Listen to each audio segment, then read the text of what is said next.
disgusting. Hey, you got a little black head on your back, dude. It doesn't. It looks like a gigantic growth in the back of his head. Yeah.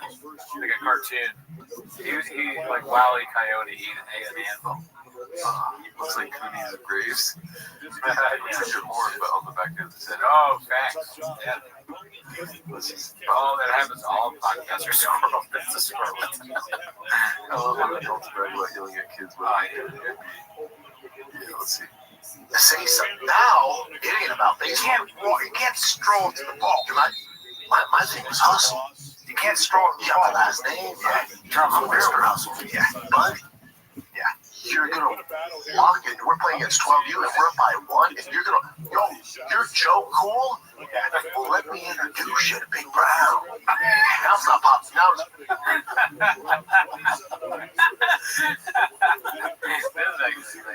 Maybe not even ironically funny. It might just be very funny. I want one of my friends to say that about their kid. They get mad at their kid. Oh, let me introduce you to Big Brown. Oh, you're Joe Cool. What? You said that? That's awesome. To kids. Oh, my bad. You're Joe Cool today, huh? You're Joe Cool. I'm gonna say that to kids now. Yeah. Oh, I didn't know you guys were Joe Cool. Okay, cool. Well, let me introduce you to Big Brown. Let me introduce you to Now Small Pop. T. Let me introduce you to Big Graves. Oh, you kids are Joe Cool. Okay, well, let me introduce you to Gerdo. Here comes Renato. Let me introduce you to Jamaldo. I think it's funny to introduce people like kids. Oh yeah. All right, well, let me introduce you to Big Brown. God damn, dude. That's terrifying. I want to be a baseball coach now. This is like a part of a documentary after he, M-words and S-words himself. Oh, yeah. His whole family. It'll definitely be, but yeah, it's like, what turned out to be whatever the fuck. There were signs. Welcome to Big Brown. People didn't notice anything wrong, but if you look back at the footage, it's like him going, Big Brown. Oh, you're so cool. Let me introduce you to Big Brown. I don't want to do this for real because I feel like I would fuck up the kids. But it would be kind of funny to just play this character as a baseball coach as me, where I just act like him. Yeah. And I go, anybody think they're Joe Cool today? Joe Cool? Are you Joe Cool? Let me introduce you to Big White. And I just like giving kids shit. Oh, yeah. That kid, I like go to the other team. I go, look at the other team. Are we really gonna lose to those bad kids? Yeah. Bad. I want to do that. It's fucking huge. We are not. This is serious. Okay, look. A lot of you, I can see your dads aren't very athletic. All right, like your dad is. I get it. I get why you're not trying, but you look at your dad. Like, that's a hot guy. Goddamn big out of here. Goddamn looks like a fucking giraffe. Now it's on top shots. Now it's Big Brown. And I know I'm huge and loud and I cuss a lot. So I'm pulling outside the dugout, and I forgot. I saw red, and he's over, dude. He's the only one I did. Buddy, I saw red, and I said some stuff I shouldn't have said, and I forgot his team was listening. The coaches were listening. We'll be separated from your mother, and then we'll coach in the Dominican Republic. I apologize this morning, everybody. I apologize last night. I apologize to the Tigers. I morally fucked up. Because when you do that, he doesn't go, oh, no doubt. Okay, I'm going to do better. He goes, I'm even more embarrassed. You even embarrassed me in front of my fucking teammates, Dad. And he goes, shutting down. Now I'm going to shut down. You thought that was bad? Check this out. Now I'm going to apply no effort. He's like, Dad, I'm already being made fun of as the guy whose dad has a gigantic growth on the back of his neck. And now you've done this to me. You have a giant pimple on the back of your neck. Dad, the kids keep saying pop your dad's pimple.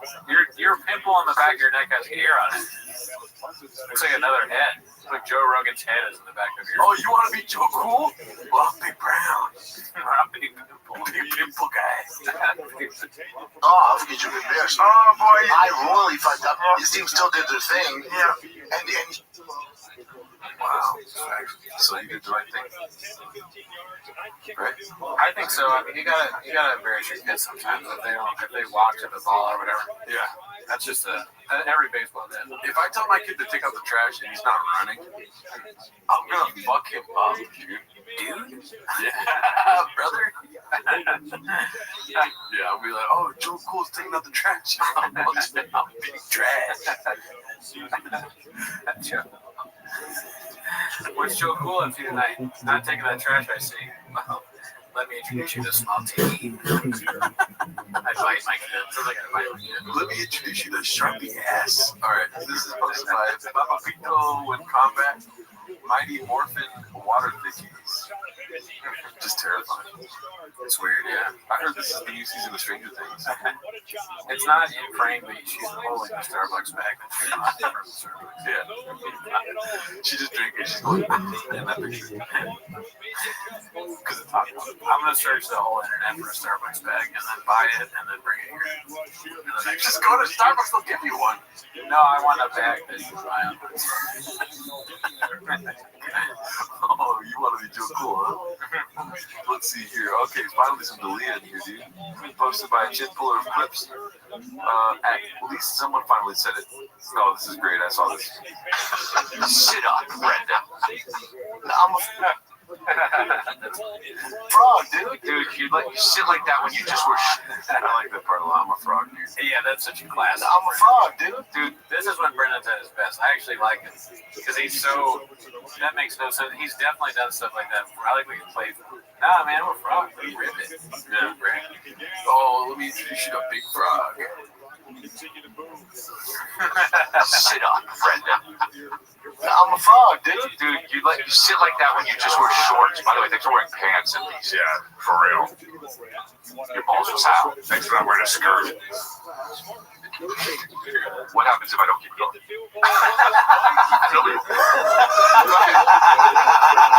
Go ahead. He's one of the best podcasters ever done. Black belt. He will not say anything. And when called out, just laughter. He's like, oh, that's all I got. Because Dalia, I did like an unnatural pause. If Dalia didn't keep going at it, he would grind the show on screeching home. I wonder if he came up with Joe Cool.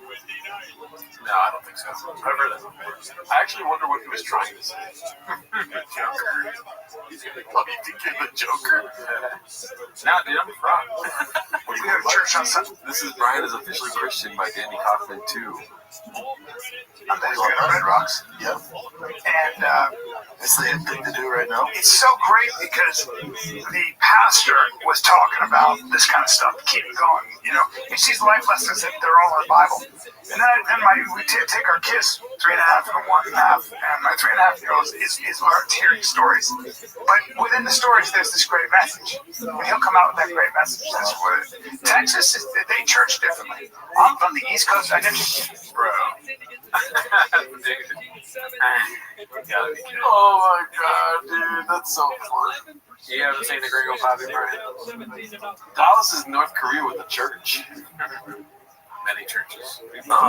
Dude, that's so funny. He also says, like, East Coast churches differently. Oh, fuck. Because it's funny because, you know, he never went to church after LA. Oh, yeah. He was bathed in sandbar. my 3.5-year-old is learned hearing stories. This is, like, atrocious, dude. I don't know why he does this sometimes. When you go to church on Sundays, we go to Red Rocks. And kids, 3.5 and 1.5, and my 3.5-year-old is learned hearing stories. But within the stories, there's this great message. And he'll come out with that great message. That's what Texas, they church differently. I'm from the East Coast. I never went to church. First of all, I was a little bit far away from God. But also, you go to church in the States, and it's a priest basically talking in Latin. It's all, you know, you're formal, singing songs in the How old's your pastor? 40, Yeah. and everybody's sitting there. That's cool. Dressed cool as shit. We got a band. We got a rock and roll band I going. like it. I'm like, I mean, it was so casual. People in tube tops. My wife, who comes from the East Coast, dresses up for church. She's been going to church her whole life. She was like, oh, A little formality here. Chicks have the tits out the church and pro God. 100%. Oh, no. I'm a man of God now. I'm a man of God. Wow. So you go to church for the chicks. Interesting. I do too. You go to church. It's a social good time. Yeah. Hey, I go there and it's a concert. It's not really worship. It's more like, let's go there, I'll hear a great sermon, And then you talk. and then you hang out afterwards. They got coffee, they got snacks. Texas is a Christian country here. We're Christian country. Okay. I'm a man of God. Yeah, the church you go to is bullshit. No, it's not. Yeah, you can't have happy hour on Sunday. Red Rock started in Denver. Yeah, man. It's a good church. Bullshit. I'm a big fan. I was just surprised at how casual it was. You donate money? I will tithe. Yeah, you better get Not money. yet. Well, Sean hates casual stuff. Why does he make his numbers like that? I just don't get it, dude. You know. He asks him if he gives money, and then shortly after asking that, he licks his lips. I mean, I can't really refresh it right now. Well, it's probably a nervous tick of some kind. You know, and Bob, or maybe it's some sort of podcasting trick that we just don't know about, dude. Yeah, we obviously don't know it. Oh yeah, come on, guys. What the hell? What is that? One of you guys knew this was coming because somebody liked it right away. Yeah, I mean,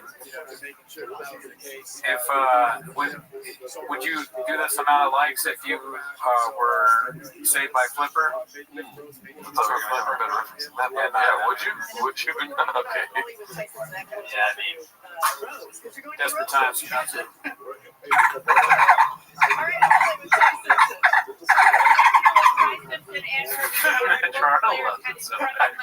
I'm kind of thirsty. I haven't had enough water today. I'm a little dehydrated. Oh man, we got 5 likes from your little flip session. I don't know why I said that Flipper thing. Listen, I'll turn the sound on. Really annoying sound. I'll do it again. So Brian's a Christian. POV Brendan Shaw finally basing the comedy mothership posted by Icarus Lives. It's me, Oscar! These always get flagged. Oh, dude, man. I thought you said they always get me. I always laugh at the fucking Vince McMahon. Those clips crack me up. Anytime Vince McMahon is in one of these things or in any other kind of meme, I'm dying laughing. That guy's a clown. Yeah. I never was into wrestling, so, but I know for a fact that the WWE is very, very stingy with their copyright.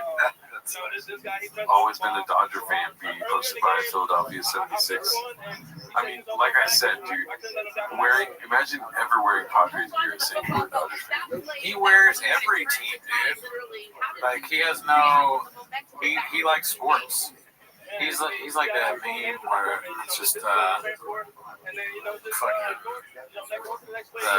the guy Rob Lowe wearing the NFL hat. It took me a while, but I got there, dude. Oh my god!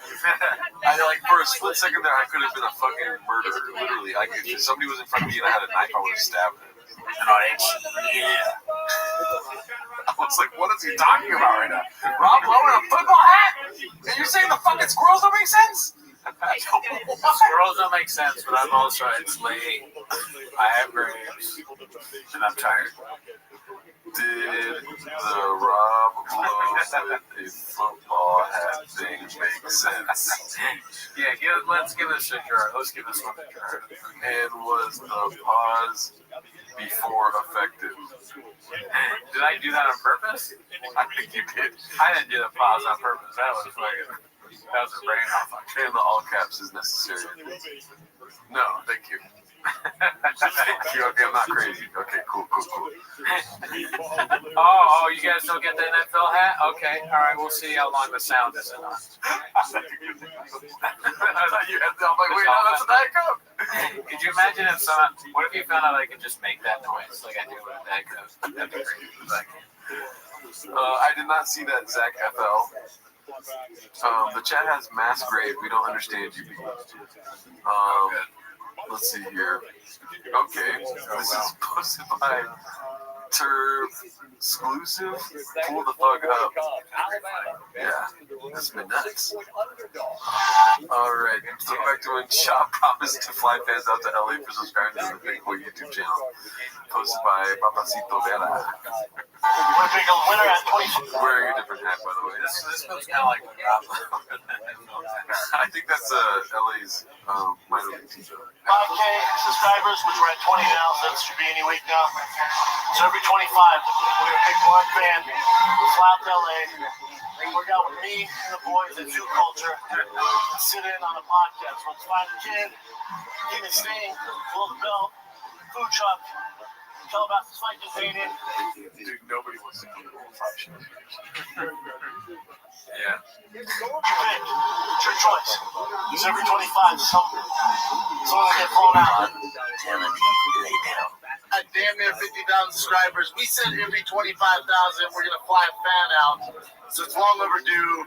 We randomly pick our boy, Sheldon. Ramley picked our boy. Ramley sounds like old, like Game of Thrones times. Rabbi did it. Ramley Bolton won. Overdue. We randomly pick our boy, Sheldon. And when I say fly out, I mean he took a long drive from Orange County. Yeah, I know he's from Orange County. Oh, it's not playing. Shut up. He's here. He's working out with the boy. I can't get That's great. That clip was Ramley funny. All right, let's see here. Bruja Nalga video.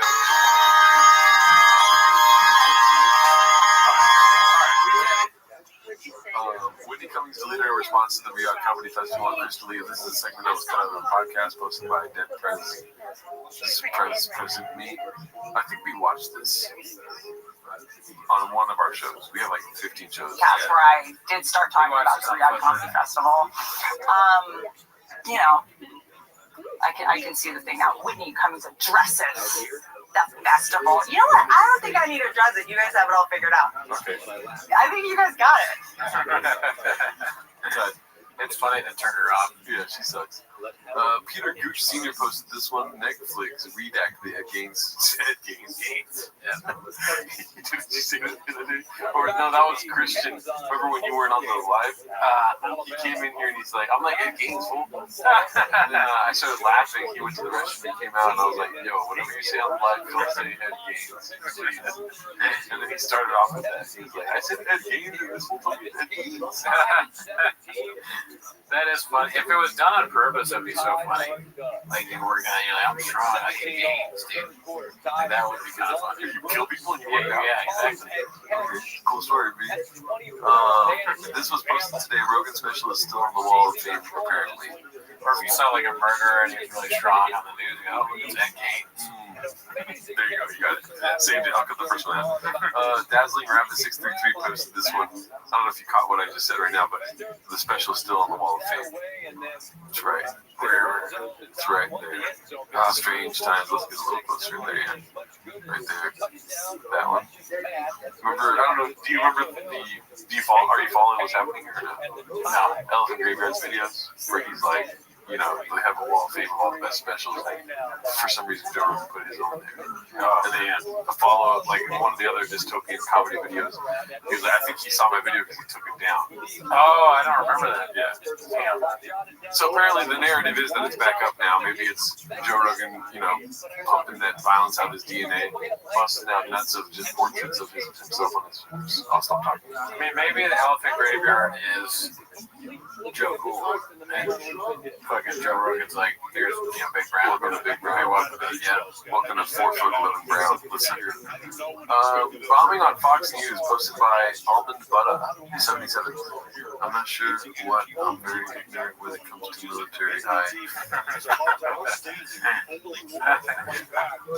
Haven't they been through enough? Ed Gaines is the white boy that works too much. Alright, let's see here.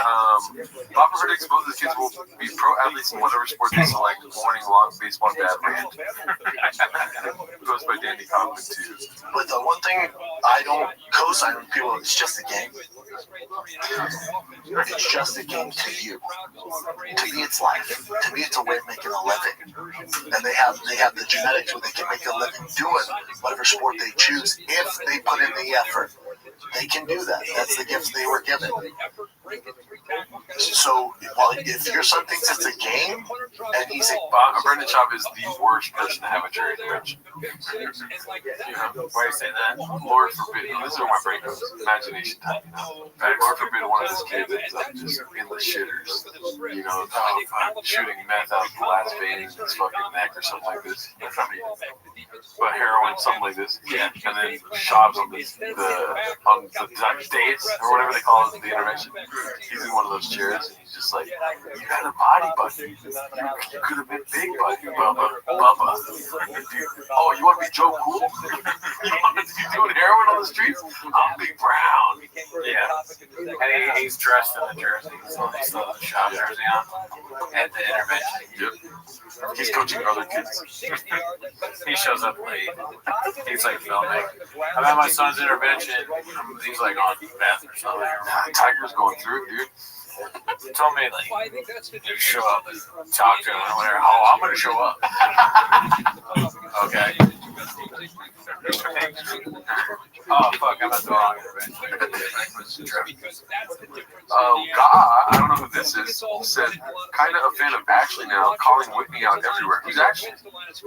Yeah, we don't know who Ashley is. We both don't talk until she answers. I want to hear another woman talk shit about Whitney coming. Okay, listen, Brendan did not make sense. Okay, so I'm going to end the poll there. Okay.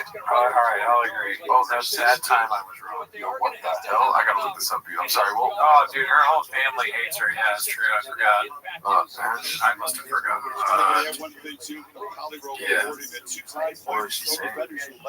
I think she was saying, I don't know. I've never heard of her. Why you Jess? Pause. That would be such a way of like derailing it. It's like your sister Sarah Cummings, and it just doesn't even exist. Actually coming. Oh, that actually looks like it. Where is she talking shit about it? The Dabbleverse. So I wanted to preamble this. Something that is a well-known fact is that you create a habit, good or bad, but break a habit. I got a good feeling. I'm waiting for God's comment. Dabbleverse, exactly. Wait, are you guys fucking me right now or what? No, I honestly just said that because it said dabble on the screen. But maybe it's the Dabbleverse. It's like a stuttering John thing. I don't really know what it is. That's a Robbie Goodwin said it once. Alright, we'll look at that later. Yeah, I'm not getting any good things right now. Let's see here. Win, lose, or draw, he's excited to get ice cream. We're going to run circles around you. You're not going to be able to compete. Now, while they're young, it's a game, it's all good. Yes. Now, I'm saying if your kid has that same heart, same fucking blood run to his body. How many times did they hit your chest to remember the word heart? Real question, by the way. I don't know, sometimes a lot. Yeah. You gotta fucking figure it out. It's funny, the guy that always leaves scathed, you know what I mean? This guy, talking about most people leave unscathed. If anything, he's an expert. Oh yeah, he's an expert on being a fool. He was like, no, we're here to win. When I see Tiger, I go, dude, how about the home run? Because yeah, we fucking lost. Boom, that's what I want. That's what I want. You don't want the kid, again, I get it. Maybe it's different in your household. You don't want the kid who loses, like, man, it's just a game, I don't care. But if your child's of that mind, it's just not a game. It's not okay to lose all the time. Is it though? So I sound like a crazy dad right now. No, it's not. That's funny. It's encouraging that a kid, yes. I hated losing. That was terrible. Yeah. I was so bad, but I acted like that. I was like, this is fucking lost. But I should have been used to losing. I lost all the time. I think God led us down a rabbit hole because I'm looking for comments still. And nothing. Fuck you, God. Wait. Gearhead's Gone Wild. Yeah, I saw that earlier, yeah. What do you think about that? Well, I think it's a great play on words. Only a smart, cool dad wear something like that. Gearhead's Gone Wild. Truck Walk's Gone Wild. Food truck. That would be a fucking sick ass shirt. Truck Walk Gone Wild. Straight up. Hot chicks asking, what's the truck walk? And you're like, you suck my dick. You walk my truck, you suck my dick. You suck my own fucking dick, bitch. And on the back it says that too. It's like the girl, not the girl asks, like, and if you're asking what is it, long, it's just as thick letters. And if you're asking where the truck walk is, then it's when you walk into my truck and you suck my own fucking dick. Okay, yeah. I got your number. I just found that Jordan's clearly not calling you. That you're his therapist. He's not calling, so I just call him. Tell me about this. That would be a bad idea.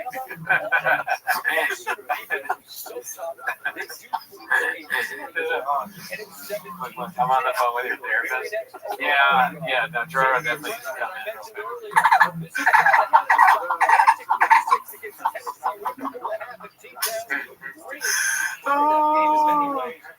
Oh man, I stand by it. Check out merch store coming soon, folks. We ain't got no merch. And I'll even tell that. Sometimes when he's having a hard time, whatever. Weirdo gone wild. It would be so funny if you were just actually, fully your name, like your real name, Gerardo gone wild. And it's like, you know how they have like a Sharpie sometimes writing it? I'm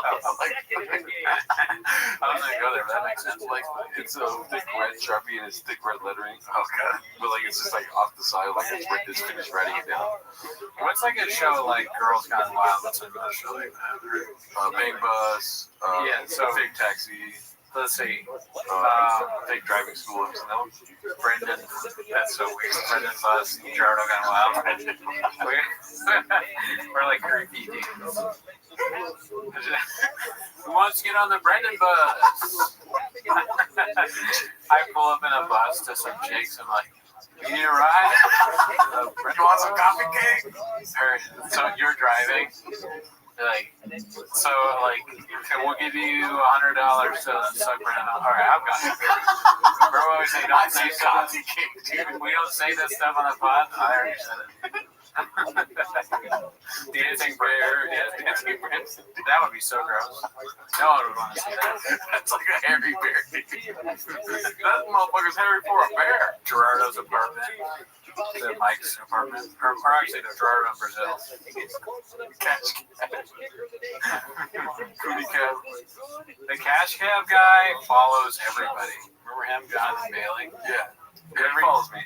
Anyone who's ever done comedy, somehow Jonathan Bailey follows them.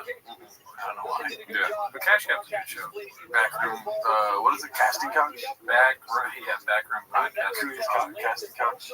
Cooney's casting couch. Gerardo Gone Wild. Girls Gone Wild. Podcasting couch is good. It's not that funny. I don't know why I'm laughing. Girls Gone Brendan. Whatever it is, I'll go, dude, we can go back to rec, but it can be all fun and games and hot dogs and fucking buns. But again, the juice is worth the squeeze if this is what you want to do. This is what we got to do. Yep, let's ride that. All right, let's do it. Let's go to cages. I never asked Tiger to put in extra work. Never. Him or Bossy, never. They have to ask me. And I'm down to do it at 6 o'clock, 2 o'clock, 11 a.m., 7 a.m., 5 a.m., midnight. You got a dad who's down. That's the difference. Yeah, let's get working. Whatever work you want to do, I'm complete. I'll cancel whatever. When I was a kid, the kids and dads that put in extra work did the best.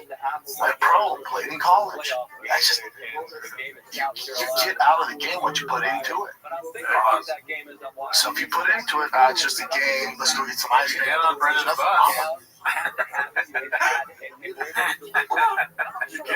Gerda's Gone Wild, but you put into it. Yeah. If a girl's on Gerda's Gone Wild, I mean, like that's who you're with. Okay. Down for whatever, including daddies and baddies. If you want to take Adderall, let's do it. Let's go to Charleston. And you get a regular job and you're happy, fuck yeah, dude, good for you. It's an easier life. You know? If your kid's of that mind, fucking run with it, man. Because you got one. And you're super fortunate. Right. Nice. Hell yeah, dude. Well, I think it's about that time of the show, dude, because Somebody got the list. halfway through that fucking clip, I was dead in the brain. Oh yeah. And we also have not hit 100 likes yet. So Nah, dude. fuck. That's fucked up. Yeah. I mean, I don't think it's necessary, but you can do it if you want. Oh, the water thing? I was just gonna do it because I wanted to do it. Oh, okay. Yeah.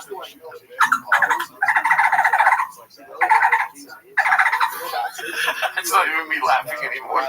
It's just you doing it.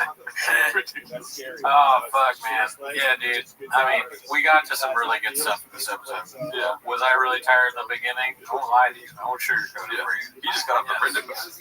I was just on the Brendan bus. I had to do a lot of Brendaning, if you know what I mean. All right.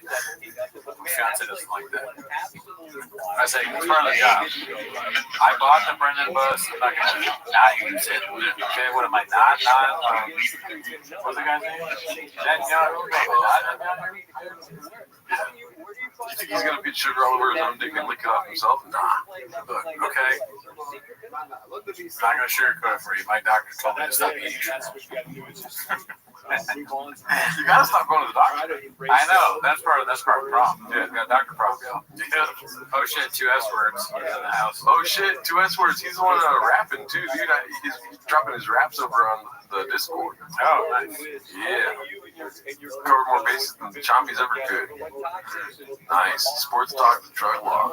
What's with Man Lehman and the sports talk? Should we spend like 30 minutes on sports right now? No. I'm kind of a big one, dude. I'm depressed with it. How dare you, dude. The Blue Jays lose! Good night. Good night. I want to see the couch when you get up. These divots must be crazy. Hey, come on. Hey. Who is this person? It's like it's Ucha's sister. I bet it is. Let's see this person. All right, I'm calling Make fun of you. All right. She likes the letter A a lot. Or it's that one guy we blocked. People that we block on this channel, like Crack Magician, Horseface, people like this, they always create a woman's profile, and they're still fans of the show. Yeah, you're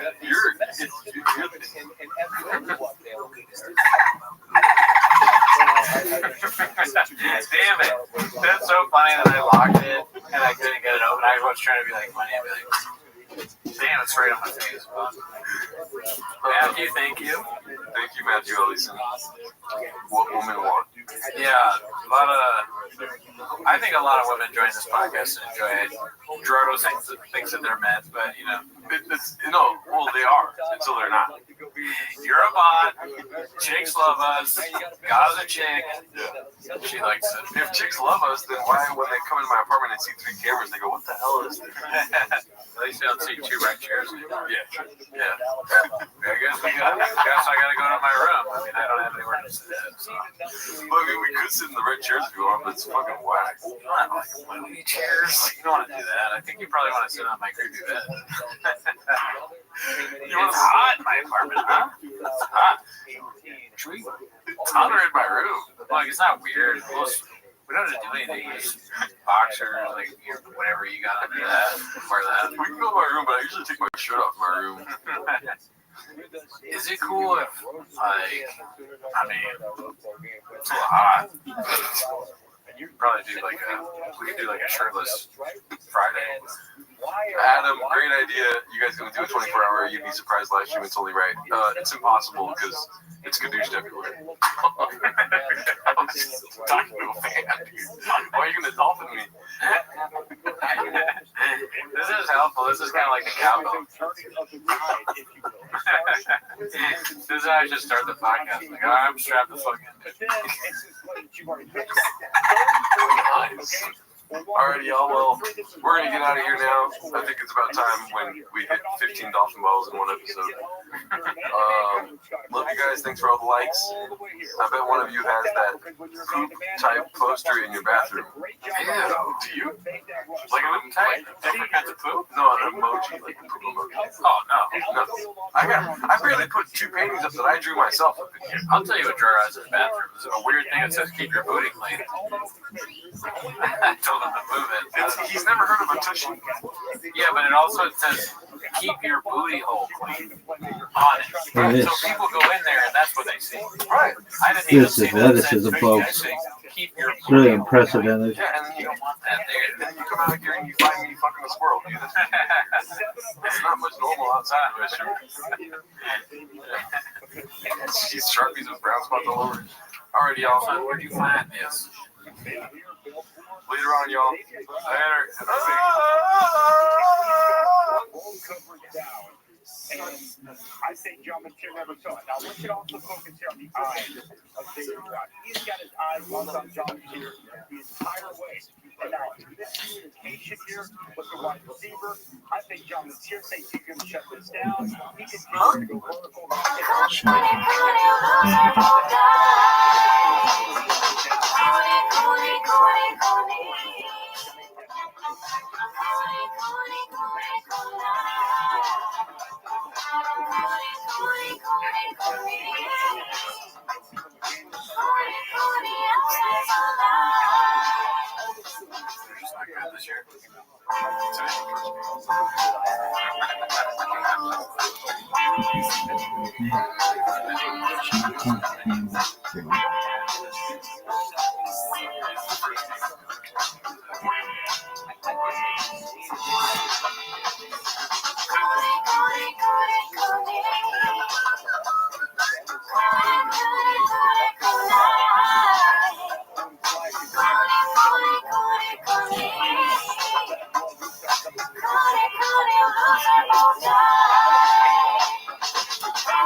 Welcome back to 10 Minutes of Shop. Thanks for tuning in. As always, join the Patreon, join the Reddit, join the Discord. This week on Patreon, when it comes out, it will be Cowbellulations, a second episode of Cowbellulations. Also, we watched Whitney Cummings, Andrew Schultz recently, and Trevor Noah. Yeah. Trevor Noah had some stuff to say about what's going on in the comedian civil war.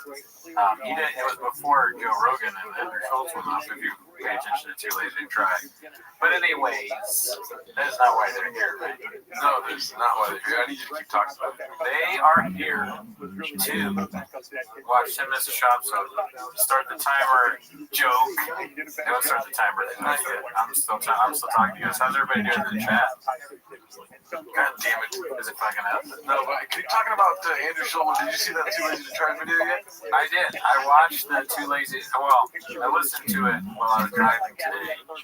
And, man, those guys are snakes, dude. They're fucking like Schultz when he's trying to throw Santino under the bus.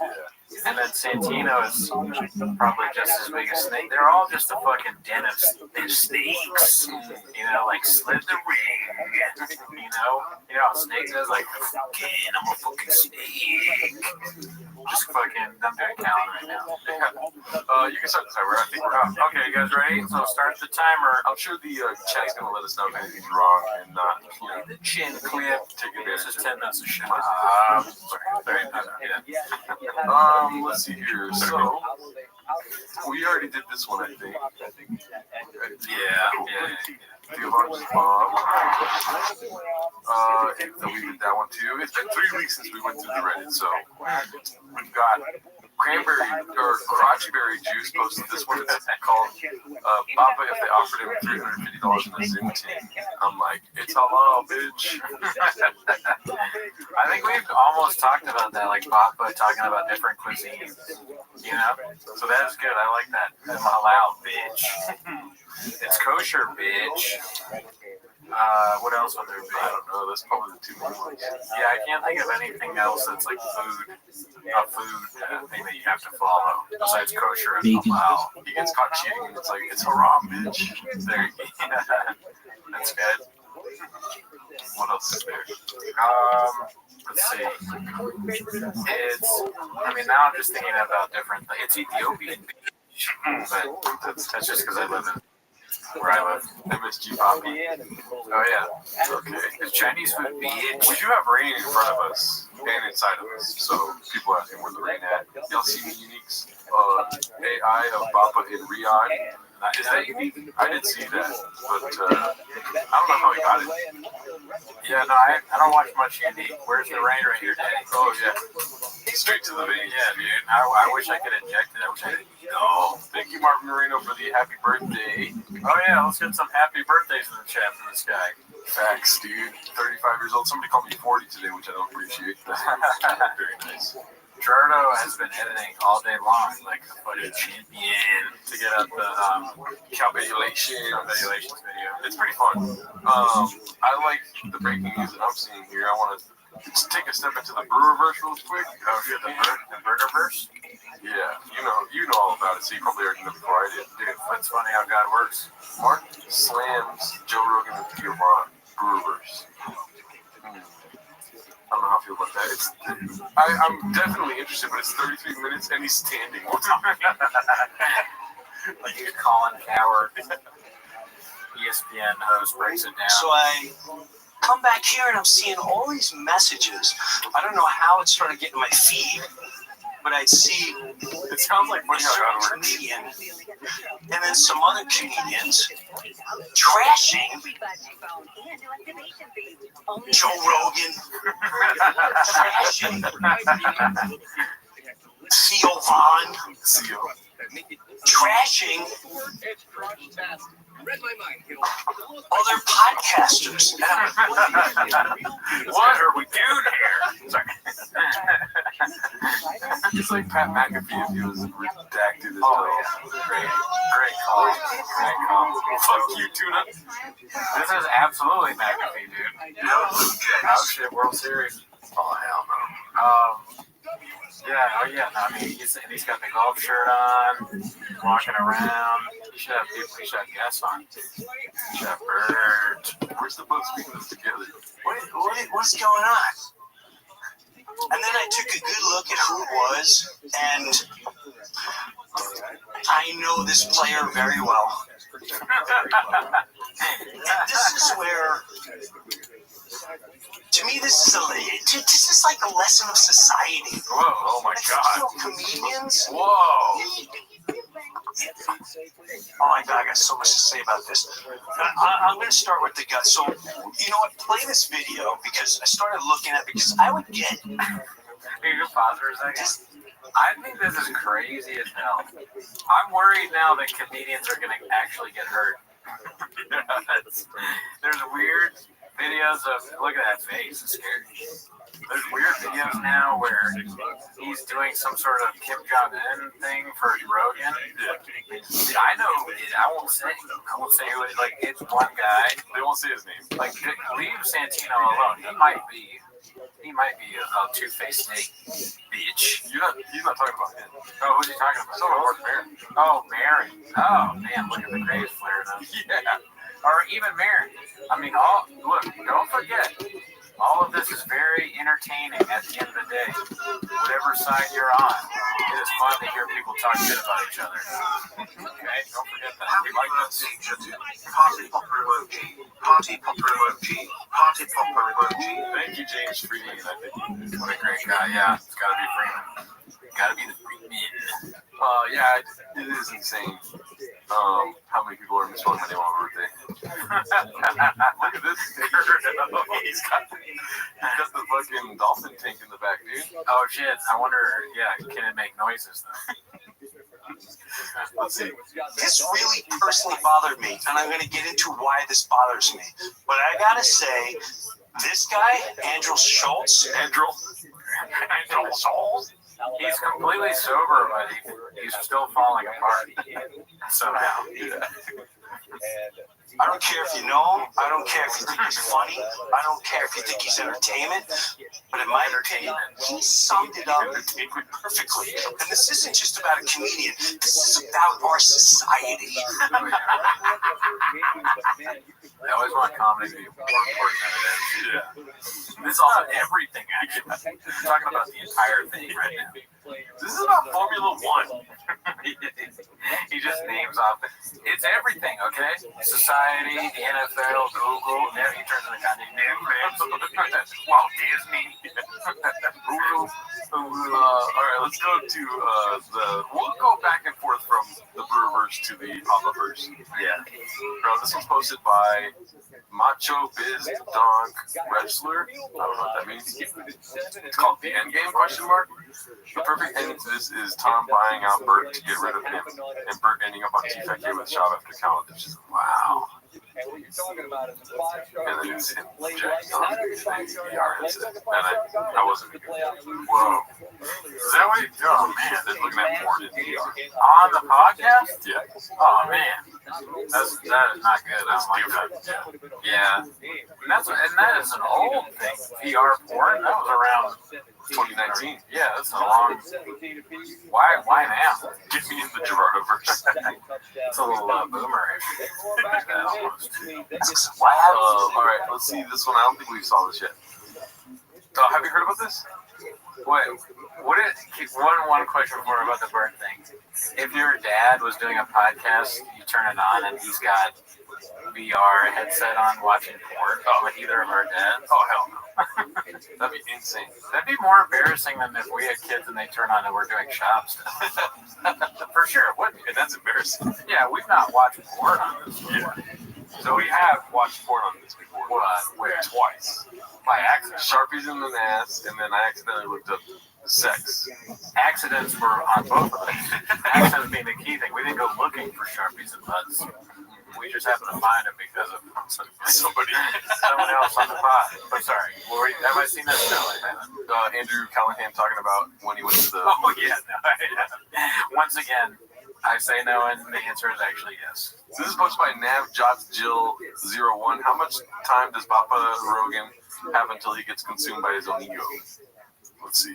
Haven't you been on the Joe Rogan experience? Well, there could be two reasons for that. One, which is probably most likely, is that I'm not popular, famous, and influential enough to be on JRE. Two, could be related to a little green room spat that I had with Mr. Joe Rogan at his comedy club in Austin, Texas. I was in Austin doing a couple different podcasts. The first podcast was Lex Friedman.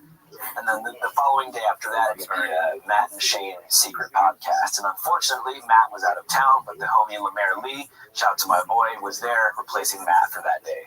So that night after the podcast, Shane had a set at the Mothership Comedy Club.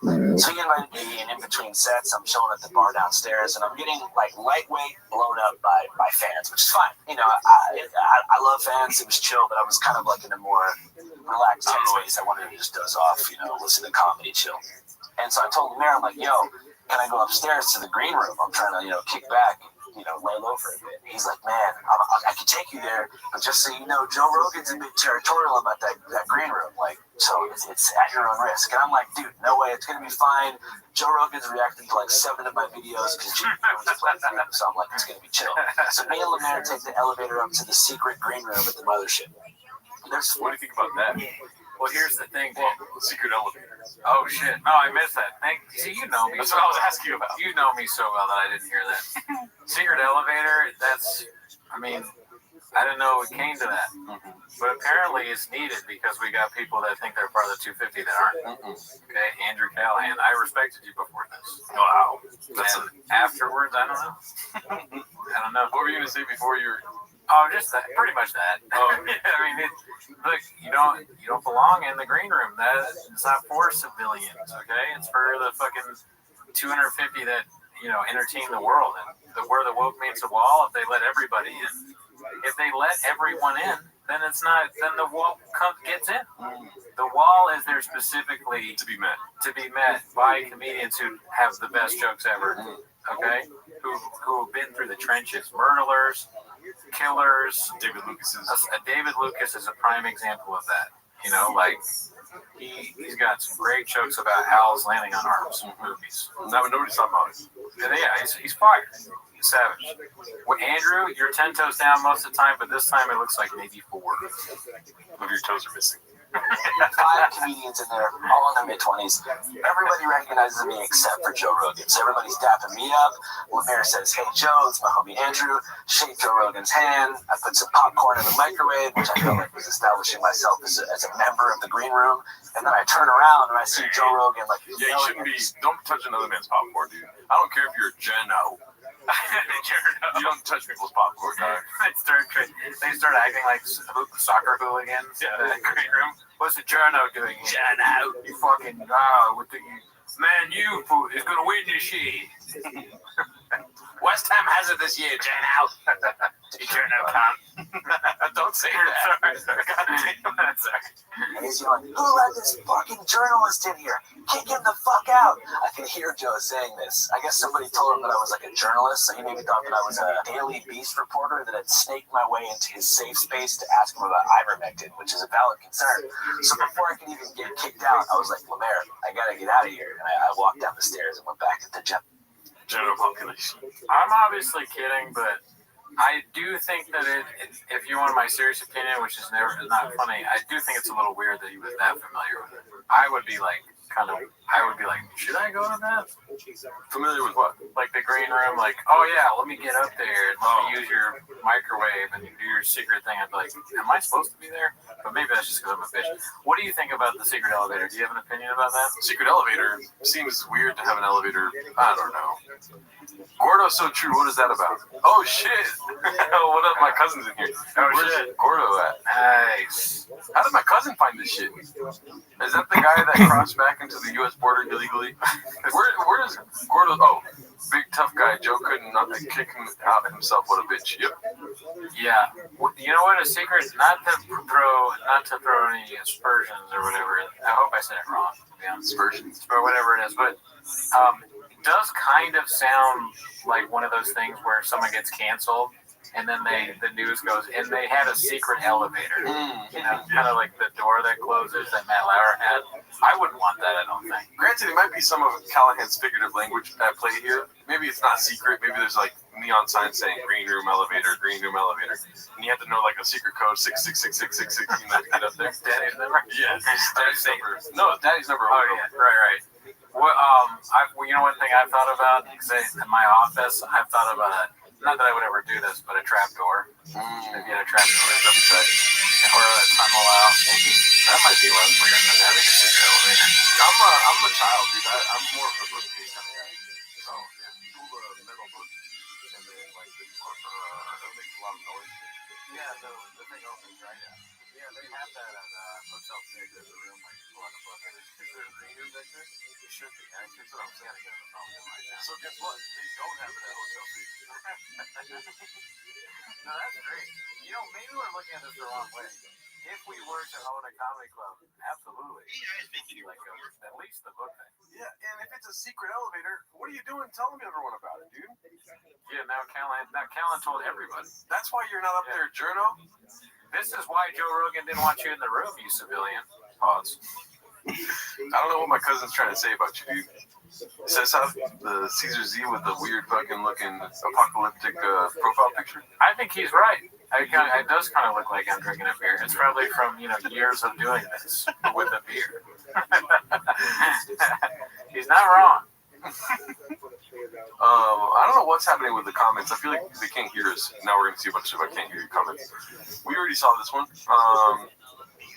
We already saw this one. Guys are ready for your. Oh my god, have you seen this one? Yeah, this one's funny. Video getting. Oh shit. I know. I feel like you're gonna change it now. Yeah, but I actually not. This was part of the downfall, right? When he was like, I'm going through something, and then he asked this woman, and she's like, "Not a chance." She hot chipped him. Lynch 47. If you wanted to hurt me, you got me, brother. Let's see what this is all about. Guys are ready for your second round of picks, so go ahead, right up there. Oh, I'm already gone? You're already going. See you later. See you again? No, I hope not.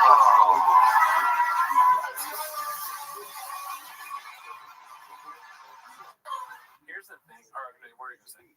Hilarious for her to say, I hope not. Yeah, so it could just be a bit where she's going, I hope not trying to be funny, because we're with a comedian, she's like, I'm going to make a joke too. Or to him, I'm going to get into his psyche. Okay, I'm going to go deep. Go for it. I'm thinking that he's already he's depressed about the Trump stuff, and he's in his head. So when she goes, hopefully not soon or hopefully not, he thinks, fuck, it's another, I fucked myself. Now people are just going to be mean to me because I had Trump on. Yeah. I think that might be what he's thinking. Yeah. Everyone hates me. I actually had an answer to this, and I refrained from saying it. Well, what's your guys' name for your hypothetical comedy club? You already know what it is. For mine. What would you say? I forget what you said. You told me a while ago. Ox. Oh my God, that's good. That's good. Yeah. Oh, this isn't a net. There's multiple people asking, and my cousin's asking. By blood, I have to answer it. That's one of the best comedians of all time. You really should educate yourself on that. Was your cousin asked? My cousin asked, yeah. She's the best in this ever now. Yeah. Paul C, shout out to you. Caesars ended up with a lot of sharpies wants to deliver around and they went missing. That's not how you spell my name, but maybe.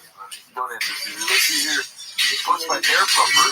Random listener buys a Thick Boy hat who wins $10,000 and a new truck. Thick Boy employee who moved halfway across the country to work for Bob and needed a life-changing surgery costing $10,000. The team could only raise 2/3 of the money and eventually fired him. Wow. Do you want to comment on the narrative they're painting? Probably accurate. I mean, they talked about George, right? And then now this guy got what did he get? He got $10,000 from buying a hat. So he got the hat. Yeah, he won the truck and $10,000 on top. It seems like that's wrong, and it should have gone to George. Right. Yeah, I agree. So not only did he win this truck, here's the kicker. He only purchased the hat. Also, if Brendan Schaub watches this, please stop saying kicker.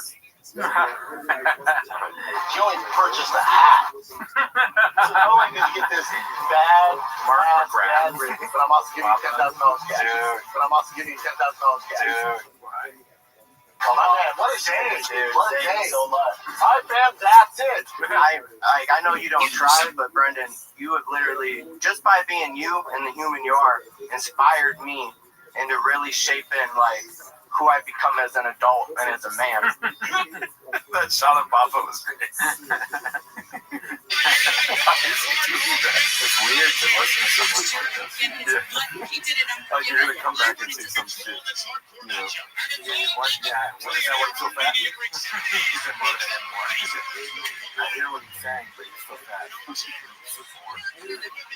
As a man. You guys lost weight. Yeah, I heard you're on the line. Yeah. Are we gonna get surgery and get rid of that shit? I'm trying. He's looking at I'll tell you right now, we haven't heard of that. Yeah! Let's find some. I'm also in. We got 2/3 going on. By the next third, you hit me up. I got fucking $3 grand, 3.3. Yeah, I can definitely get this. I'll do 3. Yeah, so 3. Yeah. It was getting emotional. Yeah, he's getting emotional. Okay, so we need a. Oh, yeah. So we need a. They're gonna make you do belly button everything. Hey, we got a lot of people coming through here. Just know I'm good for $3 grand. Okay, we got 6,600. I'm good for 3. He's good for 3. Hello, darkness, my old friend. If it's $3,000 to me. Why would I want you to live your best life in your world?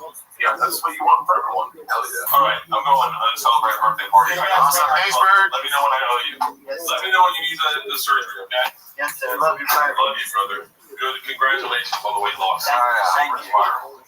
What a sweetheart. I'm in for 1,000. Oh yeah, let's talk. Oh yeah, George. Let's talk about George for a sec, guys. So there's been a lot of misinformation. George did not get fired. George was asked. You need somebody with more experience in right now as Big Boy's expanding into different areas. Yeah, we need like full producer. Not a 22-year-old. You're right. Lex, who runs the company, Lex run CFO. offered him something else. Like if those don't work out, you can come back here. You know that it's always open. I talked to George probably more than anybody in here besides you. Yeah, and I talked to him too, and we're gonna talk to him every day. I'd like to give a special thank you to Brendan Schaub. Oh man. Okay, you're back home. So yeah, I remember this. This was supposedly his mom, right? Great evidence there. Yeah, I mean, we don't really know what happened with George. Yikes! At the end of the day, but I assume the money didn't come from Bert or Brennan. Yeah. So, you can't always believe what podcasters tell you they're going to do. Yeah. Sometimes you just get busy, dude. Yeah, dude. I don't know. It's I feel like we talked about this back when it happened, but I feel like maybe George wasn't the best editor. Oh yeah. But still, using his growth to be like, I'm such a good guy, and then just dropping him right away. It kind of like takes away all the fucking using his growth type. Yeah, that's true. It kind of like works against you at that point. Yeah, it doesn't even make sense for well, it's bad morally, right? But it doesn't make sense for the show purpose, right? Yeah. You'd want to follow it out. Yeah. You have this storyline, and you help him lose weight. You're great, and also we're gonna pay for the surgery too. That's actually good media. Yeah. Too. It's a good thing to do, but it's entertaining for whoever's into that kind of thing to watch. And he said, I'm not doing either of those things. Then it doesn't count. You're out. What else we got, Chin? What else we got, Chin? George's surgery. Well, and now we're about to do that to you guys, actually, because that's not enough. What the fuck? Yeah, that's crazy. Dude, we're about to fire all the Georges in our chat, dude. That's insane. I would have paid for a 30-year surgery, too. You guys should go to each other and be like, hey, I'm in for 5 likes, or I'm in for 1 like. Yeah, dude. I just talk to each other and say, hey, I'm in for a like. And then if I get a like, then who else is here? Who else can give a like, I think? What if you guys going to allegedly be like, I created 25 profiles. I'm 25 of these likes, dude. Why is there only 7 other people liking the video, dude? You know what I mean? All right, well, don't get into horse face territory. Yeah, dude, 38 likes. That's incredibly dissatisfying. It's my fucking birthday, dude. If you're like the same age as the likes, then you're in trouble, dude. 38. I'm doing a lot of cowboys, but I can't stop, so don't ask me to. Listen, if George still needs it, I'm in for $5. What about you? I'll take about 3,000 of what's already in the pot. You'll take it for yourself? Yeah. Dude, that's what we're doing here. Yeah. Let's see what we got next. Oh, God. Damn it, Shab, why you gotta do them like that? Posted by Financial Skin 4969. What does it say when the first witch outfit fails? Okay. Because her butt is too big for it. Great. Next post. Let's see. This one made me laugh very hard. As you can see, I already uploaded this. I'm going to, hey, NC, you're muted for now. Crazy? No, but the all caps type shit. Don't do that. Yeah. How do you push? There you go. Boom. Got it. Less than 5 minutes in on the new special, and we are getting the classic horse stance and man talk posted by old Barney. Yep. Exactly. He rode a horse and he did the man stance. I didn't know it was called the man stance. Yeah. I think he's talked about this. He kind of gets in triple threat position when he does stand up. Yeah. which is so strange. Ooh, I can feel it right here in my thighs. You know? Hey, you see him do stand-up, you never want to play basketball again. He's like, I don't want to do triple threat stance. This was a cool looked like right before he broke both the wrists playing basketball.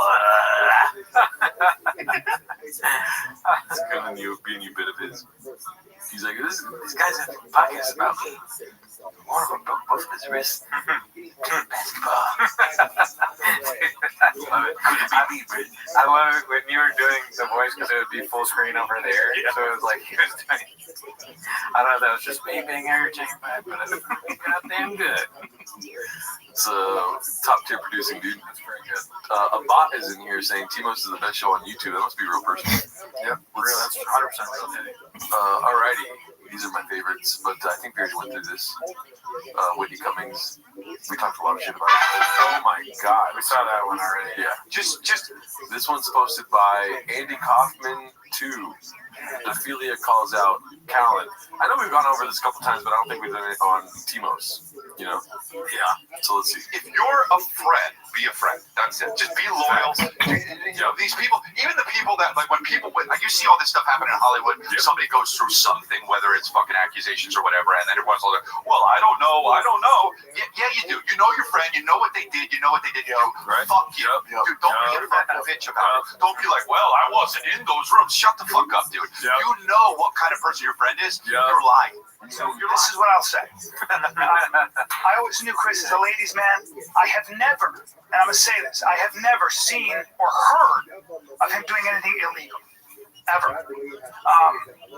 This is shocking to me as I'm watching this happen. I don't know what to think, and I don't know what to say. I'm just at a loss. I'm at a loss, and I'm praying that what I'm hearing isn't true. Maybe that's the best way to put it. Yeah. I can't talk. We've never been on the road with him. I was on the road with him about 14 years ago once when he was just beginning. But I've never been on the road with him, so I don't know. I don't know what to think, and I don't know. I mean, that is well. There was one time in Los Angeles where this comedian that I dislike got canceled, and I think I've talked about this before, but he ran this show that he was obsessed with these other more well-established comedians. You might even know some of them. Right. And they did a post. They were friends with this guy. I saw them hang out all the time. And they did a post online where they said, we have heard some disturbing news about one of our producers. Yeah. He is we want to assure you, he is no longer part of the show. Did this have to do with FaceTime? Yeah. Look at our episode. We say his name all the time. But that was just so funny. They called their friend our producer. People will turn on quickly and coming anywhere. Yeah, this guy I know that has grades. Let me see plan for a second. Probably did. Yeah, you see them all the time. I watch the best and I emulate the best, and I won't apologize for it. Yeah. I won't sugarcoat anything for you. Look at this guy. This is the kind of fans we have, dude. This is the most delightful content I've seen us today. Thank you for ensuring that you continue to make content such as that to bring more blessings and happiness to the world. It's just, my bad. This is unreal. Sometimes I can see real fans like that.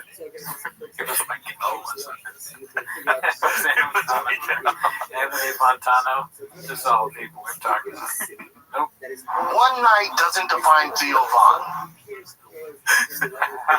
Is that for real? The air conditioner in the back? I don't know. Probably not. Y'all need to back the fuck up. If you want to hate on anybody, send it my way instead of Theo's. I don't give a fuck. No, I think that's skits a bit. Somebody put the air conditioner in there. I don't give a fuck. Dandy Kaufman, shout out to you. We already saw that one. This one's posted by Weird Short Horny Guy. I'll just put it out on Facebook. Shit, bud. Dicey dead people.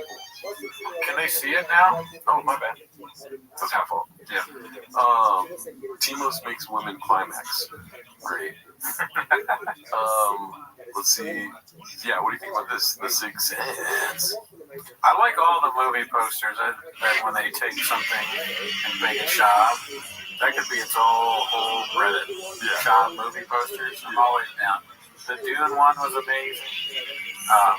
Just a lot of good stuff in the cinematic shot world. Let's see here. Okay, so I think this might be the one they're referencing about unique. I don't know if this is unique to kombucha. Let's see. Dude, look at this. This is Papa. Isn't that nuts? Yeah, it's this homeless cats on the jersey. It's on Zora. Yeah. I don't know how to make Papa and Zora yet. I wonder how they did it. Yeah, that's a good question. How did they do it? I know how they did it. They didn't sleep, that's for sure. They got 30 attendants. It took me forever to try to do it, dude. What's Dubai chocolate? Chocolate with sand on top? That's my time, Riyadh. Perfect. Wow. Shout out to whoever did that. He's wearing Daddy's number. I didn't notice. What's Dubai chocolate? Chocolate with sand on top? That's my time, Riyadh. Oh, shout out to you, whoever this is.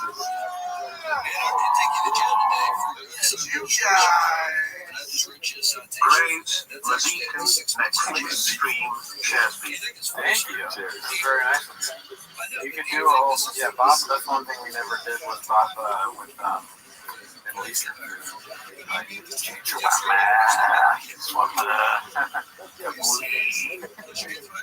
This is just a re-kick right here, dude. Re-cook. I don't know what the hell's going on here now. Too much editing, dude. Yeah, this one's called Virtually Identical, posted by Moonwalker. Yeah, dude. I mean, facts. Yeah, it's not a good choice on either haircut there. That's like he went into the barber shop and was like, do what you want. Or what was it? Do your thing. Do your thing, yeah. Two of these have terrible graphics and they're not video games. Let's see here. A drunk, lonely, depressed chin playing with his Glock, posted by C Cabinet 8565. Yeah. Glock 17, my absolute favorite firearm. Very weird to post that. Don't do that. Look at those toes. What the fuck anorexic toe type shit is that? They're long and skinny. Pause. Bro, They're weird looking. that is disgusting. I got bad feet, so I can't really talk. I kind of wish my feet looked like that. I haven't been to the dentist in 6 years, and my teeth do not look like that. You know what I mean? Teeth? Yeah. Like, you know how that looks like teeth? It looks No, it kind of does look like teeth. Yeah. Yeah. Looks like an X-ray of teeth. Yeah. His feet look like an X-ray of teeth. He's gonna shoot his foot if he's not careful. He's gonna get scared. Ah! Oh my God! Why are you in the hospital? You shot yourself in the foot. I thought my feet were haunted, doctor. Gordo said we need a super zoom. Yeah, I don't think we do that. What the hell? Like, let's see if we can go inside. I have this really disgusting middle toe, and one time when I had a nail on it, I don't even feel on it anymore. I drew a bikini on the nail for National Bikini Day, and I posted it online saying like Happy National Bikini Day, and a bunch of people unfriended me. What's up, Dallas? Yeah. This one's posted by Particular Stable 69. Chris D'Elia goes after Brian and Bappa can't stop in a.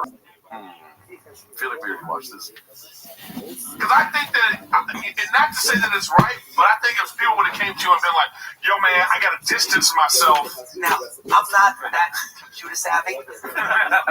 It's something that I'm plugging on. I don't know if I would ever heard. I don't know how to do that. I don't know how to do that. Yes and no.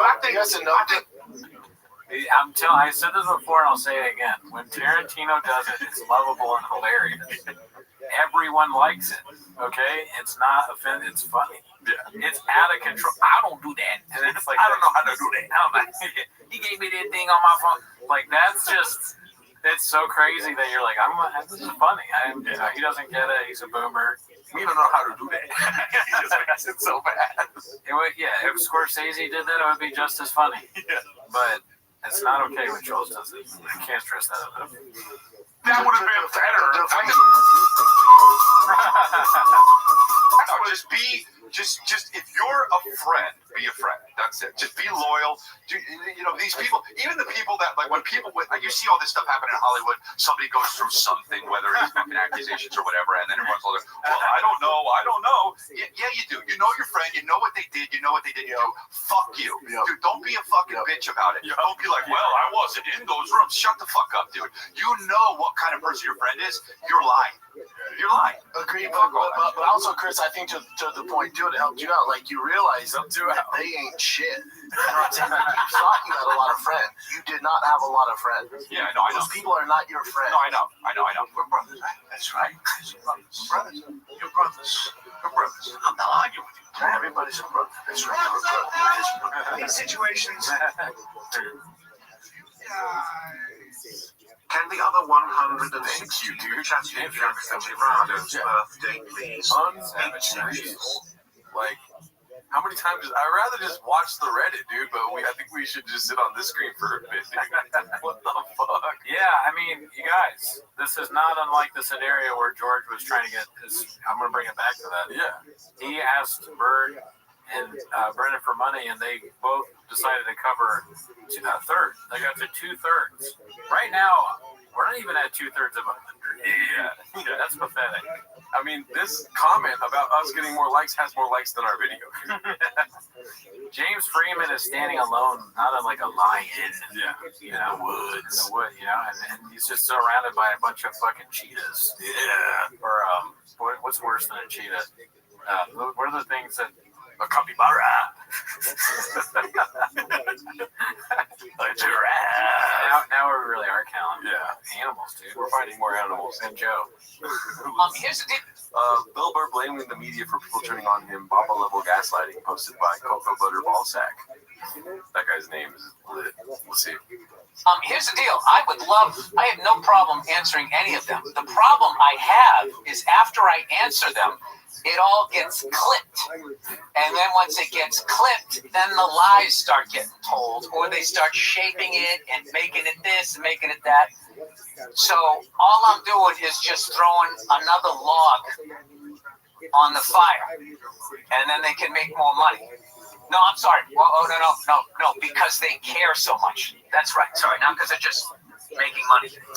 Level of like straight up lies. I feel like the log on the fire just made me think of Bob. But like, the worst I think of that he could say would be, it's like you throw another kid on the fire. What? Yeah. You throw a kid on the fire? Yeah, that's what I got so far. I was trying to think of one. Man, I was watching TFK's My Favorite Podcast. I might go to Riyadh. What's it called? It's like throwing the raw meat in the fire. It's quiet. These stories of like there was no women there, and he just performed to the Royals. By the time they're done with this shit, they're gonna say I went over there and did a one-on-one show in a fucking tent, staring at my toes, and then I left for the head fucking guy, whoever the hell it is over there, right? Once again, I performed in an arena over there in the round. Everybody knows. Yeah, nobody's like thinking that you sucked off a royal. It's just still. Yeah, no, I agree. It's kind of funny to say it again. Like you're saying, like he goes, I was in an arena up there. I performed, but everybody's mad that you did that. Yeah, so logically, do you want to say it again? I might say, I don't have much to say about this. Yeah, I wouldn't be like, and I performed for the Royals and as people in Saudi Arabia. That's why people are mad at you. Yeah. He's coloring within the lines, though. He can't probably say, like, I just did it for them. Whatever he can't say. We don't know what he can't say. He won't say it. He probably could say I did it for them. They offered me a lot of money, and I took it. If he already has the money, what's the point in not saying that? They'll kill you. Oh, he like Khashoggi him? Yeah. Wow. We talked about that, but remember we were saying who was the comedian that would get beheaded? Oh, yeah. We said most likely. I forget who we said was most likely. But no, I don't think they're going to actually kill him for saying that they paid him a lot of money. Most likely Jay Light. Or Luke Schwartz. I thought you were going to say they will kill him. No, and then I said sometime before, like, they probably threatened somebody's family. Here's the thing. What does Shop say you almost say? Here's the kicker. Here's the kicker. Okay. Because Bill Burr looks like me, I like him. So I refuse to criticize. So, and because I look like a Saudi, I like him too. Was 8,000 people at the show. Okay? It was citizens. And then they had diplomats sitting down front in a nerve-wracking way for the performer to make sure that, you know, you didn't talk about the 2 or 3 things that they said that they negotiated down to not talk about. Once again, as I said before, whoever put together the comedy festival and everything, what it did for freedom of speech over there. Yeah. Anyways, Bill, Blood Money, and Burr. Just 2 or 3 things, guys. if Devil's Assistant, if Blood Money was in this show, we might be able to do a lot more shop. Okay, so we can't even get to over 100 likes.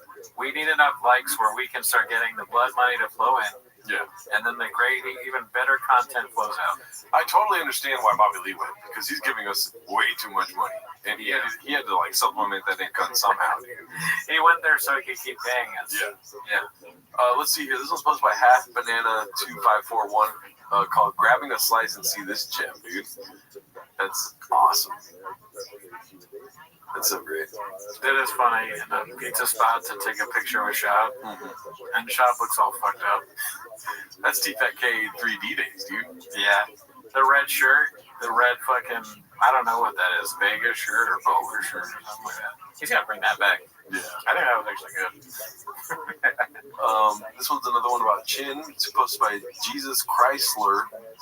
Lonely Chin. Moving to Texas on my own has been a little rough on me. It's just like, he looks like he's not even in the room.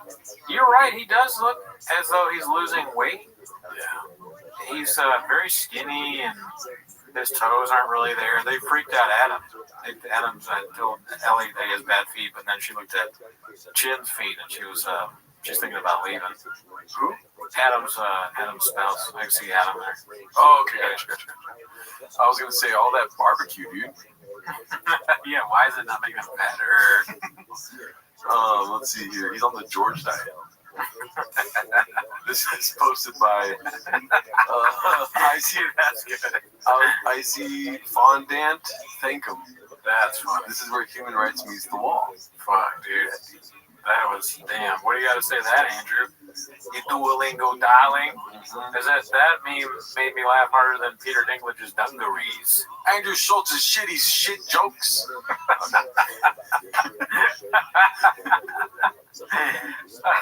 Let's see here. Oh man.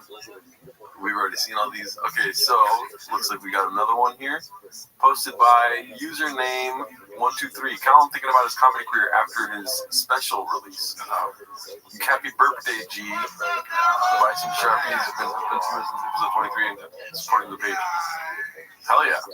Happy birthday, Big G. Party popper emoji. Buy some Sharpies. Pen emoji. Been hooked on this since episode 23 and support the page. Hell yeah. Face emoji. Shout out to you, Brian Nyberg. Where's my mouse at? Hell yeah. Let's see what this one's all about now. My new shit is like, You were on one yesterday. I was on, brother. I was on one, and I had to get off the phone. Notice how I hurried up. Dude, I had to get off the phone. Yeah, Brian was. I can't believe I don't even like talking to you. Like, Have you ever heard me like that? No, well, I was driving because I was doing some. Because my feelings are hurt so bad. Like I put out this special, and nobody. It doesn't matter, right? Like in a way, it doesn't matter. Specials aren't special anymore. They're not special. Nobody watches it. Please understand, like, It doesn't matter. Oh, I was gonna say, dude, this guy's just there. Like, they told him they talk about the Dodgers, and he's just like waiting the whole time. They're like, fuck, we're talking about Brian Collins' special again, dude. He's so bored. Who is that? That's the Kevin and Bean guy. Oh, okay. Right? Wow. All right. special anymore. They're not special. Nobody watches it. It's not gonna make that's what you need to understand. Like, it doesn't matter. Like and I'm towards the end of it. Like that medium of like specials used to be special. Well, now they've just lost their significance. And I'm not saying their specials are not important. It's important. Significance. No significance. That's a good one. It's weird how close kicker and significance is. It's so weird. It's just like, stop saying these words. You know what I mean? You don't have to. We're trying to avoid the N word here. You know what I mean? He's getting so close in words that should not be nearby. You know what I mean?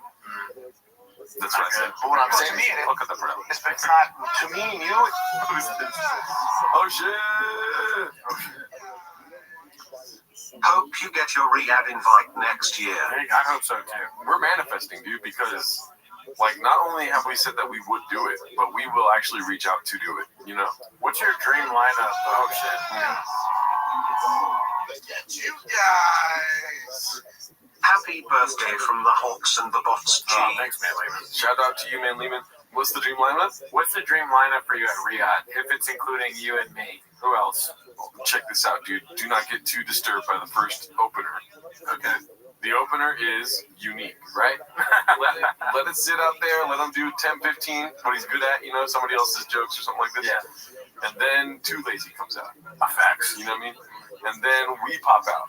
And you think it's just Cooney, and he's like, oh, and he forgets to bring me out, but then I just run out there with Sharpie in the ass and everything, dude, you know? Fucking a squirrel, one squirrel on the front, Sharpie in the back, you know what I mean? And whether it's inside or not, I don't know if that's legal out there, but I'm willing to fucking play ball, you know? Very good. I like that. Closer, Elephant Graveyard, dude. Oh my god. I wonder if we could get Elephant Graveyard out to Riyadh. Yeah. You may have some problems. Gordo's got a good point. Joke Explainer takes a unique spot. We'll just have Joke Explainer go out first. Hell yeah. What about you? Okay. Well, definitely me and you. Okay. Mike Catherwood. All right. That's facts. Right. Jocko Willing. All right. Motivational, because it can't all be funny. It's not always jokes. Yeah. All right. Jordan Peterson. I'm bombing. Good. Yeah, he says good. Yeah. When someone says I'm bombing, he just goes good. but bombing there is like, well, I'm not going to go into that joke. Oh, yeah. And then Trying to get us canceled. I know, yeah, true. And against me, obviously, she would be crushed there. They'd be eating out of her palm. Well, now that she sits on them first, who else? Yeah, Brian Nyberg is a good point. Maybe Jay. Jay too. Just like you always need somebody to be like, "Is this a good joke?" Before you go out there, you ask Jay. And then for most of the thing, I would want Brian Callen to be doing stand-up. Wow. Maybe hours. Okay. Yeah. What if we go there? They're like, hey, we want the Timos boys out here. I don't know what's happening outside. Yeah, what the hell is that? Hopefully my apartment doesn't catch fire. A goddamn, turn of the century fire truck out here, dude. What's this? It sounds like a nuclear warning thing. Yeah. You know what? There is a old school car around here that does that. Oh, okay. They have a annoying ass siren. Called CD. Thanks. That's not.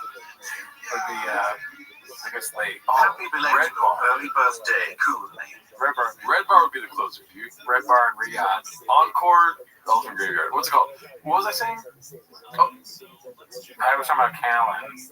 Oh, they asked us, Timos guys, we want you to come out here, do some 10 minutes, shop out here. And we're on there for an hour or something like this. Yeah. And, but they're like, but one thing you cannot talk about, we did not kill reporters. We did not do 9/11. Yeah. No President Trump. What? What? Get out the suicide. Oh my God. But if I was out there on stand-up and I was going to do Riyadh thing, I'd go out there and be like, hey, what's up, guys? I'm Brendan Cooney. Listen, I know what you want. I'm giving the rest of my time to Brian Callen. And I have to do an encore of all that. To do the same jokes. When you say that, is he meek and saying hello, or is he already in the stands? Already. Okay, gotcha. It'd be funny if you told Callen, hey, Callen, you're so funny, man. Just, when you get up, can you just do the same jokes? Because it's funny because he would do it anyway. Yeah. He never does. He never changes. Let's see. What is that? Now it seems like a party zone, huh? Yeah, there's a party next door. We're going to end early tonight, Daddy. like some old heads, it's important. But in this day and age, to ask someone to sit down and watch an hour of stand-up it's just not the way the game works. And I'm not saying it's right. It fucking sucks. Dude, I feel bad. I feel like Callen's calling us out right here, dude. Counts out. We only watched 30 minutes of it. You probably watched us review it. These motherfuckers didn't finish my stand-up. Nothing's like I that. don't know what to do about it. It hurts my feelings so bad, and it makes me mad. But it's not a Brian Callen problem. It's not. That's what I was trying to tell you yesterday. It's not a Brian Callen problem. Yeah. Everyone's dealing with it. Right. I felt so terrible for the past like 2 days, like terrible.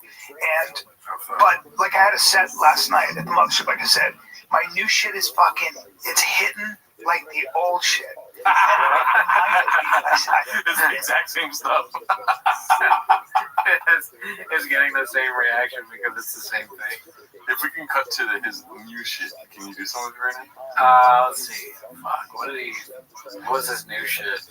It's so funny that I can't remember because we would guess what it would be, right? There was something about rich guys. Oh no, I'm talking about this is not even on the special. He's talking about new shit altogether. New shit. Oh, can I do some of what is new? Oh yeah. Yeah. So, you wouldn't believe what happened. I saw this fucking guy, dude. Oh my god, he was so ripped. This guy was fucking ripped. Like, no, you don't get it. Like, his muscles, like, they needed to have honey on them.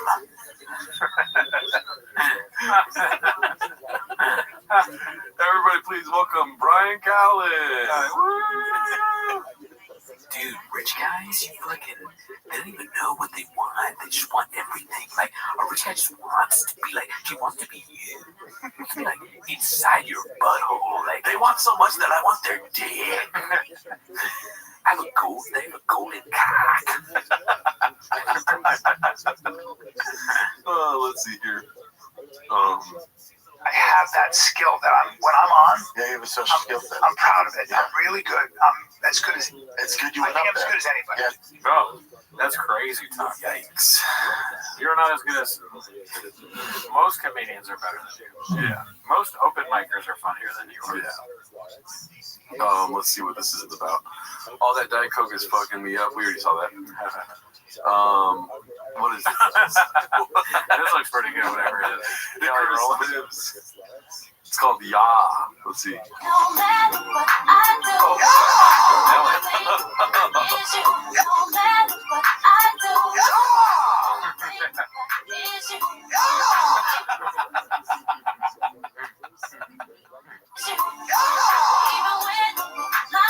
Oh, we can't play the whole thing. Yeah, nah. There we go.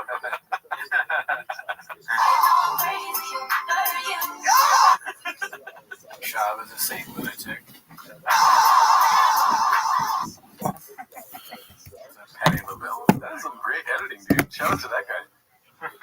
Thank him. Icarus Lives. Is he ever in our chat?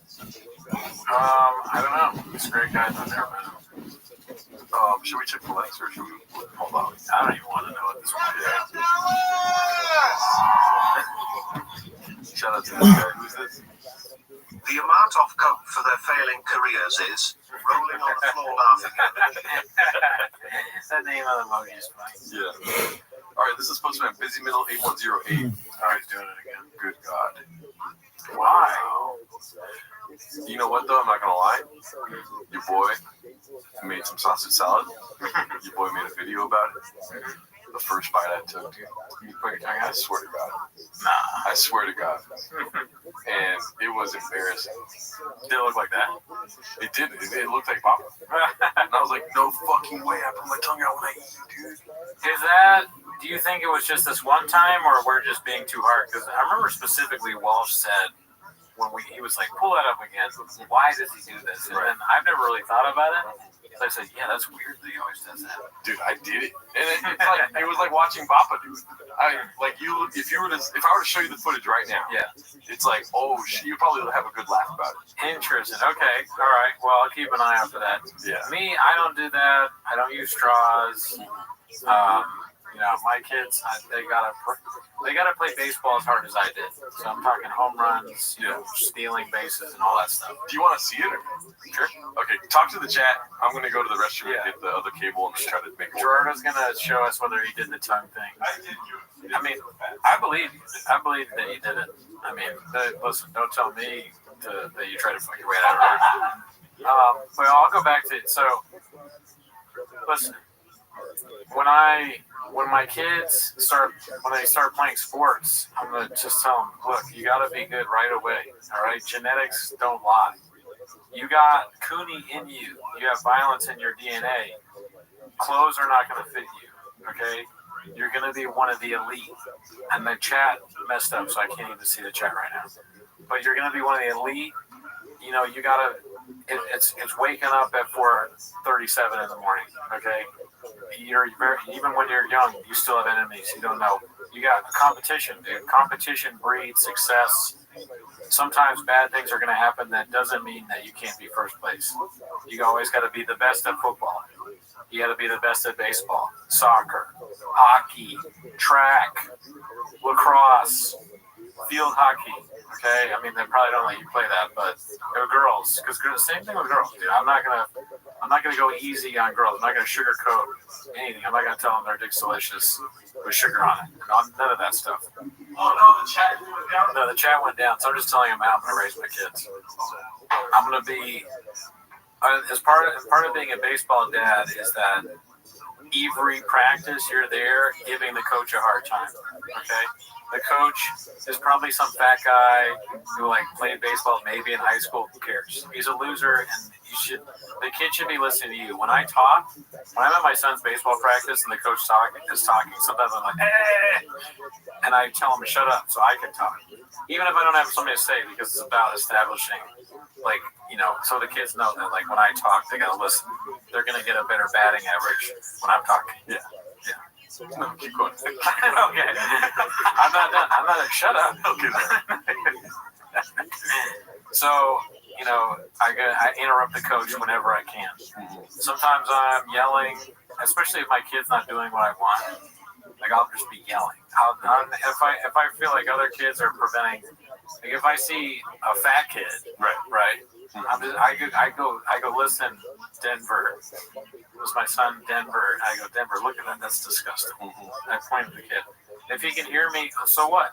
If his parents can hear me, so what? That's their fault. Yeah. They shouldn't have raised a child like this. Right. I don't even know how that happens. But in life, there are people with genetics like me, and there are people with genetics like other people. But I can't.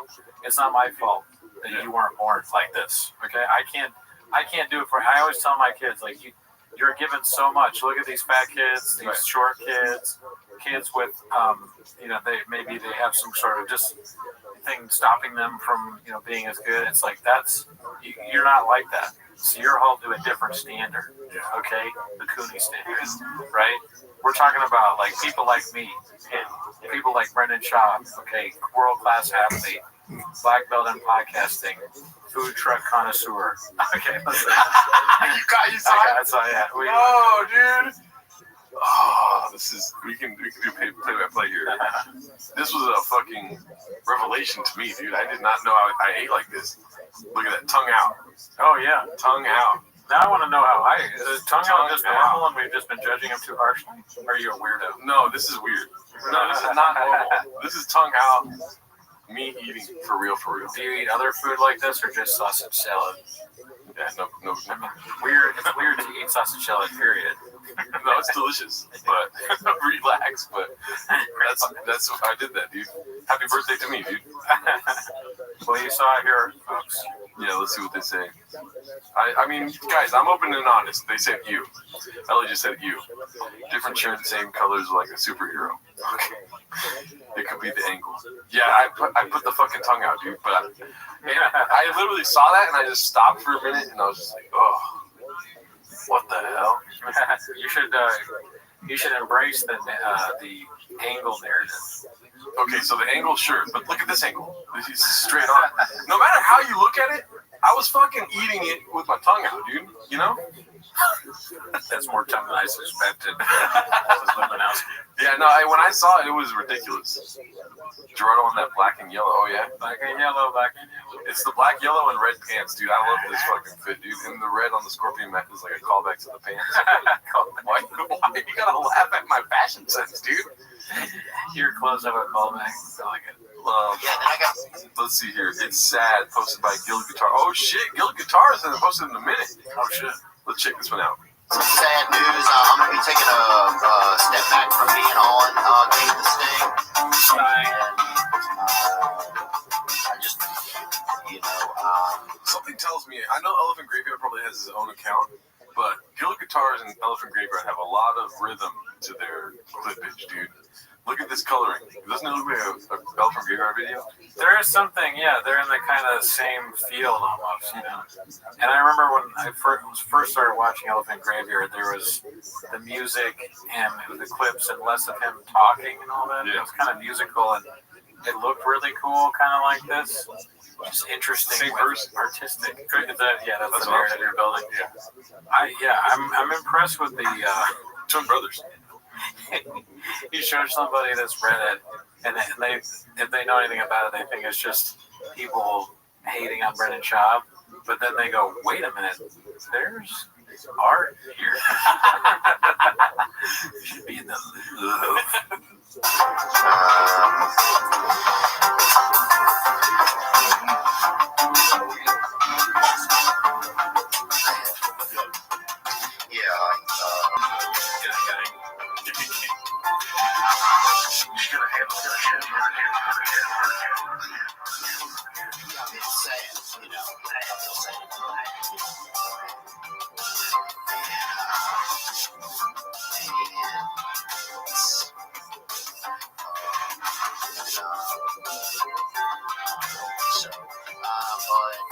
There'll be some times where I'll pop back in, you know.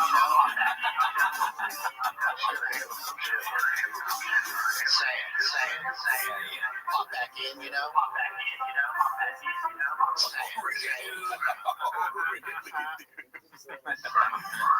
Oh man, R.I.P.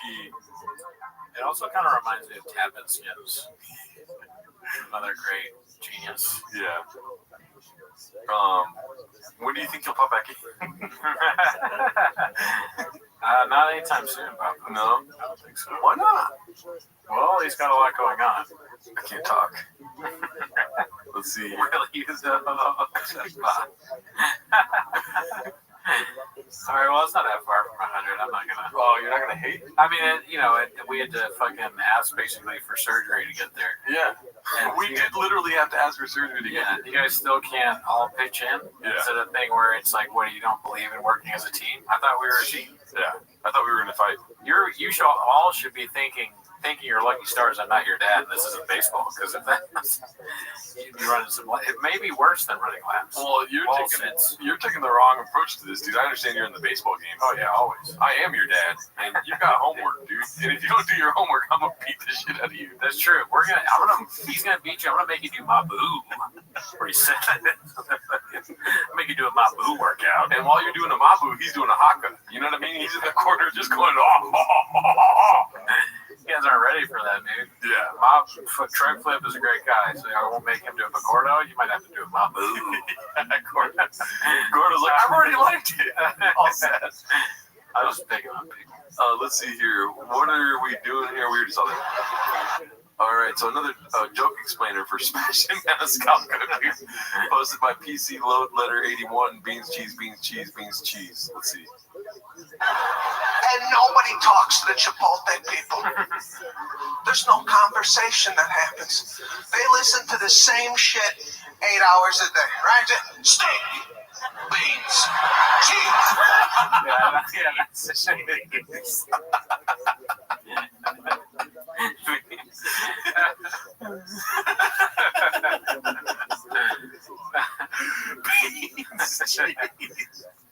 I know he says beans cheese, and it's funny because of Gringo Poppy, but I also think that's funny in general.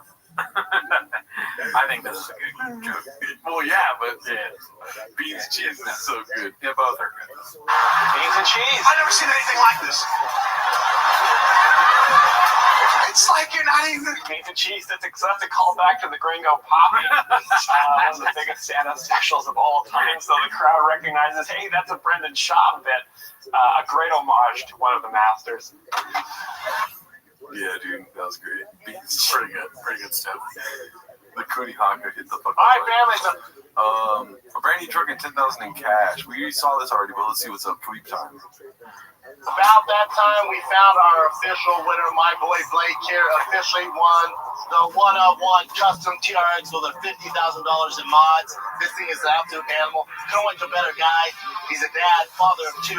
Your two girls are going to love this truck. So not only did you win this truck, here's the kicker. You only purchased a hat. So not only did you get this bad-ass dad rig, but I'm about to give you $10,000 cash. Dude. And you also have to admit that you listen to T-Pack. Yeah. Everyone that can see. It's got a dad rig now, dude. Dad rig, dad bod.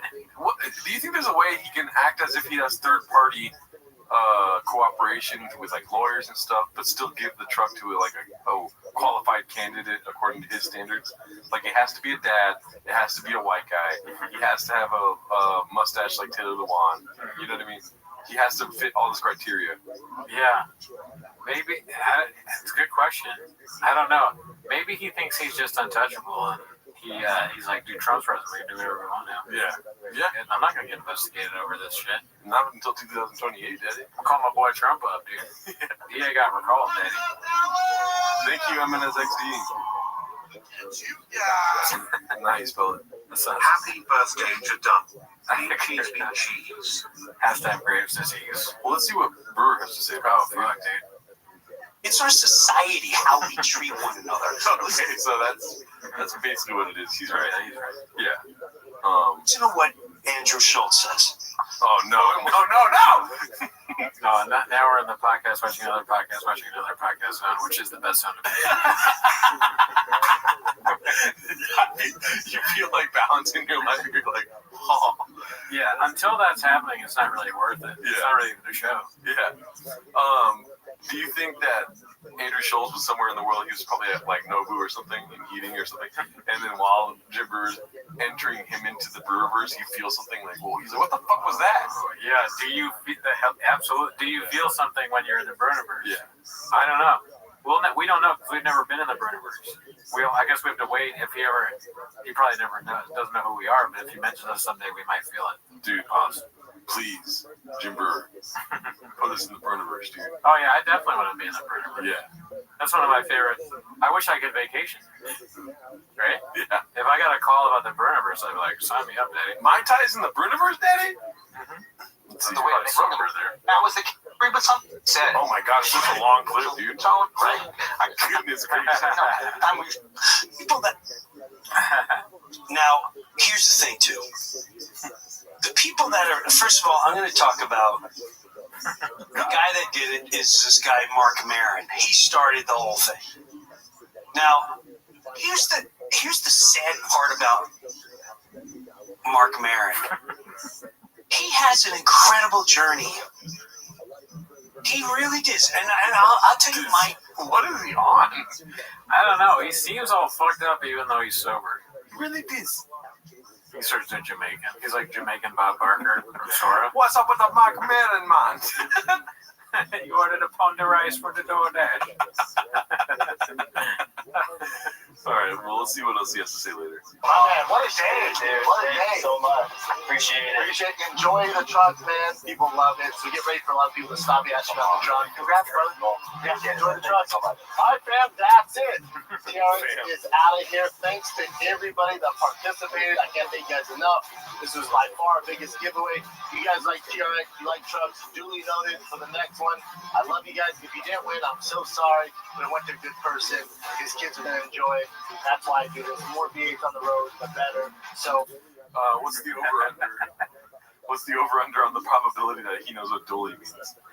0 chance B. The more V8s on the road, the better. Was that a Shab saying? Is that a new thing? His kids are going to enjoy it. That's why I do this. More V8s on the road, the better. Hope you guys continue to support. Love you guys. Thanks so much. Drive fast. Drive fast. All gas. That truck is crazy. It's so big. I know that he's in Texas, and maybe it makes more sense there. And he knows homeowners. Maybe this guy's a homeowner. Yeah. I'm just laughing at the idea of me winning the truck. Where would I put that thing? take over both my spots in my apartment. Tell my fiance to park elsewhere. Oh shit! Thank you, D. HBD bot birthday cake emoji. You know how they have those TikToks where it's like, first week in Austin, let's see how this goes, and then it's like, second week in Austin, or it's like an Australian accent, and then it's like 2 months in Austin. I'm giving away a truck, Daddy. Like that piece pops up. Welcome to the Jet 2 holiday, or what is it? Jet 2 holiday. His whole life. Everything Brandon does could be a Jet 2 holiday. Yeah. All right, what's this? Bobby's one of my closest friends, man. Posted by Guild Guitars. Oh no, Guild Guitars. He's trying to make it a sad thing, dude. Let's see. I love Bobby. Nothing but love for Bobby. Bobby Lee is one of my closest friends. Bobby's one of my closest friends. Oh, really? So real quick, Brian's closer with Bobby. He's always been closer with Bobby than I was. Like,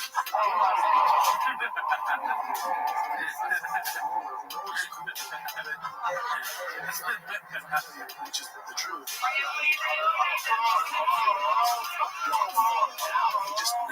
We were never that close. Oh shit. By day, 10 minutes of short podcast at night. All day, Ellie Adam. Thank you, Ellie and Adam. Dude, that's funny, the Rogan thing. That's nice. It's good. Yeah, good job, Adam. Ellie. Let's see here. I'm with Bobby. I'll be able to smoke.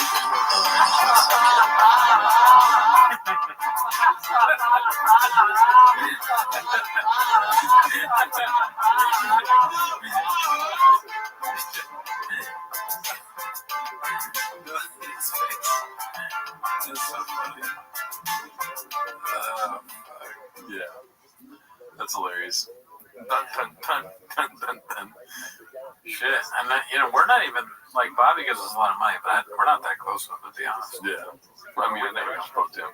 Yeah. Cooney's usually the one that talks to him. That would be. What the hell is that all about, dude? Gerd Daniels. Do you want to hear a story about yesterday, my birthday? Sure. I went to Mendocino Farms with my mother. Shout out to mom. I told her, oh, by the way, breaking news. I told her everyone in my chat wants her to start a YouTube show. Guess what she said? Fuck that. Hell no. Really? Y'all could have had me. Whatever she said. Anyways, we went to Mendocino Farms. Yeah. And the guy was like, what's your name? And I stopped my mom. I was like, Gerardo. Right? And the guy was like, Gerardo what? And he didn't say that, but you know what I'm saying? Yeah, he's confused. He's like, oh, what? And how do you spell it? I was like, nah, see, it's my birthday. You got to spell it. And I get off to this. Right? And he literally went like this for way too long.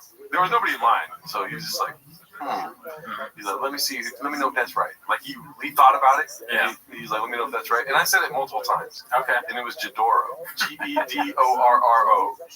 Jadoro. I like that. Mm-hmm. That's good. That's another added to the list. That's another one, guys, here. Jadoro. Added to the list, dude. That's how he spelled it right there. Sounds like a techno song. It sounds like some artist from Ukraine. Let's see here. Alrighty, can't wait to see Brandon's anti-Tylenol activist error. I think we already saw this one. Geraldinho. Okay, so Brian just got back from Turkey, posted by Thick as Fuck. Circle Jerk Soprano posted this one. That looks like Brian Callen. It does kind of, yeah. Giordante, somebody said. This one's posted by Beyond. Totally real and organic comments on T-Fat-K shorts. Thank you for your creative energy. Your videos always bring pleasure and positive mood. Damn, some hotties looking at the shorts, dude. Wow. It's like being in Charleston, dude. Charleston Werewolf. Yeah. That's what happens when you're in Charleston Werewolf. Yep. That's what happens when you visit Charleston once, dude. Okay. I didn't know there was a video component to this. What about Visalia Vampire? Visalia Vampire. My cousin's from Visalia. Oh, really? Yeah, the one that was in here. Oh, shit. Shout out to Visalia. Allegedly. Let's see here. Posted by Selected Tom. You can't make this up. Let's see here. Lonely, so lonely, so lonely inside, real alone. There's no one, just me only, sitting on my rental phone. I work very hard and make up great friends, but nobody listens, no one understands. Seems like no one takes me seriously, and so I'm lonely. A bit of lonely. Poor little me. So is that, and it's for all of them, they don't seem to have friends. Nobody ever calls them, and like if my friend did this, I would maybe not immediately, but I call him up and I go, what was that? Yeah. Take that down. My only problem is that it's not, I'm horny. That would have been way better, dude. It'd been funnier. Yeah. Yeah. If it would have been, I'm lonely, and then be like, but also, you know, I'm horny, you know? What if you call him, you're his friend, right? Your Chin's friend. You call him. We talk about exports and stuff like that, you know, HDMI cables. He's just producer talk all the time. All day. Shop talk. Yeah. It's like trucks for you, but with dude Rod. Whenever I answer, I go, this call starts in 5, 4. Then we start. It's funny, but you hear me off, and you like, I'm like, hey, Jordan, how do I turn on the sink? And then you go, you push the fucking the sink? Yeah, I'm trying to think of something really stupid, like that I don't even know how to do. Hey, Jordan, Rodrigo Darno from Cuna. Right? Yeah. I'm like, Jordan, should I use the sink by myself this time? No. Hold on, Chin, I gotta get back. He's gonna fucking flood my house. But no, so you call up Chin, and you go, hey man, that video kind of sucked, and it's like, why'd you do that? And he's like, Shop made me do it. He said it's fine to do an Asian thing, so I have to, or he might fire me. Because I think that could happen. Somebody said that Cooney legit used the water bottle wrong. Oh, yeah, the dolphin bottle, I think. I did? Oh, yeah, that was crazy. I'll never get over when you go, it has a straw. Because I didn't even know what you meant at first when you said it has a straw. You go, why are you drinking it like this? It has a straw. And I was like, what are you talking about? Like, you're stupid, but I'm stupid. You said, oh my God. I like this chat because it reminds me I am not the loneliest man on the internet. Actually pretty cool and normal. I don't sleep in a race car bed. Chin might. Yeah. I give Chin a pass because his organs are failing. Chin's the one you call Dr. Hot Chip. He's the one that always got the fire clips. Dr. Feelgood remix. Got it. All right, let's see here. Truck winner is from Austin. So they're doing some digging. Yeah, okay. Can we talk about Brian's take on the Theo Vaughn situation, posted by Joanna Zanella Shop. Let's see here. the Theo stuff? Yeah, get Brian's take on it. Okay, yeah, but Theo just bombed. Saw Theo at the Beacon Theater for his Netflix taping. Some of the crowd walked out. You know, look, I never take any of this. Says was there, loved Theo, worst set ever. He seemed unrehearsed, disorganized. Theo repeated bits one of the multiple most times. original voices. Come Sometimes at at the me. show night, I can take it. Come at me. Why would we read this off if that's what... Fucking moron, dude. Yeah. Did he have an off night? Who knows? I have off nights. I don't know. We had to pause the show, ask for the punchline several times. This is different, though, B. This is different. It's actually really bad. Oh my God. He says the opposite. In the same hat, too. He's wearing the same clothes when he says, dude, come at me. I can take it. Stop talking about Theo. You're talking about him. I think you're missing the narrative here. Oh, I'm sorry. Because Brendan gets off to Theo being in trouble. So he's trying to tell Brian, like, it's different. Dude. No, it's not just an off night. No, it's not. On his show, he's like, yeah, Theo sucks, all right? But come at me. You know? Yeah, it's all stemming from that one thing. He left the show and he fucked up. That and he's a fucking narcissist, dude. Yeah. He's like, I'm way better. I can handle bullshit. Theo can't handle. Look at, he's bombing. I never bombed. Yeah. He's Tony Soprano. If Theo Vaughn went to Texas, he can't sell out. I sell out every single time. If I did stand up again, dude. Yeah. Oh my God. This is different. Yeah, this is different. It'll be fine, though. Yeah, lay off Theo. And then obviously his issue, with drugs, his long history of drugs and shit. There's a lot that goes in. It's crazy. Yeah. Yeah, get Brian's take on it. Okay. Yeah, gets Brian's take on it. He keeps talking. Oh, yeah, there's no take, I guess. That's funny. Mm-hmm. That's funny. Shop called it. This one's posted by Sweet Honey J. Legends, huh? 6 legends, 1 stage, no warning. Shane Gillis, Pauly Shore, Brian Callen, Joe Rogan, Ron White, Tony Hinchcliffe. 2 legends. Pauly Shore and Ron White.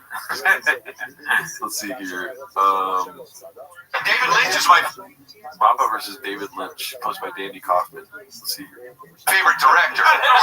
So I don't know what those movies mean at all. So this is David Lynch level? I mean, by mistake, though. What's your favorite David Lynch movie? Mulholland Drive. Or,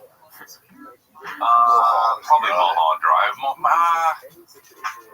Yeah, I think so. I just saw They're all good, though. They're all weird and good. Yeah, they're weird. He's a weird guy. I like him. Hey man, hey, this guy's movies suck. Yes, dude. That's awesome. That's when Brandon's at his best. It's so funny. I like that. If only he could have that one gear. Yeah. Really? Yeah. Which ones do well? No, well, Mulholland Drive won. Didn't it win like Best Picture or something? Dude, the Elephant Man was a 25 years ago. What else you got? 25 years ago, what else you got? Dead, Brendan. This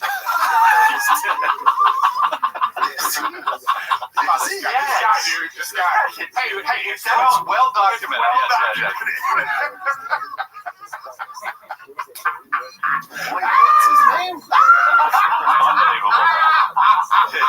You're creme de la creme today. Hey, that was It says years acting. David Lynch. Oh, dude, you know what it is? I'm thinking of David Fincher. Oh, yeah, David. Yeah. He's great. That makes less sense. Too, Great slappers. Yeah, he's great too. You brought up this random guy. Random guy. The guy's a literal legend. Like, was a living legend too up until he died. Man, Baba needs to start film reviews, dude, because his, like, how bad they would be would make it actually, like, really entertaining to tune into every week. The blunt things that he says are pretty funny. Blunt humor, like that's when he can be actually kind of funny. They don't need to be right. When are we going to be finishing here? Pretty soon, I think. Pretty soon. They're asking you how the Graves is going, and It's been flaring up recently. I can't even tell you all the things. I've done some shockingly crazy things recently. We'll do 2 more posts from the Reddit, and I'll give you guys a little preview of his flares. You don't even remember what it is. The subreddit has Rumi posted by Mac1987. That's crazy. I don't want to miss a thing. That's Mark Harley. That's Mark Harley. I know. If you try explaining to This is posted by Dandy Kaufman to Beanie and Bean Dip dropping facts on liberals. Let's see here. If you try explaining to a liberal that slavery was wrong, we all hate that, we all agree. Did you also know that slaves were entitled to work extra shifts to make money? Some slaves were paid, and not all slaves worked in fields. They'll call you a racist white supremacist. I'm like, I'm not praising it. I'm telling you about the history. That's how it was. How does that make sense, right? And wasn't it only like 3 to 6% of actual people owned slaves? Oh, yeah. Yeah, people think it was like 100%. Everyone had them. It's like less than 3% actually. It's terrible. But they're wrong. Yeah. The great Tim Pool on. Timmy and us go on for about 2 hours. So hopefully you're enjoying the podcast as of now. If you want the full 2-hour interview with Tim Pool, head on over to the Patreon. Wow, dude. 5 buckaroos. That was ridiculous. You get that one, just 5 buckaroos and you can get that? Yeah, dude. Don't have a coffee one day. Yeah, right, dude. I'll drink more coffee to avoid That's why, or what you're doing, or like just I'm avoiding Shab's Patreon. This is your 3rd coffee today. I'm like, yeah. Shab does a presentation on slavery. All right, I want to give them a preview of the next Cowbellulations. Oh shit! Yeah, this is what you get for fucking being. Oh my god. So there's a little bit of a flares of Graves here, so I wanted to show them that. Okay. Let me get the right part of it though. Okay, yeah. So we talked about Luigi Mangione a little bit. I don't remember that. You don't remember anything. No. You talk about your health care. So. Oh yes, I do. Yes. All right, check it out, guys. This is the preview for This week's Patreon cowbellulations. You cool with this? Ready? Look at how big that beard was. Oh, you know what? Actually, let me put an endpoint so I don't go too far. Yeah. That's very important, Ken. Yeah. You're like, please don't show them anything. Let's go right there. And Because I do say like one or two things that are offensive. yeah. So that's probably in the Patreon version. Yeah, let's see this real quick. HealthNet. She's whack. HealthNet is fucked up. They didn't kill my CEO and shit. Motherfucker.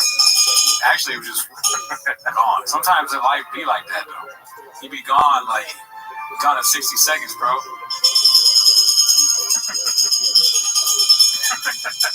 What do you think about the bots on YouTube? Bots? Yeah, the bots. Them people that be leaving comments that are negative and shit, saying cowbell not real, bruh. Some people be hating on YouTube, bruh. It's like, I'm cowbell, dog. Would you come here? What'd you expect, bruh? Cowbell. Facts, what you get. And some people don't want facts. Some people want you to lie to them. Cowbell. Tell you that. They want cowbell to come out and be like, I'm not different, okay? I'm not 10 toes down. I'm not fucking, I ain't got no violence in my DNA and shit. I ain't gonna lie to you. I'm gonna tell you how it is. I ain't never sugarcoated nothing in my entire life. Some people leave. All right, yeah, that's it right there, dude. I love it. Cowbell is different. I gotta tell him. I gotta say that. He's very good. Cowbell is fire. I like how you asked the question, fire? Cowbell's fuego? Mas fuego. But yeah, if you want some of that, it should be up either tomorrow morning or the next day. I'm going to be editing for the rest of the night tonight. Shout out to all of you guys for coming through.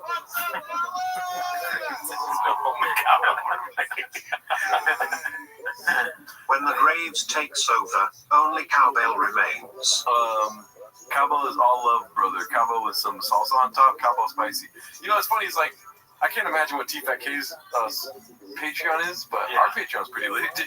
Yeah. We got cowbell, dude. They got a guy talking about how slavery is not that bad. Yeah. That's on their Patreon.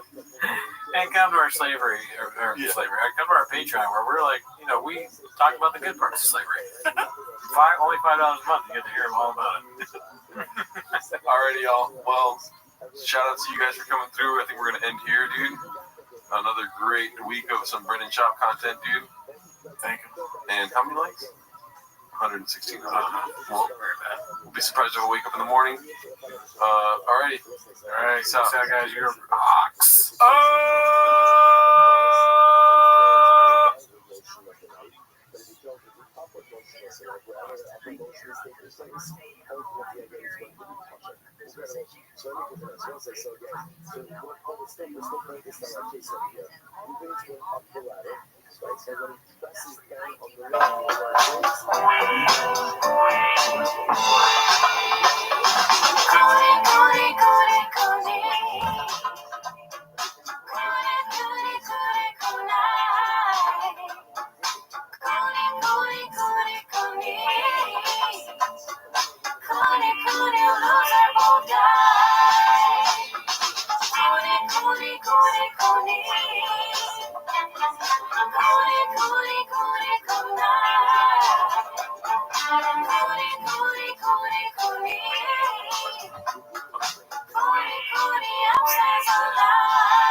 Welcome back to 10 Minutes of Shop. Thanks for tuning in. As always, join the Discord, join the Reddit, join the Patreon.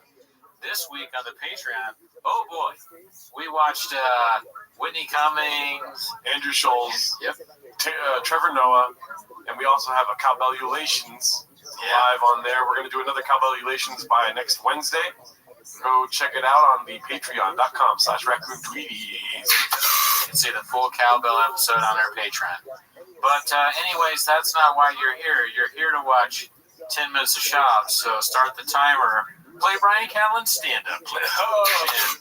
That's right. We're watching Brian Callen's stand-up special on this special episode of 10 Minutes of Shop. And if you're not on Sora yet, you should get on it because we're both on Sora. And I just made a new cameo because in the one that I made the first time, I was fat. And I am maybe fat. And then I'm worried now that I'm going to be more fat in the new Sora that I made. Look how fat Brendan was. I don't know if the camera's going to be able to tell, but dude, fat Brendan. Different. I like my voice. It's so fat. Look how fat that guy is, dude. Oh, I didn't even see that one. Yeah, it's just you saying. Oh my God, I'm not that fat. Jeez. Oh man. Anyway, so has anybody in here? Oh, let's see. Let's start with the poll. Has anybody seen False Gods yet? Seen False. I was going to use Jake Paul to make Cody on Sora. Oh man, because that's what you did to make Jelly Roll. Or you tried. Oh yeah. We found like Jake Paul on a fat guy is Jelly Roll with face tats. We found that out. Yeah. Through science. Yeah. Brian's got a primal urge to be a man. Yeah. I'm sure we're gonna get a lot of stuff about like guys, and hot dudes and guy talk, all the classics. Well, I'm excited. I don't know about you guys, but I haven't. Have you seen any of this yet? No, I've not seen a second of it. Me neither. I've been waiting all day. It's been popping up in my YouTube algorithm all day today, and I've been skipping. I'm like, no, daddy, no, daddy, no, daddy. I haven't seen it in any facet. I'm intrigued. How long? How long is it? 59. Okay, how's that? 15 minutes. All right, let's go. And we're done.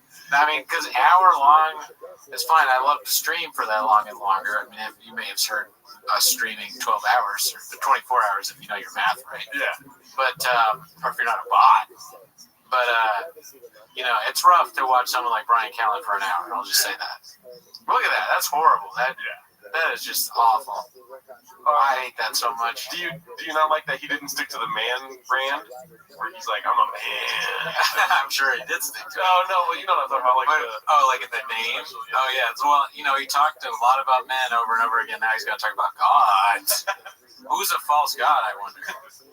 Who's it? I bet he doesn't even elaborate. Oh, false gods? It's the cell phone. It's the Democrats. It's the whatever you want to say. Those you already know? No, I haven't seen it. Okay, you're guessing. You have to think about this stuff? Yeah, you're not like, you know, you're like some sort of Matrix thing. You're one with the T-Fat Queso brother. I am, dude. Callen and Shop. I got the comments here while we watch the special because it's going to be hard to have the special and the comments on the same time. That's fine.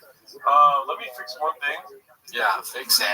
Go ahead and run us through your favorite moments of Brian Callen's stand-up. Oh, it's very easy to do. Obviously, my favorite moment in Brian Callen's stand-up is what created part of our show, which is that fans of us we call hawks, and people that we are blockbusters we call ducks. Because you always want to be a hawk. You always want to be a hawk, never a duck, my son. Yes. Or however he says that. That's a favorite. So shout out to all the hawks watching 10 Minutes of Shop. Also, African Singing Man. Yes. Just because it makes no sense. Right. He comes out and he's like, what if I was fighting and like I had a guy that was like an African singing man? And some racist bullshit. Oh, what do you think about that, dude? One person's in here. Whoa. They need to yourself. Who was the one who said yes to this? What's the matter with you? Don't be that. We watch this because, you know, we watch it for you all. We don't watch it, you know, for our own entertainment. Or, you know, the chefs, maybe they watch it because they want to clip it up. Let me, how do old people turn to making their fonts bigger on here? Display? Probably. I don't know. Let's see. I think he means idols based on the thumbnail. Yeah. Religious. Yeah, I mean, if you're a hawk in the chat, put a hawk emoji. And if you're a duck, put a duck emoji. Admit nobody ducks. Admit that you're a fucking duck. Admit it if you're a duck. Yeah. Robots are ducks. So any kind of negative comment, duck. Yeah. Duck bot. How do you make it big, pause? A robot that is a duck. I think, larger text size. I don't know. Boom. Successful eggs on Sora. You should let me cameo you like you did me, you bastard. Fat as shit on that thing. Everybody, you better get on there soon. Who knows? Maybe this new one won't be so fucking fat. You won't be able to make fat emojis or cameos of me doing stupid shit. I couldn't even see it until I got off work. I was not trying to make any of you because I was like, oh, my boy looks way too fat, dude. That's not how he is in real life. I mean, the stand-up one is crazy. I'm not that fat. The other ones, I was like, all right, yeah, I've gained some. Look, I'm going through a shop moment, right? I'm doing my food truck diaries. No one's filming. I go to the same kind of places with him, but there's no camera, and I'm eating the whole pizza. Yeah. I need to get back in there. I used to be able to bench press 225 30 times. Right. I got to get back into that. I got to go to zoo culture, whatever the fuck, with Mark. I keep saying I'm going to do that. My wrist is better now. Yeah. If people watch Raccoon Tweeties, check it out, dude. I'm not broken anymore. I still have creams. Is that good size for you? Yeah, it's fine. Pause. All right, enough about me. Nice. All right, we got 22 people in here that haven't seen it yet. The one person that has and wants to watch it again. Gerdo and Grave switching weights. Yeah, a little bit. Cooney on Cameo and Sora is a gift. Yeah, dude. Everyone needs to get on Sora, dude. We all need to have a fucking PF Chang's kitchen in there, dude. I got so mad at Sora that the last one I made, I haven't seen it yet, but it's just attacking you, to be honest. Me? Yeah, I was defending you. I know, but I don't have any morality. He who casts the first stone gets fucking blockbusted. Yeah, you cast the first stone, you son of a bitch. Oh, I'm on stand-up and I'm fat. I didn't say make Brendan Green Yeah, I bet you didn't, you bastard. Look, can we see what you made before we start? Do you want to say it's probably bad? We'll see. I mean, I have not seen. Let's see. Dude, that is such a funny, thumbnail, dude. All right, let's to the 10th? Yeah. Oh, no. I like what y'all be doing out here. The ciphers, they're dope. Real creative stuff. Yeah, thanks for this. Yeah, for sure. It doesn't even bother me or anything. I like the vibe. Okay. Keep it moving. Cool. Have a good one. No, Sora's free. The first 3 people to DM me on Instagram can get a free Sora invite code. Brian, I will send you an invite because you're on the Patreon. Oh. I'll DM you, and if I don't, chat me. Yeah. So I will forget probably. Without further ado, let's get this 59 minutes of our lives over with. This takes me back to the times where we watched the first 18 Brian Callen specials. I don't know exactly how many we watched, but it feels like a lot. Let's pray to God we make it. Yeah, no, this is gonna suck ass. But damn, that was a good ass story. I'm sorry that I'm not paying attention anymore. I knew it. You giving me something else to watch was a bad idea. Yeah. But no, I'm locked into Callen now. But that was a good one. Let's see. That was terrible. It was not good. It was so good. What are you talking about? It's hilarious. It's a funny premise, but the execution of it was. Yeah, well, I mean, it makes they make the other guy sound like you. That's what sucks about it. Yeah. But it's very funny.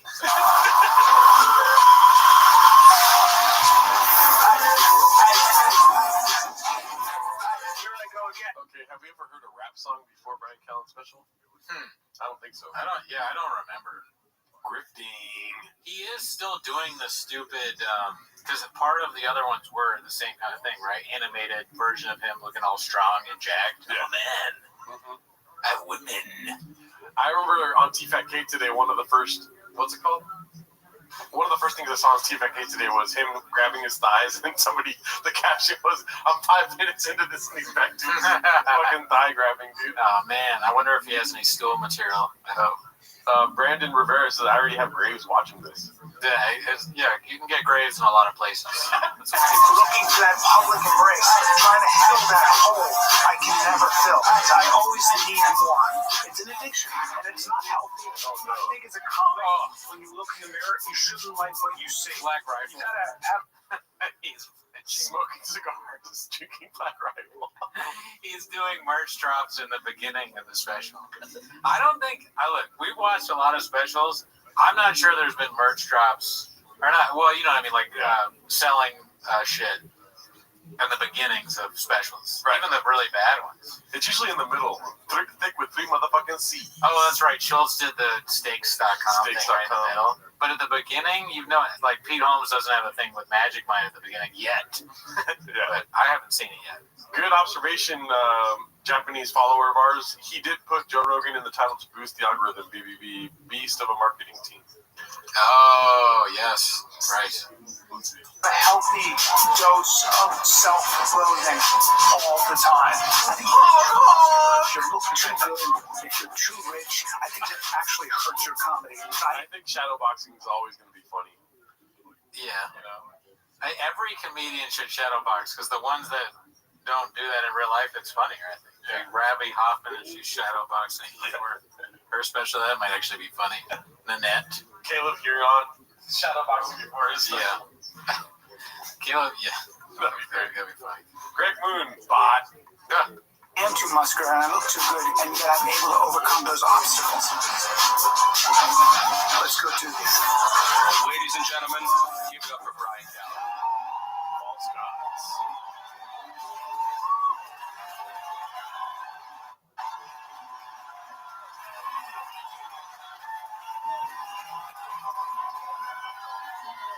You laugh. I'm laughing at you're not a comedian if you don't do karate or jiu-jitsu. I've had that same thought. Yeah. I think I have those shoes. I think I have the same shoes as him. Yeah, I do. But mine are red. Those exact same shoes, I think. Are they just Jordan 1s? Because I have Jordan 1s. Oh, if those are Jordan ones, then no. I really don't think the ones I have are Jordans. But I have shoes that look just like that. Okay. Boring. Same thing as always. What's up, Boston? What's going on? Yes! The mothership. It's good to The first cut. The mothership, yeah! So anyway, I don't know. The first joke bomb.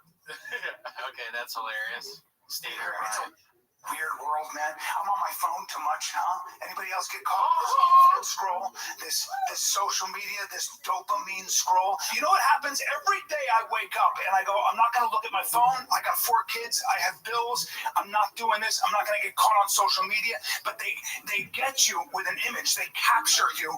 And like, I'll just see an image of like a woman in a bikini on a skateboard. No, because but I have to make sure she's safe. Right? And then Man, he's doing it right away.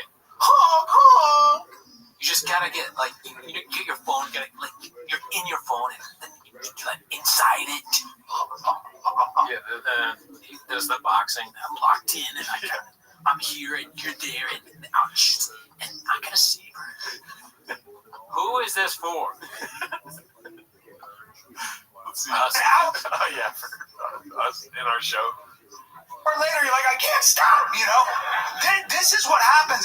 The problem is it gives you desires you shouldn't have, and it makes you feel like you're missing out on life, which is ridiculous. Look what I get to do. And I'm on the other day I'm scrolling, and a dude does a perfect backflip off a yacht and just disappears into the azure waters of the Mediterranean. And the girls on the what waters? I don't know. It's Brian Callen's intellect he's using. Let's see. Disappears into the azure waters of Azure blue. Oh, Yeah. that's my guess. But he uses words like azure in Afghanistan. Azure. Yeah. You know what? I'll give him credit here because if I were Brian Callen, he's saying that he's looking at his phone a lot, scrolling through social media. I wouldn't be doing that because of the stuff that he sees. He's getting gadoosh left and right. Yeah. So if he's still looking at his phone all the time, looking through things, good for him. I wouldn't have that in me. He's on Reddit all day. Just on TPK. He scrolls. He has to hide things on Reddit constantly. I don't want to see that. Boss. Even when he's in Too Busty to Hide, he's like, oh, fuck that. Cross-reference with the Fire in the Kids subreddit.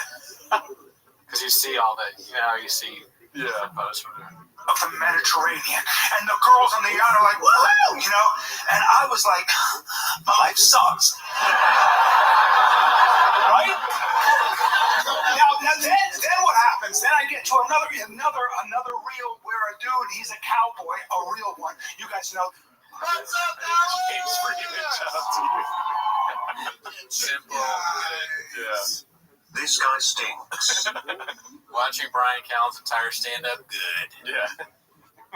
That's a good one. To another reel where a dude, he's a cowboy, a real one. You guys know this. Most of you probably. Oh, he's.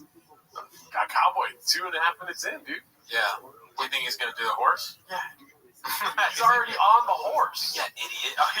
You dumb fuck. He's on the horse. He's on the horse right now. I missed it.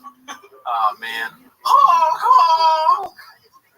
Another reel where a dude, he's a cow. See that? Oh, you're right. He got on the horse. I missed it. And an animal right away. Yeah. On the other specials on the Patreon, we would count the amount of animals that he would name. Yeah. Because he would constantly. His specials take place at the zoo. He loves the zoo.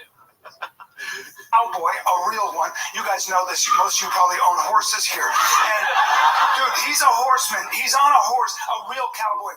Hat, buckle, rope. He wrangles cattle. That's his job. Dungarees. Dungarees. That must be a new thing with comedians now too. How big were the dungarees, Callan? Why not just Wranglers? Yeah, the Wranglers are funny. That's the most cowboy shit I ever heard. Wrangler? Peter Dinklage's dungarees. He's doing off that, dude. Yeah. He got it from Schultz. Woodrow Wilson's Wranglers. Woodrow Wilson. Right? Like this is a man who comes home and he smells like steer, you know? Like and rawhide. His wife is probably traditional in a prairie dress. She's like, I baked you a pie, you know? Right?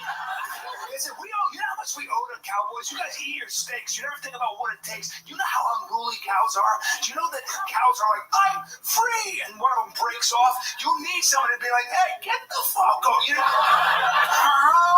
you have to. Damn, he came close to the honk honk.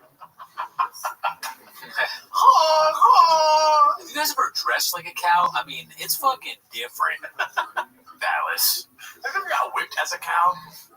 Do you know that cows are like, I'm free, and one of them breaks off? You need somebody to be like, hey, get the fuck up. You know, you have to.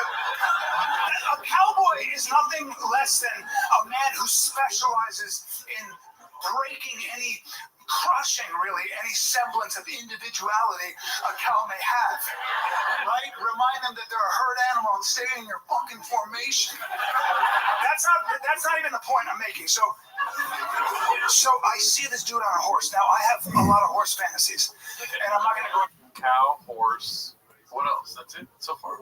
That's a lot so far because it's only been 3 minutes, Jim. That's more animals than I've heard. What's up, Look at you guys. Green Room Mothership Talk. Max. If I were there and I'm a comedian at the mothership, a door guy or something, it'd be kind of funny just to time him just randomly. Like, oh, he's doing an animal day. Let's see how long I click like a stopwatch. Yeah. And then you got a bunch of things someone else taking notes like, oh yeah, 4 minutes on horses, dude. I don't know how he does it. It's not funny at all either. Nobody laughs. He does it the whole time.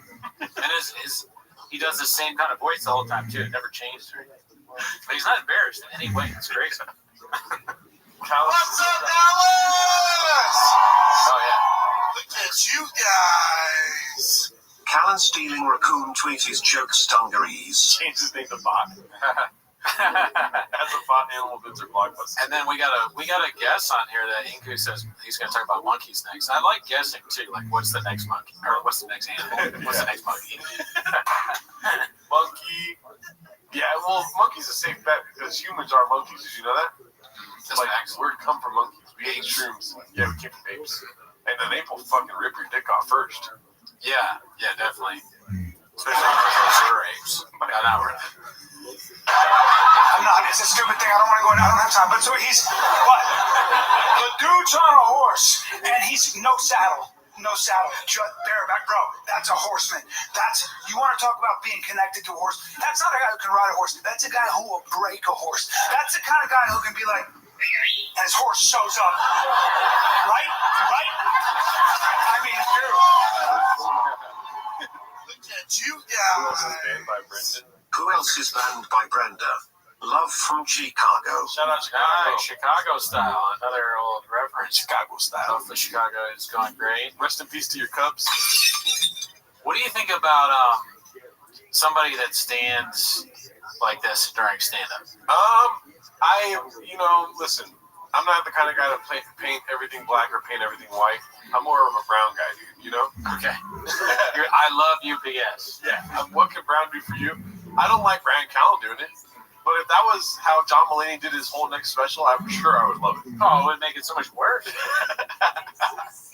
I just picture somebody, they do stand up, they're a comedian, they have this, maybe they walk the stage, maybe they don't. Yeah. But they're ready to do their set, and they go into the club and they see a guy standing like that, and that voice too, like a karate guy, kind of dressed up like a karate guy as well. Yeah. He doesn't not look like a karate instructor. He's in the stance too, and he always does this. Yeah. This is how he does stand-up. Yeah, he's ready for the attack. He's ready to defend himself in the audience. Yeah. That's okay. So you don't look like that when you're looking at the woke. That's why he does it. You're at the wall. Okay. Yeah. So he is the wall. Yeah, he's the wall. The woke ends here. Right. What up, man? You guys know. Here's what got me. I watched this 5 times. He's not moving a muscle. He's on the horse, okay? It's just him and the wranglers. I don't know what he did. Terrible. I can't stop thinking about other people's reaction to his stand-up. Yeah. Right? It's just the woke meets the wall, and he's standing like that. I literally forgot what that made me think of. Oh, my bad. No, it's not your fault. It's the grapes. Yes, it's just another grapes. What's up, Look at you guys. That's what Brian Callen's feet are never less than 3 feet apart. So thank you, Hangle. So what I was thinking is, I'm addressing the comic because I'm gonna lose my. Yeah, no, I will forget immediately. What I was thinking is, woke. He is against woke, right? Like you said. Yes. So obviously, the main guys that are defending us from people trying to stop what we say are obviously Joe Rogan, Brian Callen, and Jelly Roll, and we thank them. You guys like your freedom to talk and chat? Thank all 3 of those guys every night. Yeah. Okay, so these are really important people. But anyways, what I'm thinking is, you got these woke people, right? Yeah. Maybe some of them are aware of Brian Callen, and they hate Brian Callen. They hate him because he's free for our freedom. Yeah. Right. So they go to the show and they're expecting to hear offensive shit. They're expecting him to talk about trans and how protesters deserve to get shot. I see what you're saying. Right? And they get there and he does 10 minutes on a guy getting on a horse who's hot. Yeah. And then they're just confused. This guy sucks, but they don't even know. The woke don't even know they've met the wall. The wall is that there's nothing interesting being said. Sometimes you're more of an assist guy. You're not really the scorer. You're setting and then you should have lobbed that one instead of trying to dunk it because you just hit the back of the backboard and the ball went all over the place. Okay. You're wrong, dude. Okay. You were right for like 80% of that. All right, school me. Listen, dude, the audience fucking loves this, right? And then they forget that they were going to a place where they were supposed to see both sides of the issues, but they walk out going, you know what, I might be a Republican because that guy was funny about the horses and stuff. They sell this place as like the place where you can fucking discuss openly and not be judged for it. And then, so they're talking about politics, this and that, and shit like this, And then Brian Callen goes up there and just talks about animals. Right. And then people are like, you're Jelly Roll laughing. That's all of Austin when Brian Callen gets on stage. That's them, but I'm talking like woke people that he hates, right? If they were there. Sorry. If they were there. Yeah, he's converting to. Oh, you think they're going to buy in now? He's the red pill. Oh, wow. Yeah. That's it, yeah. Okay. He red pills everybody because of how funny he is. Dude, liberals are all cat ladies, dude. He's going to make 10 jokes about cats. You don't think that's going to win them over? It's funny to say cat ladies when there's homeless cats. Yeah. Homeless cats are liberals, dude. Homeless cats are liberals, and then liberals in general are cat ladies, so that kind of goes hand in hand, is what you're saying. Okay. I'm saying, like, he's the first step into a lot of baby steps towards fascism. Dude, this is Brian Callen. Tim Kennedy's saying, Cooney got to do Brian stand-up special live now. I've memorized this. Then nobody will know that. They'll just think I'm insane. False comments. Because some people could recognize Shop, but if I do Brian Callen, people really will think I'm like the least funny person of all time. That'd be funny if you didn't go up as Brian Callen if your stage name was False Gods. You just did. It's a great name for stand-up. False guy. Now coming to the stage, false god. Yeah. What's up, guys? You know when you're fucking out there, dude, you get locked in, right? Assad Aziz is in the chat. I would love to see Cooney act like he's riding a horse, but super gay. I can do it. No Dude, you could fucking do that on, what is it called? Sora. That sounds like a Sora video that Jar would make to me. Bro, nothing moved on his body, nothing. But whatever he did, that horse from a dead stone still stopped, took off full speed.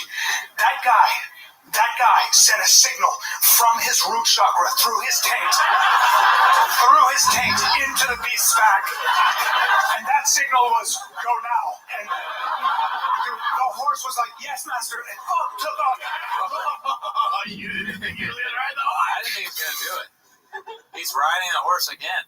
And, I've already seen this. Can we please get this as a GIF on the fucking... He's not gonna do that. What is it called? He's not gonna do that. Can we get this as a GIF on the Discord, dude? I want to see this. Just go. Yeah, that's right. Woo! Yeah. Ride that horse, you fucking crazy old bitch. Where's the green screen at, dude? It's crazy he's doing this at 85 years old, too, like Shab would say. Let's get a little bit of audio.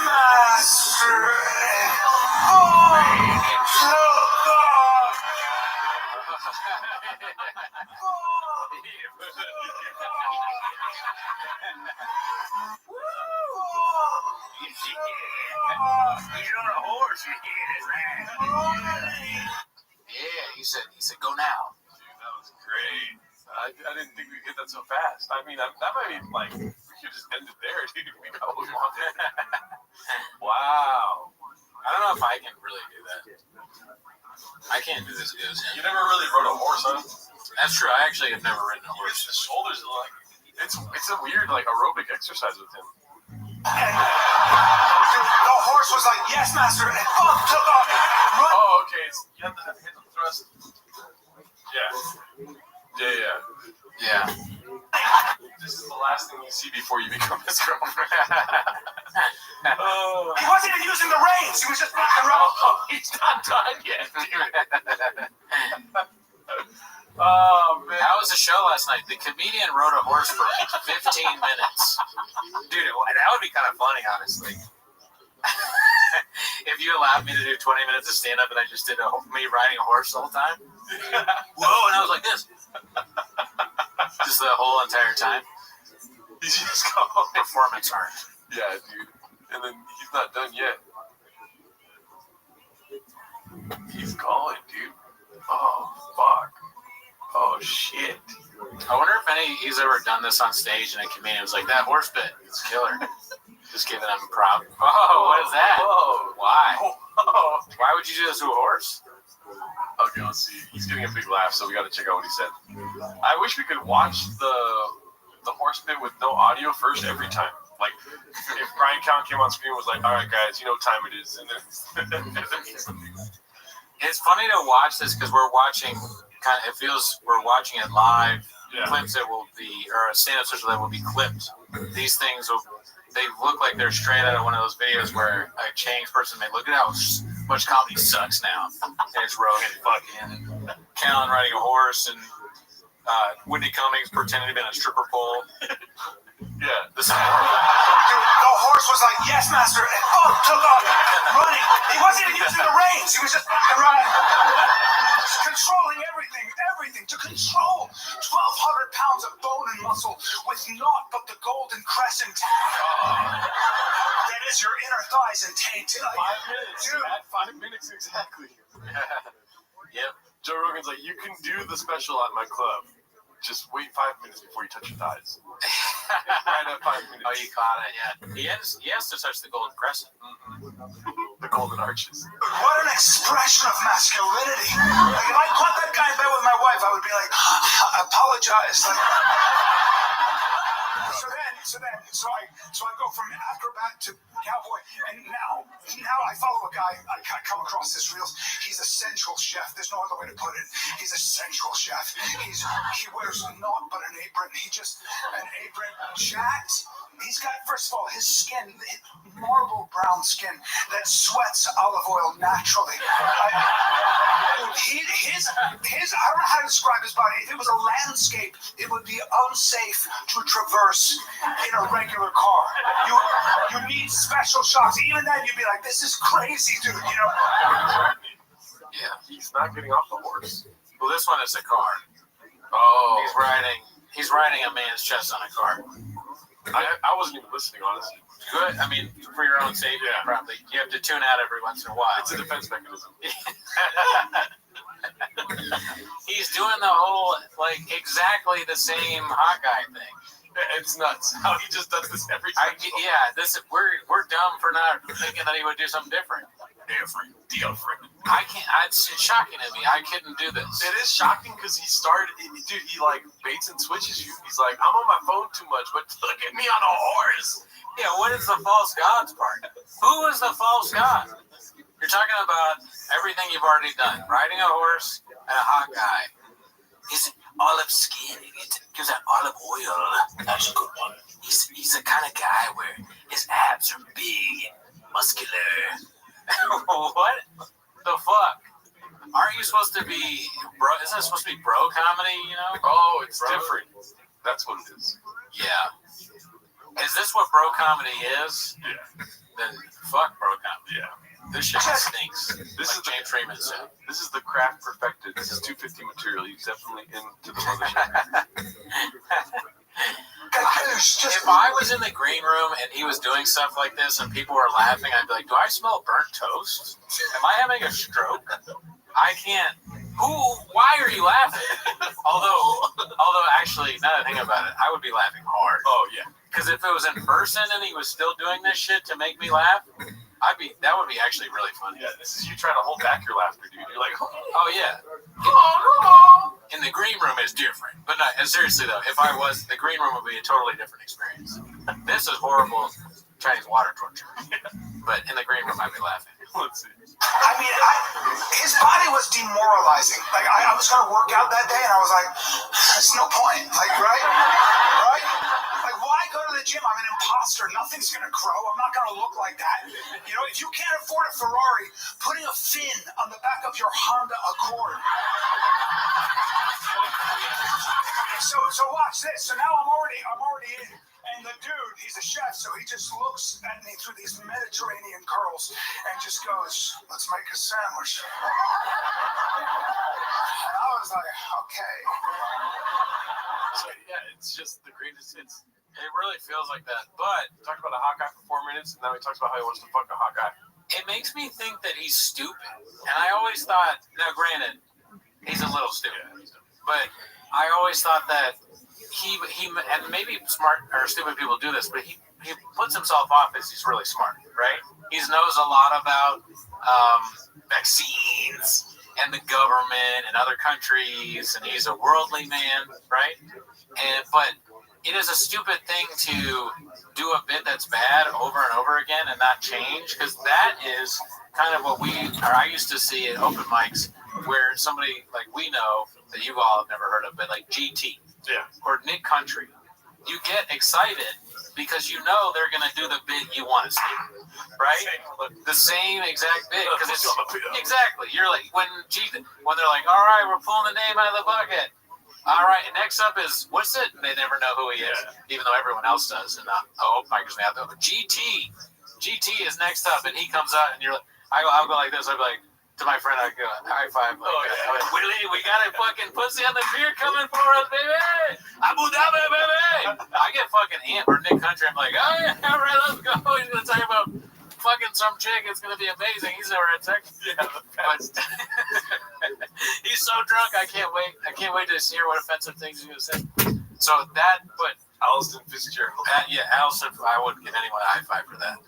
But this maybe is to Austin comedians. Maybe they're having the same feeling Yeah. That we're just not in. We're not in the green. He's riding a horse again. Yeah, exactly. They're like, Callan's up. He's gonna do the horse thing. Yeah, fuck yeah, dude. Do we have time to get another beer? Literally, that's how I felt back in the day. What do you think of Bot's comment there? Read it out loud.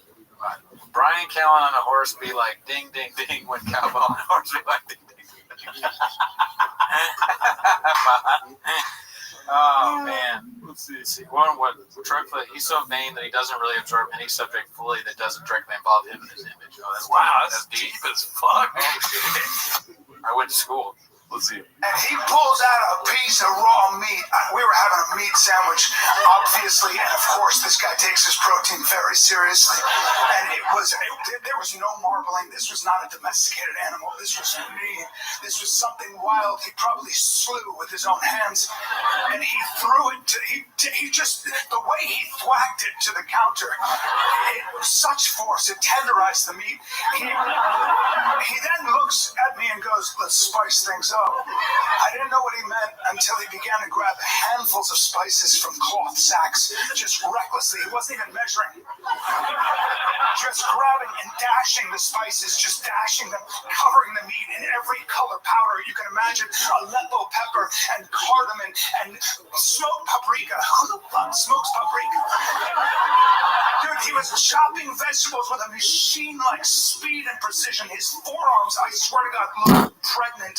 Like, dude, you know what's crazy is that listen, don't. I'm sorry, no, I was gonna say that. You know what's crazy is that we show him so much respect by not laughing. Okay. You know what I mean? Because the audience there, it feels like I'm not even joking. It feels like they're laughing at him. Oh wow. Okay. You know, because maybe. Who the fuck talks like this? Nobody talks this way. It's not like a clever, coherent thought. It's like some dude just fantasizing about men, and look at his face. Look at him. Yeah. No, I mean, I hope they're laughing at him. Oh, yeah. For the sake of the country in Austin. Yeah. The profession, no joke yet, ...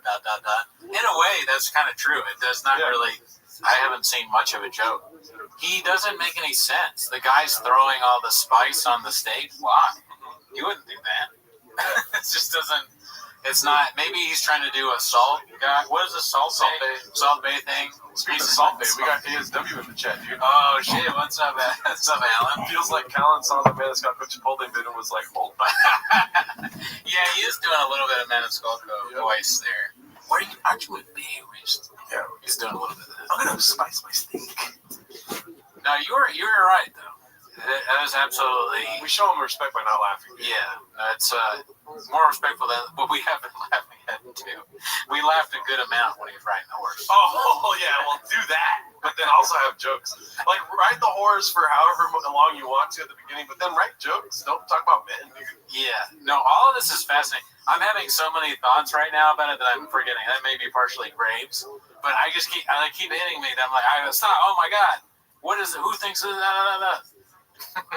Dick PT, people are laughing because they waited months to get into this shitty club and spent money on the drinks. Now I'm stuck listening to this old man describing Instagram videos. Oh, is that what he's doing? Oh no, he did that earlier. Now he's just fantasizing. The kind of forms, just the vascularity, they look like a cluster of angry horse dicks. Like just So then he pulls out a loaf of bread. I can't believe the guy eats bread. And I don't know what kind. It was a rustic varietal. Probably a French bouillie. And he squeezed it at the camera. He just squeezed it. It gave way under his heavy fingers with a moaning crunch. This was the most outrageous part. He takes a naked hand, and goes wrist deep into a vat of raw honey. A vat? Who has a vat? This guy. And just comes up with a wasteful amount. I mean, wasteful. His whole hand was covered in amber gunk, and I was like, what are you gonna do with that? And he didn't answer. He just began to rub it. No, some of it made it to the meat. We should have been able to predict he was going to do that. Did you know he was going to do that? I did have an idea that he would put his hand into a vat of honey and rub it on his body. I didn't think that. I'm not as quick as you. I didn't know. But I wish I did. I wish I had predicted that. I don't have Graves yet. Yeah. Dude, and thank you for updating us. 'Cause they're saying that he's talking about a chef on an Instagram video. I did not hear that. I missed that. Yeah. Maybe I would have been laughing.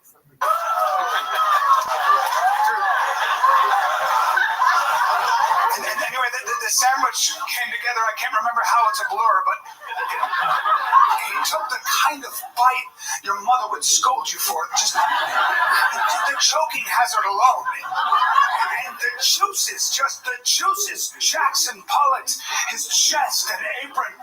And my wife came in and she was like, "Why are you making that face?" And I was like, I'm having such dark thoughts. Because, all right, anyone that's done stand-up, they have bad stand-up out there.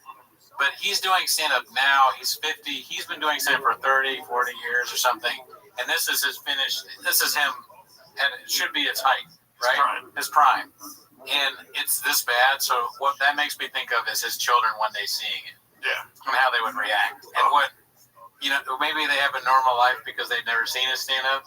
And one day someone's like, "Hey, dude, I'm watching your dad do stand-up." He's like, "Oh, I never watched." He's not my dad. They don't know what it's like yet. Oh, okay. So they go, "I've never seen it." I'm like, you want to watch it? And, well, I guess I've kind of just been avoiding it. I have a normal life. I'm happy and married, kids and all that. I'm like, well, let's just check it out. Yeah. And so his son finally watches the stand-up. And then the next day, the whole family finds out that his son has killed himself. Oh my God, no. No. He posted it up. Just from watching him stand up. Because of the horse thing. Yeah. Because of the hot guy. Actually, he kills himself. He decides to do it after the honey bit. When he runs honey off, he's like, "I can't live any longer." Even when he leaves his whole family. He was found in his studio apartment on a YouTube video that said 7:30. 7 minutes and 30 seconds into his father's stand-up special. He can't be cool. Yeah, I went a little farther. Yeah. Yeah, you think that's far? Think about what the other thing I was going to say was. It was actually much worse. So Oh my God. I spared you. But I hate to say that you're wrong all the time. You know what I mean? I don't want to be that guy. Okay. But you don't think he's like this all the time with his kids? Maybe. If you're his son, how many times do you see this man ride a horse?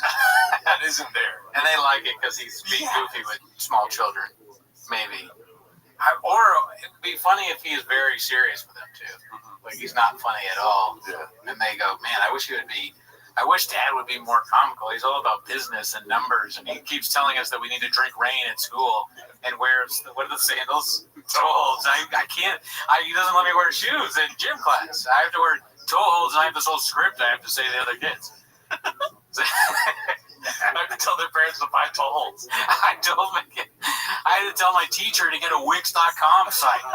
My dad rides my ass. It sucks being Brian Callen's son. I wish he would just goof around, and then they see this and they go, "Oh God, I'll wear it. I sleep on a Helix mattress, Dad. I told everybody to buy Helix. Please don't do more." So the kids at school make fun of me. $500 sandals. "Because I'm hungry." And I think Kui makes a fair point. It is funny thinking Brian's offspring ending themselves because of his comedy. Oh, well, thank you.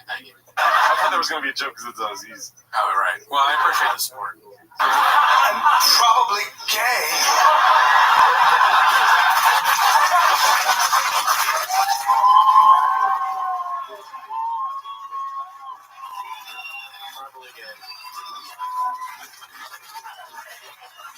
Several days later, I purchased an apron. I wanted to make my wife that sandwich, my younger wife. Put it on. I began to make the same sandwich in earnest. She came into the room and told me I look like I should be washing dishes in prison. I told this on the show many times, I think, but there was that one time I went to the Comedy Store and I went just to watch a show with my friend, and 8 of the 10 male comics there did bits about like, I might be gay. Yeah. And if I had power, I would say, we're shutting the Comedy Store down for a week. Yeah. We need to figure out what's going on here, and we'll talk with everybody, we'll interview, but a week, maybe 2 weeks, we're going to shut the club down and figure out how we can move forward from this. Why are you shutting it down for a week? If you don't know why, we're shutting it down for another week. Yeah. I shouldn't have to say that over a week. Yeah. Actually, now we're shutting it for 5 weeks now because you asked me why. You should know already. Did you watch the stand-up? There was one comic that was a straight guy that didn't say they were gay on stage. One. And it was a woman. It was so fucking infuriating. But then, and he's essentially doing the same shit. Yeah. This is like if your dolphin bottle did stand-up. He'd probably do it, dolphin. Let's see if I can. It's harder to do now. Pause. Oh, we got one.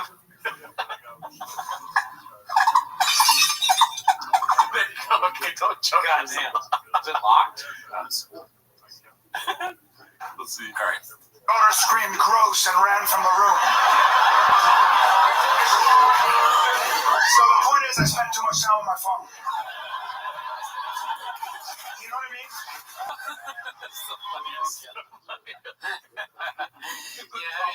I bring the dolphin. I go back into stand-up. I bring the dolphin bottle on stage with me. I'm no better than Cal. It was so. Remember the first time I did it, how funny it was outside? It was so fucking loud. It was so crazy loud, and I spit out my drink because I was thinking about what if I did that at the office? I'd probably fire myself.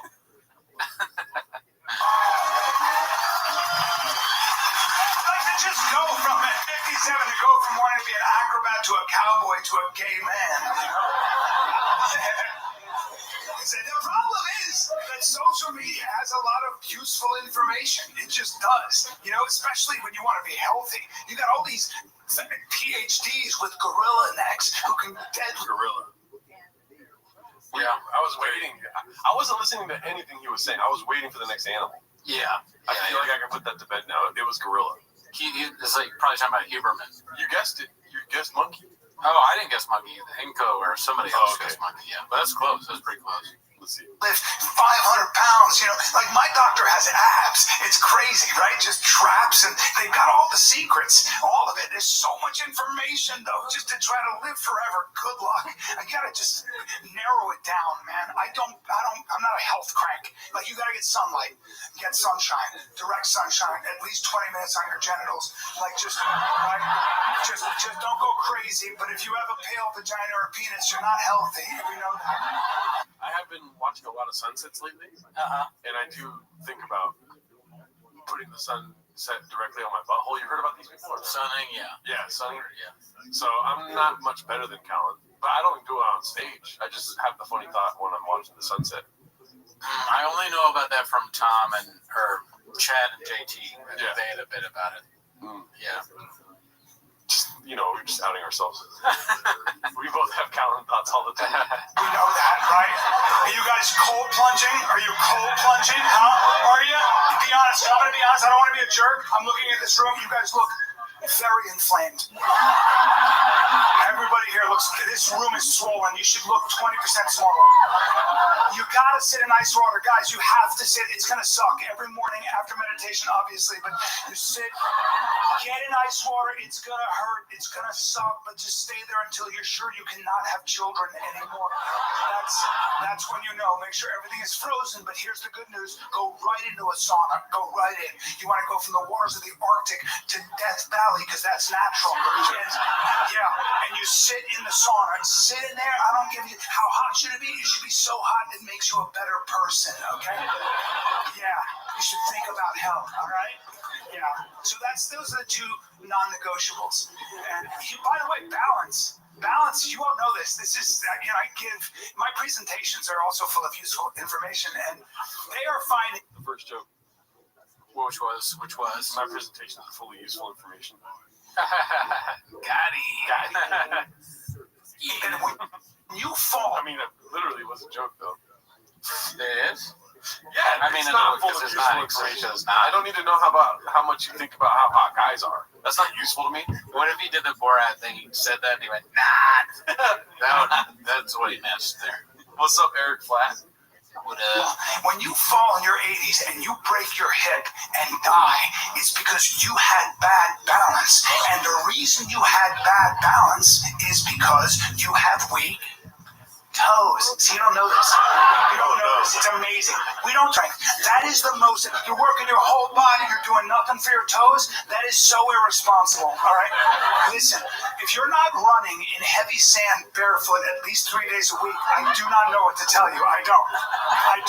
And I can't stand where people are like, I don't live near a beach. I can't find heavy sand. I have children and bills. Well then, die in your 80s, you lazy piece of shit. Yeah, you want to live to 105. That's the new. That guy was not laughing at all. It was like Crack Amigo is not happy with that. Look at him. He fucking does not give a shit. He's studying the grades, B. Yeah, he's about to write a rap. He's about to. Yeah, you want to live to. It also kind of looks like me too. You went to the special. This is how we find out that's successful egg. My fucking disguise is just blue light glasses. 5, that's the new 50. Yeah, let your friends die at 85. You want to get to 105. Don't miss those 20 years. Yeah, oh, that's a blast. From 85 to 105. Woo-hoo! Yeah. Can't wait to get to 100. Do you ever see what the average 100-year-old person looks like? You can't tell if they're male or female. Become involuntarily non-binary. That's what happens. 100-year-old people. Like your face looks like a used cactus, mate. You're walking sideways like a crab. I won. I have strong toes. I eat kale. I sit in ice water. All my friends are dead. I'm a winner. Damn, dog, that's like Jim Brewer. That was very much like Jim Brewer. Yeah. That's like if Jim Brewer and Casey Rocket had a baby. What the hell was that? Yeah, I would kill that baby. I'm a winner. And the fart thing. That was a little too close to Jim Brewer. Yeah. That feels like thievery. Yeah. Keep talking about it. I'm going to make it. Yeah. I think that because he's walking like Jim Brewer does with a. It's so much funnier without sound. It's so funny that Callen's special is better without sound. Brian Callen, better without sound. You might laugh at this if you can't hear. The worst thing you could do to somebody that can't hear is put captions on this. Because they probably, just watching this, that guy is really doing sign like, I think my favorite comedian is Brian Callen. I'm like, have you ever heard him though? Or seen? No, I haven't even seen the captions. Why do you ask? And then you go, okay, well, let's just real quick, we're going to caption it. Go, okay, I'm very excited to see this. Why? They're a week later, they're dead. They're dead, okay? And that's not by someone else's hand or natural causes. That's all I'll say. All right? I'm the same as Cal. I'm doing the same. I'm going to do the same thing over and over again. But I tell you, that one is funnier than the worst thing.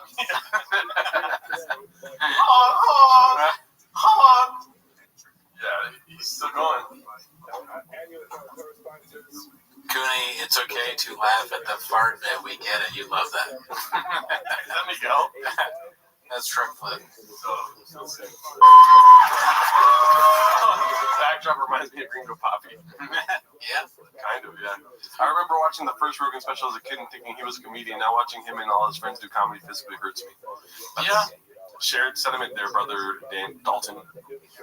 Sometimes I forget he's doing this for comedy marks, and there are people that actually find it funny. I disagree. I think there's nobody that finds this funny. Like I said earlier, they're laughing at him at a certain point. It's like comedy used to be clever jokes from, like, you know, the greats. You know what I mean? Dat Fan. I don't know who else to say, but Ralphie, mate. But I mean, Ralphie's better than. But okay, but to finish my thought, this is just like showcasing like psychosis in a sense. It's like some fucking crazy person on stage just that can talk a mile a minute, and you're laughing because you're like, who thinks like this? Yeah, but it's not a clever who thinks like this. You know what I mean? No, it's also very dated because a lot of what he does could be that old Howie Mandel clip that we saw. where we watch it and we go, what the fuck is that? That's not funny at all. Yeah. He's still doing a version of that. Yeah. It hasn't. His comedy hasn't changed since then. It's almost, I'm not realizing, derivative of that. Yeah. Which is bad. This is like if Jelly Roll did stand up. He'd probably be better. Yeah. Actually, Jelly Roll probably would be better than this, but that's not much of a compliment. Yeah, he'd go on stage. My dick don't work.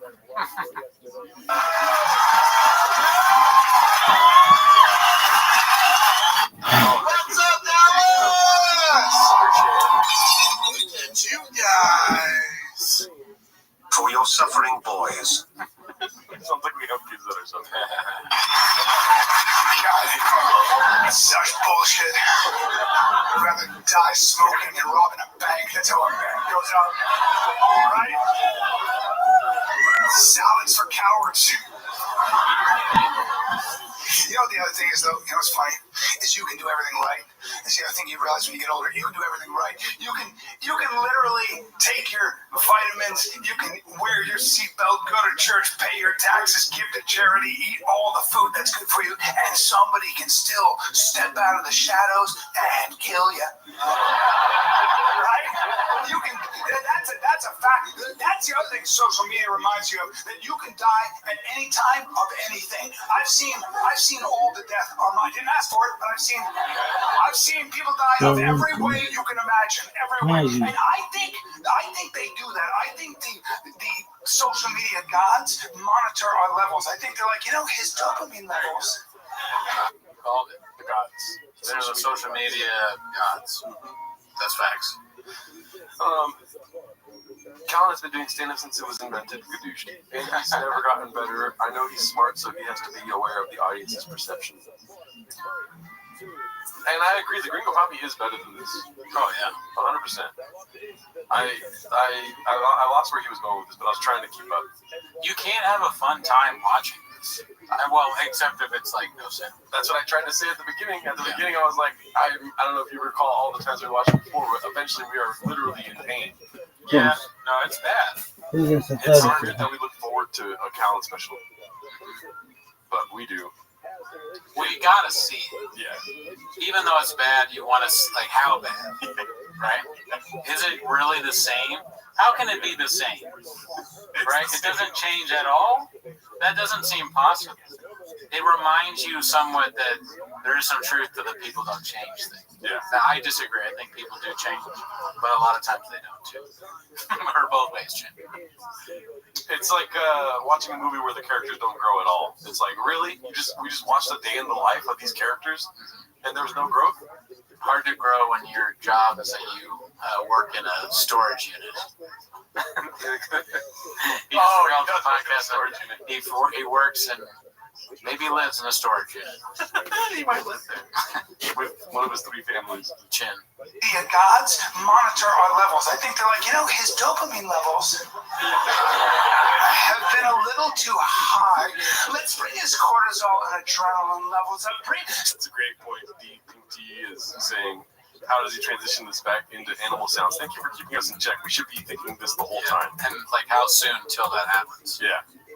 And Kringleberry, what the fuck is up with his thumbs? We brought this up before on Timos. He does have strange thumbs. He's got an ability to hit a C-clamp that we will never be able to do. What's up, Dallas?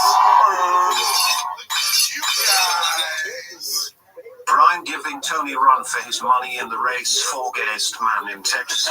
I like how that's the screenshot. It says that. Hungry wolf on stage. And where the comment pops up on the screen, it looks like he's looking at that, rubbing his head. Send him the video of the escaped circus elephant that stomped that poor guy to mush. Elephant, dude. That was quick. Wow, I did not. Dude, elephant was not on my bingo card for a Brian Callen special, dude. It'd be cool if he slipped in a reference. He's like elephant graveyard. Oh yeah. You're not gonna do that though. Do you think he'll mention raccoons? I think he's done that before, right? Yeah. Didn't we watch one where he did that? Mm-hmm. Oh, dolphins. Somebody got money on dolphins next. Next in order is either bears or wolves. Okay, bears, wolves, or dolphins. We got you guys on. We got the guy. Who's the guy on the side taking bets? The bookie? Yeah, the bookie. We got a tarantula hawks. The bookie's a raccoon. Every count special immediately regretted it and had suey eyes by the last one. That's true. Yeah. Yep. You don't even know it. You don't see it coming. You're just like, oh, I love elephants. Why is it shaking its head so violently? You know?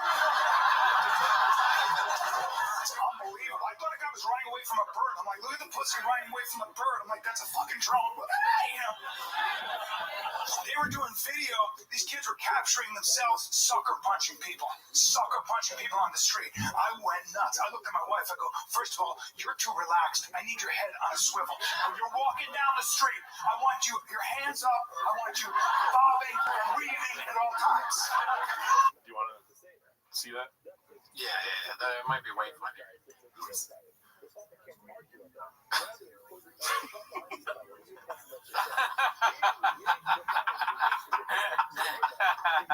Oh, this is great. It's so much better without sound, dude. The little actor right here.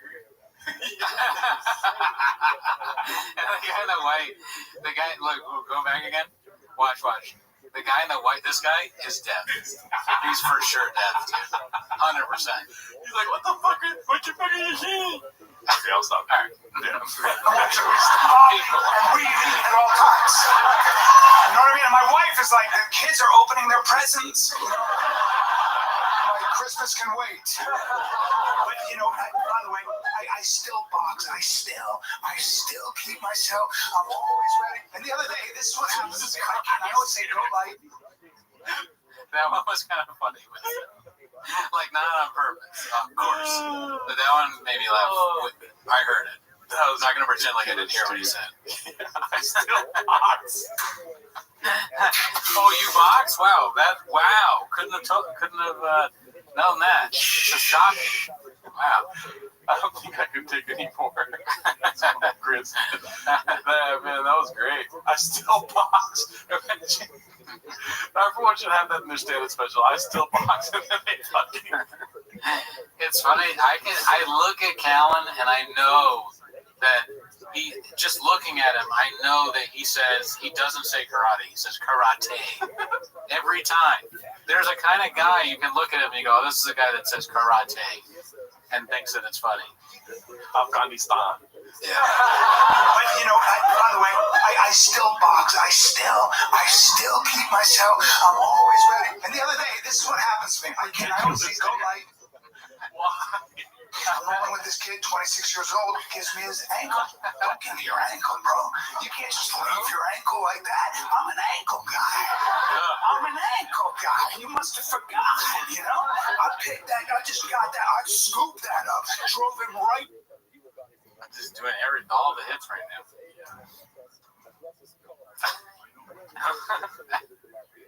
Yeah, it is weird how like he looks like a real stand-up comic when you have it on mute. You know, he's very good with those. Yeah. What is he doing? The deaf guy's like, what the fuck is he talking about? And they have to guess, because if I didn't know the context, I would think that he was. This is my guess. Yeah. Actually, think of something, and then I'm afraid we'll both guess what he's doing. Okay, I'll count it off. Right. Do you have something yet? Oh, I was gonna watch it. Yeah, watch it and let me know when you have something, but don't say anything. Just watch it. Do I sign off bitter or do I sign off appreciative? Because I am a little of both. Okay, I got it. All right. On three. Okay. We'll both say what we think he's doing. I sign off a lot of times. 1, 2, 3. I'm going to lie. Well, close. I thought it was a mechanic telling you why you need to get something else done in your car. I'm also kind of like, mowing the lawn is good. Yeah. I think I can see. Yes. But this mechanic is like talking like, you the fucking up cranky. Yeah, you talk way more to your mechanics than I do. I'm like, yeah, what is it? I grew up in a mechanic shop. Oh, that's true, yeah. You actually know. I was a truck guy, dude. Yeah, that's, and no wonder it took you 6 months to have a this truck. Being attacked by a mountain lion, okay. So I was driving my truck and flipped it, okay. The white guy acting out his bad Spanish. Drove him right down the mat, had an ankle sky high, and then I had trouble looking left for 11 days. I'm just afraid. I'm going to get bested by a younger, more symmetrical male. And, and my wife is young, and she's just going to be like, it's just a business decision, I'll raise my kids under a different name. I don't know. I don't know what I'm thinking. I don't know. Like in my mind, in my fantasy, I'm going to be 85, still training. And I'll be in a cane, and some guy will be like, what's up, old man? And I'll be like, oh no, you chose the wrong grandpa. You know what the problem is?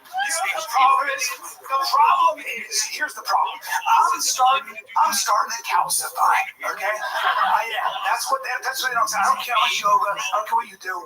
Listen, you get to an age where if I have to fight for my life, if somebody attacks me on the street and I gotta go from 0 to 100 like that, I better be very warm and thoroughly stretched. I love that one, dude. Christian Castillo says it looked like Brendan pressing that guy from Starbucks. That's pretty great. Yep. I'll pull everything, bro. I have so many delicate spots. Don't worry about road rage. If I've been sitting in a car for more than 20 minutes, I can't just pop out of the car. I can't. I don't care. You could be beating my mother to a pulp, and I have to do my foot twirls. I have to. Dude, my Achilles will pop right off the bone. I do. I'll be right there, boy. I'll be right there. Put your feet in his hands. Hands up. That's pretty funny. But it's not funny right now. But I can understand how this could be funny for sure. It's so funny for this screenshot for you to say this is funny or this could be funny. It's so good. That was my background on the computer. He looks hilarious. He looks hilarious. Again, a scenario where okay, you're trying to convince your friends that you're woke friends. That you want to take them to a comedy show and you go, no, this guy's different, okay? This guy's very funny. He doesn't do any of that offensive stuff, okay? He's very clever. And they go, all right, well, let's see what he looks like. And they show him this. And they're like, fuck you. Fuck you. I'm not going to that. I'm not going to go watch.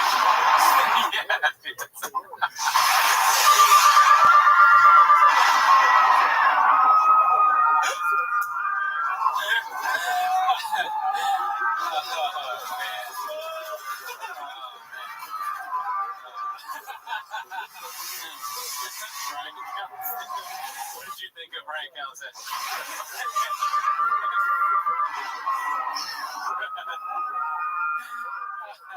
People scream. Everyone's dead. I'm always so damn late to the Cooney stream. Shout out to you, Brendan Muller. You're welcome. No, but the idea of the joke is pretty funny. It's just he sucks. That picture is great. You should screenshot that and make your profile picture. Can you screenshot that and send it to me? Yeah. I want to make that my Sora profile picture. Yeah, dude. Perfect. Doesn't get funnier than that. That's top tier right there. Let's see.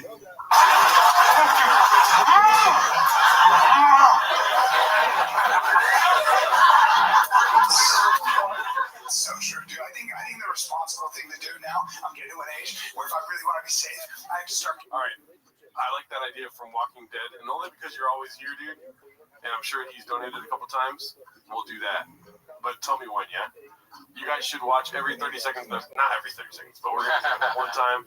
Watch with no sound, guess the joke, then the big review. No, that's a good idea. But not yet, though. Let's wait until, he's going to give another standing O. Right? So cook. At the end of a standing O, we'll do it then.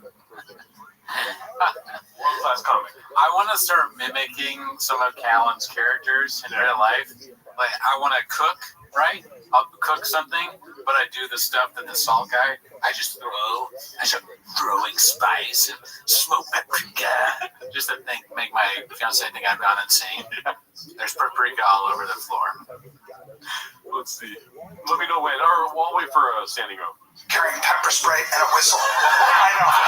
Because that takes no warm up, and then, just call the authorities. I'm not going to carry a gun. I'm not. I own guns, but I had all my friends in Texas, home of the brave, You know what I mean? But for me, it's just, it's too heavy. Performance art. Again, another Brennan Cooney idea. When you pause it, dude, we unlocked another level. When you pause it, he has hilarious screen grabs. It's not just when the video is playing that he's playing with no sound. It's pictures of him doing shit. This is great too. He looks like a Jeff Dunham puppet right now. Yeah. Oh my God. Okay, but here, performance art. All right, performance art idea. We take me and you.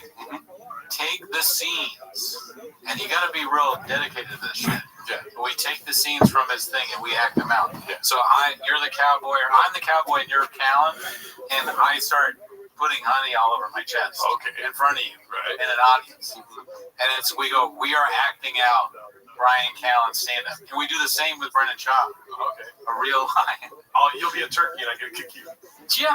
Yeah, I could do it, or a real. Well, we don't want to hurt him, but we could get a lion.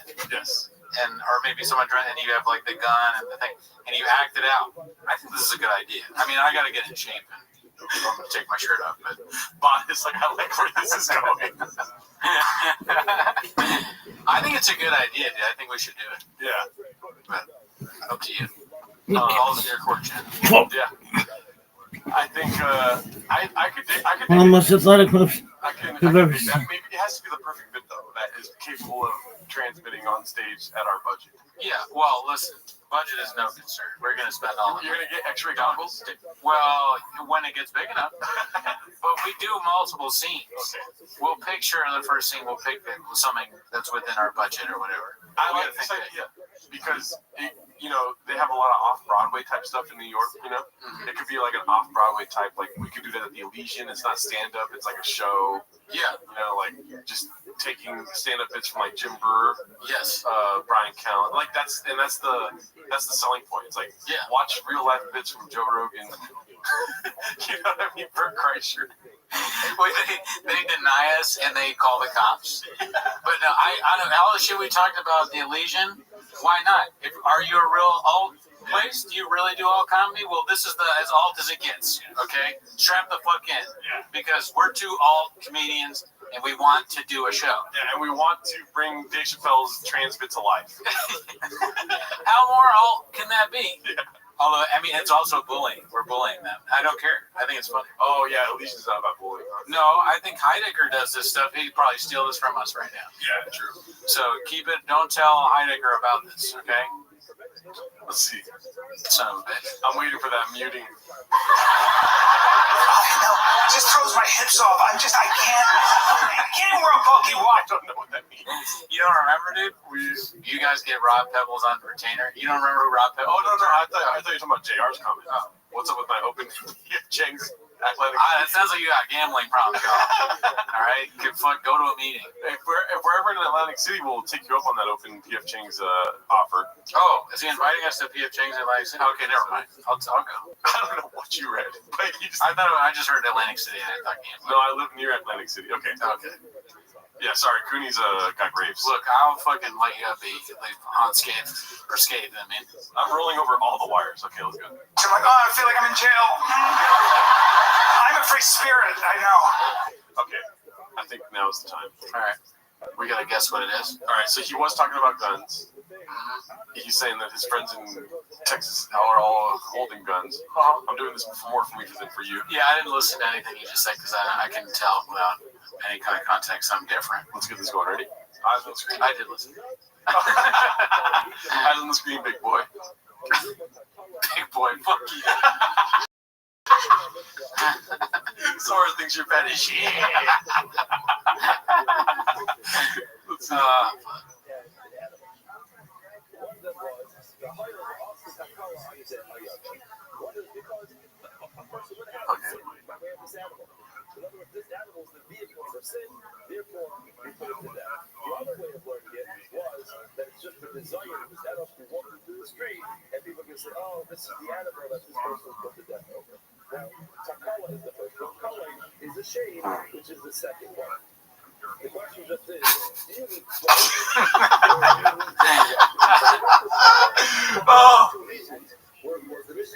Okay, I'm ready, I guess. All right.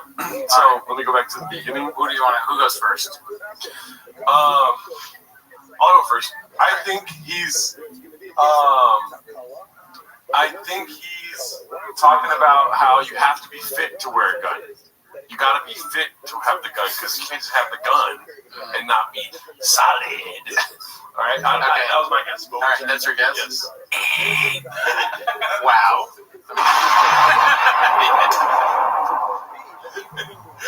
Who are you? I mean, that's the worst guess I've ever heard in my life. That's a good one. No, I know exactly what you're saying. Okay, go. And I've never been more sure of anything in my entire life. Okay? All right. So, obviously, he's in a subway. Okay? He's waiting in line to get a sandwich. All right, obviously. Are you asleep? Somebody's gonna kill themselves at the end. Oh, fuck, I wasn't even gonna do that. Shit. No. All right, so he's in the subway, dude. Right. Pay attention, okay? Because I'm a little worried right now, honestly. All right, so he's gonna get a sandwich. He's waiting in line. He's thinking about, do I want Italian BMT? Do I want to fucking get in there and get a fucking veggie sandwich or whatever, 6-inch or 12-inch, I'm hungry, right? So he's thinking about that, but then all of a sudden, a fucking hawk comes in and he's looking for his gun. He pulls out his He's like, I can't get my gun out. You have to get your gun out quick. If a bird is flying at you, everybody knows that. It's like, it was gonna be in your fucking ready stand, like triple threat in basketball, right? You're gonna pass you. Done. Okay. So yeah, that's what happened. Let's see. So I'm definitely more right than you. Who's right? If he brings up Subway, dude, I'm gonna lose my shit right now, dude. Obviously, he's in Subway, dude. Let's see what he says. I'm not a gun guy. Even if I carried a gun, I'm just not responsible. I'm not. Within 3 days, I'd be like, where is my gun? 100% that'd be me. Dude, I'm not carrying a knife. My buddy, this is great. My buddy, look at him. He pulls his shirt up. He's just kind of adjusting his clothes. He's got a dagger, a sheath knife. I mean, horrible looking dagger. Like, it's made for one thing. And he's wearing it this way so he can pull it this way, I guess. And I'm like, excuse me, sir. What is that for? And he goes, dude, isn't it crazy how much funnier it is muted? Yeah. That was. I love doing this, dude. Yeah. In case, bro. In case what? It's like, in case there's a situation, I gotta open somebody up. Open somebody up. It's like, this thing will unzip you right quick. Unzip you? You sell real estate. Why are you talking about this? How many situations are you in where you're like, you know what, I gotta unzip? You said 3 bedrooms, fuck this, dude.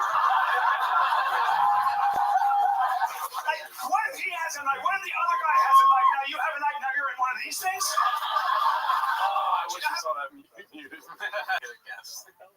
With that, I don't. You really want to be safe? You really want to be safe? Oh, we're gonna guess again. We're gonna do this forever now. Okay. This is so fun. Until it's not fun. Who the fuck is laughing at this? It's got to be a laugh track. Thank you. Yeah, I think so. It was a mistake filming this in Dallas and no construction paper. What are we doing here? Okay. Let's see what he does. What did he say? Something about a knife. Safe here. Very nice. If you want to be safe. The Tehran gives more strict halakhas to an outlook than Israel. Israel has the highest level of opportunity, the highest level of responsibility. Those two things come together. It's supposed to be quiet, by the way. I'm trying to guess. Yeah. Okay. He's doing a little bit of act out. Okay. He did this motion that. It's always like to be like, get it? Like you're stupid that you did. And this. Okay, let's do 30 more seconds and then we'll go back.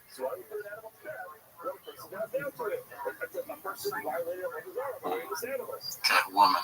Like a guy thinking I got an idea. Guys hot. I got an idea. All right, so let's end it there. 2019 is where we stopped. Okay. So, you go first. All right, I'm a little stumped on this one, I'll be honest. But it's like thinking of ways to make you safe, He's like, you want to be really safe? You want to be really safe? That's what I think he said at the beginning. Yeah. And then, oh, dude, what if it's like even dumber than, okay, I'm going to go even dumber. What if he just says pretend to be gay? What if that's what it is? Just to, I think it might be it. Okay. Or some version of that. Here's mine. Okay. You want to feel safe? It's like, I'm not looking at the comments because I saw something that's influencing me, but no. The girl, it's like, because girls, it's like a sport for them to feel safe. It's like, they love to be in danger, but then feel safe by a guy. Like a hot guy comes and they're like, oh, you're going to save me? And then they like to find themselves in these situations where they need to be safe. Okay. All right? I think both are good guesses. That's a better guess this time than you had last time. I'm voting for me. Let's see. They're saying that you're right. Let's see. Oh, shit. You gotta make money. You really want to be safe? You really want to be safe? You gotta make money. Fuck, real, yeah. I'm talking real money. You know what I mean? I'm not talking Austin money. I'm talking Dallas money. Yeah, Dallas is different. He's right about that. Shit. Yeah, there's a difference, bro. Oh man, I'm talking billions. My buddy's a billionaire. That's, ready for this? That's 1,000 million. I fantasize about having that much money, and not because I have any charities in mind. I think that actually was kind of fun. Yeah. Good for him. That was his first good joke in 60 years of stand-up. Let's see. I just want to. Fellas in the chat, please. What does that mean? Fellas. I'm just at heart. I'm just a lazy bitch. Also, it's him being. I'd love to just stop. I'd love to be like, no to everything. That's why I'm not going to be a billionaire. My buddy, always busy. Always. I'm like, how you doing? He goes, crazy week, dude. Crazy week? Why? He goes, just work. Work? You have $1,000 million. I don't even think I would flush. My food, somebody get it. Right? Oh my God. Every time you hear a billionaire, they're so ambitious. I'm going to colonize Jupiter, and I'm going to bring irrigation to the Sahara. I will green the desert. I'd be like, I'm going to be cuddling my pony and eating my bonbons. It's a house pony.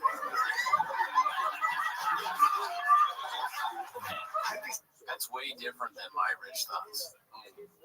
You know, I buy flappers. Bonbon? Yeah, definitely buy flappers. Yeah. I talked to this other comedian once about if we had just insane money, and I think I would go crazy. Yeah. You know, like I would. It kind of sounded. We both thought that we would be like the character, and there will be blood.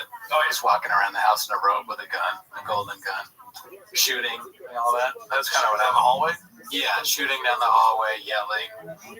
Bowling alley? Bowling alley for sure. Yeah. Almost exactly that. Just basically that character. Somebody would walk into this sounds like a Callan joke, but yeah. Somebody would walk into a room and be like, oh shit, you have an at-home theater? And I'd be like, no, this is the darts room. That's how big my darts room is. And this is probably obvious. I don't play darts. So yeah, it's probably obvious to you, but I did drink your milkshake too. Okay, you laughed. God damn it, dude. You laughed. Fuck it. I was worried about that one. I would be a very rich man. I would just be rich and spend all the money. Mm-hmm. Yeah, no, it would be great to have that much money. And bonbons and being effeminate wouldn't play a role in it, but I do think there's a chance I would turn into that character from There Will Be Blood. I've abandoned my humor. Fuck you. Such a dick. I would probably have a staff. I'd have them standing at attention every morning, as is the rule. Good morning, everyone. I want something no one else has. I'm bored today. I want a chocolate waterfall and a square basketball. God, and you could be so safe. You wouldn't have to worry about jujitsu. Please, carry a gun? How gauche. Stop it. I could just outsource my protection. I would hire violent professionals, powerful men with aggressive beards, warriors who've inoculated themselves to the stresses of combat, sheepdogs in suits. God, you could go anywhere you don't. Tickle Rich. This probably hit in 1983. It's funny because he's gay. Oh! Yeah, what the fuck is this, man? Shit is fucking lame. I like making wild assertions, but do you think he's making fun of Joe Rogan here? Yeah, he's only doing it to Joe Rogan sound like a gay man. Yeah, for sure. It's a clever inside joke. Jay Sheehan. Look at you guys. This old rat does the same shit over and over long. I'm redacted. Brian Nyberg, welcome. Yeah, I feel like he's saying that he hires Navy SEALs. He doesn't want to go outside. Big dick, sorry about that. Yeah, I mean that's the dream, I guess, for being really good at stand-up. We all do that. No, I'm talking about you making fun of Joe Rogan. But yeah, Rogan does that. But maybe Callan wants, if he had that kind of money, he'd do that too. Or he's just shitting on it. Yeah. Yeah. And he's talking all effeminate and mentioning all these things that Joe Rogan does. Okay, interesting. Always be protected. If you Are we joke explaining it? Fuck you, Gordo. did see someone coming for you, if you did see the wolves coming over the hill, you could just be like, get them. Wolves! Wolves! Somebody gets wolves! Fuck. Who was that? Who guessed wolves earlier? Damn, you guys are smart. I said hungry wolf earlier. True. Somebody did guess wolves though in here. I was watching everyone's guesses, so you guys can comment your next guess because you just hit wolf. Oh my god, that was a disgusting burp. I got wolves. Oh, there we go. Clap it up for us. Asad Aziz. Title by Cal coming out. What's up, Dallas? Look at you guys. Retitled Brian Callen coming out. Okay, so Ryan Hardy again with Coyotes. And everyone else's guesses still stand then. Let's see. I don't know why I get so gay when I think about being that rich. Oh my god! I kind of called it a little bit. As I said, just be gay. Yeah. Yeah. Jesus Christ. Badger, elk. Okay. Dirt serpents. I think that's what happens when you make that much money, because you can walk into a room and be like, I want to fuck everyone, you know? And they'll do it, because if you have that much money, you know, everybody's going to be like, you just start throwing money. And some people are like, no, it's against my principles. Really? Do you have a mortgage? I'll pay it. If you got a 30-year mortgage, I mean, I'd be like, fucking, let's go, bro. That's worth it.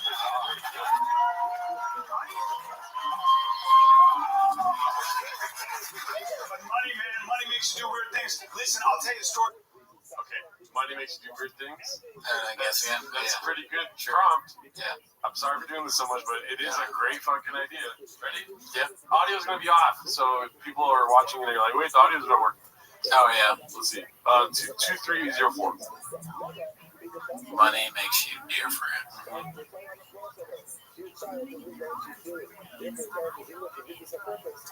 What did he? I already forgot what he said. It's the grapes. Money makes money makes you act in different ways. Okay, money makes you act different ways. Right? Thank you. You said you had a friend that does something. Yeah, my friend. Let me tell you a story. My friend does this. My friend.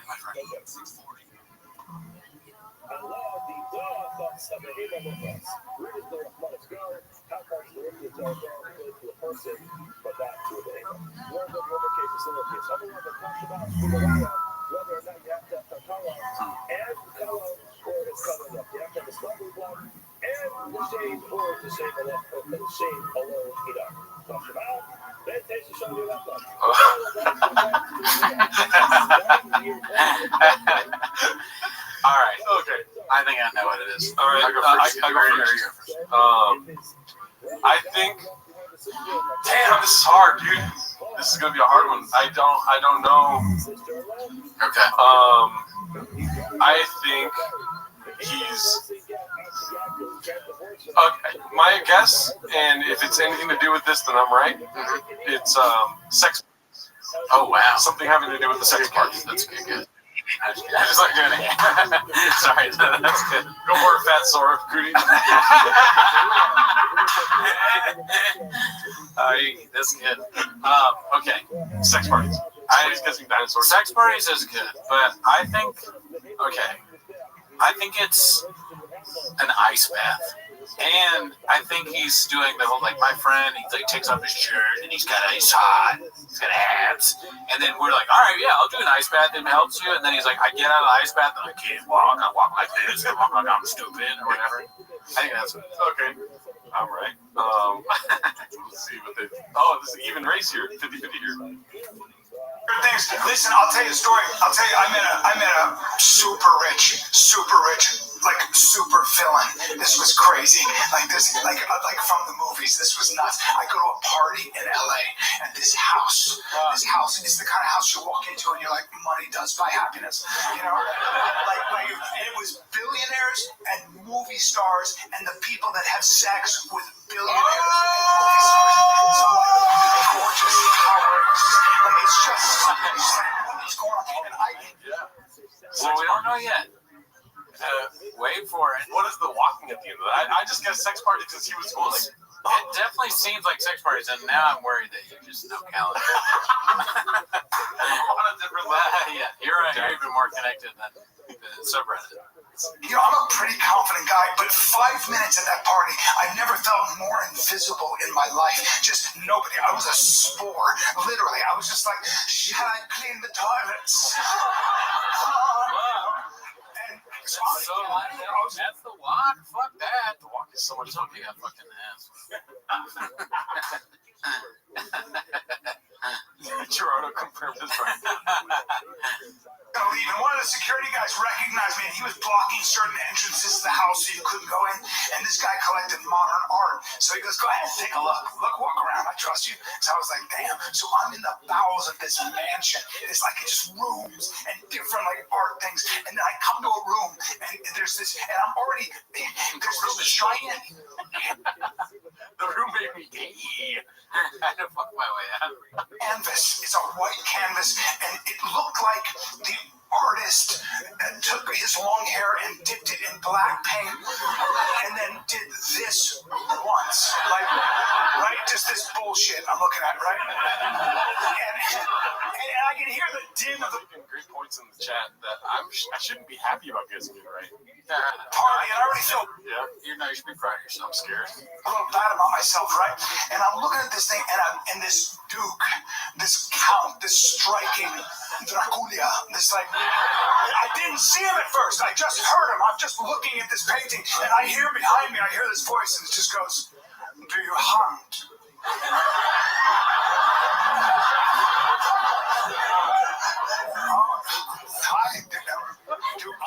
I have hunted before, yeah. And you move like a hunter. I'll be honest, when I first saw you, I thought someone had thrown clothing on a jaguar. Oh, he's doing the falcon voice again. I'm a falcon. I'm falcon. I'm falconry. Are you gay? Are you gay? I have birds. Shut up. Stop. Stop what you're doing. Stop. I should arrest him. Ice comes on stage. And what do they call you then? Oh, jaguar. Yeah, we've lost. That's the headstone said he was gonna guess that. Damn. Or they were gonna guess it. Yeah, I forgot honestly. Animal rights. Who's this? So an Instagram message just said Animal Rights wants to send Gerardo a message on his phone. So we're checking in to see what's going on. Animal rights. What does that mean? It's a personal message. Animal rights, what is that, your ex? Okay. Yeah, I got you, animal rights. Yeah. He wants a Sora code. Oh, okay. It's a guy's fucking chest. Oh, wow. A profile picture. It's very, very Callan-ish. And no. I'm afraid that won't do. Would you mind if I call you Tarzan? I don't care. You want? That was the first time I met P. Diddy. So nice. Really nice. You're right. Yeah, called it. Gotcha.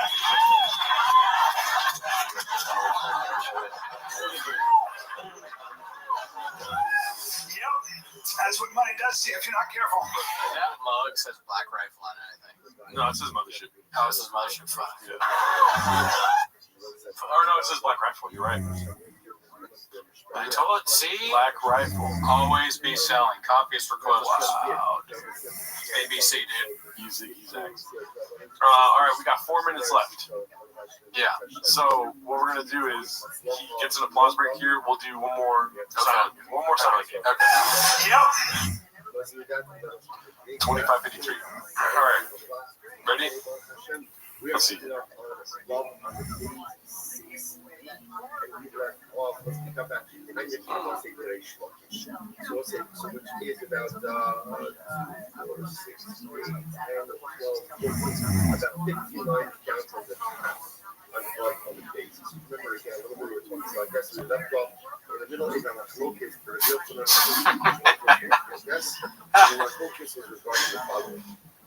In a scenario where you push the highlight or where the right to transact business wise,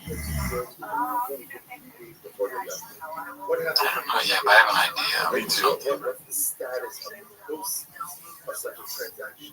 So what I'm saying, I'm picking up something. Based on you said the proceeds are put to You good? Okay, yeah, sure, I'll get mine's late. You go first. Okay. I think it's something to do with being in line at Subway. No,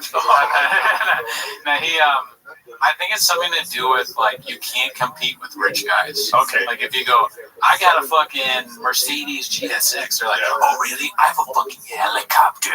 You know, something like that. Yeah. My girlfriend is hot. Oh, really? I'm dating the sun. That's pretty good, dude. You should do that. That was pretty great. Because then I might have legitimately made a joke. That might literally be like a thing I could say at stand up. What's it called? My idea is that it's along the same lines as you, but he mentions like you work in an office. You know, like people that have $1,000 billion, they just attract women. Women just come to them. Yeah. They don't need to do anything. You could work in an office all day long and try to be great, and no woman will want to fuck with you. You could be a hard worker and no girl wants to be with you. It's like, I know a rich guy. He works in an office. He does okay, but he works in an office. He's cold. There's a water cooler. There's snacks. He pulls plants and hurts his wrist. Let's see. Yep, that's what money does to you if you're not careful. If you chase a sensation, you got to keep up in the ante. I can give you $1,000 million, and you have a different set of problems. And I can guarantee if you spend it on nothing but safety and comfort and sensation, within about a year, you'd go so nuts, you'd be so numb that you would start importing danger and discomfort right back into your life just to feel alive. That's what happens. Yeah, don't. You can't you cannot surround yourself with all that safety and comfort. You need struggle. You need it. You need uncertainty. You can't just have. That's why I think we read the Garden of Eden. I think we read it the wrong way. I don't think it was paradise. I don't. I think it was a form of hell. I really do. Because think about it. You want to be in a garden where nothing can kill you, where nothing can hurt you. That's another way of saying nothing happens. No adventure. You need to not know what's going on. And for anything to be fun, you gotta have a time limit. First of all, you gotta have a time limit. Even if you were coming all the time, like when is it end? You know, you come agony. There's gotta be an end point, and you gotta have at least a possibility you might die. You have to have that. You have to have danger. The only reason it's fun to ride a motorcycle a little too fast is you're heading towards the sun. You suck, dude. Damn. not funny at all, and we're also just, like trying to shoehorn in his religious script, kind of bullshit. Oh, I know the Bible. Fuck you. Let's see here. You might fall off and lose all the skin on one side of your body. Right? You have to have that. That's why it's more fun to pet, a tiger instead of a Tiger. Nobody got Tiger, dude. I didn't see Tiger in the chat at all. Good catch. James Freeman said this guy stinks again.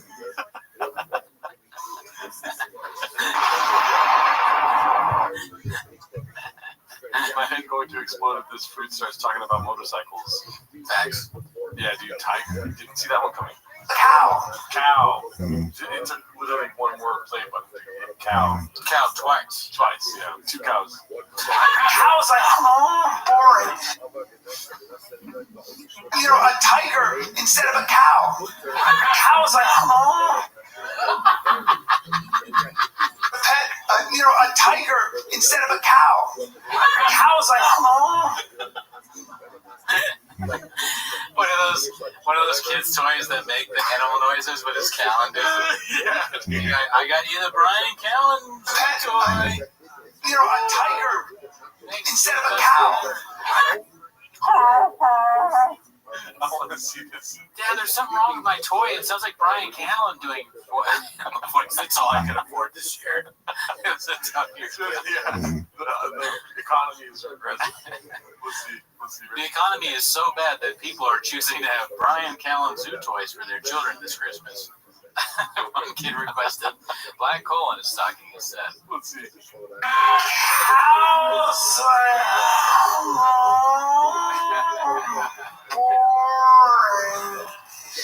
Remember how Elephant Graveyard said that he looks like the guy from the Death Cult? He said that Rogan does in the thing. I think Callen looks a little more like him. Yeah. Especially there. Oh, yeah. But like a tiger's like, he was killing, Yeah, man. I don't think Eve bit that apple because I think she was just bored. I do. I think, we call it a sin. I think she'd call it an escape. I think all of us eventually would have bit that apple. You want to wake up in a garden, an eternal garden where nothing can hurt you, nothing can kill you, next to a naked virgin. He seemed fine. He was like, the absurdity of asking somebody if they want to wake up in a garden. Yeah. It's just so crazy. Do you want to hear my thoughts on the Garden of Eden? Sure. How long did it take how long did it take Eve to eat from the tree of knowledge? How long does it? No, it's just a question. Oh, how long did it take her? Yeah, but I'm not asking for answers. Just hear me out. Okay. How many times did Adam try to have sex with Eve before she was like, fuck this, and ate from the tree of knowledge? How big is the Garden of Eden? How big is it? I don't know. These are questions. Oh, okay. Sorry, I'm so used to being a stand-up audience. When you do that, you gotta have somebody. Obviously, the person with the answers is fucking Brian Callen. Don't ask me. Yeah, that's it. That was it. You didn't really let me sell it there, but how big is the garden, and how many times did Adam try to have sex with Eve before she was like, "I'm gonna eat that fucking"? How do I get out of here? That apple? Because he's too horny. Yeah. Adam was trying to fuck her every 5 seconds. Give me that apple. It's like paradise for you, not for me. Keep putting your dick inside of me. These are my thoughts. I like where you're headed. How many apples till Adam turns gay?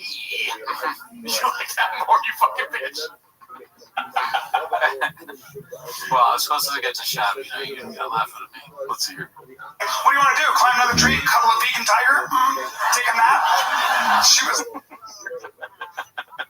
I don't understand. Is it the vegan tiger making that noise?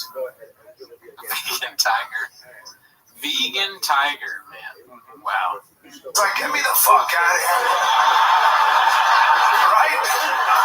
That's what happens, man. That's what. So was it leftist moose? I keep thinking you're gonna be like, nah. Adam's gay for you. Oh, thank you. I appreciate it. You're a great man. You make enough money, man. You make enough money and you spend it on the wrong shit, I promise you, you will wake up one day and say something insane. Like, I want to see the... I wanted to keep saying animals and give them political or like a fucking lactose intolerant goose.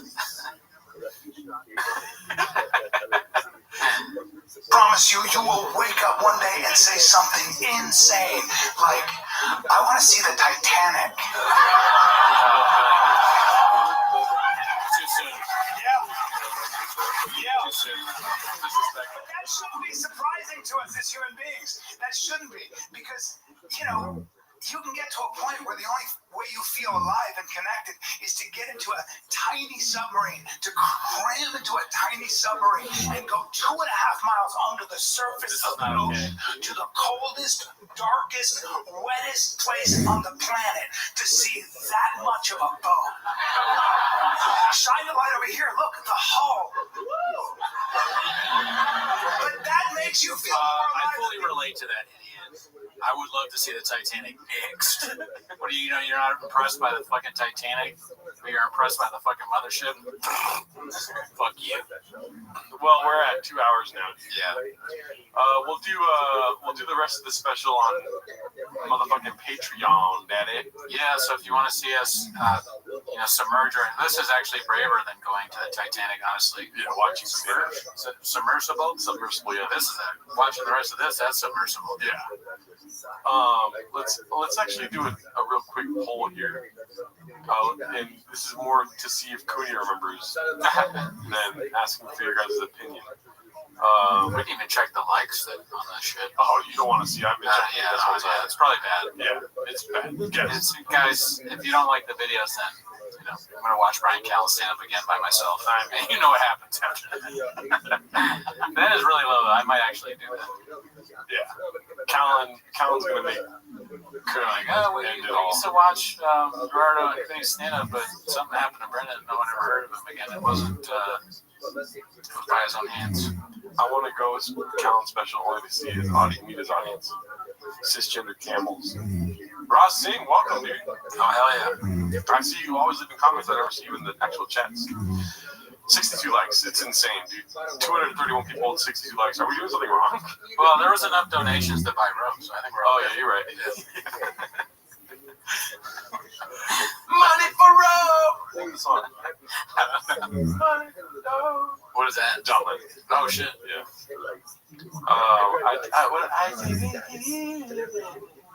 I forget the song. Yeah. What gun are you going to use, Goody? Jesus Christ. Wow. 72 likes. Okay. Usually we're at like 300 by now, but whatever. Sure. Let's see. Favorite Callen special. Start naming them. Man Tears. Oh, okay.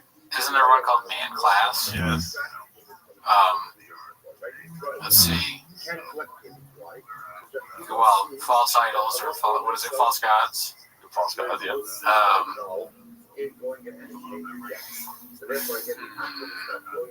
I can't remember the other one. Can you? A bomb makes you remember. Your brain is going up. I immediately remember after a bomb sound. That would be so funny. What is that? Man, something about growing up. What is the one? Man, something dad? Growing up is one of them. Grown man? Oh, grown ass. It would be funny if it was grown ass man. Let's see here. Probably not, though. Man Tears, Complicated Apes. Oh, I remember that was horrible. Never Grow Up is the other one. I don't remember Never Grow Up, but I remember reading Complicated Apes. Yeah. Painful. Yeah, like it's a book. Yeah. Apes. Complicated Apes. All right, let's start the poll. What do you guys think? I can't remember the difference between them. That's the problem. That's the problem I got. You gotta talk to your doctor. I mean, do I? For sure I do, but not because of this. I think I liked Man Class the most. This is a very diverse poll. People are looking for the 8 inches answer, and they're like, where is it? Oh, False God. People like this. This is a resurgence for Callen. I mean, False Gods is, maybe it's because we're watching it with them. It's easier. But, yeah, I think it's probably better than all the other ones. On mute? Yeah, dude. The Hawk thing was pretty great. I mean, so far, we still have to watch the rest on Patreon. Yeah. So we should have the second half of Brian Callen's special. Listen, it's. What's up, oh, that's so loud. Why is that loud? Get you guys. Can I boycott this poll? Yes, thank you, James Freeman. I like that he's committed to the bit of hatred towards McAllen's. Very good. Very good. Always funny if you find something that's funny to keep doing it becomes more funny unless you're Callen. What was I saying? We'll watch the rest of this. Like, when we watch a Callen special, we go through a lot here at T5K Raccoon Tweety Studios. It's a very hard pill for us to swallow watching a whole special. Yeah, so we'll do the second half as our usual comedy special reviews on Patreon. Also, look forward to another Cowbellulations. Man Class got a lot of no love here. Yeah, I mean, it's a boring title. Yeah. They probably don't know the difference because they're normal people. Which special is the oldest? That's probably the better one when he first did his stick. I don't know, man. I was talking to a comedian about a long time ago about Callen. We were still doing Shop, but it was a while ago. And I was like, and I do this bit, and you've seen me do it, where I don't really know what I'm talking about, but I just say it as if it's my real opinion. And I know that's not great. I did it with Jessica Kirsten, but I go, I don't know. Callen's a real stand-up, right? He's better than Chop. And the guy looked at me and he was like, no. I mean, he's just not. You really think that? You think Callen's good? And I was like, I guess. I don't know. And he was like, nah, I think he's worse. He's terrible. So I was like, okay. This is a headliner. And then we started watching these things, and I realized how truly wrong I was. Let's see the early one here. Oh, it's the same one over again, but worse. So he actually got better. Yeah. Oh, well. Hell yeah, dude. Fuck yeah. Brian Callen. Woo! Gotta love it, dude. Him and Rogan are just very one note. Yes. They just say the same shit over and over again. And it's like if we don't ask for What's up, Dallas? I mean, you guys may never see me again. Yeah. Get you guys. What's that, Adam? If I didn't have raccoon tweeties, I can get so much done. Shout out to you, C4 San Diego. Whoever thought die alone, I laughed the loudest, who'd have known? Too depressed to go on. You didn't like my YouTube song. Hell yeah. Well, thank you guys for coming through. We're going to get out of here. We're going to go to fucking Lucky Boy and get 3 burritos. One for the homie that passed away. Shout out to Anthony. We found out that one of our fans died. Oh, yeah. So sad. Yeah. Anthony was the guy at Pavilions we always talked about. Rest in peace to Anthony. Love that guy. Yeah, he's great. We actually met him in real life. He came to one of the mics, and he's a nice guy. Sad to hear. Sad to hear that he passed away. I found out that he passed away this last week, and he died in April. But it's because I didn't ask anyone about him. I thought I would always run into him, and then I finally asked about him, and I guess he had some sort of what's it called, Chileano type thing in his body. But we stopped hearing about it, but we just assumed yet another grocery worker that lost interest in it. But yeah, no, dude, that guy was great. Yeah, you feel bad for him. He was a cool guy. We talked about basketball all the time. I've never seen him again for a little while. He said his whole family listened to the show, and then I trashed him on an episode, and I was like, because I wanted his family to hear it. And then I was like, maybe I shouldn't. Yeah. But yeah, anyway, shout out to you, Anthony. Yeah. Peace out. All right, later all. Bye. See you next week. Oh, yeah. We're streaming. Oops.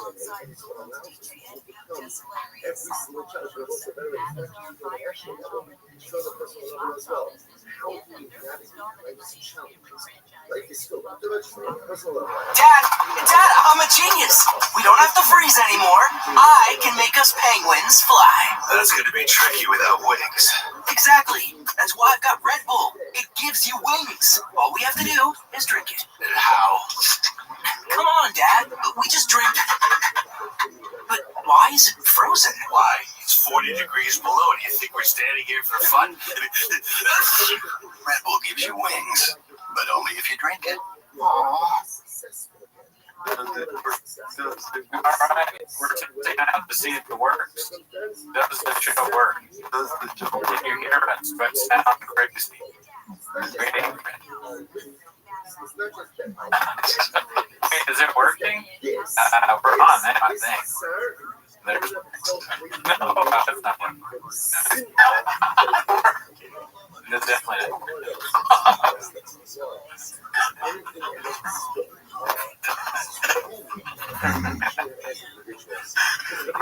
Makes the best on one person. Oh man, this sucks.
This is a real.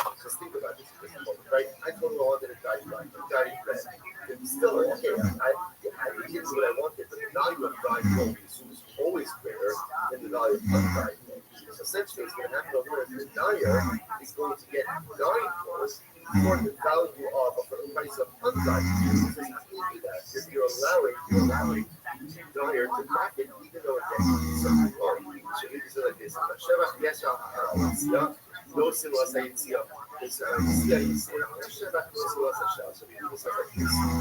there are two costs, right? So on one hand, there is appreciation, like how much more now is the real work, and there's the expenses. So essentially, it says the owner of the work pays the buyer the lesser of those amounts. Right? So whatever is the lesser of the appreciation of the work, not of the dyer, or the expenses. He pays the dyer, so again, I can only pay the dyer the lesser of those two amounts and take my word back. So therefore, again, it says that Rabbi says that the law follows Rabbi in this case. And in this case over here, again, I pay the dyer the lesser includes expense for less amounts appreciation or expenses. So I do a real estate flathead, so a real estate purchase, and a real estate turned away. It looks like it's actually turning away. So I suppose you had some like that's just an act of displeasure with what was said. Right? Turned away is like very discussion. So Krishna was going to show me it's there. So now why does he have does that work? Let's see. Whoa. Yeah, that sounds good. Well, you should always have 3 roadcasters going. We should have a second roadcaster now. Oh, shit. Okay. Oh, wait, they can hear me now? Oh, shit. Okay. Oh, shit. That's loud. All right. Yeah, we're back on. Yeah, no, that's good. Yeah, no, that volume's good. All right. Well, you guys got pranked. That was a huge prank that you all fell for. Hilarious, right? I mean, huge payoff at the end. All right. Well, listen. You're here for 10 minutes of shop. If you didn't hear earlier on the Patreon, we watched Adam Conover special. So check that out. We've also seen Jordan Jensen special recently and Jim Brewer. We're big in the Bruiniverse right now. Gerardo, and if it's not evident to you guys, we are in dire need of financial help, dude. Oh yeah, the donations are why the thing is working. Like I said in the chat. So if it could stop working again if we don't get like 10 to 15 Patreon subs during this episode. So just keep that in mind. Also, what does it smell like in here, Cooney? Sausage salad. It smells like sausage in here, dude. I can't smell shit. Somebody's been busy making sausages in here. And guess what? Guilty, dude. You spill it on the roadcaster? Yeah, I spilled some sausage on the roadcaster, but I make sausage salad on the Patreon too. I made a video of me making sausage salad. I'm trying to think of more ways we can sell the Patreon. When did remember when they were filming T-Fat K and the lights went out on it? That was worse than this, I think. Yeah. I think you couldn't hear, or you could hear us still. You could see us, but not how we wanted. Yeah, not what we were hoping for. Very annoying audio. Shout out to the people that stuck around here, and we got 22 likes on the bad audio. That's pretty good, dude. 2 donations, 22 likes. I'm not a numbers guy, never been. Yeah, but that's pretty good. So thank you to everyone for staying. And we're back. Yes. All right. Are we ready to pull up the chin clips? Well, I don't know. Are you ready to start the timer? Oh yeah. Let me start the timer, and I'm also going to put in everyone that we're back thing on Discord. Okay. Well, shout out to you guys that are on the Patreon already. Oh shit. Shout out to you, the MNS6D bot. Grays being engaged doesn't make us straight. Doesn't make you straight. Fair enough. Congratulations. Oh, thank you. I appreciate that. Sorry, that's right. That was really fucking loud. That's a good one. Okay.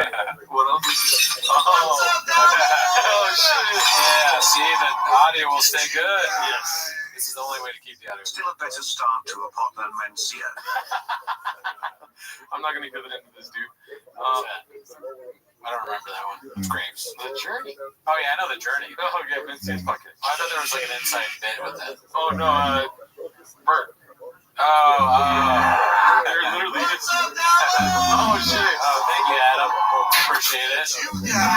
Listen, it's not about me, though. I don't matter. Ring emoji. Congrats, brother. Yeah, dude, it's his special day coming up. But, what is this? Oh, okay, that's the cloud. That's a good one. Yeah, I like that one. I like it.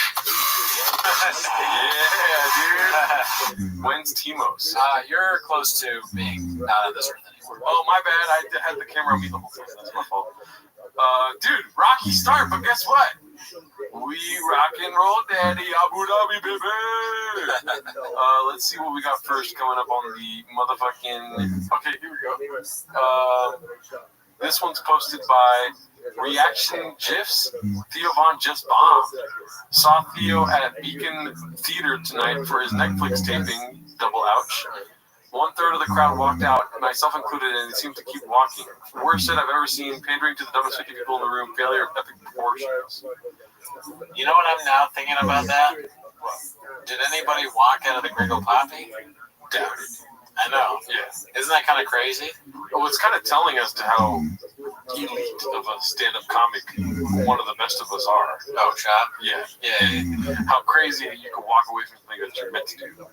Right. I mean, two things really there. I agree. So it's crazy that he's not going to do stand-up anymore because he's so good at it. Yeah. But also, what was Theo thinking walking away from being on a show with someone like that? Someone with that talent? Yeah. Maybe, I have an emotional lapse myself. Maybe it took him 3 years while on stage doing a Netflix special to be like, I fucked up! I'm not like angry at Theo, but I'm still sort of, all right, I am angry at Theo for not. And he left and he didn't eat the chip. Yeah. There could have been a moment, a thing where it's like, all right, I got to go figure whatever he's figuring out, but he could have at least eaten the chip. And that's why our audio was fucked up, because he didn't eat the chip. Yes.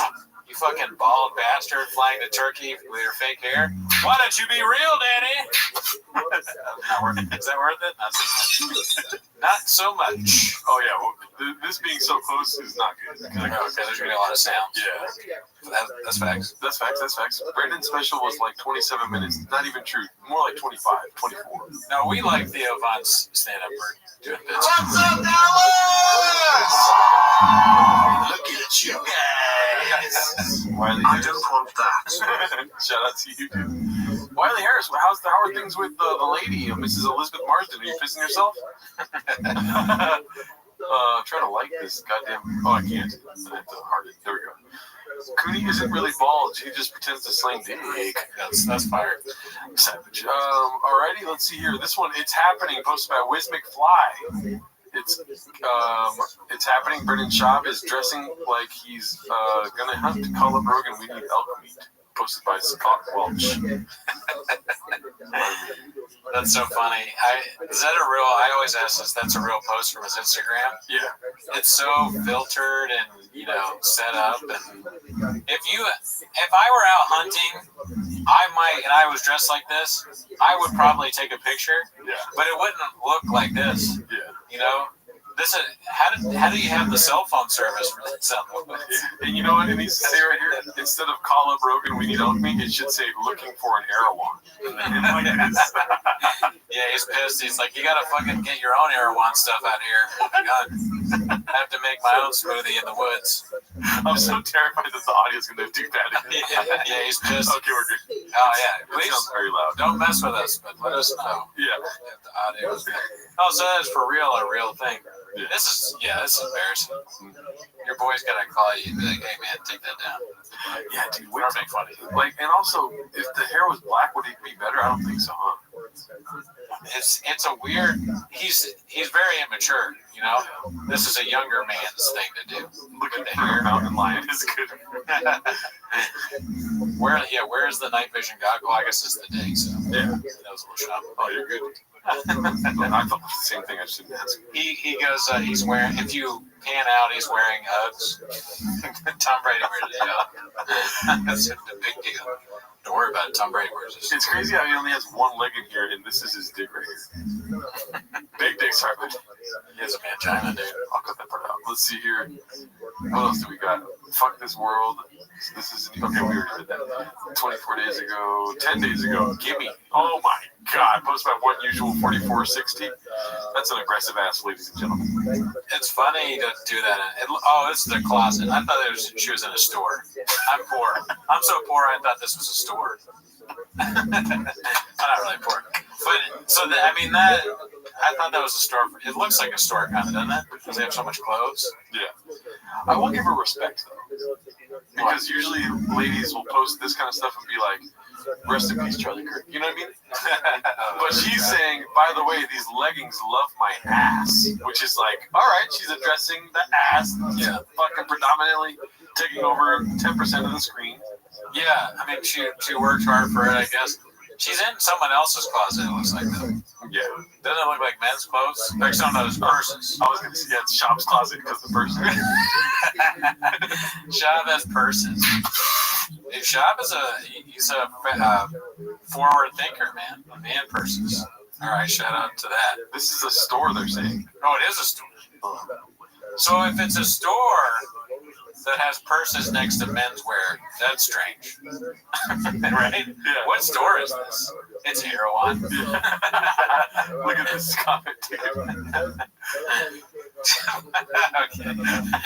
All right, you're gonna get muted. I'm kidding. You're gonna get prioritized, did it? Of course, I'm joking, Mark. Too much Taco Bell on the burger. Formula One says it's GameStop. I think either way, what I'm hinting at is it's weird to take this picture in a store. Maybe also weird to take it in your husband's closet. Yeah. But not really that weird. There's a big ass mirror. Yeah. I mean, I'm glad she's graduating from asking her kids to take pictures of her fat fucking ass.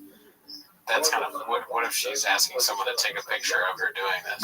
That's what I was thinking. Yeah. I don't think it's a weird question, dude. It's a shaky child's hand going, I don't want to take this picture, Mom. I love the way these leggings really love my ass emoji. Okay, got you. Thank you, man, Lehman. I'm gonna keep my eye out for that. And I have a really that's Daddy's closet. Guys, we're super worried about the audio, so if some of you could donate, that'd be great. Let's see here. I like that bit. I'm gonna.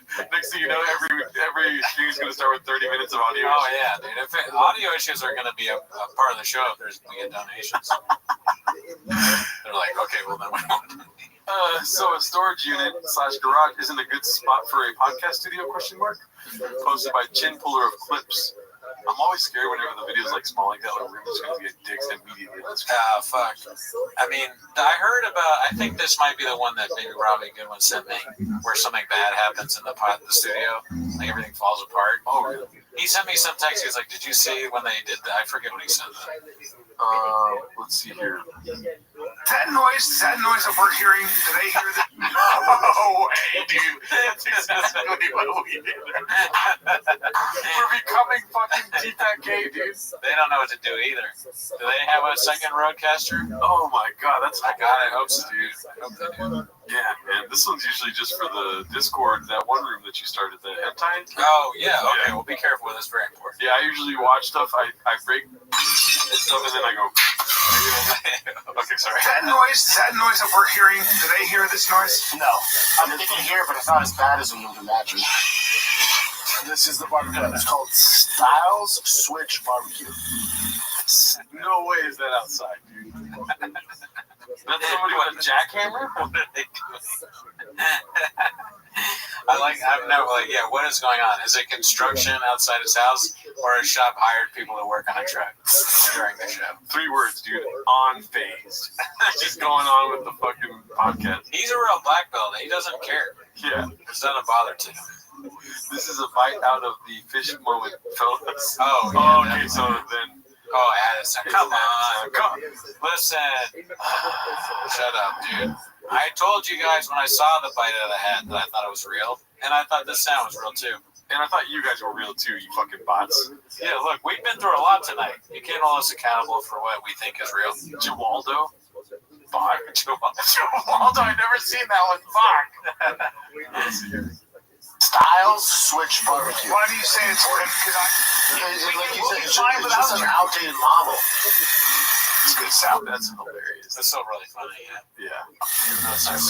What is that? Someone drilling? Yeah, that's what it sounds like. We should have never looked at the comments. We would have thought this was real the whole time.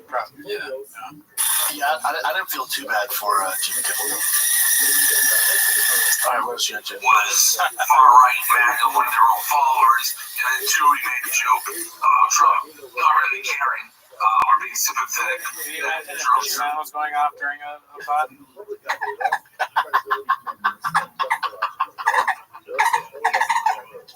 The dolphin bottle. Brought it back, baby. Abu Dhabi dolphin. That's a good one. Excellent. Like, take on this. Gotta stop drilling upstairs. Upstairs? Did he say drilling upstairs? Yeah. What the hell? He said text the lady, they gotta stop drilling upstairs. Being sympathetic that Trump. Text the lady and like, take on this. Up there. Oh, because upstairs? Well, drilling inside? Or maybe like a hand drill? Yeah. Someone's working on Another floor? It's Spielberg's new Airwolf helicopter. Upstairs. Better audio than my mom's first homemade porno. Okay. Charlie C. Welcome. If I was wrong and this is legit, I feel terrible. No, there's no chance that's legit. There's no way they would continue doing a podcast with this. No, I don't think so. I think they're right. Because I run a fairly large media company, I also do media. So you're seeing a lot of people right now that tweet about it right away, being like, cancel culture, their right is so hypocritical, they're so anti-cancel culture, they want cancel culture. To me, this is not cancel culture at all. But what cancel culture is when you don't like somebody, say me, and then you're like, we want to get rid of Dave, so we're going to comb through everything Dave. Impressive. Yeah. Oh my God. This podcast. Shit, podcast. Here's some body suit, Brian. I quit right now. Oh, there we go. Damn, dude. Well, it's interesting that we don't deal with that much here because we're sort of out in the open.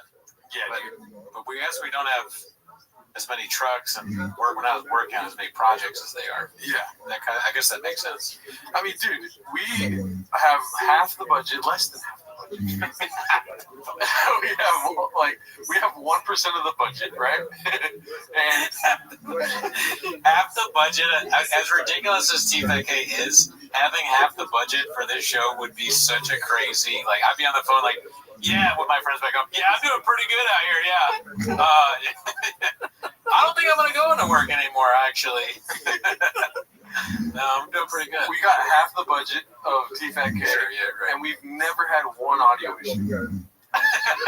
So that's why I was trying to. And we've only had one. We've only had one. With the team's phone. Yeah. Earlier, never had. No.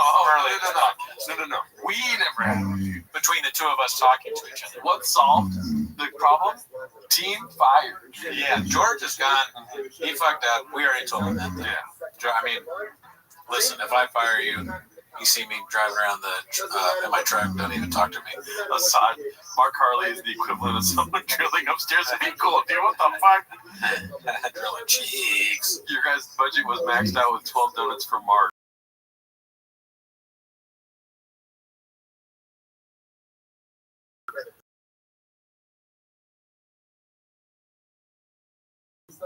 We already watched that one, 7 minutes. Not a hot week at Chang's. That's why the audio was fucked up.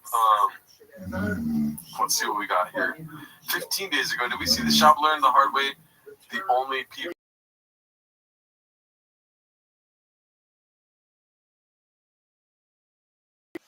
Not having on screen if it's going to be his Patreon. Oh no. Okay, good. It's just the article. Let's see here. Back off Theo, but you know how he struggles with cocaine. Gordo. Oh shit! Damn. I think Gordo's he watches us. Oh, okay, nice. Shout out to Gordo. Yeah. Actually, yeah, I remember that name. Let's see here. You guys going at Theo right now? That ain't the move. You know how like Theo Von kept around cocaine? Y'all need to back the fuck up. If you want to hate on anybody, send it my way instead of Theo's. I don't give a fuck. A guy that struggles with the way he does, and he's very open about it, doesn't need you to pile on him at this time right now. Like, if there was cocaine on the table right now, he'd fucking snort it from right field. You feel me? Back off, Theo. I'm telling you. Back the fuck off, Theo. If you want to pile on somebody, pile on me. I don't give a fuck. I can handle it. I know I look like this stuff doesn't bother me. It hurts my feelings. It always has. Pile on me. I don't give a fuck. I can handle it. I'm telling you now. So all you guys know, it hurts my feelings more than you know. Pile on me. I don't give a fuck. He looks nuts.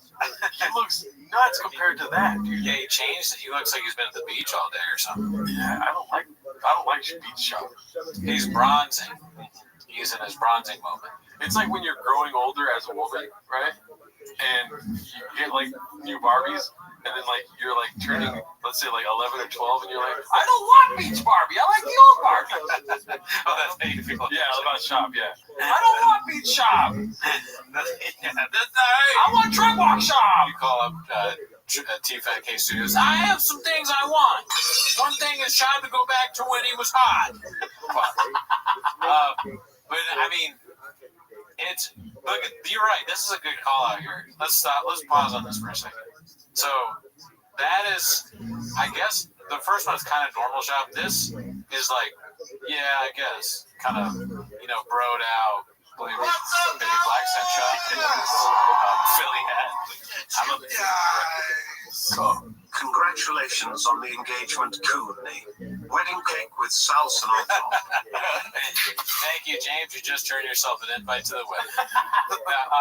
So the second one, all right. So this looks like beach kind of like guy that maybe works at the Boardwalk T-shirt shop, and he's all bronzed out. But what was making me laugh when I saw this was I was just thinking about how crazy it would be if I tried to mimic how Shop looks for shows. Like I get fucking bronzed out and I do fake blonde hair, like bleach blonde hair, dude. You got a good eye for the bronzing out. I didn't even see that. I don't like that. No, that's weird. I miss when my shop was white.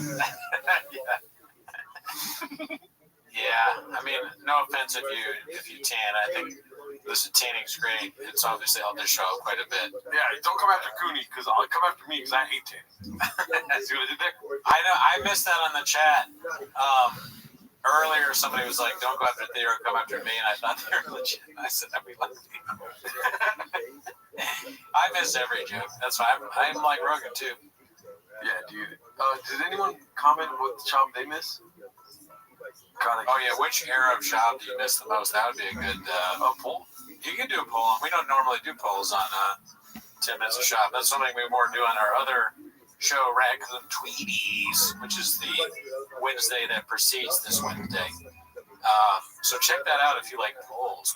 What's a Gen Z term that Andrew Schulze used to end the sentence? Period. T or what's your favorite? What's your favorite shop? Shop. Yeah, bro. And then what are the? Okay, Charlie C, you're getting muted for the all caps stuff. It bugs me. Yeah, no all caps, please. Put user in timeout. I'm gonna do 5 minutes for now. No more all caps for you. Don't be an attention hog. That's what shop does. Yes. Let's see here. Which shop your favorite, Ray? What do we got? Beach shop? Beach shop. Truck shop. Truck shop. SHUB. Food shop. Food shop. And then Patties. Let's see. That's good. KO shop. Okay, I like that one. Whoever put KO shop. He said, oh, man. And Caddies is KO shop. I guess truck shop is probably like the first one. Yeah, it's gonna be the favorite. No, I don't know if it's gonna be the favorite, but it's probably if you were in the rewind when he was in the Phillies hat. Yeah, I guess I sort of consider that truck shop. Yeah, I mean, there's so many eras of shop. Yeah, you can't get them all. I miss them all, honestly. I want them all to be at once. I want him to be more. I want him to self-actualize into all these shops in one, where he can just like.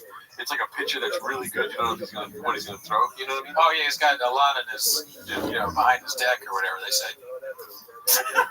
But so Shab, when he was saying earlier, he's like, "That hurts my feelings." Now I've seen that many times, but that time it got to me a little bit because I remember how the kids that would get bullied would. They'd have that moment where they stood up for themselves, and it would just backfire hard.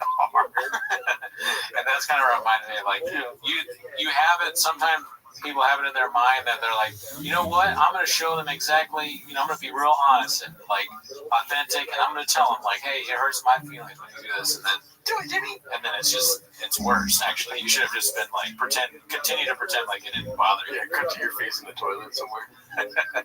Let's see. Pile on me, I don't give a fuck, I can handle it. I'm telling you now, so all you guys know, it hurts my feelings more than you know. Pile on me, I don't give a fuck, I can handle it. And a lot of people can handle social media. God bless you, man. Damn, there is a difference, huh? He's taking testosterone now. He's more intense. He's gonna say something. This shop wouldn't tell you that your kid needs if he has what is the thing? What is the CTE? Epilepsy. They wouldn't sell you CTE. Yeah, the cannabinoid CBD. Selling CTE, folks. I'm too sensitive. I don't give a fuck. I can handle it. I know because I look like this, you guys think it's okay and doesn't bother me? Yes. You know, really. Yeah. So this is where. Damn, he double chested right there. Crazy. Wow, nuts, dude. It's just, you know, it would be more believable if he did that more than once and he didn't do all the other stuff, right? You're not going to believe that it's a guy that's his feelings are hurt and genuinely he can't take social media if he's always on social media being a fool. Yeah. So it's a narrative beat. Dude, this is, I mean, I'm sorry for derailing the show, but this shop question, I didn't think it was going to be this great. People are really into it. One, yo, favorite. More shots. Jelly roll shot. That's not a thing, but I like it. Very funny shit. The shop that discovered Jelly Roll. Oh, Sheriff Woody shop when he dresses up like it. Yeah, dude, this is great. That was a funny one. Or like all the costumes, dude. Fucking Rick and Morty shop. Remember he said he hired a fat Mexican Spider-Man. That's like the stupidest thing anyone's ever said. What are you talking about? You hired a fat Mexican Spider-Man on cocaine for your kid's birthday party? Tough Mudder shop. Sure you did. Dimple shop. Prime bottle shop. Damn, what to do, baby? When we were on Raccoon Tweeties, Gerardo thought that Prime was called Prime. Oh, yeah. And I kind of went with him for a little bit on it. Damn, Jelly Roll shop is taking away the cake here, dude. UFC shop. So KO shop and Jelly Roll shop are the big winners right now, dude. I mean, Jelly Roll appeared TFK before he went anywhere else. I'm going to start a timer for 5 minutes, and we'll change it up and see who wins Jelly Roll shop or KO shop. I feel like it's going to be the closest poll we ever had, Danny. Yeah. Alrighty. Guys, though, seriously, if you care about the audio, we're very concerned. You have to donate. Because they fixed it last time, but just it might be a good idea to donate now so that your audio won't mess up. I'm just saying, I don't want the money. It's just because I want you to be able to hear us. We should use this one for streams. This has all the good bangers on it. We watched this on a Raccoon Tweeties live stream posted by Dual Edition. Lopez. 1802. Someone punched Bertrand in the back of the head on a plane. And upside down truck flip shop. Great. Double pulled hamstring shop. I don't dye my beard shop. Man, Lehman. You guys are great, dude. That was probably a bit, though. Yeah. Or he said after, he's like, I'm kidding. Yeah. He's just not a very good joke teller. It's hard to tell if he's joking or not. We already watched this, so we're going to have a very articulate, very concise, good viewpoint of what happened here.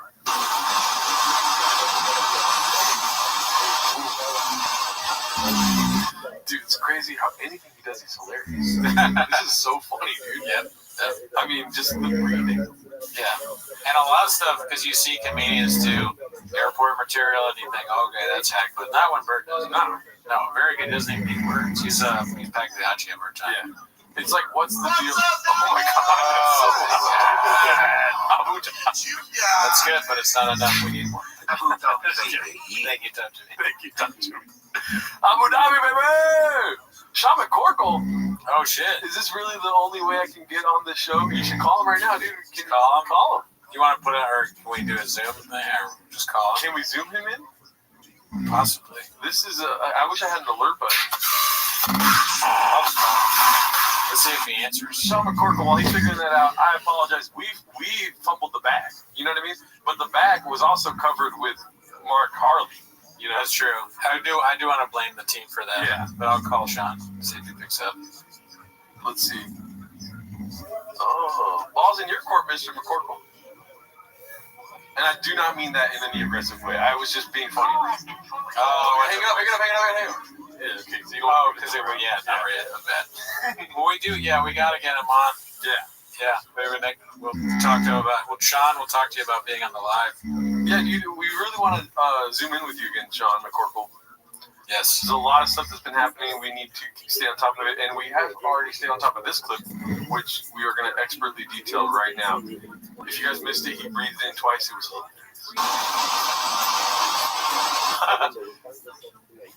the eye roll. Yeah, very good. Very good. Dude, some comics are like, you know, what's the deal with airline peanuts? You know, this guy does it with his shirt off, though. That's hilarious. You know? Yeah, why? That is true. The shirt's not off yet. But one thing he's always keeping you on your toes: 2 glasses, maybe 3. You know? Yeah, why? I don't know. Maybe he's an old joke. He's an old guy and needs glasses. He's stealing sunglasses from people on the plane when they fall asleep. Because he's drunk. Yeah. That's so good. Because he's going to Abu Dhabi, baby. His whole bit is that he's like a drunken maniac that ruins his life and bothers people around him. I like that. Isn't that the best? He's a maniac drunkard that ruins flights for people, and he's also wants to be a pimp on OnlyFans. Hilarious. Very good. Very good stuff from him.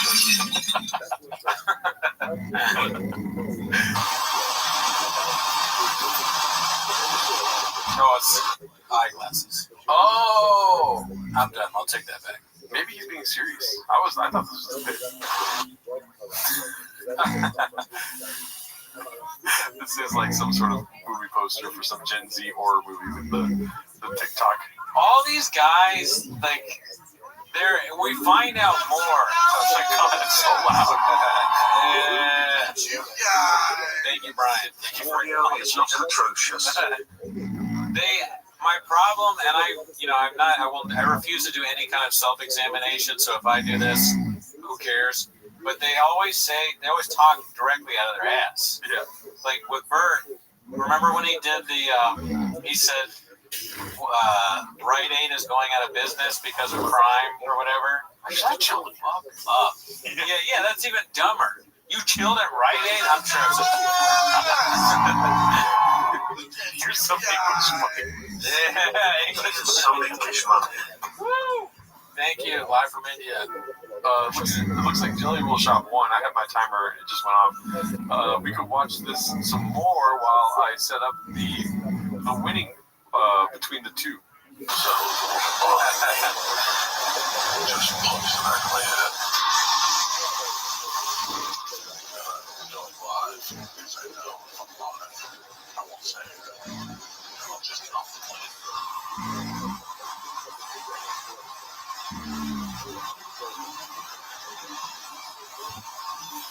Just stay with me. Stay with me and keep me honest. Keep me a good person. Wow, does he fight people if he doesn't have live on? Yeah. A little old for that. No, that's cool. Dude, that's fucking hilarious. You know, one time, one quick story about me. One time I had cops come to my house when I was a kid. I had a sleepover and my parents were gone. They knocked on, yeah, of course, we played video games. What are you talking about? They knocked on the door, and I opened the door, and they asked me, and they said my dad's name here, and I look around, and I go, no. And they're like, why? I'm like, why? And they leave, and I call my parents, and I go, hey, and my mom answers the phone. She sounds a little bit nervous, and I go, hey, the cops were here, and they just asked about Dad. What's going on? And she's like, don't worry about it. It's not that. I found out that my dad, he got into an argument with this lady about parking, and she came up to him and she was really rude to her. So he took it, he knocked her hat off. So she called the cops on him. Isn't that hilarious? So I wish he had a phone so he could go live. Yeah. So they wouldn't have done that. He wouldn't have knocked it here allegedly. But I told you I have violence in my DNA. Okay, that's where it comes from. All right. He knocked a person's head off, and he'll knock your head off. Yeah. Well, were you selling comic books? I had a bunch of comic books. Yeah. I was inviting old men into my house. Yeah. But yeah, that cop was they put a warrant out for his arrest. Dude, Jelly Roll Shop is losing the KO shop. It's pretty close though. Well, Cooney telling college stories again. Oh, be cool, man, Lehman. I thought it was just thyroids. Cooney's dad is a Zodiac dad. All right, let's go to this next one. Acrobatic Draft 4609. Whitney's got the best brains, right? Wrong. If Kimmel stayed canceled, he'd probably do a podcast or a show or on YouTube and be able to really let loose and reach way more people. So is uncanceling his show actually the way to silence him? Think you're completely missing the bigger point, which is the administration using FCC first rights. But sure, go with your thing. Nobody has free speech at work, baby girl. Ugh. Calling someone baby girl. I think that's the worst part of the whole thing. Like, that'd be so cool if you could reset a comic to open mic level.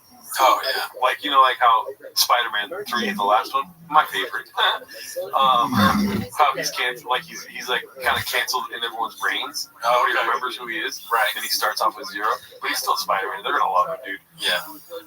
Definitely. Which is our plug for this week's episode is the new Spider-Man movie. Go check it out in 2026. We're sponsored. Oh, that's right. It's gonna have a lot of rain in it. But yeah, I wish Whitney Cummings could start from 0 again, dude. That is a funny idea. Because if you guys don't know open mics or whatever, your life is good. Open mics are horrible. Yeah. I don't know if I'd ever wish that on anybody. But she's so untalented that, yes, it would be painful for her. Yeah. She probably wouldn't end up in Abu Dhabi, baby. You know? She's so lame. I mean, this tweet and most of her tweets during all that thing was just kind of, look at me, like me, please. She's sucking up to Kimmel, been like, hey guys, don't worry, if Kimmel did this, but also sucking up to podcasting, I guess, like, well, podcasting's cool, we're the Wild West, blah, blah, blah. Just stop. Yeah, give up. Yeah. Dude, in other news, I think this is important to bring up right now. The 2 failed videos we did, I'm going to delete them right now. Oh, good. 5 comments and 6 comments. Should we see what they are? Or no? Why not? All right, let's see. When in Rome. Let's see what Check they out are. the comments. Hawk bot sound off. 8 inches more like 4 minutes. I like Blue Short's comment about how this is the missing 12 hours.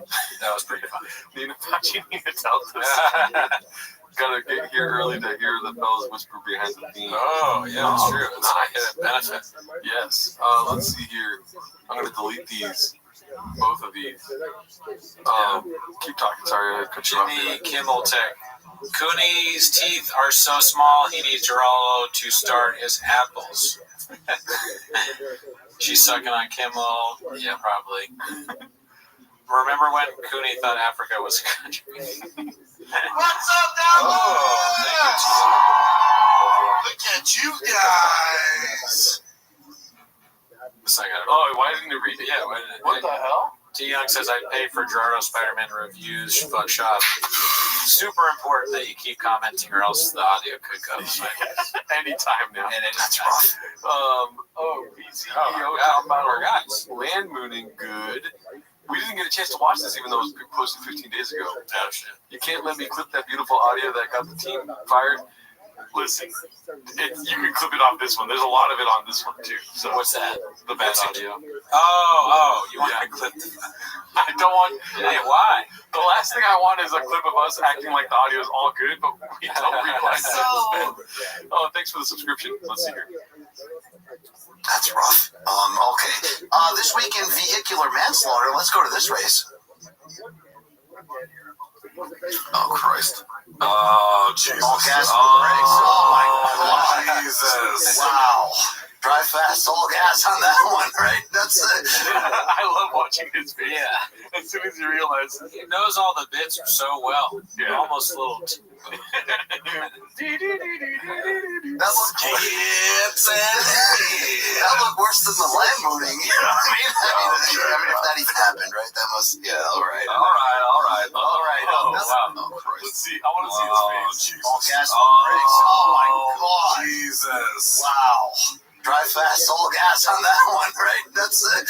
That looked worse than the land mooning. You know what I mean? I want kind of one of those animations. I've gone fully the other way. You know, at shop, I've gone 360. But I've gone fully 360. And now I like the animations in these videos on social media. I want more of them. So I want to fucking skits and bits. I don't know what you do for animation on that, but I want that on this video. Yeah. That's what I Make it happen, Kevin. I mean, if that even happened, right? That must. Yeah. All right. I feel like Shop calls him every day and threatens his life. And so every time they skip to bits, he's like, please don't. He's calling me every night. You got 720 on me, B. Yvonne 17 called it shop. So the first, this one is posted by Daddy Kaufman. Brendan trying to be politics guy gets awkward. Oh shit. Do you want to throw your hat in the ring here, B? I don't know how to make that messed up, but I mean, guess what he says? Charlie Kirk. It's a Charlie Kirk thing for sure. I don't know. I never seen it. Either that or something racist or something that's just obviously wrong. I think most likely, I wish I could get more specific with you guys, but I'm a little too tired to fully get my Nostradamus mode on. Yeah. However, the most obvious thing is that he says something and Crystalia immediately goes, well, that's not what's happening, though. That's probably what happens. I hope it is not Jimmy Kimmel. I would like for it to be some assassination talk, you know what I'm saying? Yeah. Or maybe like Shab says, most of the congressmen are senators, too. And all the congressmen are gay. Or most of the people in the representatives in the House are also senators. So the first black president in a country that has a lot of racism going on doesn't get shot at? Well, what I'm saying is the media. The Republic? It sounds like some assassination material, dude. With a little bit of racism in it, I think I may have actually said this before. And you know what Shab's doing? He's in the batter's box, and it's October, dude. He's ready to go yard. You know what I mean? It's the playoffs, dude. You got racism and an assassination? Oh, yeah. Shab's like, don't kill me, be cool. Boom, and then what does he say? I don't know yet. I can't remember. I'm itching the top of my dick off, dude. Waiting for this. I don't know what to say. Can president get shot What I'm saying is the media. Look at what the media. Look at how the media portrayed Barack Obama. Look how the media portrays Donald Trump. Yes, Whether you like him or not. It's funny how Shab hasn't came on screen yet, and both these guys look dumber just knowing he's there. Yeah, associated with it. Yeah. I think I know. He says that no Democrats have ever been killed or something like that. I think that's what he says. Yeah, that's, you know what I mean? The social Problems media. on the left. The left aren't going to shoot their own, and the right don't shoot. So of course, no one's going for Brock. Brock. Barack Lesnar. Brock Lesnar. I mean, they both shoot, but yeah, it's Not true. no, that's not true, dude. I mean, What's up, Dallas? oh shit! Look at you guys. Is Jelly Roll invited to the wedding, Cooney? Gerardo, any updates on the Vietnamese chick? No. Shit. Thank you, Marvin. Of course.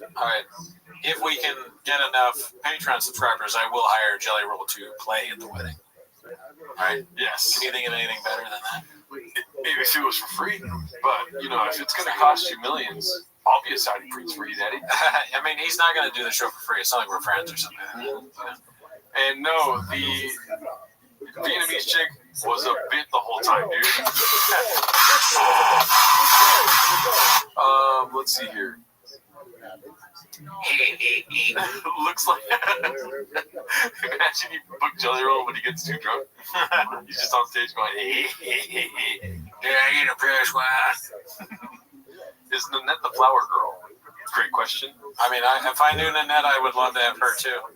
Would you honestly love to have those people at your wedding? That'd be awesome. I don't know if you're a girl would like that, but yeah, that's the one issue. She'd probably be mad about it, but I know that would be hilarious. Yeah, I would absolutely take pictures. I wish I could take a picture with Nanette. That would be so fucking funny. Or Jelly Roll. I mean, we're gonna rank who I want to meet more. It's hard, but I think Nanette is up here and Jelly Roll is somewhere around there. Of the universe, let's not hypothetically or really invite Brian Callen. You know what I mean? You got to let everyone there feel safe at least. I'll say it again. Jelly Roll. I'm sorry. Nanette is about here. Jelly Roll is about here. Goddamn Dick's in here. I can't believe that guy. I know you're gonna look at me like I'm stupid after that one. Bar catering floppy fries, dude. Oh hell yeah, we gotta get flappy fries on my wedding. Are you kidding me? I'll be down. Dude, Dick's enormous. Chill, Daddy. Looks like Joe's leaned into the grift. Posted by Rudy1469. This is posted by Joe Rogan right here. Oh man, liberals eating dog shit apparently. Wow. I hope I don't get so political that I think something like this is funny. That you have to share it. Yeah, that I have to share it because I'm on the left or whatever. So if I find whatever boomer Facebook meme version of this is for me, I hope I don't post that. Yeah. Although I did almost make my own today. Yeah. I was gonna take the, and I still might do this. I was gonna take the, best I can do, pawn shop meme, and go, we want the Epstein files, and then have the guy go, best I can do is shut the entire government down. Yeah. But so maybe I am Joe Rogan. Well, what you should do is take this one right here and put the dog is bad audio, and this is our audience, dude. Or the team, right? Whoa, be cool, dude. Oh, yeah, cool. Jesus Christ.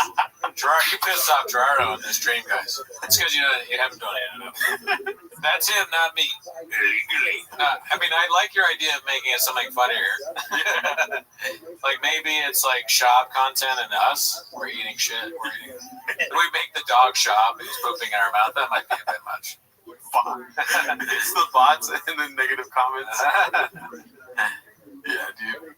I'm excited to see what they say. What is the guy dog? What is the guy bot? Thank you, Charlie. Bots. Yes, thank you, Charlie. See, I was about to time you out for a little while longer, but I saw that you put your shit in lowercase. But what if it was me pooping in a dog's mouth? All right, I'm off the show. I fired myself. I'm sorry, guys. You didn't come here for that, and I apologize. The dog is Jurdo's barber haircuts. The person is Jurdo. Jurdo just wants to shit in your mouth, Daddy. Be cool, DCP. The dog is Shab, and the guy is 8 inches. Schultz and Abu Dhabi. Schultz pooping, and then it's Abu Dhabi guys like all happy.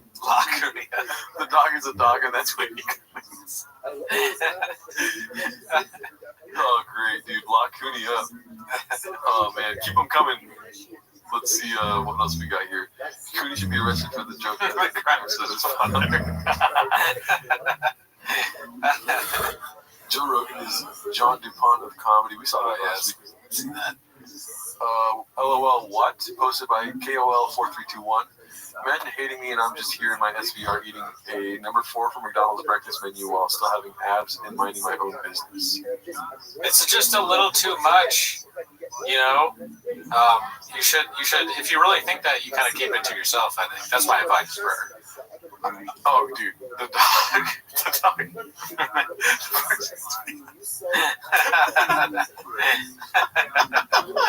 They're still. It's coffee cake and the guy is far. They're still on the dog. Yeah. They're not going to forget about the dog for a few more. How many clips before they forget about the dog scenario? Dog can't be Tank because Tank is dead. Cooney makes dog eat his. Okay, let's be cool, dude. I kind of want to look at the one thing that I take away from this that's really good. She might be a comedic genius. One of the 250. Yeah. While still having abs, I want to post that more now. That is kind of funny to say, yeah. If I'm just like, but I don't like the imagine hating me stuff, you know what I mean? What's up, now? Whoa! Look at you guys. I can cater in Seattle. Let's go Dodgers. Also, I can cater in Seattle. Eagle emoji, duck emoji. But you're not getting married in Seattle. No, we're going to be in New Orleans, Danny. Oh, no. I thought it was Abu Dhabi, baby. Oh, Abu Dhabi, baby. The not hating me thing, though, if it was just like, imagine eating a breakfast burrito while still having abs, stuff like this. Oh, yeah. And it's just me, picture of me with my double chin and shit, What did you say she was eating? Number 4 at McDonald's breakfast. Yeah, but what is that? What she's eating? Tater tot. Oh, dog poop. It's a tater tot, dude. Tater tot is actually really good. Yeah. That's good, dude. It's not... Yeah, dude. Is she even Mexican, dude? Oh, good. The fucking stream's dead. Formula One, she hates being a mom. I'm sorry if the stream is lagging, dude. Abu Dhabi, baby. We got some chumakis in the house, in the chat tonight. Any chumakis? Oh, yeah, the dog is salsa and the guy is cookies. Dude. The dog is fucking Abu Dhabi and the salsa, or in the fucking poop is chumakis. Baby. I do want to look up this video because it was just a screen grab. What is her name? Joanna? Joanna, yeah, Slow Joe. I was thinking, I meant to do chumakis is the dog and the poop is vape. Oh, that's what I meant to say. All right, here we go. I got it. Here. Ready? Let's see. Eating, but I don't put ketchup on the hash brown. Like at McDonald's. Seems like, I mean, the hash brown is so good, it seems like overkill. Yeah, see, you know how I lost a lot of weight? When? Fuck you. I stopped putting ketchup on shit. That was the solution. Yeah, before the dog was ketchup and I was the guy. You know what I'm saying? Just eating that shit. But yeah, no, that was one of the many things I did to stop. I stopped fucking squirrels. That's good advice. I started eating sausage salad. Yep. It literally is the time when I started losing weight. I started eating sausage salad. The kiwis, of course. I don't eat the kind of food that you put ketchup on, right? That's my problem. Okay, I got a donut problem, y'all. Oh, coffee cake problem, y'all. Ice cream. That's a good one. None of the stuff that makes me fat. There's no need to, you don't put ketchup on that stuff. So I can't take ketchup out of my diet because it's not in it. I'm just eating coffee cakes all day long and don't need ketchup on that shit. They have like a victim complex, these two. Why does she think people hate her? I don't think it's a slow joke. Goody. Likewise. There we go. Got it. I will say, love her, dude. Great person. Yeah. Wish I was her. One of the best. What I will say is, I fucking hate people that video themselves eating in their car. That is a weird move. Stop. Yeah. McDonald's, too. McDonald's? I don't necessarily want people to know when I'm eating McDonald's. You cook, right? Yes. It's one thing, sometimes I'll be like, I just have McDonald's, Yeah. But I'm not, I don't know. Is everything all right? You know what I mean? Like, I get a bag full of McDonald's, like McDouble and fries or whatever. My pathetic order, which is a McDouble and small fries, and I go, adjust the camera, put like a boom. Come on, fuck. All right, guys, I'm just fucking eating McDonald's. Imagine hating me, dude. I'm bald. I'm just got small teeth, and I'm eating French fries and shit from McDonald's during the day. You have no job. But listen, Cootie, hilarious, yes, but you're forgetting one thing, and I think you're going to be more empathetic after I tell you this. Yeah, they're dealing with the world with no heroin. Oh, yeah, they're reacting to that. Yeah, wanting. Do you want to apologize? I do want to apologize, but look at what Bud DC said. What? That's right, dude. Oh, come on, Bud Easy.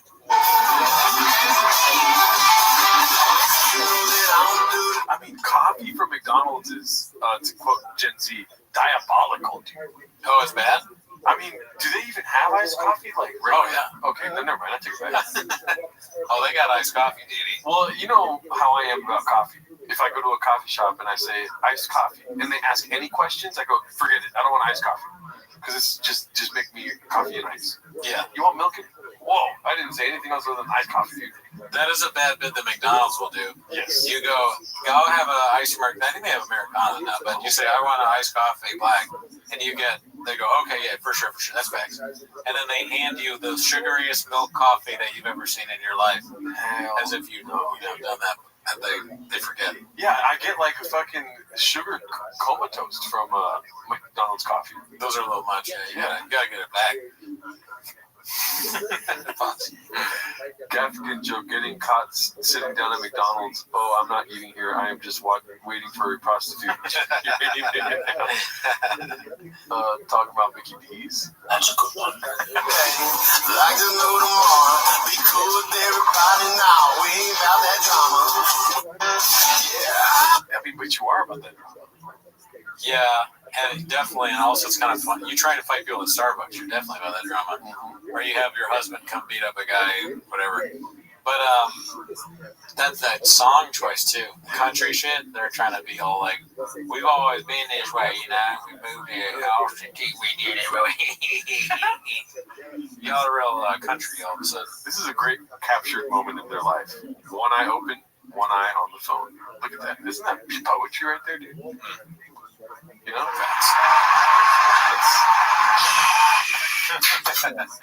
That's her sound. She pulled up. What would you like today at McDonald's? Like, were you using the app? That's what I'm gonna do when they ask me if I'm using the app. I'm not using that fucking app. I mean, what, you think I'm gonna die? This is hopefully the one time I'll come here this One month. night doesn't Oh my define. god, I'm sorry. No, I didn't know I was going to do that. Hate on Papa, leave Theo alone. Maybe this is a different take. Posted by Danny Kaufman too. Some would say Kim Cape. See, One night doesn't define Theo Vaughn. is that air conditioning? Probably. It's hot there, dude. He's screaming into the mic for the air conditioning. Y'all need to back the fuck up. If you want to hate on anybody, send it my way instead of Theo's. I don't give a fuck. But you guys going at Theo right now, that ain't the move. A guy that struggles with the way he does, and he's very open about it. I hate this guy, dude. Yeah. His energy's too much, dude. Yeah. Theo doesn't want this. I mean, he doesn't need you doing this. This is making it worse. Did Theo relapse?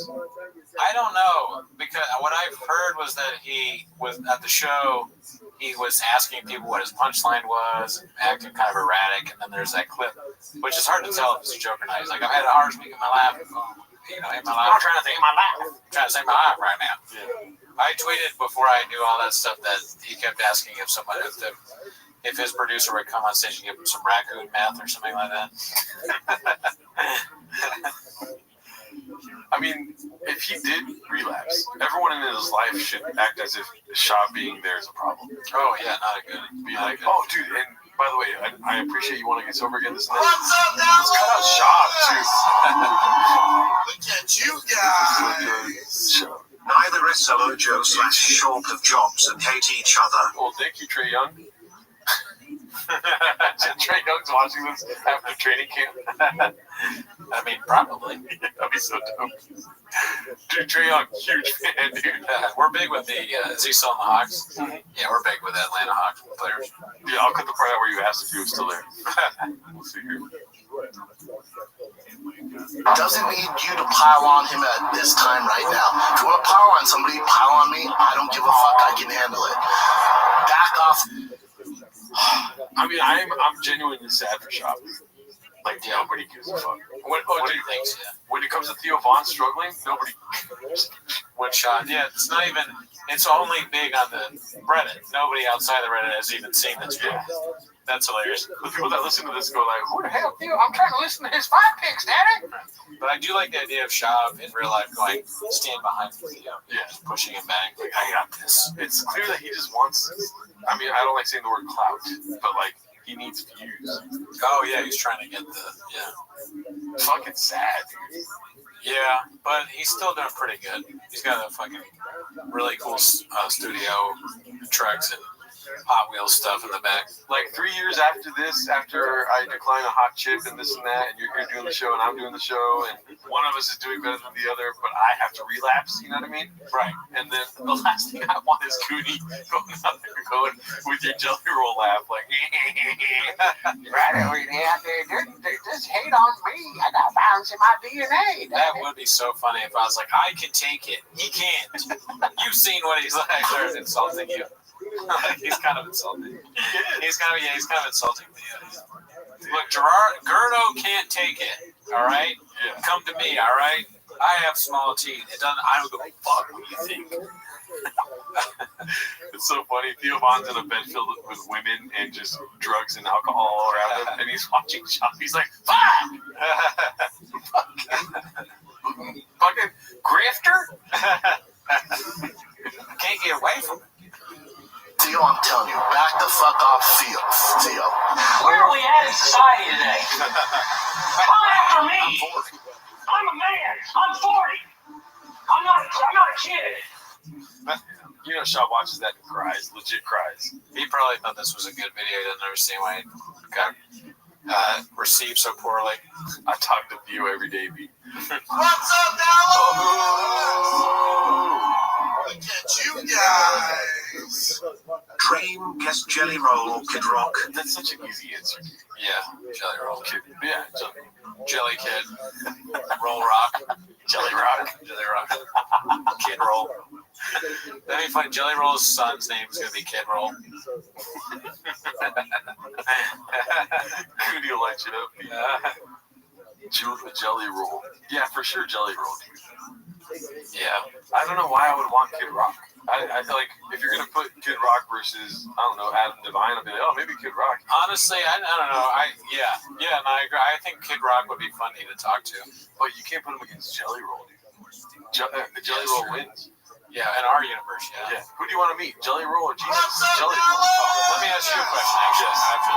Look at you guys. Remember me, Theo? Does the question change at all? If, let's say, okay, so he's asking, who would you rather interview, Jelly Roll or Kid Rock? Does the question change at all if you are doing it here on Earth or whether you're doing the interview in the Bruniverse? Yeah. Well, no, because Kid Rock is already pretty open about his political stances. You know what I mean?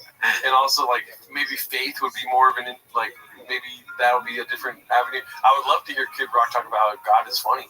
Yeah. That was how Bruniverse interviews, anybody interview, it's like, all they talk about is a story about how funny it is, like, how funny it is that God works. Yeah. They start talking about their life, you're like, whoa, is God working funny in this at all? Yeah. Make God work funny. But then it's like, okay, now Kid Rock is like has a little bit of interest, but then you just put Jelly Roll in that same scenario. I'm like, yeah, Jelly Roll wins, dude. I want to hear him laugh, period, but also laughing about how God works in his life. Jelly Roll only exists in the Bruniverse. He's not real.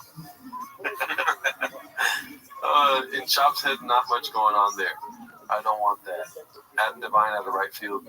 Is Adam Devine the one that sings, or is that Adam Levine? Oh, yeah. Is that what you meant? You meant the Maroon 5 guy? No, I meant the guy that does Workaholics. Adam Devine is Workaholics. Okay, then Adam Levine is 10 Toes Down, Maroon 5. The guy that everyone posted on Twitter says looks like a Chipotle bag, which is very funny. Yeah, he's in Maroon 6. No, Adam Devine. I meant that. I would much rather talk to Kid Rock than Adam Devine. Well, Kid Rock is like, I like Adam Devine. I like Workaholics a lot. It's a great show. But Kid Rock is like pretty great. Like, I would like to meet Kid Rock. Yeah, personally. Who would you pick over Jelly Roll? Over Jelly Roll. I wouldn't pick Shop over Jelly Roll. No. Jelly Roll's a big get. Yeah. That's probably the big. Now that we've spoken to Brian Campbell, I don't know. Maybe Luke is up there. Alani. God damn it. Rosa is better than Jelly Roll. Rosa. Crystalia, that'd be kind of funny. That would be kind of funny. I mean, he'd be mad at us probably, and he's also a bad guy. Well, I'll tell you what. If it was Crystalia coming out like Mark, then yeah, I want to talk to Crystalia. We do a 24-hour stream with Crystalia. Make it 12 hours. No. I don't know how these guys do this shit, bro. Like, what the? I mean, dude. It's a thing. Let's see what we got. I think there's something wrong with the air conditioning. Better call a lady. The crew is basking in diesel exhaust fumes in the poorly ventilated studio. Oh, God, it's getting bad out there. Let's see. Oh, who posted this? Posted by Clint Puller of Chips. Can we take a little break, guys? Your truck. Yep. You know who came to the Tigers game to his tournament? Oh, Brett Forte. He moved off. Right, so everybody knows, I'm breathing in fumes right now. Oh, because I had to start the beast up? That's correct. I had to start the beast Yeah, up? I love that, because what happens is all that carbon monoxide sits right here, right now. So I'm getting high. That's what the fans are. It's a free high. It's a free high. Glass half full. Glass half full. Free high. It's a free high. Ryan Hell lives in hell, dude. This is horrible. And the studio sucks. Yeah. Like, listen, we're no one to talk, right?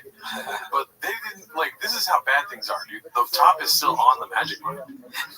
You know what I mean? I like that. It is still on the Magic Band. It's also kind of open. Like, it's just unprofessional. It looks weird. Yeah. Open it up fully. Yeah. Why leave it, like, a little bit, like, it looks like somebody was like, I might try this. What is this? And then another person said Magic Vine, and they went, oh, never mind. They closed it again. They didn't even open it. They partially opened it. They found out it was Magic Vine. They decided not to drink it. I got a bang in the car. Oh, man. What a great ad for Magic Vine. Yeah, dude. It's just like whoever put this here just put it there. Didn't open it up. Dude, Pete Holmes would be pissed. Dude. If he saw that, Oh, fuck. oh my god. Pete Holmes would fuck up Brian Callen. We said all that and they didn't even see what the video was. It was not open. Yeah, see how it's like slightly open on the side there? It really looks like somebody partially opened it. When they found out it was Magic Mike, they said, oh, never mind, I don't need that. Sorry, I don't want that. Oh, fuck. Although Brian is sitting next to two Magic Mike bottles. It's so funny that we can't see nothing from Listen, look, okay? It's important to look at the chat sometimes. You know what? We would have seen that had it been a donation. So look in the mirror, Gordo. Look no further than the mirror.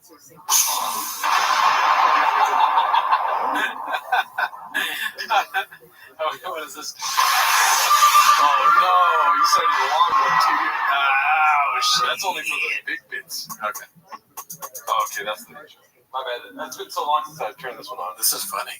These soundboards crazy. Cooney is looking ripped. I haven't been in the gym in years, Danny. Alrighty, let's see here. Abu Dhabi, baby. Oh shit. Apparently Papa would ask the baddies to talk about the black dicks they've had. Oh Jesus. Great animation posted by Gordo. Shout out to Gordo. Is he in here? He just commented. Man, it smells like sausage in here. Good job, Gordo. I'll say that quite a bit. He called Marin a cook. Yeah, and like I feel like it's an overused word these days. It's like it was a liberal cock. It's like yeah. I said that I heard from a girl that you fucked that you like to hear. This is from a girl's mouth. He would get during sex. He would say, "Describe the biggest black dicks you've ever had." Oh my god! I was like, like I can't unhear that. This is a child sexual fetish. Wait, women tell people that? Just like Gordo. Oh yeah, Gordo's here. Shout out to Gordo right there. Look at that face. What the fuck? Savage. It's a fat guy right there. Hell yeah, dude. Shout out to you, Gordo. Thanks for posting that. Oh god. I saw this earlier. I'm such a gooner. Oh, but why is this on here? I don't know. Old Barney. This is slow jam. It is? Yeah. Oh wow. I know that body anywhere, dude. Okay. Oh shit. Who's taking the video, dude? Yeah, who is filming that? Sure, she was me.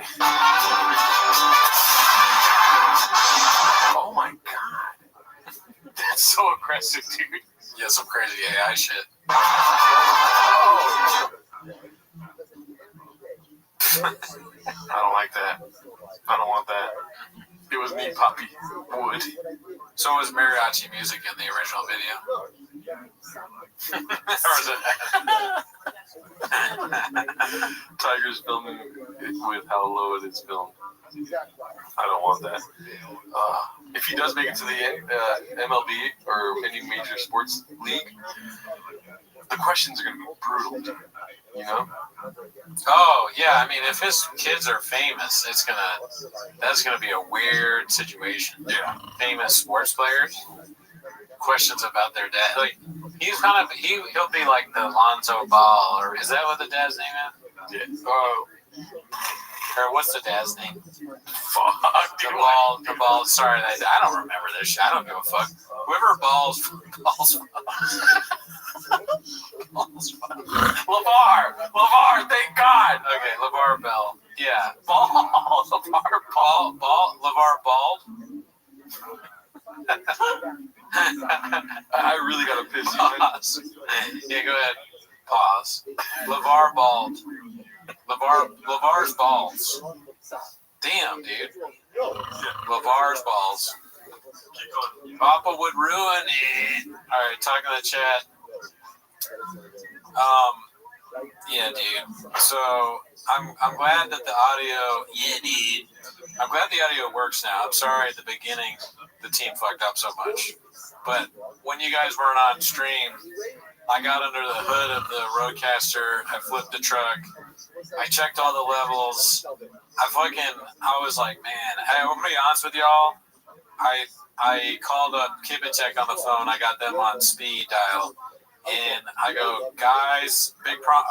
We got an audio problem, y'all. And they were like, "What's happening? What's happening?" And I was like, "All right, I sound, man, audio's all fucked up. I mean, I sound like Peter Dinklage's dungarees." And they were like, "No, okay, cool. Cool story, bro. What's going on right now is your number one broadcaster is a little bit of a street princess, and we need that shit to be a dirt serpent, or what was it that he said? Not a road warrior or whatever it was." So he's like, "First things first, press the yellow and blue and green buttons, and that will tell you whether you have a lithium battery in the roadcaster." And I didn't know that, so I checked it. I pressed all three at the same time, and guess what? I go, "Oh shit!" And he was like, "I must have forgot" on the phone because we were doing shot bits, and it was a lithium battery the entire time. So I took it out, blew on it, put it back in, and that fixed the blowers and the valve of the roadcast. Car was back. Okay, nice. I didn't interact with chat at all. I just said nonsense. I'm sorry, guys. You need to connect to the XLRs to the cold air intake. Alrighty. Okay, sorry. I was hoping I could hold that before. Dude, sometimes, Christ, I was holding it. Sometimes you gotta piss in the sink. Oh my god. It's just so much slow Joe. You know it's a slow week at Chang's when they're just posting slow Joe all week. Yeah. Jolly Excuses 9515, Texas baseball mom at its fullest. Had to run to the bathroom, and here I am. Okay, so like, you know what I mean? This whole dude, it's just like the bathroom stuff is so funny, but it's just unfortunate sometimes, you know. It's weird. It's a weird thing to post, like many other things you post. He also believes in the land mooning. Papa's getting scammed 15K because of his community of tasty dishes. This community of tasty dishes posted by Cloud for Bitches. Is your toilet small too? Yes. Let's see here. His entire identity in order to do business, but he literally hired hackers to try to take down the fucking subreddit for like $15,000. Oh wow. Right. We weren't paying attention at all. No, I just laughed at the end. I have a food full in my mouth. My laugh is like covered in fucking guava cheese roll. Shout out to TPT because whatever you said made us not listen to Mark. TPT's in here somewhere. That's hilarious. It is embarrassing for me too because I pride myself on being a good listener. The eagle has mooned. 2 men walk on the land. Been hunting since just a kid, posted by Clint Puller of Chips. Yeah, this is a terrifying photo. The photo to me looks like something you'd see on a website of advertising clothes, you know? Yeah. Like it looks like a Diet Starts Monday post. Those might be Diet Starts Monday. That might be a Diet Starts Monday outfit, honestly. That's something you get there, dude. What do you think he's going to do in this photo? Get another color tattoo. It's disgusting, dude. I hate it. I hate the color tattoo. The Chombies is crazy. Yeah. Who touched on that? I will say this is a terrifying picture. This is like whatever that guy's name is, getting on top of the roof of that building in the university in Utah. Oh, okay. You know what I mean? Oh, because the bag looks like it has weapons in it. And this is him walking into the studio here. He does look mad, yeah. That's your boss. You're going to have a bad day at work. Burn and Chop in the studio. Real Tree Outdoors collection exclusively available at Nordstrom. Just like... So it is a fucking closing out of 4 tags. Why would Nordstrom or this clothing company hire Brennan to do this? He must sell a lot of clothes or something. Okay. They keep advertising with him. And the beard thing. So maybe they realize something we don't. Shab's listeners buy clothes. What if it's an entire thing of people just mocking him like we do? That's not realistic, though. Honestly, dude, this makes me want to never stop. This makes me want to go to like 2 times a week Timo's. Just like, we need to bring it down somehow, dude. Santos Studios? Santos Down Studios. Santos Studios. On Skateware. I want to see who the tag is. Let's see here. So we're here. Where is? Oh, okay, there it is. So they just do fighters clothes or UFC guys wearing clothes. Been hunting out of the closet at my mom's house since I was a kid. Vicious Aloysius. Great clothes for truck walking. What else you got, Jim? Damn, that's all fucking. Fuck this guy. He used to sell ammo out of his mom's closet in True Texas. 16 likes. What are we doing here, Bo? 36 likes. Yeah. Where's Don? Nobody knows what that means. Because it only has 3 likes. Yeah. Look at Shaw got 7 likes. Oh man. Damn, he's getting ratioed. That's fucked up, man. My culture is not your costume. I can only see his face. Yeah. Let's see what else we got here. The zombies. That's all out of focus. It's terrifying. I want to see this though. Who are the other people tagged? Jiu-Jitsu, Santo Studio flagship, Santo Performance Studio. Here's the thing, dude. Given our past, right? Yeah. Some of the companies that he works with are homeless, dude. You know what I mean? We start a clothing company and we hire him. No, we wouldn't be able to get away with it because we're too surface level. But there's been people he's worked with in the past that have reached out to us. Oh yeah, that's what I'm saying. I don't want to have to spell it out for you. You know? Yeah, spell it out, dude. A B C D E F G. You know that's facts. And who knows? Santo Studio might like a lot of these things are fresh. You know what I mean? No established brands are really reaching out to Brendan Chop. Yeah. And it's people that are homeless that are like they're trying to start a business, but they cannot help but be homeless. You know what I mean? Homeless brands. I like it. Some cats on, but I think we should do that. Yeah. I think we should start a clothing brand and hire Brendan Shop and we make him wear ridiculous shit. Obviously, we will be behind the curtain so he doesn't see. Yeah. Right? Behind the red chairs. But can you imagine we make him wear funny shit in ads? Oh my god, dude. Pretty good. You're not thinking outside the box here. Okay, let's go outside the box. Because we got a mission here. What's the mission? To make Brendan do stand up again. Nah, well, yes. Okay. Okay, yes. Also, do stand up again. Yes. Right. What's the real mission? Get people to join the Patreon. Right.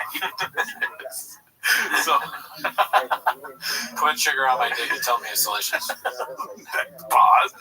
No, to make a documentary about the Greek. Oh yeah, that's one. We have so many goals. So we whatever the cash is, whatever where Saudi princes be, 1.5 mil.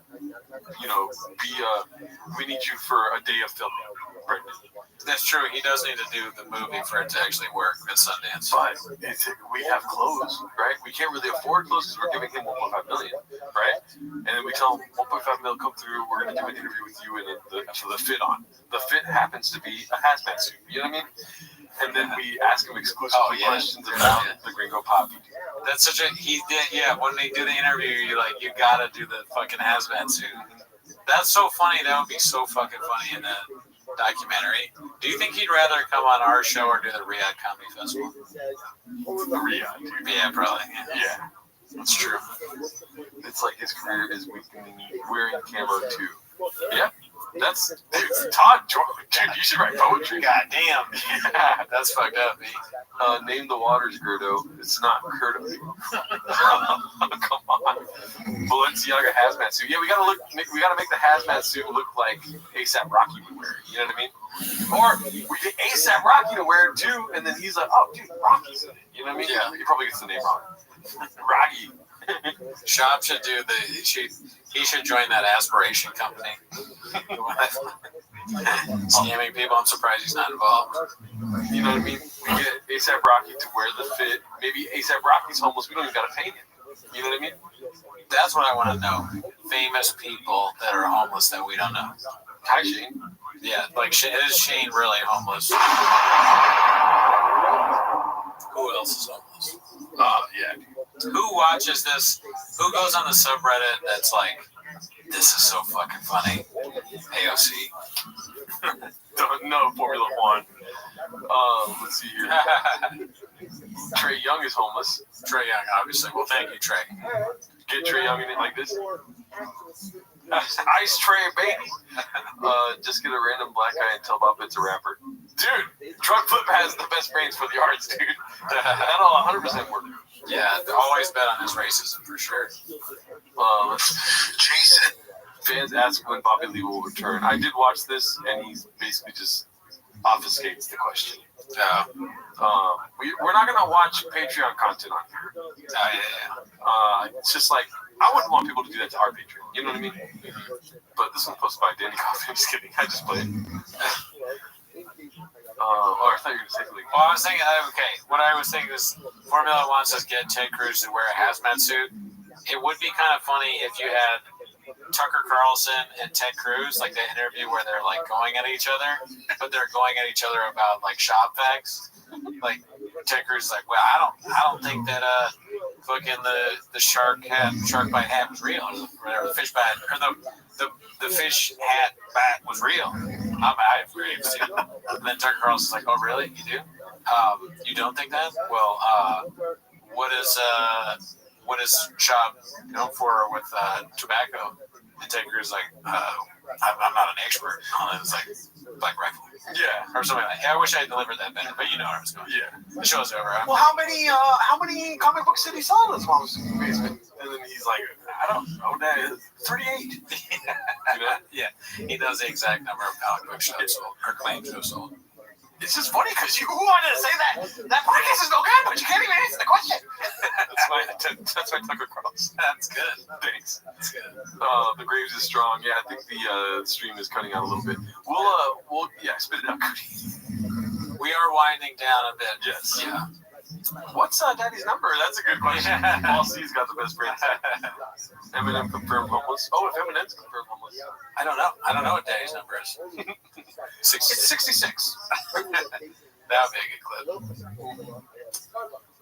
Well, Ted, can you tell me how do small guys fit in big cars? I'm not sure. Yeah, so let's go to like maybe one more. Texas chef argue about the beginning. I also believe in the land moon. That Diet Coke is bugging me out. That's why the audio was so bad earlier. Mr. Real Fans of Kieran. I told you I had that room. Chin calling Papa out on his douchebag behavior. Okay, we're glad we stayed for one more. Post by Clint Fuller of Chips. Let's see this. I told you I had that roommate in college who I ended up fighting, where he put labels on everything in the cupboard. That's the most annoying. I'll eat all your. And then he couldn't. What? Damn, I can't believe they're going back to this shit. Who agrees with that? Yeah, I mean, Brian knows that he has to. He can't be serious. That's so strange. It is. Like, there's a reason why they're putting the name on stuff. I wouldn't care if somebody put their name on it. Oh my god, that scared the shit out of me, dude. Oh, fireworks. That's literally god. It's just right there in the window. I saw it. That's why I was like, we're dying right now. Well, if it happens again, I'll tell the lady upstairs to stop drilling. Yeah, text the lady. Dude, the team is fired. That was ridiculous right there. My neighbors are the team. Yeah, it's a little late for fireworks, Daddy. Yeah, they don't care out here, dude. Welcome to the Wild West. The motel setting off fireworks right there. Fuck, I forgot what we were talking about. With me. Oh, sorry. So I called his mom, and then I got a random call. His mom's like, "You gotta quit eating this stuff." I'm like, "Who is this?" His mom called.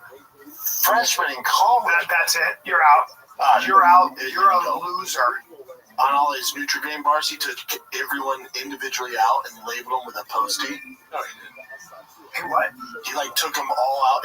You know, they come. Nutri-Grain bars just come in a box, and then they're each individually I wrapped. hate He people took every single one out and wrote his name on it. Well, that's like people who they buy a really nice car. Well, I mean, listen. If you believe Shop there, it's like it's a real problem. You've been eating this stuff to the point where he has to take every single individual one out and put his name on it. He's worried that Shop will forget. Yeah. He's doing it because that's such a crazy thing to do. It must be that the roommate is doing it to help Shop. Yeah. Because Shop is eating too much. I love the guy. Doesn't know what food is his. So to help him, I'm going to write my name on it. And I hope that helps with this thing. Because if there were to really happen in real life, the guy doing that is not okay mentally, right? Like, his roommate is a crazy person. Every Nutri-Grain bar? Yeah. Aren't you fucking amazed? Nutri-Grain bars suck. You're gonna put one on every one of them? So unlikely that someone would do that. Yeah, I would just put that Sharpie in my ass. Say hi. Why? This one. And I know this is different, but they'll keep a car cover on it, and they'll drive it once I drive it a now. month. No, it's so I'm like, listen, then they Drive polish it. it. I'm like, fucking drive it. Drive it. Drive it, you Drive it. precious bitch. Drive it. Wait, Brian, did you actually take the stuff after he labeled it, or only before? Oh, yeah, I took it. Yeah. That's on you. I'm halfway through the Charlie Sheen documentary. Change the subject so fast, dude.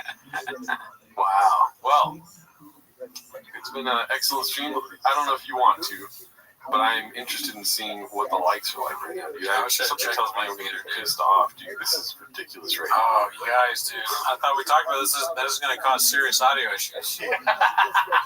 It's like if 85, you may not be able to hear me. Is this thing working? I don't even know if the computer's working. Maybe there's something wrong with the YouTube counter again. Yeah. Sometimes it's off and shit. Just like a YouTube counter, just like a roadcaster. Sometimes you gotta go to the backup YouTube counter, flip it up, check the hood. Audio's king. Audio is king. Yeah. Audio is very important. Yeah. Otherwise, you can't hear what people are saying. It's crazy how you can be in the middle of a podcast and be like, damn, I'm being real funny right now. You know what I mean? And then towards the end of the podcast, you go to the light counter and go, I said nothing funny. Not even once. You did the whole dolphin thing, too. I did it. I'll do it again, but our podcast hasn't been funny in any facet. Yeah.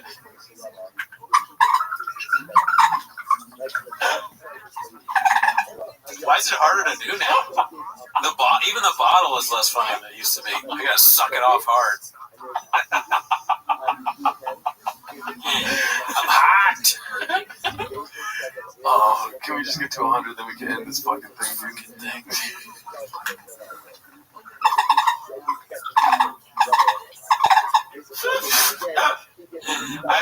But the first time I did it, it was so fucking loud, and I laughed so hard that I spit out water in your parking lot.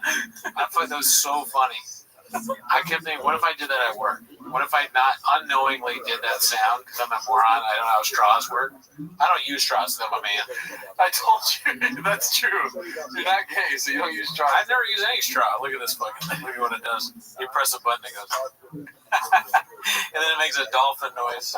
This bottle sucks ass. And then in the parking lot, I was like, dude, you're not supposed to do that. It has a straw. You just leave it straight up. And you go, oh, no. Yeah, I said, oh, no. I know, because I'm a moron. Dude, this thing sucks so much ass. Contigo? Yeah. Contigo is awful. It's hard to drink like this. Like, you're supposed to drink it like this and not tip it over. It's incredibly hard to get the water out. This is clearly just a bit for the show at this point. This water bottle, I hate it. Even doing that, it makes like kind of a weird noise that they can't hear. I hate it. I hate the dolphin bottle. It's worse than T-Fat Cake. Let's see some comments before we get out of here. Where did the comments go? Oh, they're right there. Let me see here. Sorry. 1 second. We did start later today. We apologize, guys. The DA. Did you hear about this? Oh, yeah. Yeah. Crazy got recalled. First time it's ever happened. I didn't expect to be that sad about it, but I was tore up. I thought Garcetti was doing a good job.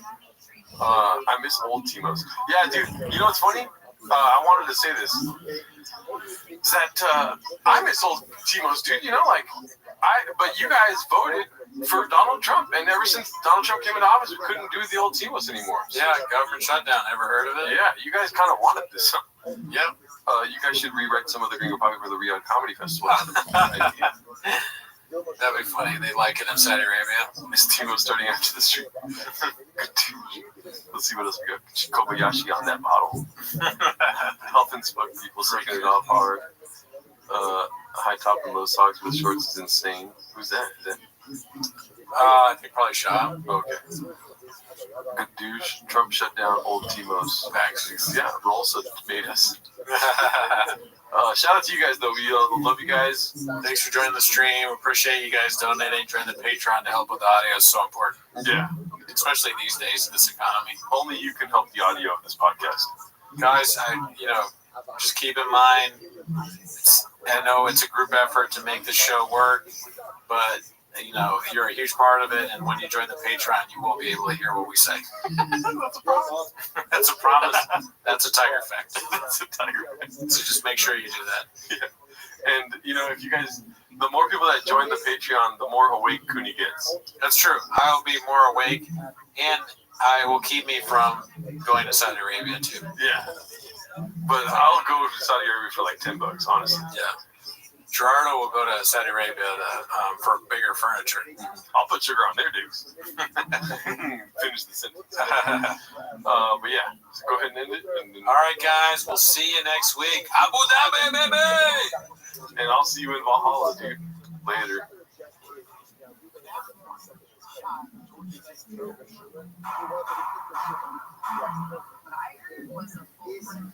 For the ones who get it done, the most important part is the one you need now, and the best partner is the one who can deliver.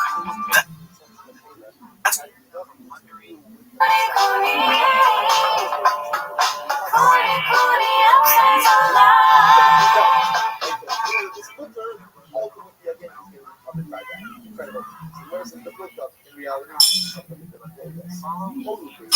Hey, what's up? My name Cowbell.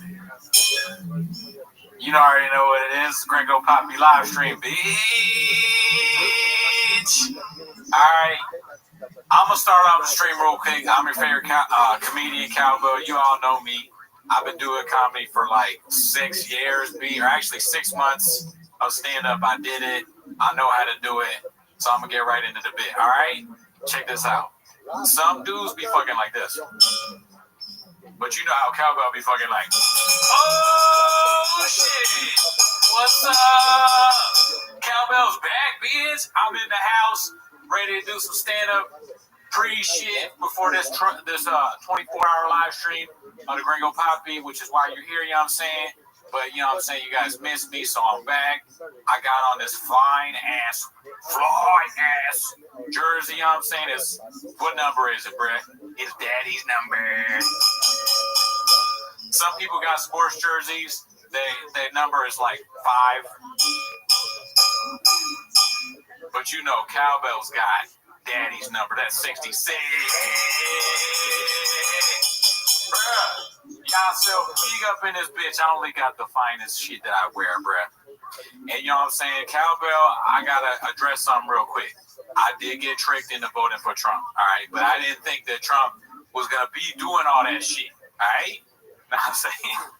I didn't think Trump was gonna. I got like, they tricked me, bruh. I didn't know he was gonna fuck up my whole shit. Right? I'm saying, like, some people vote like Trump like this. Cowbell voted for Trump like, yeah, motherfucker, what's up? All right, bro. Be surprised though, all right? Because we gonna start off the stream right now, okay? We gonna get live with the Gringo Poppy. We got guests on the show. We got Gerardo.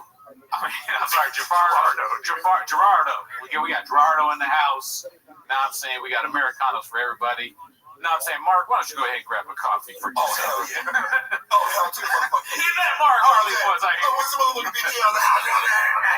Mark off camera. Oh, he's off camera. He's supposed to come and come to it's me, all you, 24 hours. It's just you. You're so like, I'm in. All right, I'm stopping with you. All right, you can say I'm going to set everything else.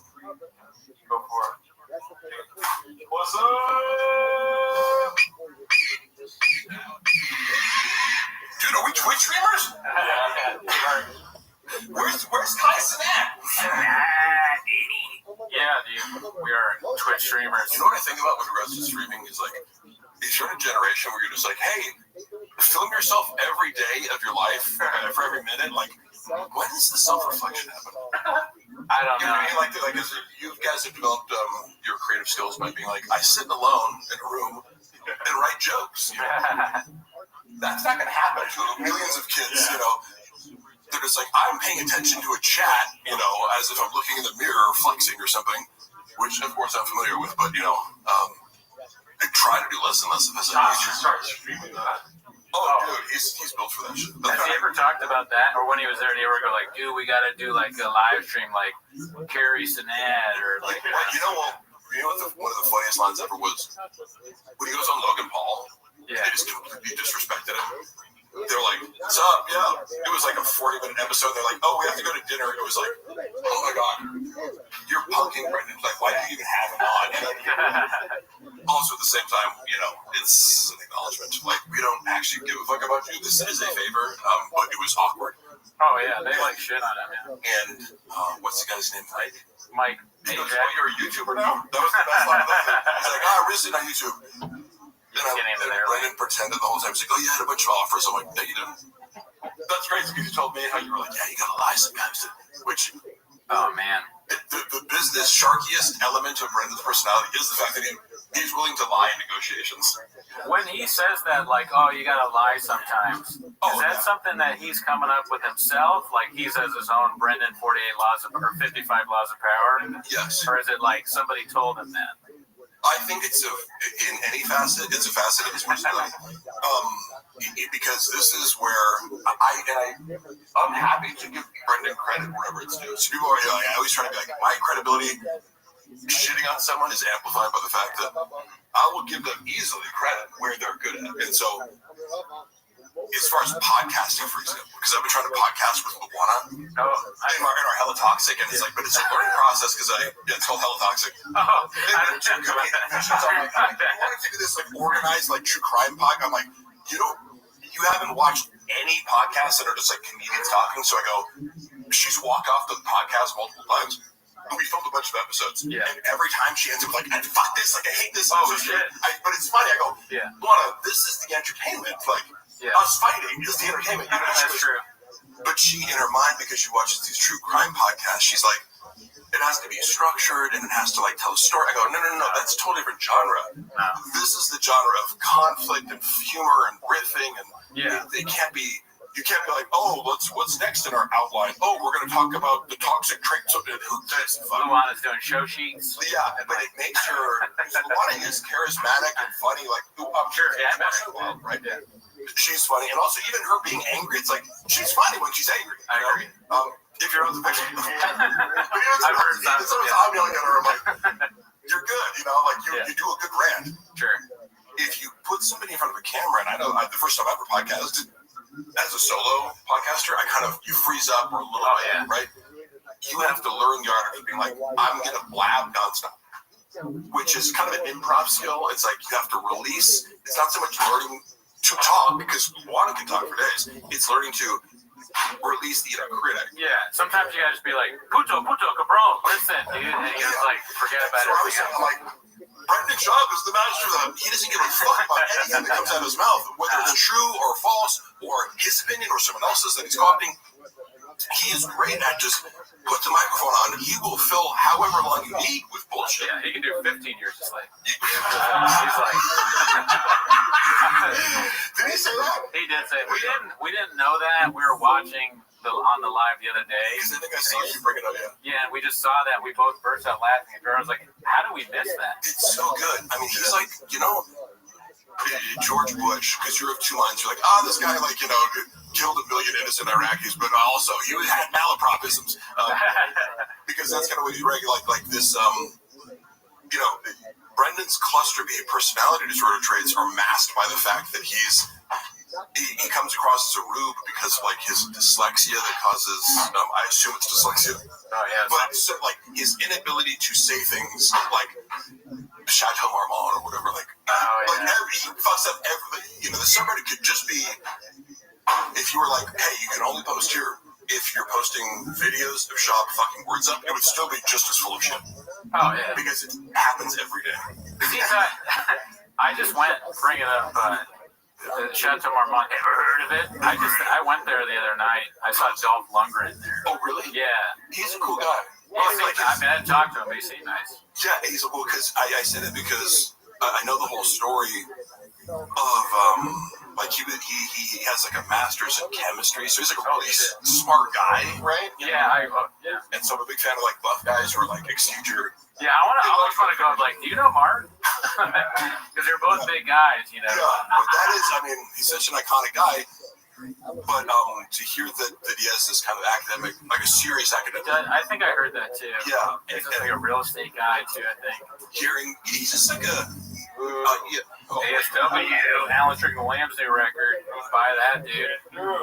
I don't know who this is. He's our buddy. He's a stand-up. You've listened to it. You said it's really good. Also, I would actually trust you guys as far as Hella Toxic is the podcast, right? Yes. I didn't know. Yeah, well, I'm gonna pick it up right now because earlier I got in a fight with Luana where she's like, I'm deleting all my comments. I'm like, bitch, you aren't. So I took the I like private the episode so that you couldn't retaliate against me in an argument. But again, we've shot a lot of episodes. I have to just start putting them out because I'm like, the humor is in the fact I start off every episode and she was so annoyed by this at first. But I'm like, you see the joke? Every episode I go, this is episode 1 of the first and final episode of Hell Toxic. The second and final episode of Hell Toxic. The third and final episode of Hell Toxic. That's a good bit. Which you didn't get at first. I'm like, no, you just, and then you walked off of the first one.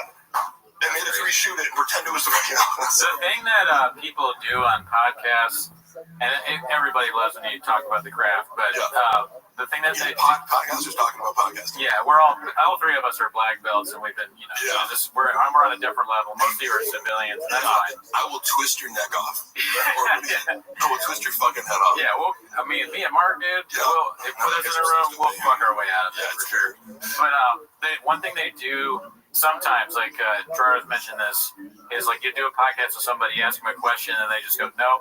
Oh, like, yes. Yeah, I don't know. And some people, will comment on your podcast like, I know I talk a lot, everyone. If it's an issue for people in the chat, you can go ahead and tell me.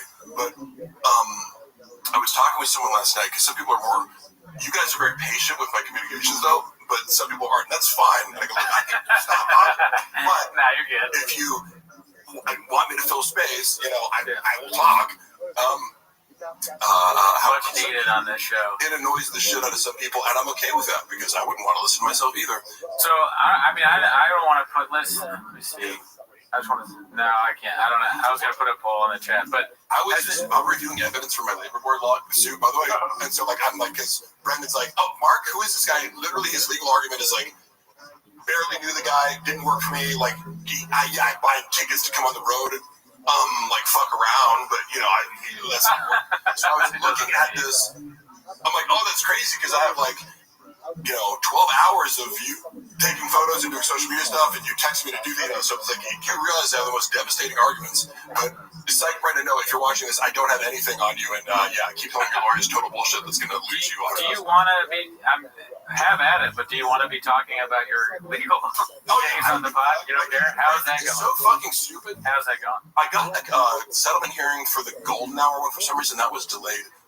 They combined some of them, but I actually, he's a beast of a lawyer. My friend Rob, who I went to college with, shout out Rob Pebble, brilliant attorney, and he's like, I don't say this lightly when I say people are geniuses, Yeah. He's so smart that I can barely understand what he's saying sometimes because I'm like, he'll start going off on how he's using AI to create like a structure, like a whole, basically like a service that replaces paralegals, like using AI. And he'll call me from a bar and start going in it. I'm like, I'm not smart enough to understand what you're saying, but I love it. If I can get 10% of it, but this is who I have. It's like he's an animal when it comes to legal shit. Just because he's so highly organized, he created a database for me to upload and categorize every bit of the thousands of pieces of evidence I have to just destroy Brendan Schaub. And it's like he has no idea what's coming for him because he didn't see Rob before. Yeah. He was guiding me to file the case in the first place because I went to him. I'm like, hey, just quick advice. Am I allowed to ask for the $16K that you owe me? And he's like, ask me a series of questions. He's like, were there pay stubs? Were there meal breaks? Were there all these normal business practices? And I'm like, no. That's hilarious. And so he's like, so he's going to owe you a lot more than that if you're willing to fill out this paperwork. Oh, yeah, he calculated your damages, Yeah, and it's like, that's interesting. But it also was a lesson in Brendan doesn't do anything correctly. You open a business, you think, you just go, there's labor laws that you have to, none of that. Yeah. None of that. Doesn't surprise me. None of it, but I'm sensitive to that because I go, I'm being berated about, hey, you didn't show up at, 11 p.m. on Saturday night for, you didn't stay through the whole live stream. I'm like, am I an employee or not? Yeah. How are you berating me in front of a group of people and telling me that everyone, including the talent like Frank Grillo, is upset, which is an actual text message I have where I was like, oh, the talent is mad at me too for leaving 30 minutes early to go edit. You know, I was like, are you stupid? You know, and I told you the other one, well, Joe did it to all. Like the other example where he's like, guys, like you're fucking up, like, you know, we need to up the engagement. And then I realized he's like, Mike, what do you think engagement means in social media terminology? He's like, you know, replying to comments. I'm like, are you sure that's what it means, Brendan? I was as diplomatic as that. Replying to comments? It escalated to the point where he's like berating me privately. It was like one group chat and then started another group chat with this new expert, and I'm asking her basic questions, and I'm like, I quickly exposed her as a fraud because that's my specialty. I was asking, you know, a Socratic method, like, I'm going to ask you 5 questions, and if you can't answer them, and you're melting down, it means you don't know what the fuck you're talking about, right? You're not the expert you thought you was. Because I'm like, hey, look, I'm Mark Harley. I don't know anything. So just tell me, where are these strikes that you're referring to that prove these shadow banned? Can you give one example? No, so how are we going to shadow ban? He's got like a sheet where he's like, no, we got a bunch of strikes here, dude. We're some evidence, yeah. We got 10 strikes. So that's why we're shadow banning. Because yesterday, I looked at that. Now you locked me out without telling me to give this bitch access to the whole account, and you're claiming that a collaboration with Teddy Swims means that the non-follower engagement has been fixed. But where were the? I looked yesterday at the strikes. He has no strikes. Where are these? He had a collaboration with Teddy Swims. I swear to God. So you know how he buys a bunch of bots? The main thing that I was trying to fix, which is super frustrating. He's like, we need to do better. I'm like, bro, I've given you so many ideas and different techniques and posts. Blah. Your non-follower reach doesn't exceed 1 to maybe 3%. But it was like, yes, too much. How are you 1% non-followers? It doesn't make any sense when you look at analytics. Oh yeah. Because the Fake Boy Network page with like 25,000 followers, it's hit or miss, but you're at least getting 20%. And if it goes viral, it's like 90% non-followers or whatever. But I was like, every single time you're getting 1% non-followers. Like, I couldn't figure it out. And I'm trying everything to break it. Like, and so he brings in this expert. It's like the creative director he used to work from. Right. Referred to these people as the magic bean salesman. He's like, magic bean salesman here is, you know, to get Brendan. Another person drinking him, yeah. When a revolving door of like fraudsters. Yeah. And my specialty is kind of being like, without any expertise, I can prove that this person is wrong just by a series of like Socratic questions, you know? Which again, I'm bad at everything but 2 things. Yeah, it's funny that he pushes you out when you're, it sounds kind of that you're giving him advice. You're like in his corner. You're one of his guys. Yeah, and he's like, no. The Magic Beans guy wants to tell me about CBD. He helps kids with cirrhosis of the liver. Speaking of experts, Mark. Yeah. What do you think about this right here? Oh yeah, that's forum. Great forum. Yeah, that's perfect. Yeah. Fuck yeah. How many can you do? You're approaching 10, I think. I wasn't that close. Oh my God. That's good. That numbers guy. Okay, do more. If you do 10 more, you can have a cookie. You're a failure or near failure. Cheese roll. You're at a great point right now to do hypertrophy. That's awesome. Seriously.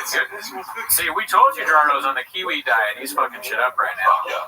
You know, during the pandemic. Oh, you want to touch it? The podcast is switching. Jarno's getting in shape. I'm getting fat. So, you can in fact get super jacked doing push-ups. Oh yeah, I love it. Yeah. It's just that it's more time consuming because you have to do more. And stream's over, dude. That's all I want. Yeah.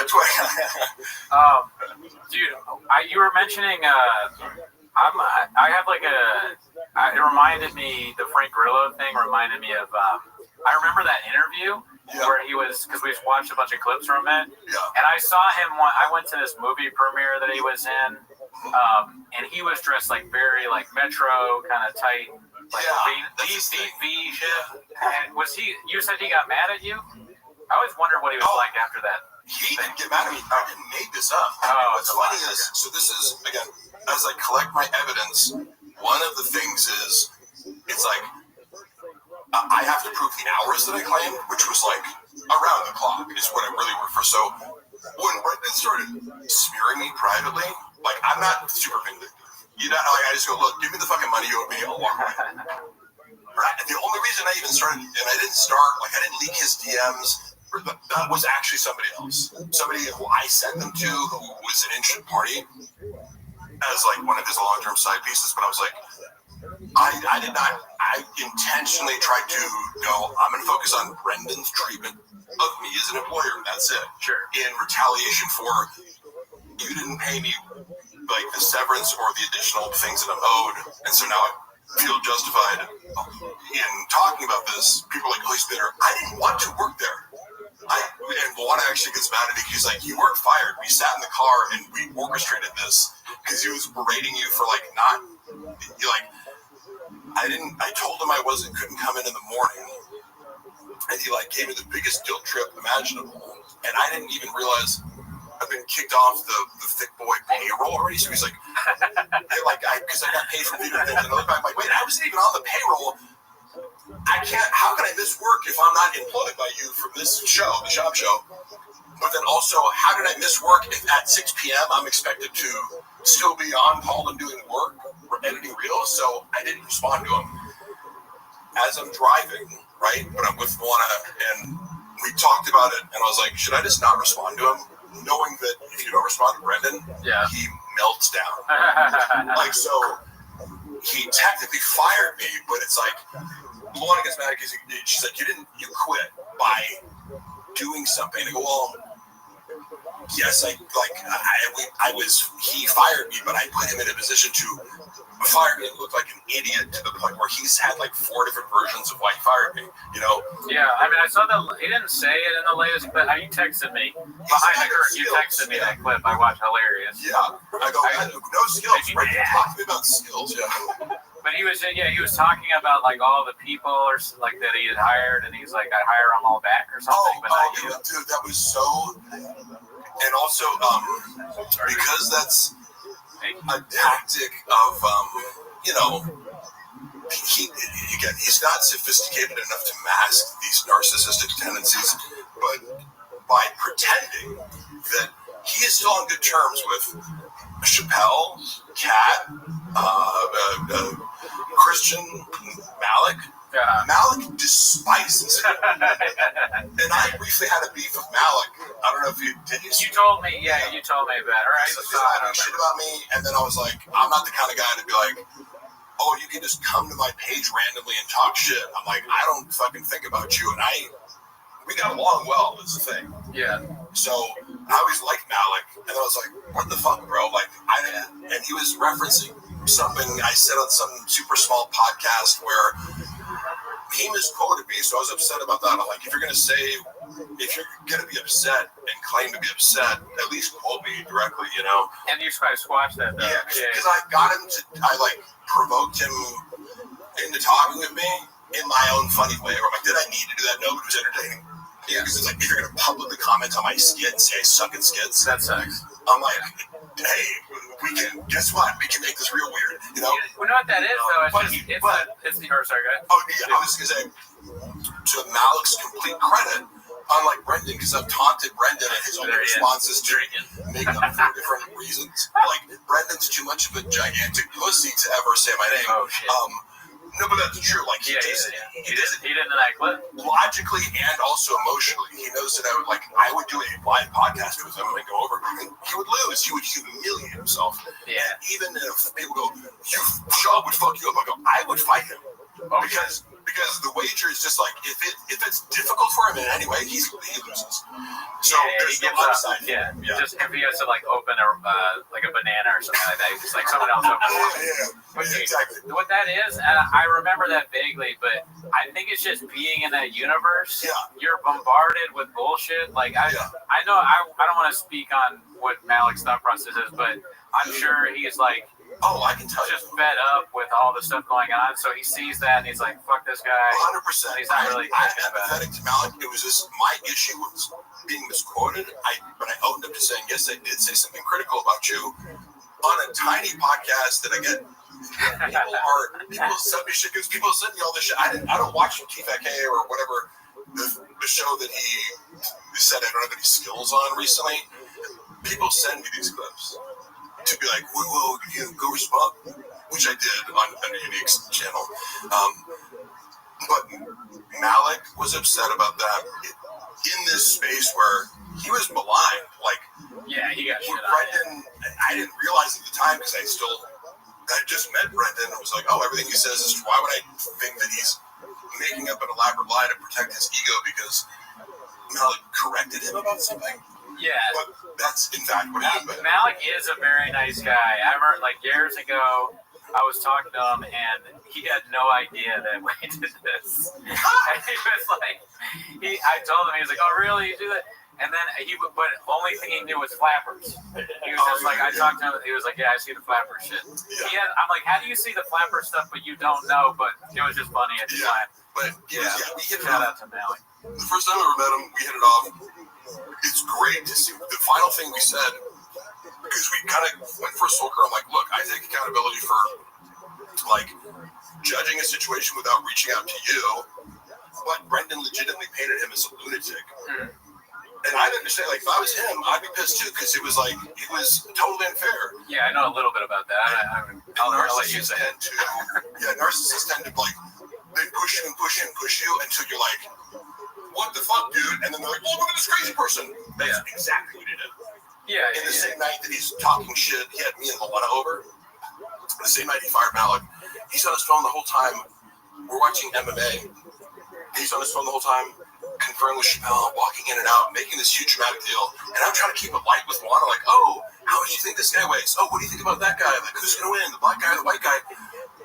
And then on his podcast on Monday, he was like, oh, we had Mark and his wife over. Jesus Christ, they wouldn't shut up. I was like, what? Like, that's not true at all, right? So, but I go, I'm not in the room, but you're making this public to 200,000 people because of the time the views were on Netflix. But I was, the first moment, in retrospect, I'm like, I was almost going to text him a joke about it, but then I decided not to because I felt that it would have been uncomfortable because he makes people uncomfortable for, like, correcting you. The reality was, I'm like, we did not talk a lot. We talked a normal amount, and you were on your phone because he said, oh, we couldn't even watch the fights because he's got a narrative. Yeah. You couldn't watch the fights because me and Luana were talking so much. I'm like, no, you were on your phone the entire time and walking in and out of what the fuck are you talking about? But how did I dismiss that? You know, it's like, oh, people show you who they are. You just look, you're like, whatever. Yeah. I'll give you another chance. And it's like, oh, you do the same thing 30 times in a row. But you know, so Brendan, dude, which one is this? I'm sorry, which one is it? I can't. Which one is this one? When he does this? I should know, but we'll be watching it 24,000 times, so we'll catch up. This is God in the Twink. Dude, when he walks, it's so funny. He's like, imagine if God was gay. What the fuck is this? Yeah. It's almost better when you can't hear the audio. Yes, it is. Like this. But I used to know his act by heart, and it's funny because he's kicking things. In an hour, it was edited down. Stuff. Like, I would have loved to be a fly on the wall in the editing room. Dude, he's Pagliacci, man. He's a fucking idiot. Yeah, I can hear it.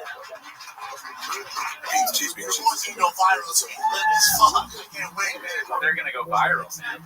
That's crazy. I don't even remember this part now. I've watched it 1,000 times. My girl's like, go to bed. Oh, there it is. Pucho, Brown. It's crazy that you can just land on that. Taquitos, bitch. His poor mother-in-law, who you met, that was nice and can speak. But that's what he does to people. No, she's the sweetest. I'm like, you're hot. You're gorgeous. You're like, you look like this, guilt goddess, like, But she's been reduced to this, you picture some like little Pueblo dwelling, Guatemalan woman. I wonder if that's just how Shop sees anybody who has even a hint of Mexican heritage. He has, his like that ability to convey anything with nuance or originality, because it's like this is an entire special. Like everything's wrong with it, look how fat he is. Like wouldn't you like, maybe I should lose 20 pounds before I shoot my special? When also, his agents in CIA were like, don't shoot the special. And he's like, fuck you. I swear to God. He was like, man, my agency, I've been doing this material for so long. Okay, cool. You can tell the same shitty 5 for 10 years, as many comics do, right? Yeah. Then it doesn't mean it's good. You got better at it, you know? Yeah. CIA is saying it's not good enough. Maybe listen. Wait, who said it's not good enough? His agents at His CIA. own agent. Oh, They were like, it's not quite ready. And they were more diplomatic about it. That's crazy that he was part of that. I mean, I guess he was. I mean, he's big, so it makes sense. But Yeah. it's just funny that CIA. Who's the agent that signed him? They picked him because that guy should be, or woman should be talked to. They should be celebrated. But he made them a lot of money. It's like, you know, he was a cash cow. Like, he's earned a lot of money. Let me ask you a question about that, because I know nothing about the business. All right, so he made them a lot of money, and that's enough to be like, all right, good job, even though they're not repping him anymore. I'm assuming. I don't know, You don't know. what his current representation is. Yeah. However, yeah, I know some of the numbers. I wouldn't know everything, but like, What's the blowback is my question. Is there any blowback for Gringo Poppy or the Showtime thing? that's a good question. Showtime execs, are they in a gulag somewhere that greenlit this, or what's going on? The main thing that I remember was because cluster B types always have to look outwards to deflect, project. It's this person's fault, right? Right. There's no reflection, therefore no accountability, therefore no ability to shift course or change or, you know, even get better. Like, for instance, I'm good friends with Shibboleth. He looks at his material every single night that he performs and scrutinizes, you know, so that's an art, right? Yeah. But pretty good. Sounds good. He was under the impression that, like, his agents weren't doing a good enough job. Like, I'm not getting more opportunities because my agents are pitching me for the wrong things. And it's like, well, what do you do? Are you a host? You can't even speak English, you know? And it's seemingly you burned every bridge. You know, it's like if you worked for Bravo or whatever.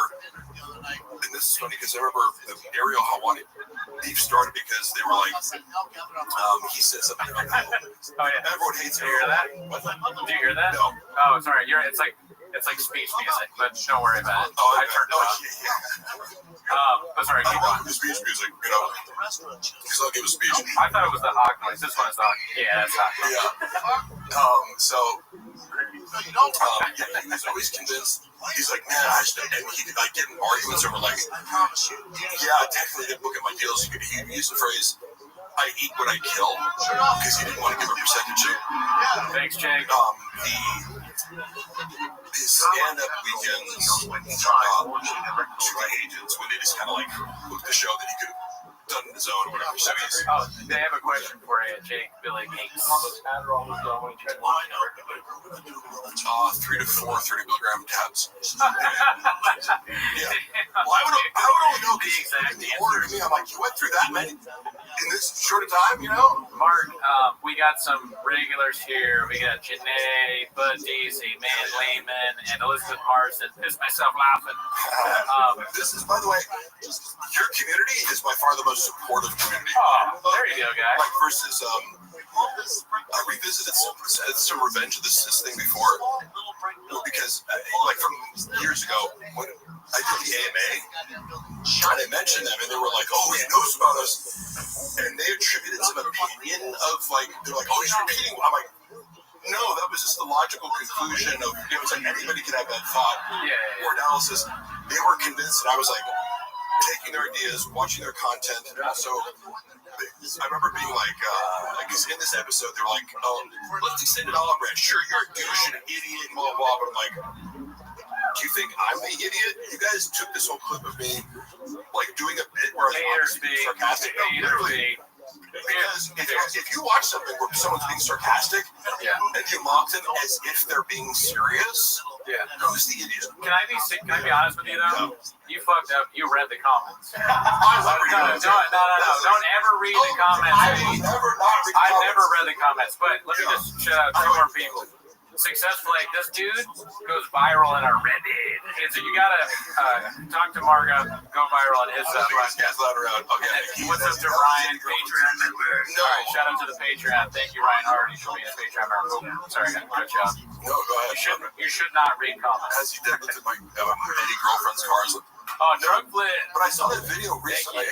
Because I'm probably gonna take it down because it actually affects my fucking job too. You know, if that's but whatever. What was that? I was arguing with Luana about the angle that I was like, you were backing me up into like this wall. She's like, no, it wasn't. You were having a logistical argument about like what position her car was in when she was backing up into me. So I was like literally debating. She was gonna run you over with the car, is what you're saying? You can't. It's hard to see in the video, but she was reversing it. Oh man. You know, but the whole thing is taken out of context. Yeah.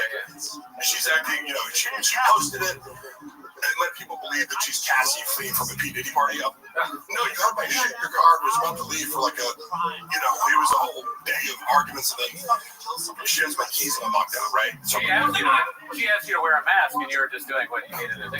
Actually, during COVID, we had so many arguments because she's neurotic. I don't know how you guys feel about COVID, but a major divide just on a personality trait level is like, I'm super low neuroticism. Something falls on the ground. I'm not scared about things that are great. Luana, and I don't fault her because the media made it seem like COVID was the most dangerous thing. But if I went to work out of the park, she'd like, you know, sanitize my whole body. It was like, come in and like, she loves you.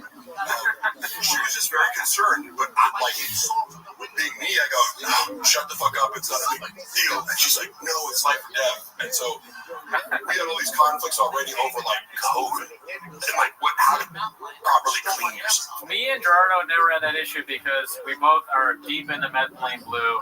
We both done double placebo blind tests. You better drink that scorpion venom now. It's one of the best fucking. Put that in that fucking thing. Ryan, I like how Ryan, as he's gradually regained power in this dynamic, you notice him starting to push back. And now that he fully doesn't give a fuck, because of the power dynamic, which Brendan exploited for many years when he knew that Ryan couldn't leave no matter how bad he treated him. And that's also the test of like, if you're somebody who enjoys sadistic supply, you know, you're either a sociopath or a narcissist. I would watch him enjoy like torturing and humiliating Brian in a way where like I am viscerally uncomfortable with how you're treating this person. I've never witnessed something like this in a podcast. You take pride in putting this person down and convincing them that what they're doing is boring and unfunny. You know, these episodes of By the way, whenever you Mark, how was the? Go ahead.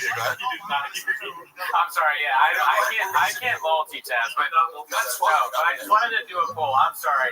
I'm a little bit like Shots, even more than Gerardo is. But I assume people mostly don't listen to what I'm saying. I want to listen to everything you're saying, but I can't multitask. I just did a poll. Which is best? Doctor's advice, methylene blue, scorpion venom, or double blind Apparently, BGL got a scorpion dick with wheels. Brendan literally told the whole job. That's so funny. I want to also make that public because I was looking at my text messages. We had arguments over like, I'm like, hey, you know, after like arguing about what engagement means with like, you know, for 3 hours.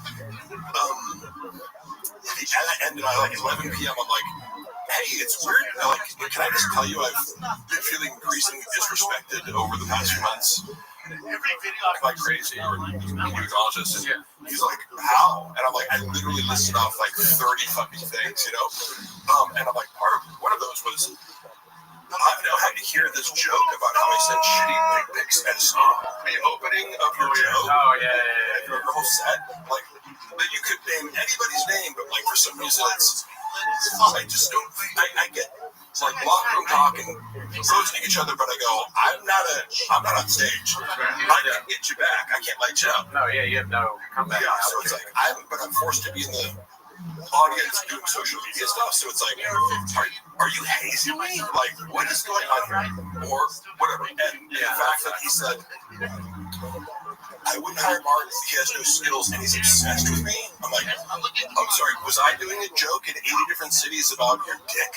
You know, Dude, oh, thanks, Sam. It looks like they're asking a question, actually. Mark, if you were around when Fox was around, how did you think that loss playing the team? I was not around there, but I mean, Brendan's ability to do mental gymnastics is, of course, incredible. However, privately, like, he will front as if something doesn't bother him until he needs to play the victim in order to make you feel bad about setting boundary, right? Which I have many examples of this, but he does not. He likes to pretend that nothing bothers him. Of course, the comments that bother me. Travis getting the shit beaten out of the boyfriend of a girl that you used to date who's way bigger and more successful than you. Oh, Rondo, yeah. Ultimate narcissistic injury for someone like Brendan.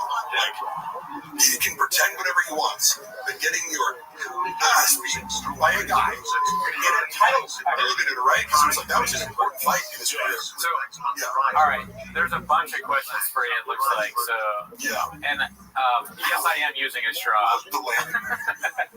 I need it for the straw. The conspiracy theories are entertaining on the land booting, but you know what I always think about? I go, why? There's a motive for why people would fake the moon landing, but it seems like a lot of work. But that conspiracy doesn't interest me. Any other? How hard was the baddie wrangling? The worst part of the job was baddie wrangling because this was like a job that never ended. You're dealing with a sex addict who's constantly asking you to be the intermediary of arranging sex acts. And it's constant attention and validation. So this is the part of the job that made it 24/7 was he's constantly texting me any baddies that I have to go to his Instagram and check screenshots of any new messages, and then he'd type out instead of, because like, look, I can write to bitches.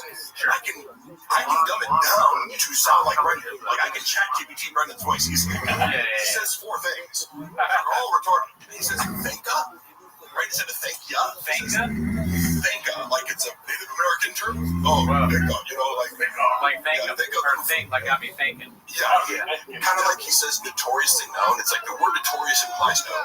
Yeah. He says learning lesson. The term lesson implies learning. Yeah. It's just one of these things where he picked up along the way and it's wrong, and he doesn't realize it. It makes him sound like an idiot, but he says it constantly. So I would have to copy and paste these stupid things he would say, then reply to a girl, wait for a response, and reply back. So it was like, move the rock over here, and move it over here, and move it over here. So that was the stupidest use of my time ever. Yeah. But I was expected to do them in order for him to gaslight his wife into thinking it was a cheating, because I don't even have Instagram on my phone. I'm just messaging Mark all the time. That was hours a day. What? Oh, that's not right. That's like English money or something. But thank you. Mark, how much did the Super Bowl commercial make? Quite a bit so far.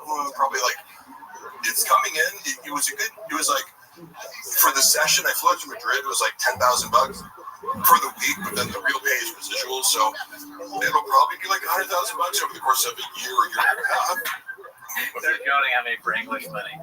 All right, come on. That was a joke, okay? That was a joke, okay? Bopper. Actually. This is fun, huh? This is fun. Thank God. These fucking visuals says people always comment on the fact that I say like, yes I do. You know, but this is how I think you talk. You're from Africa, the country. Take it as, I know it's annoying, take it as a sign of sincerity that I'm not trying to be charismatic. It's like my you know? I'm aware of this tick. I don't care enough to give it up. If you want to give me a speech without Mark, what's the story behind the bean cheese?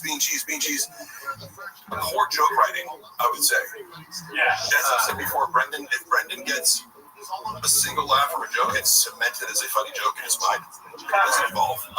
And like I've said before, there are so many different angles that you could explore with the Mexican culture that could be totally original. I had more material just growing up or working as a substitute teacher in my observations of Latino kids at Latino schools in LA. Because you go, like, one day you're working in some private all-girls Jewish school in Beverly Hills. The next day you're in Pacoima teaching a bunch of Latino kids, and they talk a certain way, right? Yeah. Like whatever. Right? Whatever. Hey, whatever. Like, we could go all day. I fucking love the Gringo Pop or whatever. Yeah, it's like, whatever. But I love these kids. They always responded well to me, but I was like, even if you just knew Mexican teenagers, you'd have more mature.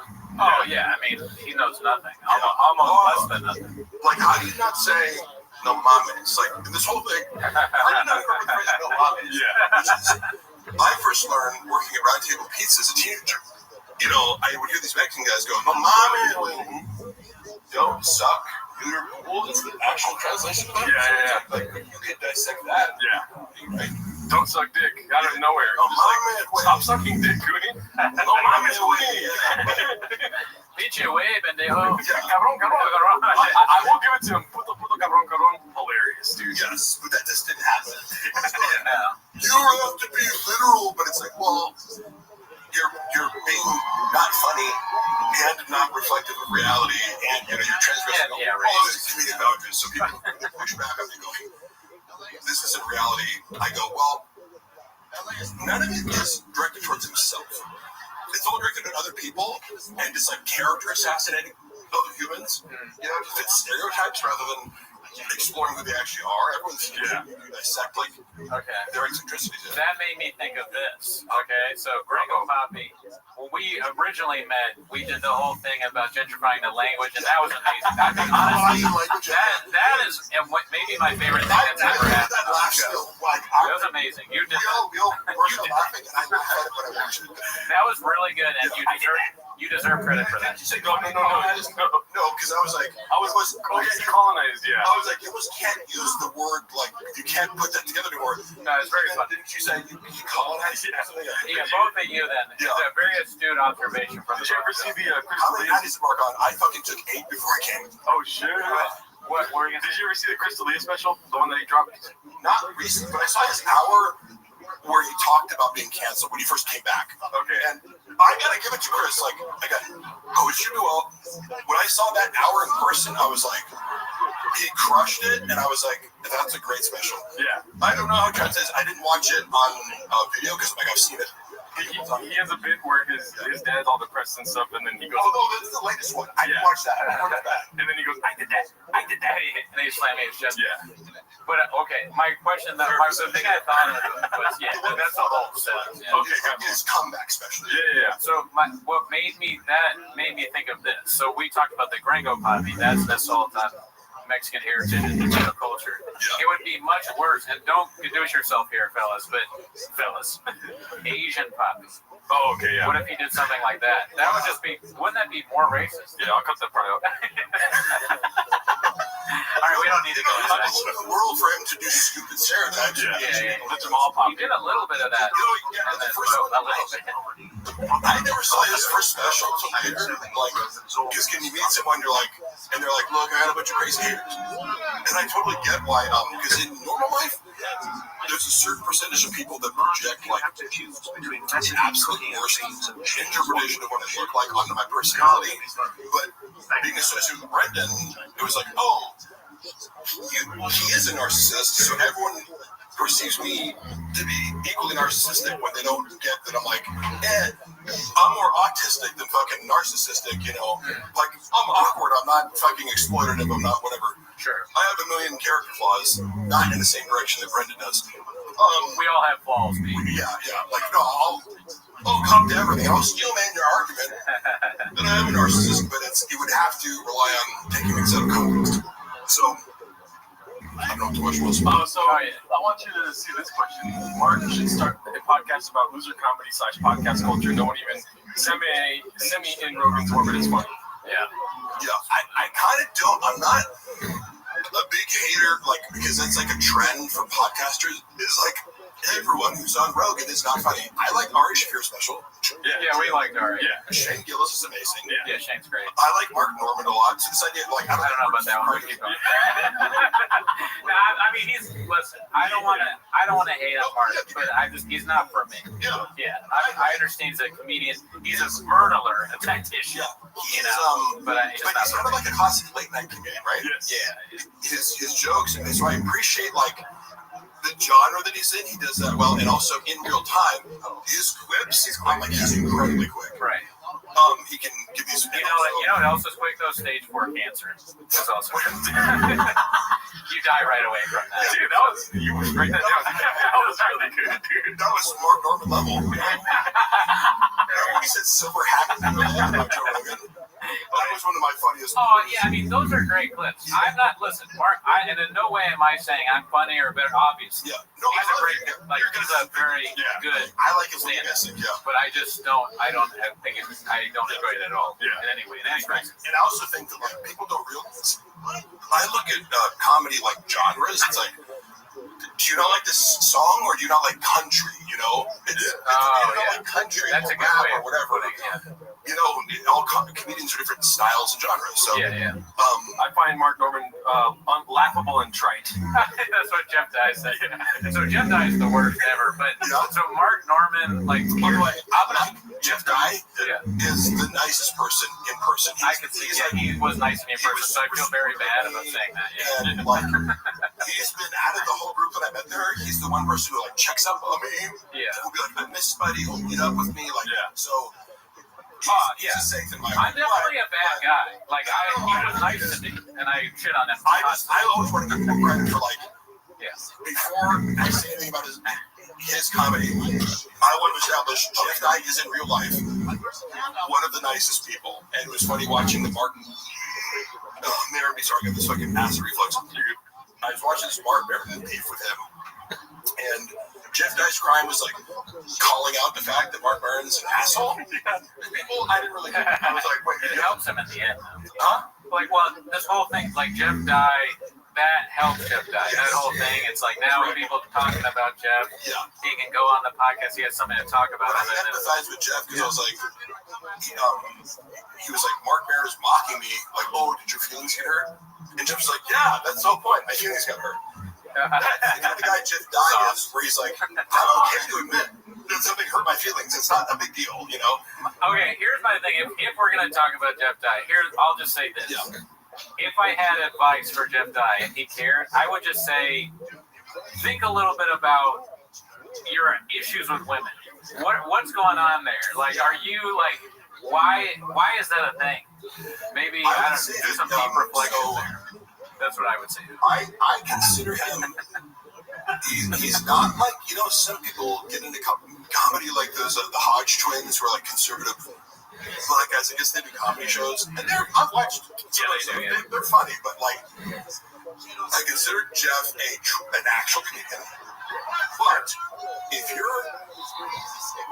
cater to a right wing audience, and by the way, he posted a clip recently. A few years ago on TFK, where I was like questioning him, and he was like, "Oh, Paige Van Zandt is she's got her kids out, her husband's posing behind her doggy style in a bikini." He's like, "Why'd she got to do that?"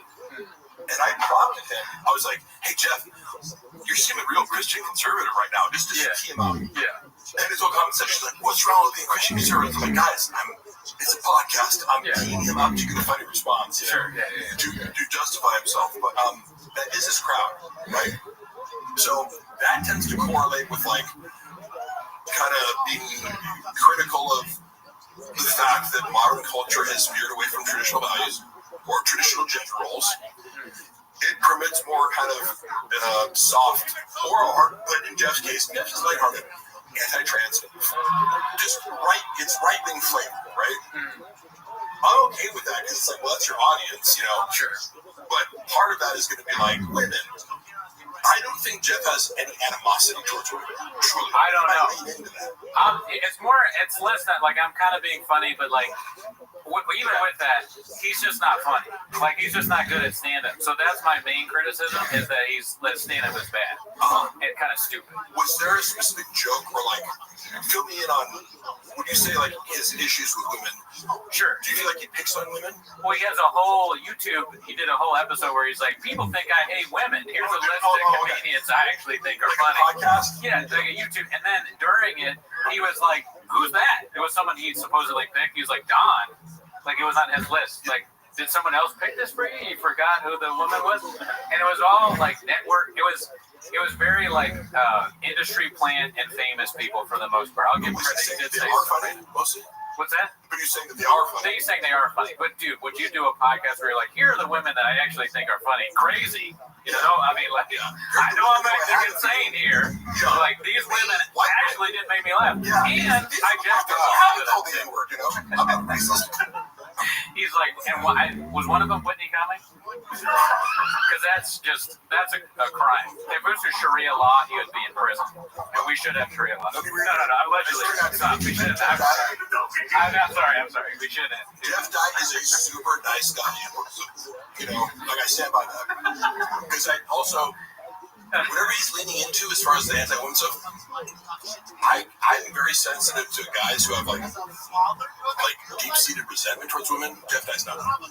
Oh yeah, I don't know. I come out in comedy, he's like, oh, this gets laugh, or he has all sisters. He grew up with like a bunch of sisters. And I would love to have them on the podcast. Oh my god! I think he feels like more comfortable talking about women. Kind of how he's like, yeah, I got my 5 black friends over here. I can say, oh, because he's got sisters. Yeah. I don't know, man. It's just like the vibe I get, but we don't need to. It sucks, but I have like a medical condition where I'm putting off getting it checked out. I'm sorry. Oh, what, you got a problem with the human body? Get a grip. Balloon fart. What do you think of that name? Balloon fart. That's one of our big fans. Oh, yeah. Hating women is to male comics when talking about their. Let's see, yeah. Yeah, a little bit, and it is a little bit lame. But what? How do we? Oh, because I was shitting on Norman. That's how we got there. I mean, you have Cooney and Gerardo are yes. Okay, yeah. That's such a hack reference too. Wouldn't it be easier if you were gay? Oh, you're the first guy to ever make that joke. LPJ27, good to see you in the chat. It's so much easier. Joe dresses like he thinks The Rock would. That is true. Even though this whole outfit is like $20, like I could just go. What's the outfit I'm going to sweat the least in today? Yes, it's a stringer. Did you ever go out of the country with Cobb?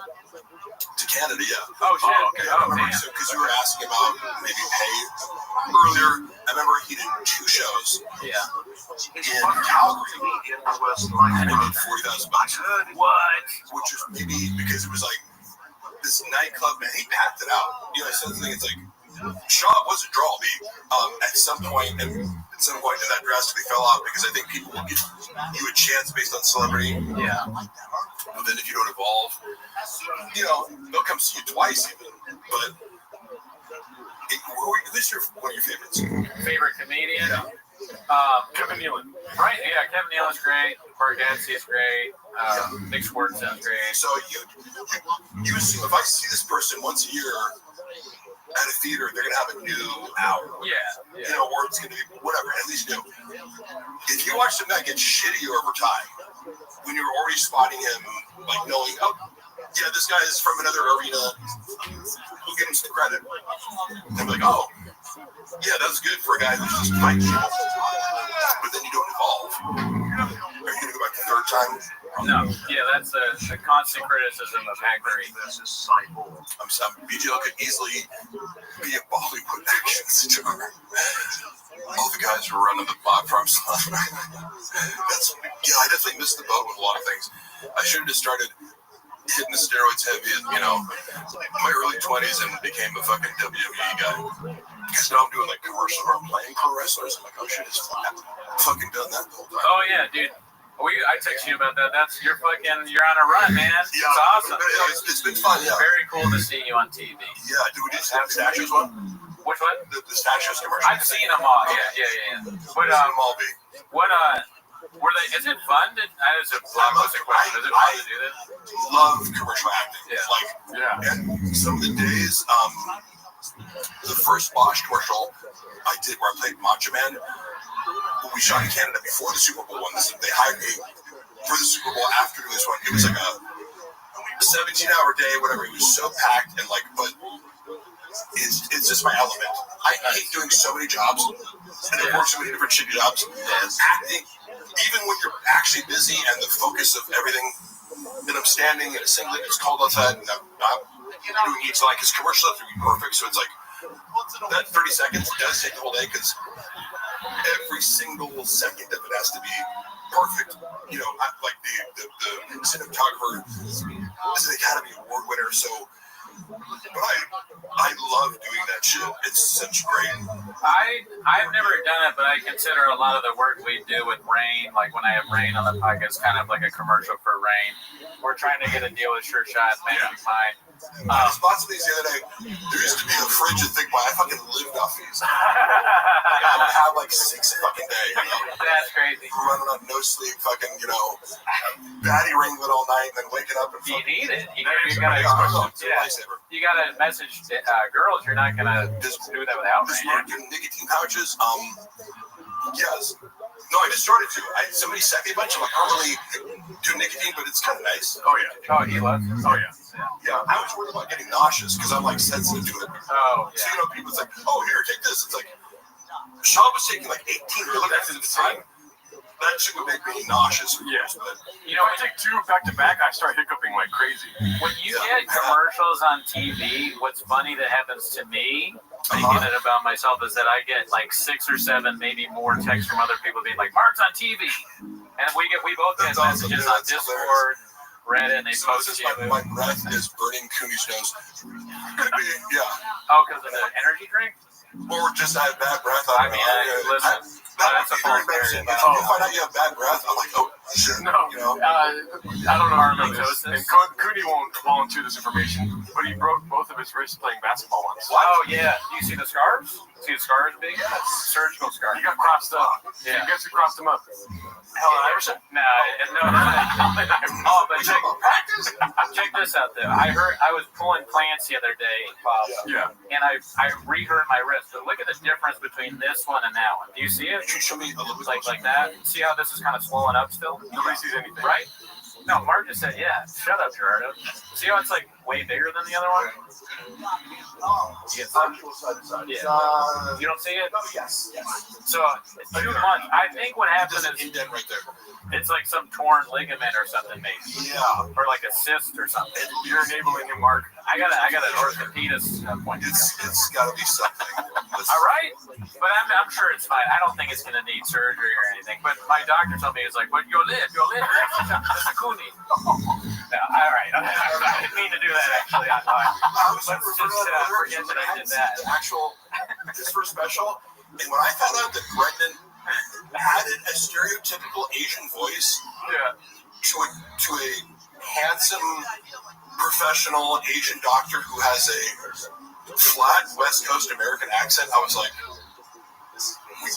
did no one ever teach you that it's bad to be racist? Hold on. All right, so Mark, this is my best friend from back home, Othman Boucher. He's asking you a question. Does Mark have any insight on Barn Door's fake BJJ black belt? Is that what it is? Or cauliflower? Oh, yeah. He's obsessed I believe all the stories about him faking it, that is something Brendan would do because he fakes everything. Like, I can think of 10 different things where it's like, he wanted something, he's like, I want more followers, I buy them. I want more views on Gringo Poppy, I buy them. Now, does he have grappling skills? Of course, but I'm not educated enough in this world of black belts and what the real experts consider black belt, but his story was like he didn't have it, and his son was like, well, where's your black belt? He's like, oh, well, it's technically, to me it doesn't really matter because it's like, you'll see guys who are submitting people all the time, and it's like, oh, but he's only a brown belt. Like Mighty Mouse is a brown belt. He's submitted it's like a big so many dudes with crazy submissions that like technically he's a brown belt, but it's like he's the best to ever do it. Like to incorporate BJJ into MMA. So any belt is impressive to me. Except for podcasting where we're black belts. Yeah, I think like Brendan's. I don't doubt Brendan's grappling skills. I assume they're better than his striking skills because of his lack of coordination. And and speed. He doesn't look very fast. Like that's powerful, but just not like Ilya Chupuria. Yes. Like so, I watch him and his boxing is so crisp and precise. And then when you watch Brendan strike, like he looks like I wouldn't want to get caught with one of his haymakers. But like, it's sloppy. You know? He's a sloppy striker. Yeah. You can get away with it. I wonder if you were gonna stick on belts, like what kind of belt? Like English language for Brendan, probably white belt.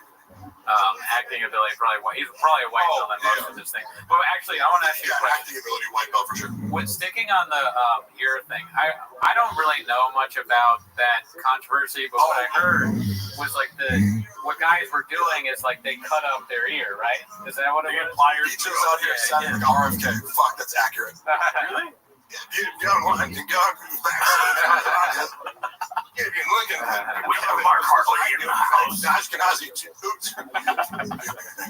We should do that like a retarded frog. I'm gonna mess up my ear for the fun.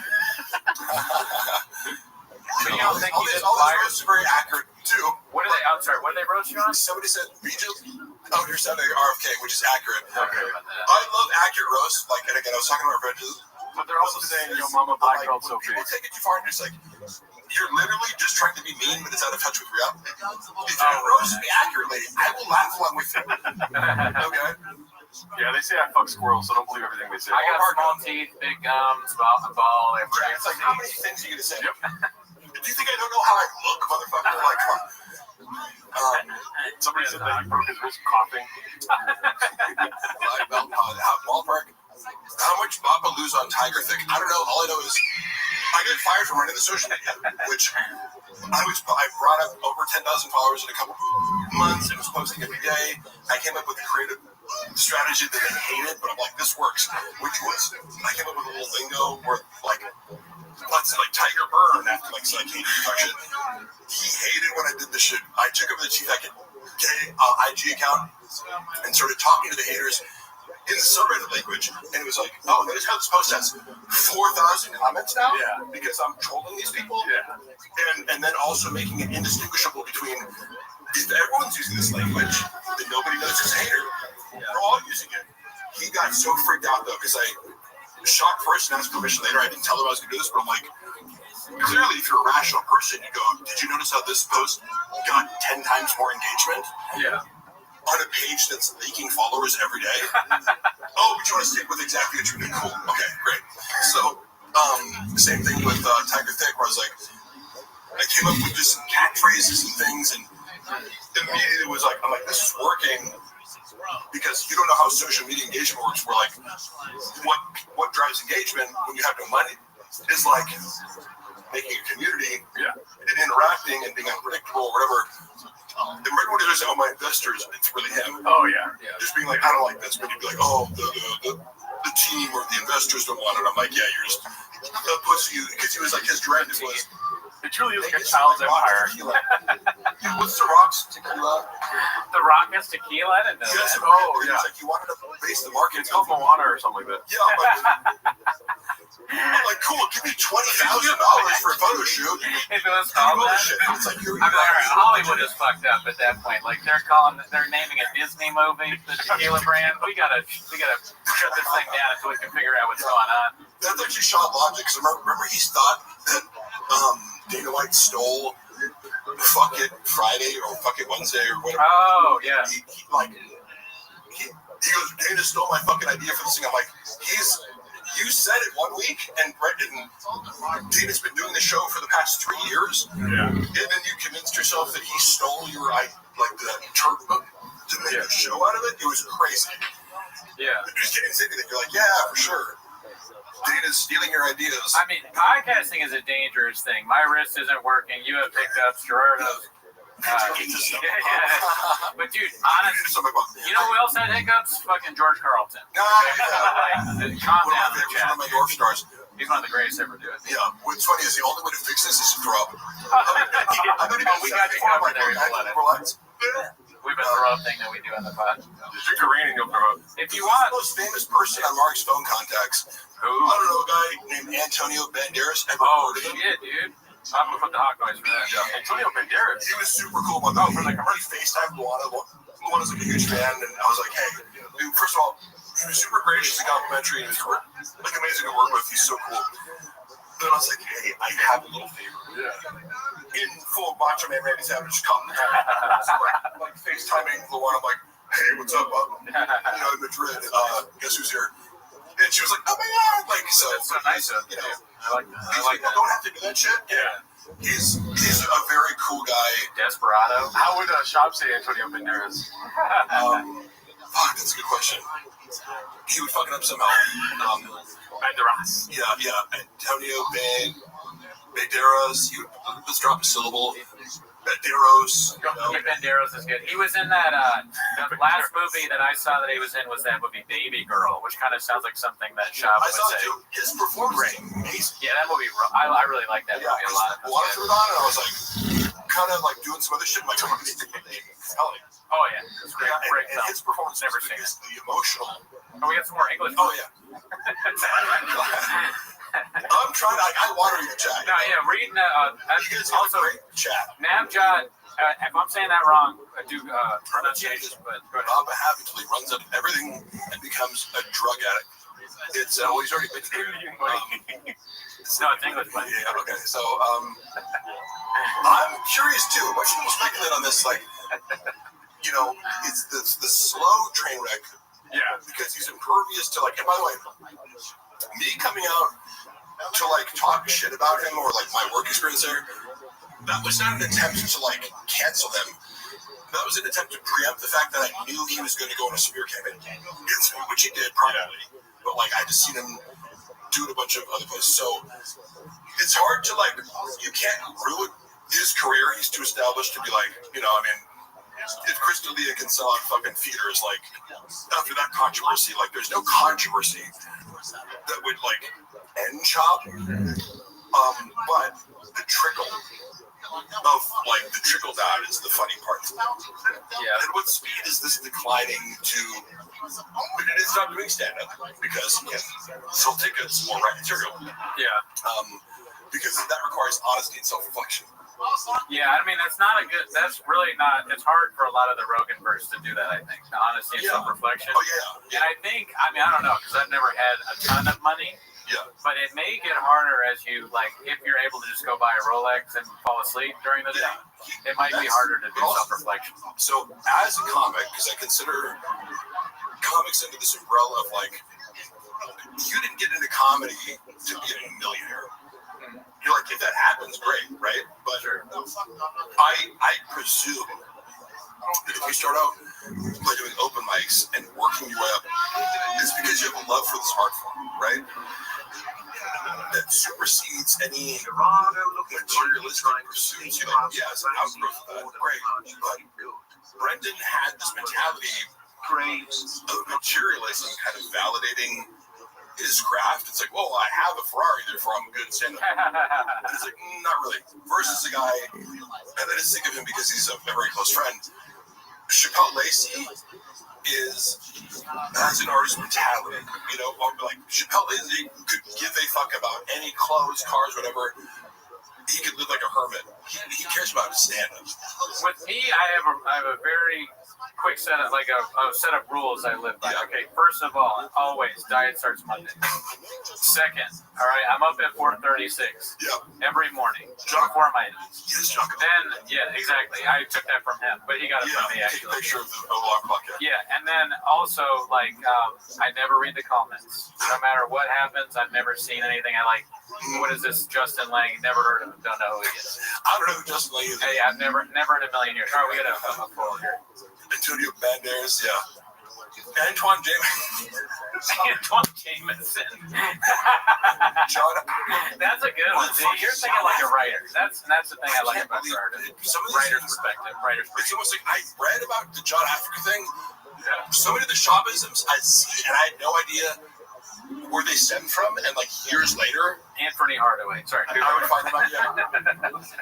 Like John Africa is one of them. Or he said John Africa. Yeah, it's crazy. He said that. Oh my God. Who the fuck is John Africa? Mike Tyson. John Africa. Imagine Mike. Not to insult Mike Tyson's intelligence, but he's the one correcting it. I think Mike Tyson is very intelligent. By the way, seriously. I don't know. I mean, I think like he's so compelling. Very human. Okay. Did you watch You guys know more than I do. documentary about him? Oh, It came out in 2008. I just remember I saw it in theaters. yeah. And I brought my girlfriend who wasn't really familiar with his fighting. Getting to see somebody who's never seen Tyson fight, watch his highlights. He's amazing at that. It's jaw-dropping to me. When you somebody's never seen Tyson fight, like, look at this guy beat the shit out of people. Yeah. Like, in a way that Seconds. humanity has never even seen before. Now, Yeah. he's also had this transition into becoming this extremely thoughtful, like I would consider him philosophical. Like he reflects and he thinks, and he's just sincere and authentic at all times. And I think that comes. that's I what like Brendan resents about, because Brendan hates Mike Tyson. He gets insight. He hates, Yeah. because also remember when he used to do that show? Mike Tyson used to do this show in Vegas, like a one-man show. Yeah. Yeah. But it's basically comedy. Like that's what Brendan should have done. I was always like, why don't you talk about the UFC? He's like, no, I don't want. I'm like, major mistake. Blind spot. I get it. It's like people do this thing where like, oh, I don't want to talk about the obvious. I'm like, that is actually your best bet. To at least make one special where you involve it. But Mike Tyson's show was funny as fuck. Oh, did you go to it, or was I it saw on TV? clips of it. I was like, oh, it's good. It's well written. It's like a presentation, but was very successful. Great entertainer for sure. That's hilarious. Big PT. I think part of Brendan's resentment is that, and the fact that he's like, at all times, for better and for worse, he's authentic. If he fucks up a word or says something silly, it's like he's just authentic and doesn't give a fuck. Yeah, definitely. I mean, he's very fun to watch. What I used to do with my buddies is like we'd be hungover in college and we'd watch Tyson highlights of him just destroying somebody in 30 seconds. Oh. Same with Fedor. We did the same. Oh yeah, and I recently got because remember somebody told me, I was like, who's your favorite? Right when I got into fighting, and I kind of only Conor McGregor got me back into fighting in 2015, watching pay-per-views. And I asked somebody, who's your favorite fighter? And they're like, Fedor. I'm like, who's that? Because he wasn't in the UFC. Then you start watching his fights, you're like, holy shit, this guy's great. Yeah, he was the best. Somebody sent me a clip of Fedor interview with Luke Thomas. Have you ever seen that? It's hilarious because it's like Luke's like, "What's your favorite book?" And Fedor says something in Russian, and his translator's like, he only reads Russian books. And he's like, "What's your favorite movie?" He's like, he only reads Russian movies. You wouldn't get it. Good luck, He's just like, Mark Sick is give it up now. You would not understand. That's funny. Who hated first? Schaub or Tyson?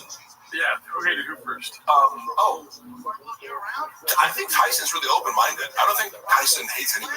Yeah. I swear to God, because it's like that's part of his journey. Like you can just tell I don't think he holds animosity towards anybody. I think he's completely evolved as a human being. My favorite fighter is Cody's White says. Fuck you, Mark.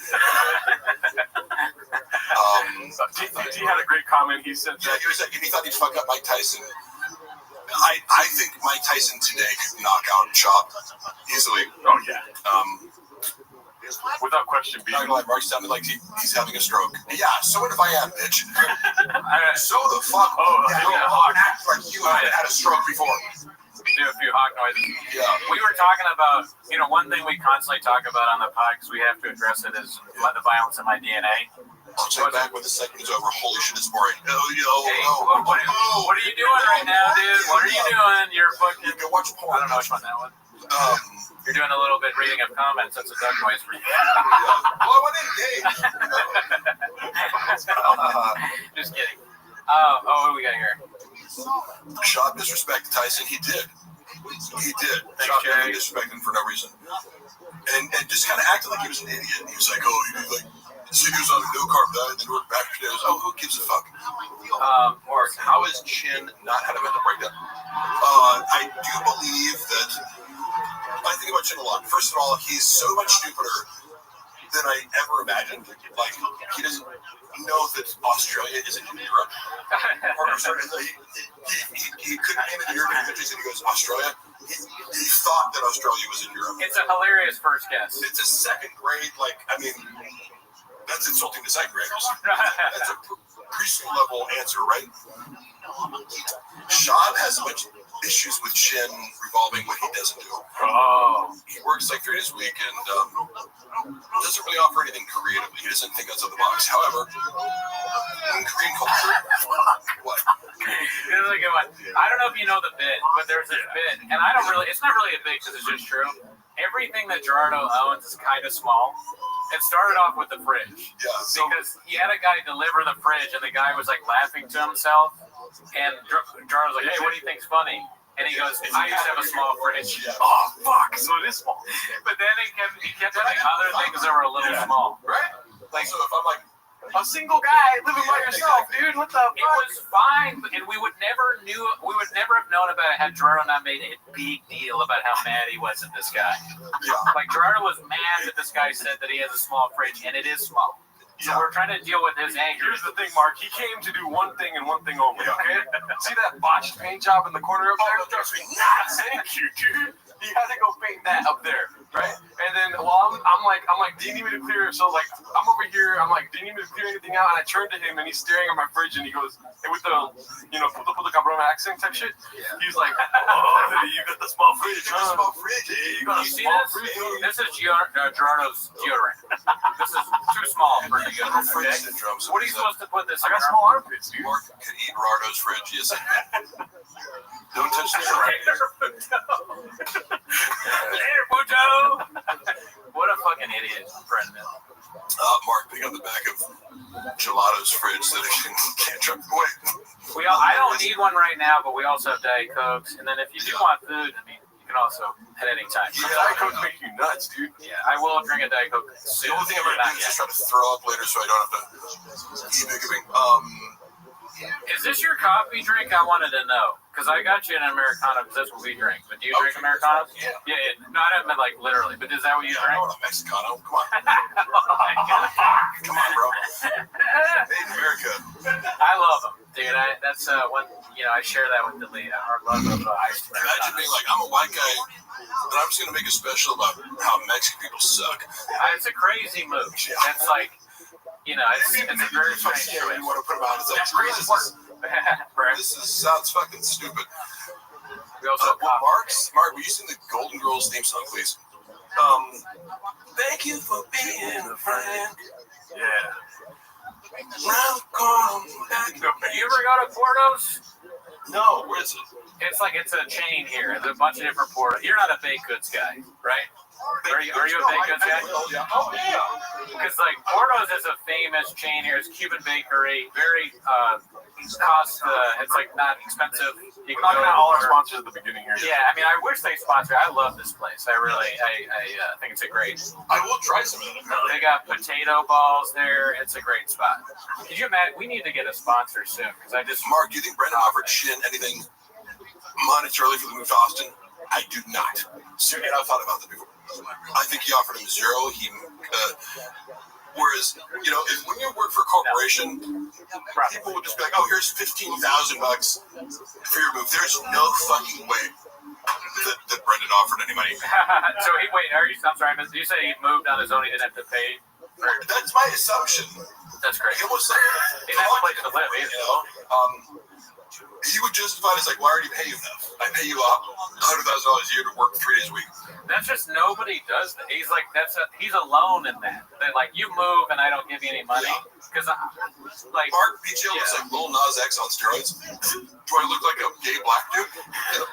Is that what Lil Nas X is? I forget. Yeah.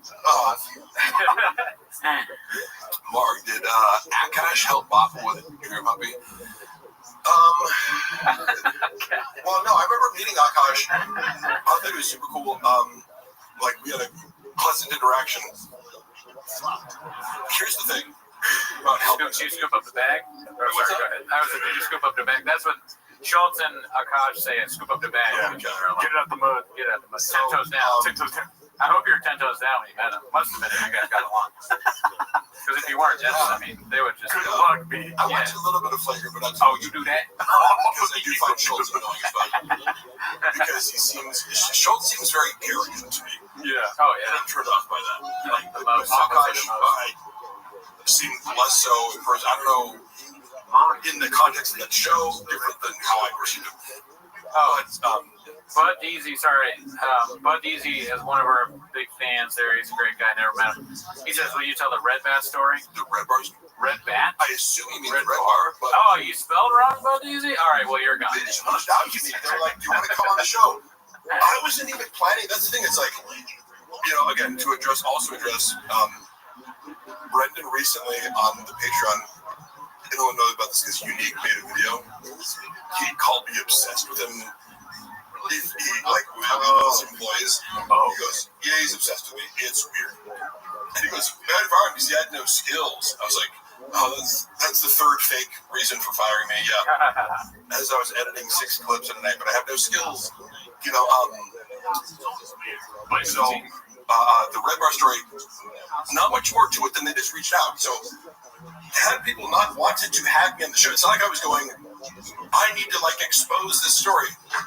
People were reaching out to me going, do you want to come on my podcast? And I was just like, I guess. And Red Bar, they are so scared of Red Bar on T.V.K. and I didn't know a ton about it because it was just one of these things where it's like, oh, stay away from Red Bar.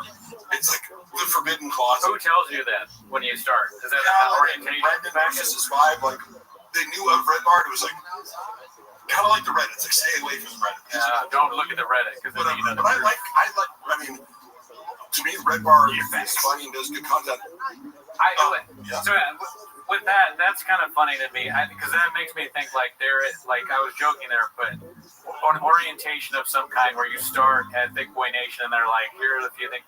Thanks for joining the team. It's like here's a donut. It's like drips on your shirt. I got you. You're not gonna get paid. Watch out for the dripping donut. Nothing they say is true. But Red Bar was treated like the boogeyman. Yeah. I swear to God, I've never got that. I'm like, I can't even say his why name. are you guys so scared of this? Like Voldemort. Yeah. Really? No, it's Red Bar. Okay. It was like, because we used to be like that too a little bit. Oh yeah. We love Red Bar. I mean, it's hilarious and.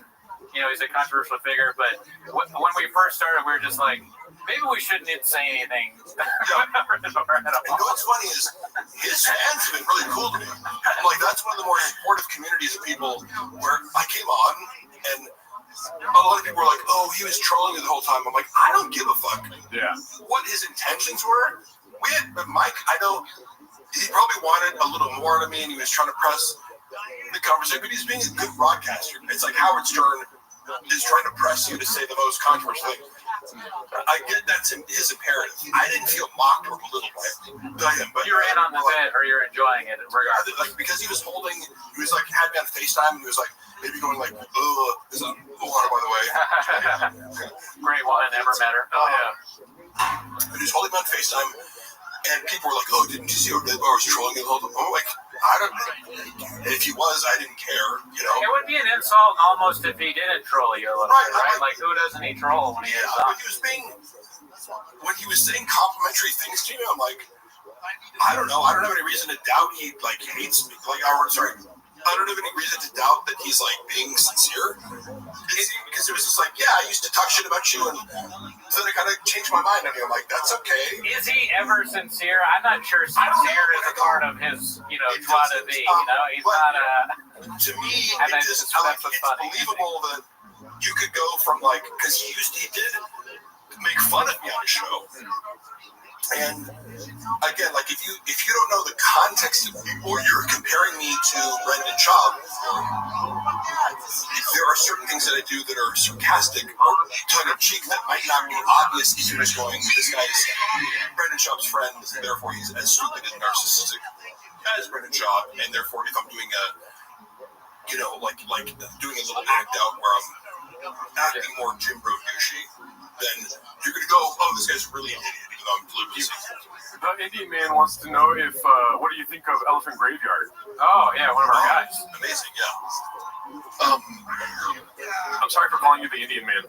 Nah, Josh, but you never told that to say it's amazing because I like content like that where YouTubers put instead of daily content, and this is, I consider you guys this too because you do custom songs. I think you put a lot of effort into podcasts and elevate it, to something greater than just two people talking, right? And I think Elephant Graveyard is an example of this guy puts a lot of effort into the artistic output that he creates. And Oh yeah, I mean he's a legend. I mean, yeah, those two are like they're like Socrates and Plato or something like that. Or we're standing on the shoulders of giants. Oh, Shaba and Callan? What's Chip's salary? Over 100K. God damn, Just crazy. Allegedly.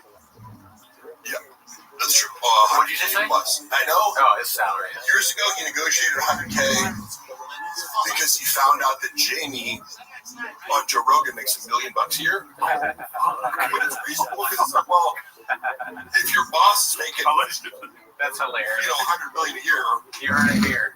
You can't throw $1 million my way. I'm gonna go to the sync real quick. Jamie basically in poverty in Austin there. Yeah, exactly.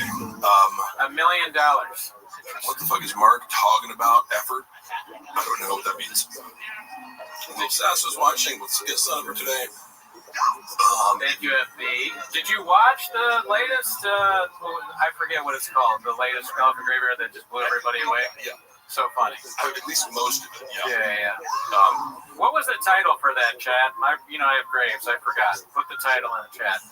But, I mean, that guy, he's just. I really. Poetry of it. Have you ever done something like that where you sat down and made like an edited thing where you're talking about something? No, but I would I do enough basic editing, or here's the main thing that I'm looking at. The visuals are great. I don't have skills to edit and comedy jokes, but sorry. Yeah. Even just the voiceovers he does are very cinematic. So I that's what I hone in on. I go, I love the cinematic voiceover style that's matching then the visual qualities that are dreamlike, Yeah. with the transitions. I could never edit that shit. That's a Gerardo skill that I don't have. He makes great artistic choices. Yeah, for all it's not literal. It's not like he's when he's voiceovering, he's directly what's on the screen. So he's making artistic choices and what is the moment to moment visual. So you have to do that, but also have this kind of poetic narrative for the whole thing. Top Jimmy, I saw your question. Can you post it again? Because I don't remember what it was. Graves activated. So Top Jimmy, I'll keep an eye out for it. Chad, Mark says, how do all my Mark in the chat, not Mark here, but Hank rather. How does Gerardo keep all those kids in the bedroom so quiet? Fuck you, guy.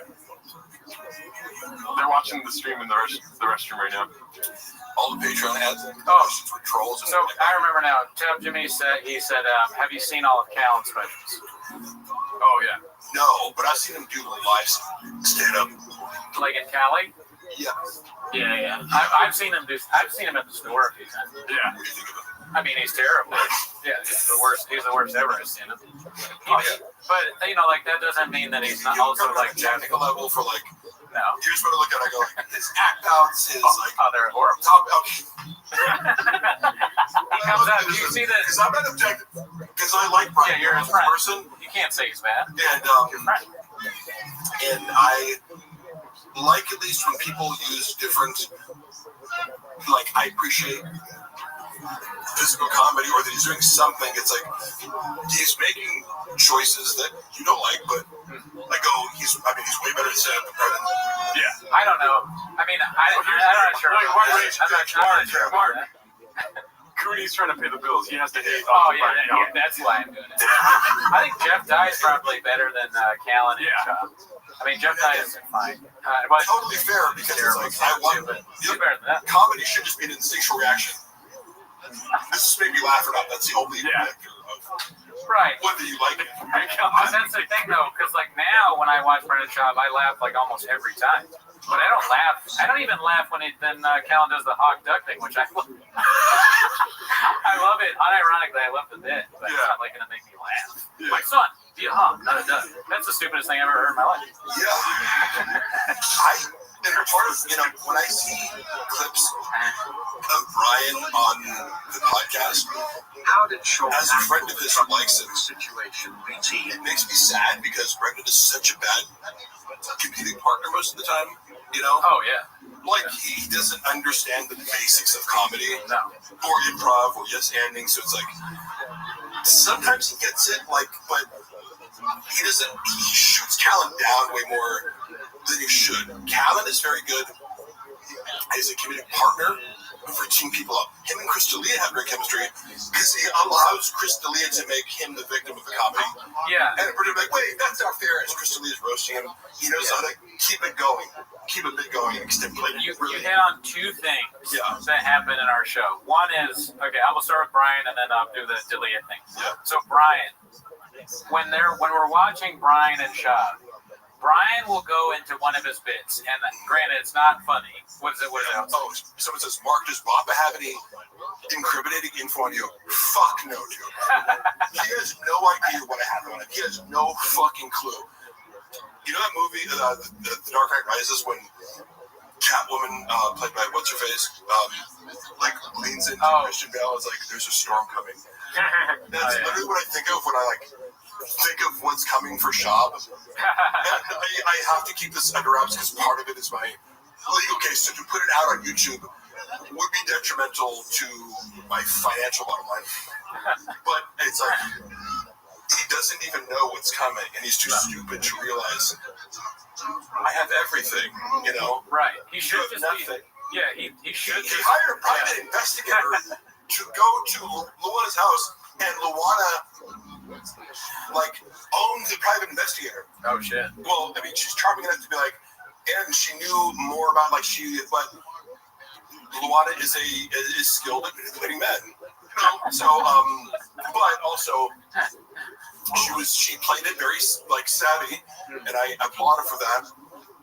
She was able to get the fact that Brendan Schaub was this guy's employer out of him when you're not supposed to do that as a private detective. And I have, and I somewhere on my phone, but I can show the guy's card, I can show the letter he wrote, and put to our apartment door, not realizing I was living there at the time, you idiot. Yeah. But he's operating under suppression. And I remember Luana called me and was like, what's this guy doing out there? Did you serve me with some papers or something? I was like, Luana, no, because I was at home. Crazy. I say, go look at what he wrote. He wrote this note, put a number on there. He was still in the area, so go just call him up, see what's up. He's a private investigator. He didn't say shop. Because she talks to him. She knows what he's inventing. He goes, are you here because, and she's like, who do you work for? I say, well, I go, oh, is it Brendan Schaub? And does it have to do with a bouquet of flowers that someone sent to his house and he's blaming it on Mark? And he's like, oh, okay, you know what this is about. And he's like, let me tell you the real story. One of these girls said he was having a long-term affair with, who's smarter than the rest. She has an MBA and just a more accomplished professional and just somebody who you shouldn't cross. She fucked around with the wrong girl. A lot of these girls he dates are idiots, but this girl, after he crossed the line with her, having lied to her the last time, she sent a bouquet of flowers to Joanna, saying, just outing him for having long relationships. But the note started off with, this is not Mark. So, it's true it wasn't Mark. However, it gave them just enough of a thing to go, Joanna, obviously it's Mark because it says this is not Mark. Yeah. And then he invented an entire story whereby I somehow went to his house with a bouquet of flowers and a note and hopped over his fence. It was whole. I'm like, you have security cam footage. They'll been in your house. The whole thing is covered by 8 different cameras. To make it time frame. And he said to another side piece, hey, you talked to Mark recently? He's like, no, what's up? He came by the house when I wasn't there. He's harassing my kids. She's like, no way. And he's like, yeah, I had to get the police involved. I'm on the phone with them right now. I'm like, oh, yeah. The police, yeah, sounds good, bro. With the security cam footage of a worker from Joanna's favorite florist, the ring, I just wonder how he gaslit her on that, because, he's like, oh, he pulled out the fucking camera plugs, he cut the power to the security, because otherwise it'd be like, well, watch the footage. Where am I in this equation? It was just one of the more hilarious things where I go, this willingness to gaslight his wife and family in the craziest way possible, and then hire an investigator, or whatever. He doesn't have lawyers. That's why he lost the unique lawsuit, because it's like, imagine Brendan Schaub's your client.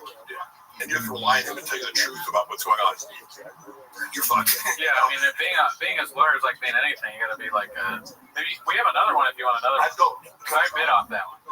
But go ahead. Yeah. Dude, this shit is amazing. I just tried it. It's the first time having a coffee cake from Bordeaux's. Surprising, I know.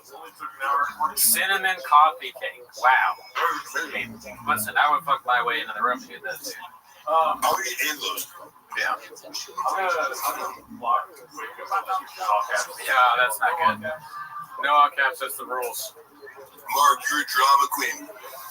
No, I'm not. Hey, if somebody runs a fucking smear campaign against me to try to ruin my life and make me unemployable or lies publicly about the reason he fired me to make it look like he wasn't a fucking idiot and threw a temper tantrum because I didn't text him back for a few hours, I get to do whatever the fuck I want for the rest of my life.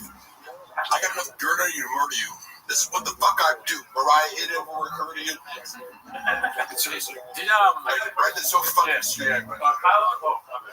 Kyle Samuel wants to know, and you probably have already answered this before, but how did Shab handle the drug walk situation behind the scenes? Freak out and handle it terribly. Like, it's always, I was this answer.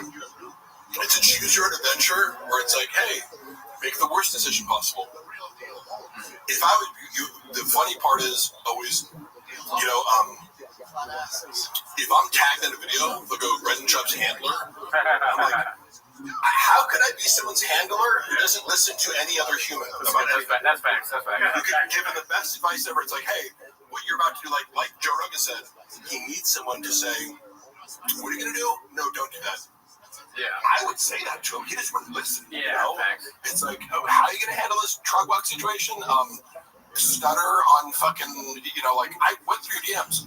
You sent a peach emoji to fucking a picture of Andy Letterman's ass. I saw that. But you're like, oh, I would never hit on her. Doesn't make any sense. I mean, you're laughing at him on this fucking Flaker podcast for stumbling over his words. How do you handle a drug walk situation? Obvious. You text Bobby Lee, I'm gonna kill you. But moving on, Christian L. Literally, it's like, as ridiculous as that Mark broke into my house story, it's like, how can I make this the absolute worst out of this universe fucking problem out of just being like, yeah, you like, okay, we already know you're a cheater. Just admit to it. Just like, hey, Eddie, sorry. Yeah, you're right. I misread the situation. So Christian L, we know it's just Chan chatting, and he's only giving $4.99. He's not making very much money. Yeah. But he said, let's see, let's scroll back up.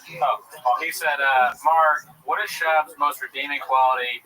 You must have seen something good in the beginning, hoping you answered. I talk about Shab's positive qualities, but you're still under the umbrella of narcissistic personality disorder, which implies in the early stages of a relationship, he's going to be very generous. So, for example, like the first time I ever traveled with him was to Austin, Texas in 2021. I got permission to go from my wife because she was like, why the fuck are you going with Shab? Like, it was actually her birthday, so I was like, but I'm like, it felt like it was like, dude, I want to go do this cool. Like, he invited me, like, come on, this is gonna be fun. I hadn't traveled like that much, like during COVID, so like, Ed Chappelle, she like who Moana loves, is like going with us. So she was like not okay with me going for no money. But I was like, oh, so I made up a lie. I was like, oh, well, Brendan's paying me $500. I told Brendan that, just being like, you're in on the joke. I'm like, oh, this is how I got her to do it. But then he gave me $500 to cover my ass, so I could be like, so that was a good deed, right? But yeah, no, I can name many things where it's like he'll be generous, so pay for food, all these things, but that's a short-term strategy to earn trust, loyalty, and so that in the end, the next year or at some point, as he values you and he's trying to exploit you, you feel indebted to him, right? Oh, thank you. So I would deliberately stop taking things from him because he'd offer, like, when I was having issues, like, me and Luana started having conflict because she was working a shit ton. She was working, like, 2 graphic design jobs. She was suffering from burnout in late 2022. I'm traveling with Shab, fed up to my fucking ears with this bullshit as he's increasingly being disrespected. So, like, I got this crazy boss who's disrespecting me all the time. I'm traveling, then at home I'm working after being in the office. So we're both like high conflict because she's like mad at me about Brendan being like exploiting me and not getting paid enough, and I'm like mad at her because I'm like I'm coming to the door from traveling, and she's like giving me the snake face, but I understand her perspective. And then what the fuck? You're talking about like how he's a good guy. Oh, okay. Yeah. So, or the things he does well. That's the other end of it, is what I mean, where it's like he sets it up so that later down the road, he was making me feel like shit for whatever reason he felt. Because you owe him, right? Yeah, because I owed him, and I had to finally be like, look, dude. Like, you're not even treating me like with 100th of the respect that you treated me last year, and I'm like putting all my time and effort into trying to like, you think you're doing me a favor by doing all this? Like, yeah, I am college educated, professional writer. I do all these things. Like, I don't need this job. Like, like you're underpaying me, and I agreed to do the same fucking. I didn't even negotiate. It was like, what's Christian paying? I'll do the same thing, and I'll do more work than him, just to prove to you that if you want to pay me more, or like, and then I'm still being shit on. Like, fuck you. So yeah, that's so funny. The first time I seen a guy tripping on acid reflux. I almost took 10 acid before I came. I'm like, would that be funny if I was on acid? Oh no. Yeah, like with Shab, what I've learned from Shab, because he does have good qualities, is like, number one, he's helped me a lot. Like, I wasn't really that into my son's baseball team, and then like I was in the Shab, I was like, I should be like a baseball dad. And we saw yelling at the umpire. Yeah, my son Denver has gotten a lot better at the swing and the pitch, and he never like loses to a fat guy anymore, like a fat kid. So we got rid of that. Like, if a fat kid is playing, he's always better than the fat kid. I didn't like him until I got my own truck. Yeah. Oh yeah. Hey, reading the Manos Reddit post by one of the baseball parents was so fucking funny, because now again, this constant identity shifting of like, now I'm a baseball dad and this my kids are my life after cheating on their mother publicly for a decade. Like, it's hilarious watching this, and then hearing the other side of the story where it's like, Shops also, as he is with everything, portrays himself as like this beast of work ethic. I'm trying to pull Shop. Then you hear the other side of the coin. You're like, so from a third party perspective, Shop is just a lazy fuck who likes to eat chili dogs. So but yeah, he's and then there's some footage too where he's like 4 ounces of fucking up all the like. He can't even like throw a baseball or catch it. There's some footage from that game. Yeah. Fuck. We got to see him in action. He's bad at baseball? I didn't see it. Yes. Oh, man. He cannot do basic things in baseball. He can't throw. That's hilarious. That's kind of like, if you ever watch his football highlights from Colorado, like, yeah, I mean, this guy thought he was going to make it in the NFL, and I can say that it's I've watched myself play football on video thousands of times, because I played for a D3 school. Yeah. We used to love to do the difference between high school and college is you're watching practice film every day, one-on-one drills and scrimmage footage, and you're scrutinized one by one, right? It's humiliating when you fuck up, because like as a freshman, I'm like, I don't know how to play football, like, and your coach is ripping into you, but it's a great like you're learning a whole new humility exercise. So, but I look at Shop and I go, I know what it looks like. I'm not saying like I had great good moments for me. I knew like when I was performing well, and it gives you an appreciation for like NFL caliber. But you have no idea until you see yourself play football on camera. Like the fucking 300-pound D lineman. It's like, these humans shouldn't be able to move that fast. Watching Shop, I'm like, he looks like a D3 player. You know what I mean? Like, he's not good. And yeah, he doesn't have to be in the NFL. I haven't seen good highlights. Jay said, thank you, Jay. Jay, how does Shop feel about earring? Good question, because that's another nuanced one. That falls under the umbrella of Shab hates everyone who he feels is socially beneath him. However, he did negotiate on Eric's behalf but like when he was being brought into the King of the Sting situation, apparently, according to Shab, which take it with a grain of salt, but I think Thea was kind of like, making it more difficult for him to kind of be an equal partner in this like dynamic or something like that, where it's like, because they were inviting him on as a guest, and I'd be like, we'll throw you this much change per week, and he was kind of like, hey man, like, if I'm going to keep myself available every week, which is totally fair, it's like, am I getting on call, or am I getting part of this thing? He was asking me very fair questions. Shop advocated for him to be a like a more fairly paid kind of, we're splitting in this kind of thing. And I think it was Theo who was kind of going, I don't want that, but also like, but part of this pie was the fact that like King of the Sting is what it is because of Theo Vaughn. Sure. Theo Vaughn is the draw here. Theo Vaughn does a solo podcast and gets a million hits. So like obviously, you know, in a business sense, you could realistically go, what's your value to this? Like what you add. In a friend sense or a very fair sense, you go, if we're doing a podcast together, and I know that I need you, let's all get paid the same. But baked into this cake is a condescension towards Eric, not like his attitude of like, he likes to dismiss people, they can't really sell tickets, I can't do that. But Eric's a better stand-up comedian than you, Brendan, and he's been on TV, and he's like, you know, I don't know, Eric, again, was always very nice to me, and a thoughtful person, too. He would always, like, he was the first person at Thick Boy when I was, like, really, like, I got depressed, where I would, like, come to work every day, and I'm like, I'm waking up early and, like, dealing with Brendan's bullshit until, like, you know, 10 p.m. every night, 7 a.m., like, I just started to become dead at some point. Like, I hate every moment here. And he was the only person to be like, hey, man, you all right? And I was like, yeah. And he said, it's okay to not be okay, or something like that. You know? Really? I wouldn't have picked him to be a guy that talks like that. I mean, it's my lawyer, Rob Pebble. That sounds like a good idea for like a sitcom, you know? I moved in a house recently. I moved in a new house in LA. Whenever you move in a new house, it's always weird. It's even weirder. Hey, Rob, you're on a live stream right now. Are you okay with that? Oh, sure, yeah. I mean, I'm doing a live stream. How many people are there's a lot of people watching actually for this the 10 minutes of shop thing. Funny enough, this is my labor attorney, Rob Pebble. Hey, Rob. Who's about to destroy Brendan's shop in court. Oh, actually, no, he's not. He's totally incompetent and it doesn't do anything. And Rob, we're actually having an informal discovery conference right now. to share a concept with you. Yes. So, kind of this last thing that we got going on is that I want you to be advocate for yourself. And I have another client who's ring stuff, all that stuff, the doorbell, all the ring security stuff. All good. Why not? Of course. So what I want you to do is evidence on the whole process. I want you to think about how do we scale this? You'll see advisors, right? Yes. We can throw in plaintiffs who turn over cases in situations just like yours, and you're the guinea pig.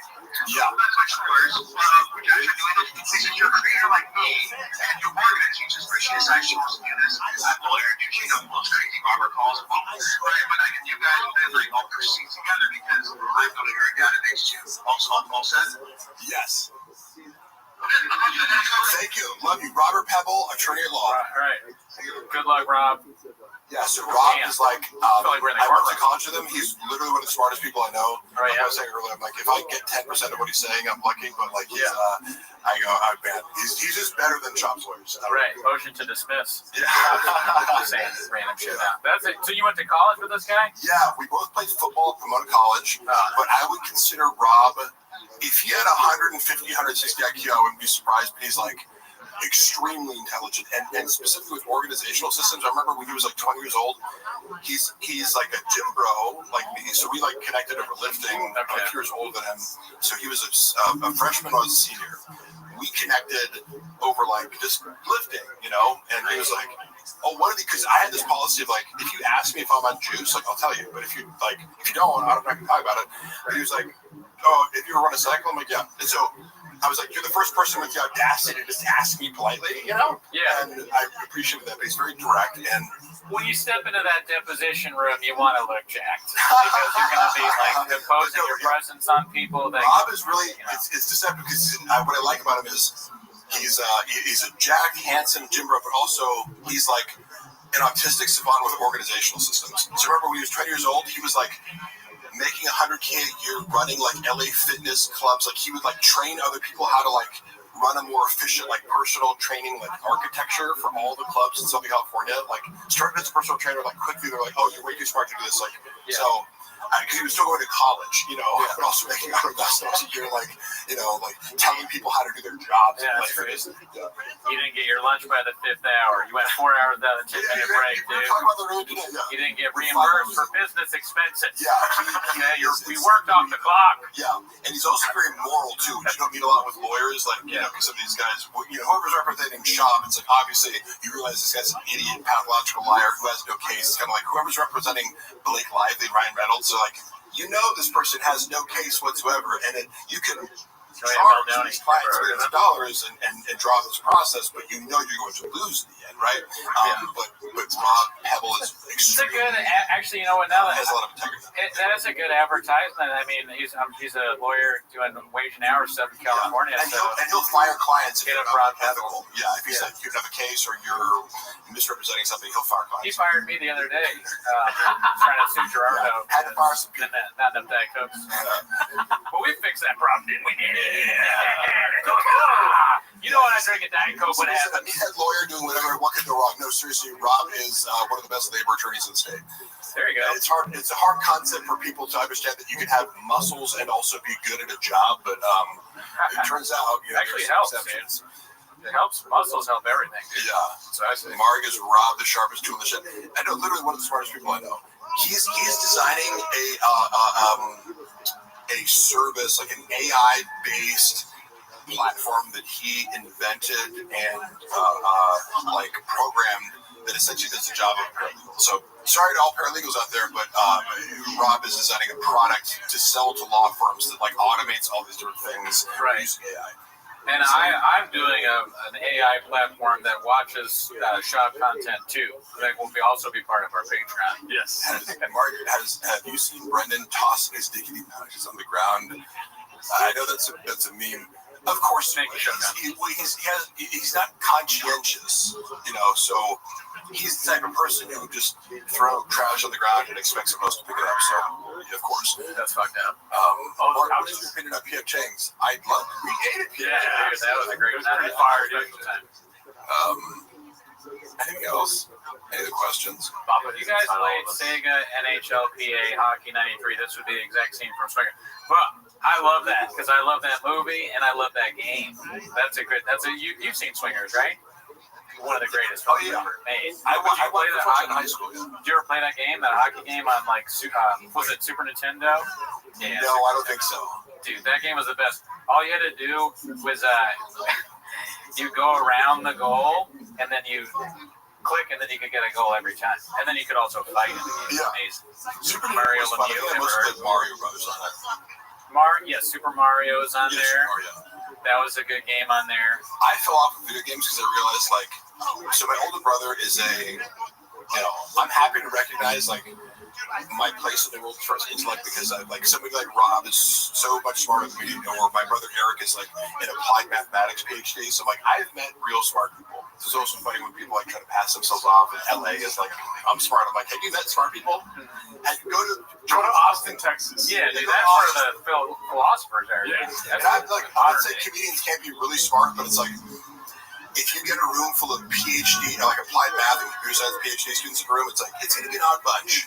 But their IQs are off the charts. Yeah, they won't stand at all compared to Joey Coco Diaz, Bert Kreischer, dude.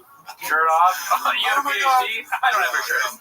And it's funny, Bert Kreischer, he's an interesting guy to me because he was very nice to me. So I got to say, I'm not going to try to trash him, but he doesn't seem to be good at being funny. Oh no, his stand-up is trash. Also, he's taken Chappelle Lacey to arenas with him, so it's I don't mean to hate on him, but it is. You're right. Funny he does use people. That's true. It is. He brings a bunch of people on the road. People that can help him for a little bit. Yeah, that's for sure. He does that. I'll say The Machine. I enjoyed the movie. I might be rejected. Yeah, I like it. Great movie. One that exists. Never seen it. Sting. That's another guy I like. I don't know. There was another question that we didn't answer from the fan funding. Yeah. What is the estimated time of Shab's downfall? That's what I was alluding to before. Define downfall. Define bullying. I would just, at some point, right? There must be a point where you stop podcasting. And because he says, I would do this for free. No, you wouldn't. Right? I remember seeing some clip where he's like, I'd fucking do this for you if we weren't making any money. It's like, would you though? Would you though? Doesn't seem to enjoy it. No, I don't think so. I don't doubt that I do think Brendan thrives off being on wherever I go. I don't necessarily feel the compulsion, because whenever people call me, like, I'm constantly being accused of being a narcissist. I'm like, yeah, I feel like I get enough attention in life where I don't feel like there's this deficit of like, I need to post things, I feel like some people do constantly need to be in front of the camera and courting attention. I feel like Brendan does thrive off of that, of like, just like even the feeling of importance when you walk into a studio, because I go like, he could be doing all this himself. There's nothing sophisticated about his production.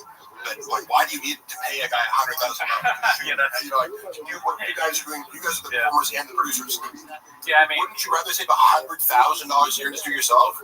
That's a common knock on him. Yeah, I don't know. You know, like, why don't you do it on camera? That makes sense. What I mean? But it needs some pre-production and post-production, so it's just funny. The shit that he wastes money on. He's like, space and be like, there's a bunch of people here, and I'm the center of attention.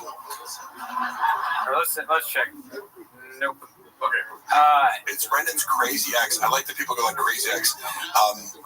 Do you think Brendan is a sane person? And again, hey, how did I get in the show? Did I beg you guys to come on here, or do people seem to be interested in having me talk about Brendan? No, we begged you to come here. If you were like, hey, come on my podcast and talk about fucking lifting weights for an hour, I would. But I'll do 10 more push-ups. I'll do 10 more push-ups. Once my wrist is better, I still think it's a funny idea for me and you to go to the gym. Because I want some time to prepare. Because I think I can probably still do 2 plates maybe. Or I was able. If I worked a little bit too, I think I could probably still. I might be able to. But I would need you there to make sure I don't die. You would come back quickly, but just kidding. Would you want to film it? I would say 1 plate. I'm not even let's do 1 plate. Yeah. I could probably do that. Once my wrist is better. Let's stop being blockbuster. When you're up? Yeah. I can do 2 plates 25 times. Get Baldy and purple shirt Mexican Jack. What does that mean? Oh. Or, you know what? Elizabeth Marsden said this earlier, and you and me, or Gerardo too, doing a race, to see. Somebody said, who's got Mark no talent? Is that me? On the left with the Mark, eat like a bigger slob. I'm doing that. If you think you're gonna offend me by telling me that I eat like a slob, good fucking luck. I mean, if you say the words "oh" from no talent, you have to be specific because look at the 3 of us. I assume people want to say that. We all struggle. We're all like, imagine thinking I'm insecure about my own talent. I know exactly how untalented I am. I'm not sure I could ever do 2 plates. Maybe back in the day. I could turn that good stuff. Oh, yeah, once I got roid out. Yeah. Roided. Because then the violence in my DNA with the roids, I don't know. Don't worry. I like the idea of, like raping people with steroids. Yeah. Like tying you down and be like, you're going to be on steroids. Take it, bitch. Okay. What was Bob's attitude towards Rogan getting close with Shane Gillis and bringing him into the Rogan sphere? I mean, when Brendan and Shane hung out, I think we were in Philly doing shows, and we went to some Barstool event, and Chappelle Lacey has been boys with Shane, so I knew about him a little bit like before the SNL thing happened, and I remember watching his. He did a really funny bit to me about being like a sucker for like Trump advertisements. He was like, I'm the guy, like I'm the target Trump voter. And he was like, I thought it was really funny and a good angle on Trump. I love his Trump impersonation because I feel like it's neutral. It's not like, oh, I hate Trump because he just does it. And he's like, finds it funny. But wait, who was that? Wait, Shane Gillis? Shane, yeah, he's funny. Yeah, he does that great bit where he's like if Trump was before Trump was this attempted to assassinate him, but he goes, Trump would like be if he did get assassinated, it would be funny. Yeah. Sit down, you're gay. Yeah, I'm sure that Brendan resents the shit out of Shane Gillis. I've said this before. My take on Shane Gillis versus Brendan Schaub is, you know how Brendan Schaub's like cosplaying as like a blue collar guy, like trucks and blue collar and this and that, and like Shangulus is like actually that, you know, like where he's like kind of he's actually kind of a history nerd, and he went to us, but he actually played college football, like was an O-lineman. His level of self-awareness and his level of like he owns 2 pairs of pants and a couple pairs of white New Balance. This is such a hard concept for Brendan to rationalize. He used to look at me and be like, "Oh, you like don't care about materialistic shit?" I'm like, yeah, because I'm not rich. Like, why would I buy expensive shit and try to look like wealthy if I'm not, you know? But it was like, I saw his mind spin. It was like, huh? Like, how am I not totally obsessed with material wealth? Shop's girl for sure cheats on him too. LOL. Tim. That's kind of funny to me because it looks like it's maybe his girlfriend's profile and he's commenting from that and clarifying that it's him. Yeah. Marty said, "Nail in your face." Or you just bob into his truck. Hilarious. I don't know. Who is? Do I still have Brendan's cum on my face? Remember, YouTube speak don't get. Oh, yeah. I'm looking. I like the idea of people raping people. Sorry, you want to switch real quick? Hey, don't clip that. You're taking it out of context. This is a bit because I always tell people like, oh yeah, for sure. I'll like, yeah, you don't want to take juice. Well, if it's if I do it for you and you don't know and you're asleep, then are you taking steroids? Oh my god. You don't know about it? 100% B. Yeah. I don't even know what you're saying. Let me see here. Mark, are you still working with Jim Stepani? Yes, I am. Dude, so Shab and Snaz, bro. I cannot give any updates on Snaz right now, but holy fuck. Oh no. Holy fuck. I have been instructed to not say what I know about this for the time being, but Jesus Christ. Jesus Christ. That's all I have to say. Do you have a favorite joke from the Gringo Poppy? Let me think about that for a second. I was actually trying to answer. Yeah, okay, I thought you were going to. I don't know what's in the special versus I've heard it so many times the full hour that he cut down to 26 minutes. But I thought the worst joke was he would end with the getting a rifle to kill the cougar at the end. Okay, yeah. I was like, as a cat lover, I'm like, why would you just want to murder a mountain lion? His closer. Yeah, I was disgusted by it. Yeah. Like, I'm kind of low-key, like, when people hate animals, I'm just like, yeah, I want to, get those women to go kill a mountain lion that hasn't done anything to my... Yeah. I get it if it attacks your animals or something, you're a farmer, it's like, I get it. But you're just, like, a guy who, who thinks mountain lions are just dangerous to, you're in the fucking, in Woodland Hills. Yeah. Woodland Hills. This is where the cougars live, I thought it was weird and gross and very not funny, and he kept making that, he goes, I don't know if you've seen the joke. Which one? Yeah. The mountain lion bit keeps doing this callback. You go, zoom out there, what goes on to this. Big dick, sorry about that. I was like, this is so ridiculously not funny. And I hate humor that involves references to having a big dick. Yeah. You feel the same way, but it's like, when a guy's bragging about having a big dick repeatedly, it's like, hey, there's something going on there. Either you have a small dick or you like dicks or what, but it makes me uncomfortable because I'm like, what is this fascination? I made a prediction the other day on the podcast that honestly, Shab would make it so far if whether he is or not. Yes. Oh, for sure. You would be like a huge influencer in the gay space. Here's some interesting things. Like Derek Poston and Jen Gordon, right? Openly trans female women. Yeah. And I'm like, that's so bold. Yeah. You'd be like, I'm a male comic who you wouldn't look at these guys and go, oh, they're gay, or like you would never know them as. And they've taken their fetish and sexual preference and just completely de-shamed it, right? I follow. And I'm like, that is some of the boldest shit I've ever seen. Yeah. But is totally authentic for them apparently, and they have no shame about it. I don't even know if Derek Poston likes to fuck transsexual. Yeah. He's into the porn, I guess. Yeah. But I was like, this motherfucker's real. You know what I mean? If a guy says that, I go, I'm willing to take anything else you say at face value because clearly you do not give a single flying fuck about how people perceive you. Yeah, seriously. Yeah.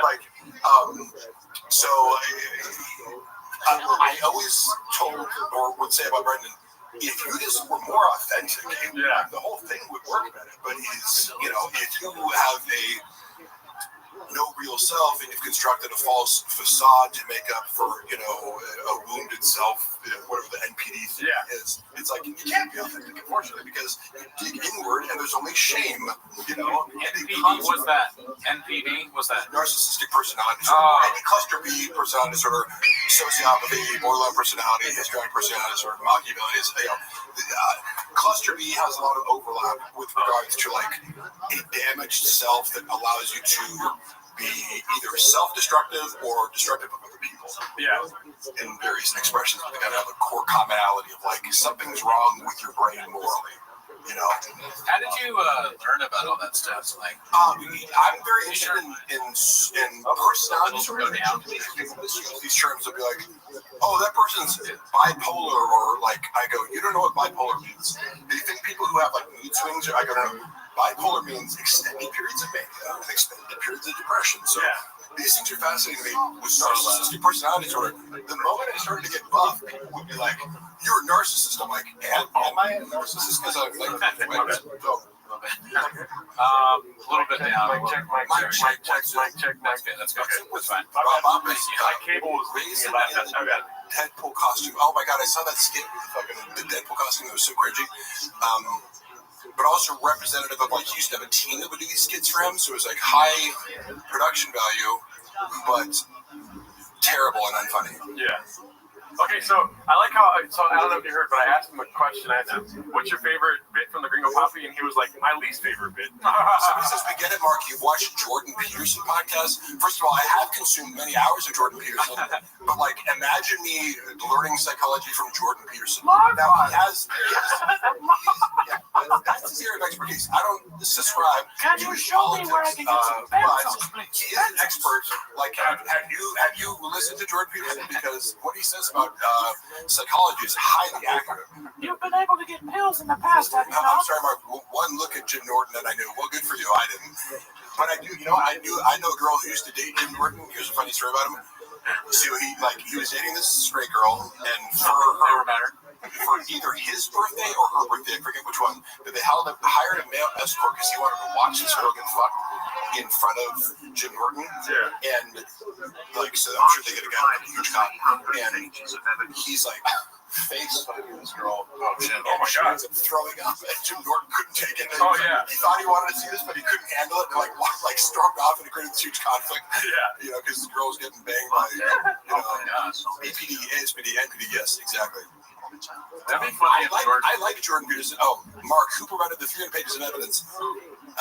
Brendan was. I have repeated this a lot, but let me, because people keep asking him, and it's like he can't admit the truth because it unravels his entire identity in order to admit this. But he literally hired hackers to try to take down the fucking subreddit for like $15,000. How could I make that? Yeah. Right. I mean, it'd be funny, like Jordan Peterson, if he watched someone have sex. Peterson on crack. Thank you. I like Dean PT's comment. Does BGL cry like Peterson when talking about men not having sex? Yes. I have no shame in crying. Yeah, if you don't give me sex for a little while, I might fucking cry. Okay? That's if you want to hurt me, you got me, brother. You know, deprive me of sex for a week, and I might get really emotional. Yeah, I mean, not right. You cannot give me sex. Hopefully, no one ever tries to Hogan you. You know, where they're like, have sex with my wife. In the bed. Has anyone ever tried to Hogan you? Asking for a friend, where they're like, have sex with my wife. I feel like Jordan Peterson might do that. Like Red Bar once he withdrew the sword from the stone. I don't know what that means. Rachel is steamrolling this live. I'm sorry if I'm steamrolling. No, you're good. I'm sorry. We got 24 hours of this. It's a long time. People don't realize how long we're doing the podcast. 24 hours. I have the benefit of being like, I can leave whenever I want. Yeah. Don't use her name, but did Shamus and Brendan do it? Hungry. Marcus Nevadatis. No, you know what I did take? I took a microdose of mushrooms before I came. I had a coffee, fucking energy drink. I saw you bring one of the range, yeah. That's pretty good. And you guys are like, okay. So, Daddy's a good the last time I went to your show, I know you guys like had a work day or tired. Like, I took pre-workout before I came. It doesn't take much to get me going. Yeah. You know? But I was, but hey, that's me. If you don't want me in a podcast, talking, way too much. And when he talks left. I want you to talk to Jordan Peterson. I would love that. That would be so fucking cool. You could probably figure that out, right? I would like to talk to him. What I thought interesting was he went on Jim Jeffries, and this is a rare moment where a political pundit, Jim Jeffries, asked him a kind of gotcha question, and normally pundits get very defensive because he made a point. He's like, "So would you say that this?" And Jordan Peterson goes, "Oh, yeah, you're right." I was like, "What?" Yeah. Did Jordan Peterson just admit that he was wrong about something? So I respect him for that because he thought about the question. I was wrong. You don't have to. I don't know if you know, but Cooney is known more for his Peterson impression than his shop commentary. Yeah. I do the Peterson impression on the show a bunch, and people request it, but I'm not convinced it's any good. Can I hear it? Go for it. Oh yeah, I've been doing it. Mark, I've heard that you at one point could attain pills. Is that still the case? Have you ever thought about working with a Canadian? Yeah, he's pitch for sure. Pencils. He's ridiculously high pitched. Mark, come down mouth and give me pencils. Yeah. My daughter has plastic surgery on her face. Have you seen it? Thank you, David. I'm still not convinced. It's really, it sounds too much like when I do my mom. Impersonation of my mom. Has Mark ever laughed genuinely? And why do people think I don't laugh genuinely? I'm very open with laughter. I don't try to shield my laughter. If I think something's funny, I laugh at it. Can we get some more English money in the chat? The English money. Navjot, where are you at, Boo? Are you saying English money because it's in pounds? I'm joking around. He fucked up. I did it on purpose. It's a front-end shop. It's a joke. There's a guy that gave us, I'm not sure. Indian rubles. Was it rubles? Yeah. Oh, I didn't know that. He gave us that, and I was like, "Is that English money to Gerardo?" And Gerardo didn't cut it in time. Does Mark know the lyrics to 10? I should know let me picture it because I'm confusing it right now with I'm falsely confusing it with all the songs you guys do. Give me the start of it. It's time for my favorite time of the week when we get to hear Papa trying to speak. Pencils now. 10 minutes of shop. Yeah, thank you. I kind of know the melody. Dagestani is Oh man, Dagestan, ever heard of it? I want to see BGL and Miguel have a race when I get the treat. Do you know Miguel? No, probably not. I don't know if you met Miguel. He's our friend that used to do the show, but he hates the show now. He sounds fast. Wait, he sounds fast. Oh, he hates the show? He hates the show. He hates our fans because they were making fun of him a lot. Probably because of what we just said. Yeah. What do people expect to go to live stream and not get made fun of? What? Yeah, take that, Miguel. What if I was on here and everyone's like, "Look how cool Mark is"? I'd be like, "Are you guys trolling me?" No. Did you make a bunch of bots to be like? Oh no, we actually made a decision. Thanks for bringing that up, Mark. We made a decision. We don't want any more bots watching us or comments. Dude. Oh yeah. I know. Flex bicep. My better biceps. Yeah, vote on the bicep. Damn, fool! You can see a real big horn view right here, dude. Look at that horn. For real, no. Look at. So wait, actually, Is it coming back? Wait, look that way. Coming back. Look that way. No. Too much. There. What? Just go back and forth right there. Oh, can you see it now though? Are you doing a horn on my bicep? No, I used to have a horn. I have anything. Oh, nice. Dude, Horn Brothers, bro. Give me that. Yeah. Horn Brothers. Horn Brothers. My shoulder. Look how cool Mark is. Thank you, finally. But one thing we do need to be clear about, we get a lot of bots. All of 100% of the negative comments are bots. We know this. Yeah. Every time someone criticizes us in any way, it's just another one of those bots. Yeah, we actually a lot of bots. We do really saying something that recently is like, "Oh, the haters of the bots." It's like, yeah, people are paying for negative comments. What? They're doing that to us. Go ahead and make sure they get it. Mark, what is your favorite TV show? The 80s bots. Oh, actually, my favorite TV show might be Barry on HBO. Here's some English money, Bubba. Oh, thank him, Top Jimmy. I appreciate it. You're not a bot. That would require athletic power. You're not a bot. I can tell when someone's a bot because if they say something negative, it's a bot. 100%. Doesn't want to be shirtless, so he would not be a pro wrestler. Hey, Mark, what happens to his chug giveaway? I don't really know how giveaways work. I've been trying to follow that story, but I'm just like, I assume whatever shop is doing is fraudulent, like obviously, but that's my presumption is if you tell me that it looks fraudulent and you know more about giveaways than I do, I believe it because why would Shop do anything that doesn't benefit him financially or involve some sort of misrepresentation of reality in order to benefit him?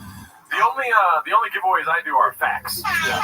Mark, you ever catch a sink? I saw Brendan piss in the sink literally every day. And the creative director at the time pulled him aside and was like, I have one request. Could you just not piss in the sink? Holy shit. And Brendan, I think, agreed. He said, oh, yeah. What a stupid thing to ask for. I would never ask somebody for that because I just assume they're gonna piss in the sink. It's like, why would you ask about that? It's like, duh. If someone comes to your house, it makes sense for them to piss in the sink if they have to piss.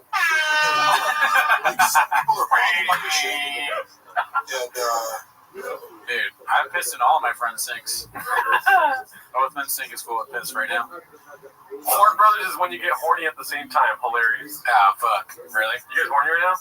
No. I don't even have a horn. I'm rock hard.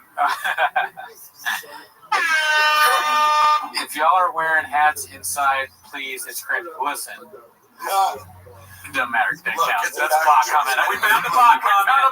We found a bot. We found a bot. But I'll take my head off. Mark, is it going to for fun? Donate some cheeks. Did you ever call Brendan out for gripping the soles of his dirty shoes while sitting on a podcast? I noticed he had a lot of weird mannerisms. Like he does like self-soothing activities. Like he rubs his legs a lot. You know? Yeah. Like he's very tactile.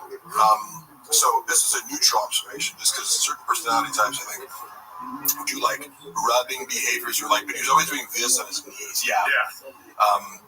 You know, he's like. What is it called? Stimming? Yeah. It's like self-soothing. Yeah. But he constantly. Oh, yeah. He does that all the time. I saw him once a night. Like compulsively to the point where. Some would say the most. I have my own compulsions, but then if people make you aware of them, you become self-conscious. Yeah. I don't know if my compulsions are. Oh, I used to play with my beard all the time. I still do. Yeah, he played that. They would talk about that on the pod. Like they're like, oh, Cooney's at his beard again. Tell him to stop. Yeah. Good luck with that. Mark, did you hook up with? What's your? Okay, hold on. Yeah, no. What's that? Mark, did you hook up with? No, you don't need to read that. No. You don't need to. Cat Jamal. Let's see. Did Shop take his dick juice straight or require a rain chaser? Great. That's great. Oh shit, dude. It's called autism. Yes. Shop's not autistic. Yeah. He's mentally retarded, but not autistic. Why won't he answer about Sanaz? So I got word that Sanaz called me deranged. But turns out, you know, hopefully you'll find a better future, but she's the most deranged person who's ever worked for Shop. And I wouldn't say it if it wasn't true. She's crazy? Why is she crazy? Hey, Cooney, you have no fucking idea. You almost forgot. I like crazy chicks. It wouldn't surprise me if she ended up in jail the next 2 years. Let me just say that. Whoa, that crazy? Maybe. Okay, allegedly. Maybe. Sure, I get it. Why would I say something that didn't come out to be true? You know what I mean? Did you ever see? Let me rephrase this question because it is one of my questions, Mr. Mark. Yeah. What's the most creative you've seen Shop take at once? I like the. Jesus Christ! It wasn't Happy Hippo. Can I have that water? No limit. Like he takes too much. He takes an amount that would make me nauseous. You know what I mean? Where I'm like, and I have taken random shots where it's like one can be fun. Yeah. It gives you some sort of buzz. It's a liquid. He would give Happy. There was Happy Hippo shot. Oh, I thought there was like shots. It's like heroin, right? I'm sure you could do it intravenous if you wanted to, but battery. Tommy Lee was talking about how he used to do like Jack Daniels intravenous. Oh wow! Why? Who did that? Alcohol. That's crazy. Who said that? Tommy Lee. Oh yeah. He's already injecting a bunch of drugs in his veins, but I'm like, I don't know. I just would try to minimize the veins to inject things in if you didn't need to. You just drink it. You don't even need to inject it. Why do that? I'll tell you why. Because I love benzos. That's why. So funny. It's like, there are people here. Look at all the people that are excited. Here's the paper mache. I used to inject benzos directly into my penis. Oh my God. That's not even when it was really bad. Mark is not like the show's called the Gold Shower. I come pills of benzos. That's good. Cooney plays with his left eyebrow like That's a true. Christian, you're blocked. Hey, you know what? Bot comment, bot. We got our bot, What I dude. know about We got bots. I actually be surprised So many bots. her and Brendan didn't have sex. Right. Allegedly. From what I know about her now. Yeah. And I say that with like, I'm not slut shaming anybody or like, I'm not one of these like, oh, of course, I know enough about her to know her proclivities. That's all. But what do I know? I'm just a guy who. I heard she stands 10 toes down. That's what people were telling me. She stands 10 toes down. She does stand 10 toes down. I mean, I don't know. What is your favorite bit from the Gringo Poppy if you had to pick one? Wouldn't it be cool if I was gay? Things like, it was just like bros, like COVID with the bros. Yeah. Just everyone was gay. Yeah, at night we fuck each other, yeah. It's a good one. It's just being like, ugh, like, it's just so hacky. I don't know. It's just like, What are you talking about? I'm confusing my favorite bit with just kind of like what I thought about the most, like watching him do it and like do a twink act out, or like, what if God had a little twink assistant? It's funny how he works gayness into everything he does. Like there has to be. Yeah. Because look, playing high school football or whatever, it's like you're always making gay jokes. Oh, you're gay. This guy's gay, but when you see like a 40-year-old man constantly making gay jokes, you're like, what's going on there, bud? Yeah, it's bad. What's going on with Fascination with Penis, where every single episode you have to talk about dicks and being gay? I don't even believe that he plays video games, right? Because you know in the vid, he's like, when we play video games with each other, like, what video game does he play? None. Right? So that's just like, he's like a non-human trying to relate to humans. Grant that podcast. He doesn't have a fucking console. Like, no, He's too stupid to play. It's another abstract thing where he's like, guys play video games, right? I can pass it off as something that I do that's normal. He's probably bad at every single video game. Video games. Yeah, because video games are. I gave up video games when I realized how much better my friends were than me. I'm like, oh, you're actually good at Tony Hawk, and it would take me 3 years of playing it every day to like just get as good as you. Yeah, and I would still be a guy who's good at video games. I really just played Tony Hawk for the music, if I'm being honest. We're not doing all caps, y'all. No. Do you actually like you don't like all caps? No, because it's just like attention grabbing, and they're not really. And it's also like if they're not here all the time, it's like I'm not gonna. Yeah, you're taking away time from Tough Jimmy and Brian Hardy. Yeah, they talent jokes all the time. Do you make gay jokes all the time, too? Brendan Schaub does. Yeah. Someone's accusing you of making gay jokes. Well, listen, you think I'm Antoine Jameson too. So. Someone said hacky sure, but Mark would be one of the bros of the scenario. I certainly would be. Why would you exclude me, dude? Gay guys fucking love me. All caps, no doubt. If we do any kind of gay joke, it's ironic. Gay communities are some of my biggest supporters. I'll be back. Gotta piss in the sink. I'm pissing like a I got madman. mad love for gay dudes. Oh yeah. I mean, pissing in the sink. I mean, I do it every night, Papa. Every day. Yeah, 7 days a week. Only game Papa's good at is NASCAR. All caps, no gas. Can you do me a favor? Yeah. Adam is one of our loyal supporters, Yeah. and he has a wife named Ellie. Can you say, what's up, Adam and Ellie? Make sure to cuddle tonight or something like that. You know? Hey, what's up? Wait. Hey, what's up, Adam and Ellie? Makes you cuddle. Yeah. It's a motherfucking groove on you. We need some little Adam. Yo, let it out them cheeks, dog. Dude, if Ellie is not turned on by that, then I don't know what else to do, Adam. Twin. Oh my God. Nobody, baby. Nobody, Ellie. Whatever happened to R&B? Back in the 90s. I'll make love to you when you want me to. Ellie, fuck you so right. That's a great. I'll sit back and watch Boyz II Men's videos sometimes. Like the whole video is like that. Let's not wait till the water runs dry. And like the music video is like about this like tragic it's about like the incident of like the romantic tragedy is like the girl makes a cake for the guy, but he like leaves the room for a second, and he's like, "We're gonna have this cake." And I wanna show you, Ellie. That Adam needs you. Adam needs you. That's you. Oh, sorry. Yeah. Adam needs you. Taquitos is keto. That's right. Shop. My big dick is right there. Sorry about that. About to shoot up a cougar. 25 minutes. What if we were gay? Give me some benzos. Beans and cheese. Beans, cheese, beans, cheese. Don't take so much. Oh shit, Ellie's in here, dude. What the fuck? DJ, what was our Doug? Oh, that was cool. I actually wanted to do that. That was great. Knock that out, yeah. That was great. I think you could do so many versions of that song. Yeah. There could be a Shaw version, Peterson version, Gerardo version. Yeah. I like the part. I like Adam the and fact Ellie. that I'm permanently part of the Thick Boy album. Yeah. Like, Shop took down all the episodes where I appeared as a guest on The Fighter the Kid from the video, but there's still like clips of me from the episodes on the Clips channel. Yeah. And you can still get the audio version, but like this was like to spite me, you know? It was like, ooh, like even though I appeared in like 100 episodes after that, like in, you know, Cat's Chair or whatever, but I'm like, oh, you got me. You took down the 5 episodes that I'm on as a guest. That's fucked up. You said you're still on the record, the Big Boy music? You can find me. He didn't take down the audio versions of the podcast I'm on, and then there's clips where it's like, oh, Mark Rowley talks about lifting weights on this episode. Yeah. Like, Yeah. you didn't quite finish the job. Yeah. Erasing me from That's lazy. I guess, yeah.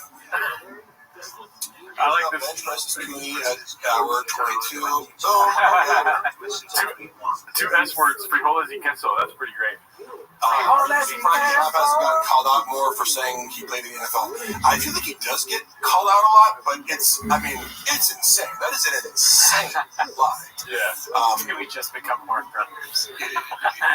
Like, I don't know. Just because he did so far from doing that, it's like I don't know, showing up at fucking like Buffalo Bills Stadium. Like I played. It's like that's how close he was. Damn. Yeah. Yeah. It's like having a courtside seats at a Lakers game and saying that you played with LeBron. Mark Yeah, it's like throwing up at the Lakers. press 225 46 times. I was there when there's multiple. Don't shoot me for that. Oh, okay. He compulsively repeats saying that he. Because he'll say this to Rogan, for example. He said it so many times, and I love when compulsive liars repeat themselves. He said he did it. Okay, in reality, we were in zoo culture when we were heavy into the deadlifting and benching and blah, blah, blah. Now, for the record, I did it 33 times as a 19-year-old in college, so it's like, this isn't that impressive, right? Yeah. And doing that 33 times, it's an NFL-level number. However, you also have to, like, if you're a linebacker and you bench press 225 33 times, you also have to run a 4.6. You also have to have a fucking, 38-inch vertical leap. You also have all these other things that be super good for people. So bench press is really not relevant to the bigger picture. Yeah, you want to be strong, but Brendan will put this out there as if he's like, go struggling. No, first of all, the time he's referring to that he turned into 40 reps because he kept repeating this. Sometimes he'd say 42 or whatever. I was there. You did 30 reps, which is impressive for a strong bench. 30 reps is very good. However, the plates in zoo culture, and I have photographic evidence of this, they don't weigh 45 pounds. Everybody knows that. You wouldn't, but there's calibrated plates for powerlifting that are colored and they're from, Alico or whatever. There's certain brands of powerlifting plates that are calibrated to be exactly, but just regular iron plates, there's like discrepancies between each plate usually. Interesting. So Yeah, I would have just they could assumed be that 45. as low as 41 pounds. So it's possible if you take 3 pounds off each plate, all of a sudden you're dealing with 12 less pounds, which is significant. So that's not much less. 212 pounds for 30 reps, and you're bouncing off your chest and not locking out, which may not count in the combine situation. And then you're lying about it and turning it into 40, despite I'm the eyewitness here. You were there. Why would he tell you something differently? So? Yeah, just classic pathological lying where he's relying on other people and like, hey, I was there. You didn't do 40, you did 30. And then because he kept saying it, like, and Rogan's impressed by it because he wasn't there, so why would you lie about it? Right. You should know better. Because again, I've seen Shop bench press 4 plates. Like, you don't need to lie about that. What do you need to exaggerate? The other thing was impressive enough. Yeah. So, but then were you aware he's posting for a while? Like, because people would always say this. They're like, oh, look, he posted himself doing the bench press. Yeah. At first, he would just post, like, a picture of the bench press. And it's like, well, 25 just did 225 this many. It's like, cool, but show you just doing it. Cool story, bro. You know, it's like, oh, yeah, just did 700 pounds. Here's a picture of 700 pounds on the deadlift. Yeah. Well, why don't you just film yourself lifting? So then he posted a video and was like, but you did 26 reps. What happened to the 40? You know, like, in his mind, he was like, see? I'm like, but no, we don't. It's less, yeah. Way less. And he's like, what do you believe, me or the guy that sent a dick pic to my stepmom? See how, I can do 100 reps. See how I just did 20? Obviously, I did 100. This is a great question. Do you think Brendan can do an oil change? No. Question. Hey, is there any truth? It's so funny. Is there any evidence of him performing an oil change? I don't see any online. It seems like he barely put gasoline in it.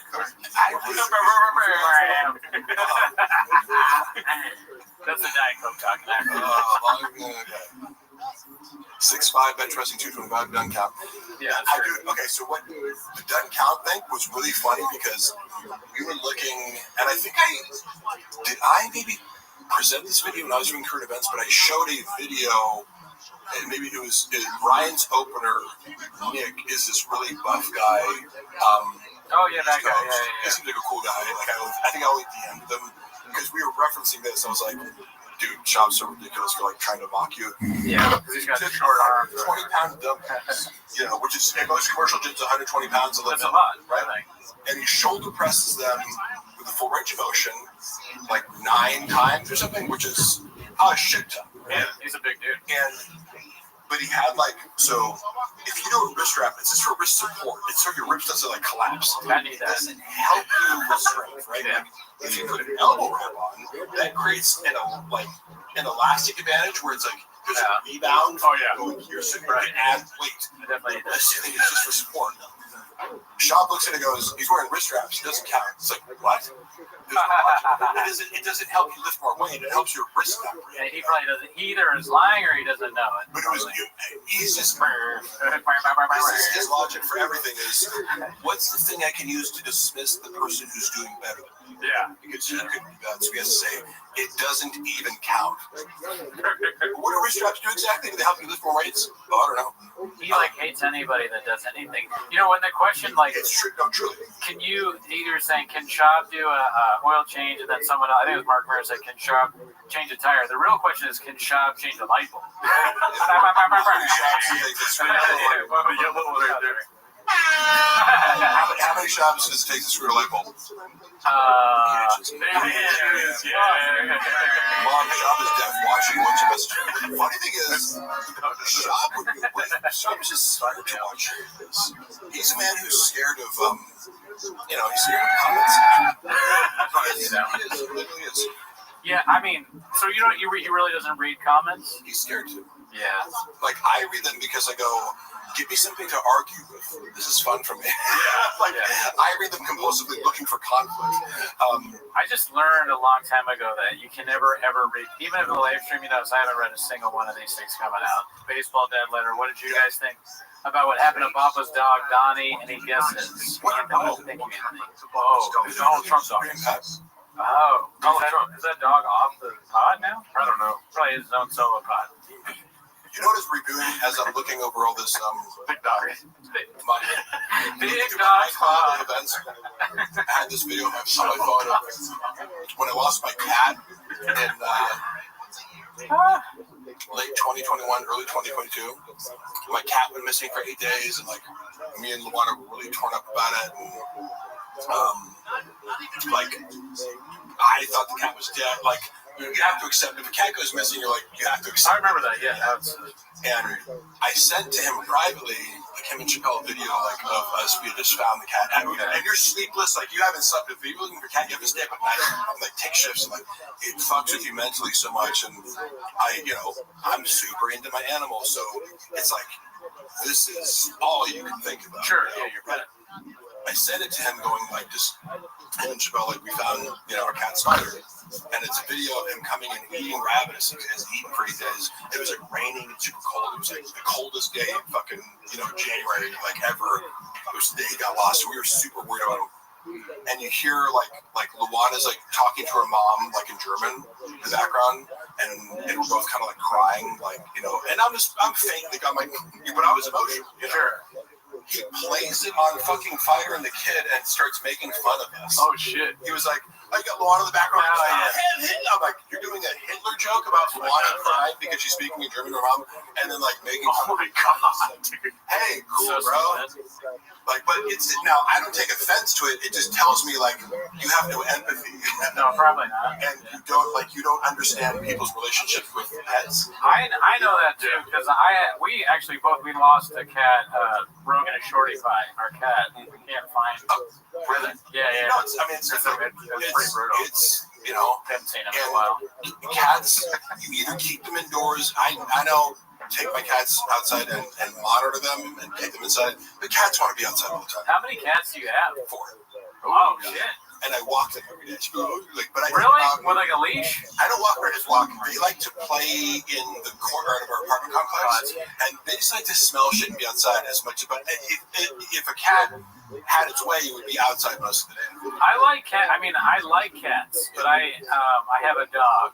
Yeah, I like dogs too. Yeah, do you have cats or easier? Like if you're living in that's why it is. Yeah. Easier to shredded cat daddy. What's that? I'm a lifelong cat lover, and but I also love all animals. There doesn't have to be the dog cat dichotomy here. I also love dogs too. It's just dogs are higher maintenance, Yeah, you can't really like leave with the dog. You have to make all these plans. Dogs are like have someone come feed it. We selectively bred dogs to be more attached to humans and need more human attention and kind of be by your side all the time. Cats require like 20 minutes of interaction a day. Which is why I think Brendan's figured out is like, you get a dog, you give it back, or take it to get murdered or whatever it is. Hey, remember when he tried to just do that? Remember when he fucked up the hypoallergenic like Russian blue cats or whatever they're like? It was a specific kind of cat they was looking for. I was the person who he tasked with helping him find this breeder. It's very hard to find hypoallergenic. Actually, there's like a bunch of scams out there. If you look for like breeding cats, he got scammed first, maybe after this, but like it's difficult landscape to navigate if you're not savvy. There's probably a lot more dog breeders out there. Cats that are like that don't trigger allergies. If you're looking for that, it's like a couple breeds, and you're either getting a hairless cat or just one kind of cat. And I connected them with these people who were legit. And he goes on his podcast after like I'd secured the deal, and I'm like, you're gonna go pick him up this week. Yeah. And he talks shit about the cats, these stupid fucking cats, and the owners would be like, and somebody from the Reddit forwards it. I think to his wife, like someone clipped it and it was like, you can easily, because like there's one breeder of these certain kinds of cats in LA, so they sent it to her, and I saw this like recently screenshot this hostile message where it was like, but also fairly, it's like I'm glad your husband like outed himself and like for being. Like you saved us the trouble of like giving one of our cats to a horrible pet, or would be a horrible pet owner. Thank you, man. But he couldn't even. I was like, you can't like you compulsively talk shit about so many things in your life that you don't even realize. Like you just paid me to work 20 hours to find these cats, and then you're just like couldn't keep your mouth shut long enough for one fucking podcast episode to not talk shit about a stranger who you're about to do business with and fuck up the whole opportunity. I mean, Chavez says, I like how you bring up how he keeps getting scammed, because I think we should try to scam him. He is the biggest. He's the perfect target. I mentioned before how the former creative director would talk about the magic beans. The magic beans. Like, Shav, you need alien insurance. Yeah, it's like, here's your social media. Yeah. He used to run this scam where he would get more followers. There's an automated process that you could do where, let's say you're a celebrity, right? And there's an automated thing that likes random people's stories. Yeah. Because if you're like, really? Check mark and 1 million followers, and somebody sees that you like your story, it drives traffic to your page, and then they follow you. So it actually does work. Yeah. But at the time, it was being counterbalanced by the fact that he had like fucked with Bobby Lee, and like so people were just like unfollowing him by the thousands. It's like you can't make up for this. Like it would have worked if you had a net neutral following, but some engagement. I was just going through all these screenshots of people being like, "Oh hey, thanks for liking my story, Brendan." Like, because I'd be sending it to him. So it's like, you know, he hired this guy. I remember, and like stiffed him at the final month because he just didn't feel like paying him. Allegedly. Yeah, it was like $5,000 a month, like run this thing. And he's like, "You're not getting any results." I'm like, "Well, it is. It's just if you look at how many followers you're getting, it's just being drowned out by the unfollows because of your own actions." It's crazy. Yeah. It's crazy because when you hit that hundreds of thousands or millions, yeah, it's like you don't see the unfollowing rate really. Yeah.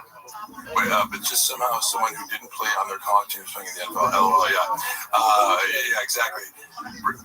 The delusion, somebody says, Mark, you know how hard it is to play in the NFL, but somehow someone who didn't play on their college team is playing in NFL. Wait, is that a reference to current players? Because if so, I don't know. I don't follow NFL currently. Guys, can we let PGL Tom be? He hasn't got a course in that. Guys, stop. Let me talk. Jesus.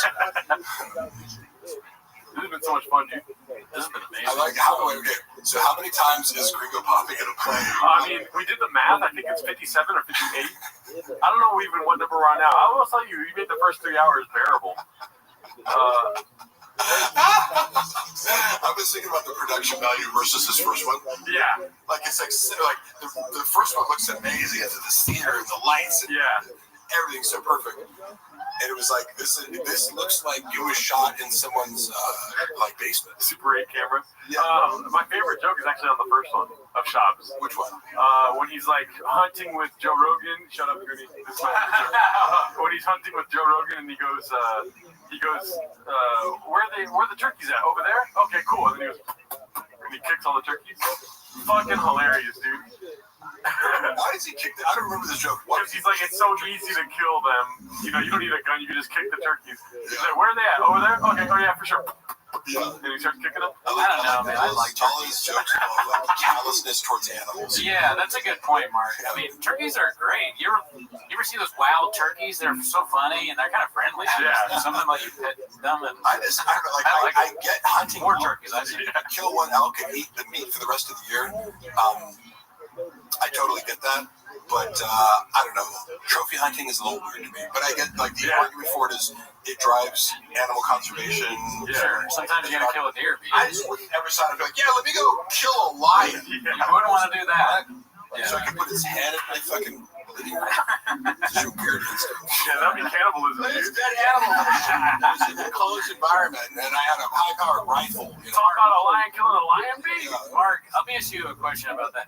Do you feel any kinship to lions now? That's a ridiculous question. You always have? I remember as a child, I saw this guy, an article about a guy, like, who somehow has a pet lion, but there was some, like, he might have been South Africa, like he lived in a place where there would be more, like, an actual lion in the wild. Yeah. But he, like, befriended a large cat, and there are these people, you can see them on the internet, where they, like that one famous South African guy who, like, he kind of has this, like, herd of lions, and he also does it with hyenas, but he knows all their behaviors. You can own a tiger and develop a friendship with them. The tigers are much more solo, like they in nature. They have their own territory and they go solo. But lions are highly social. They're the most social big cats, right? So I've always thought it would be so cool to fucking have a big cat. You know, because they act just like regular cats, just bigger. Yeah.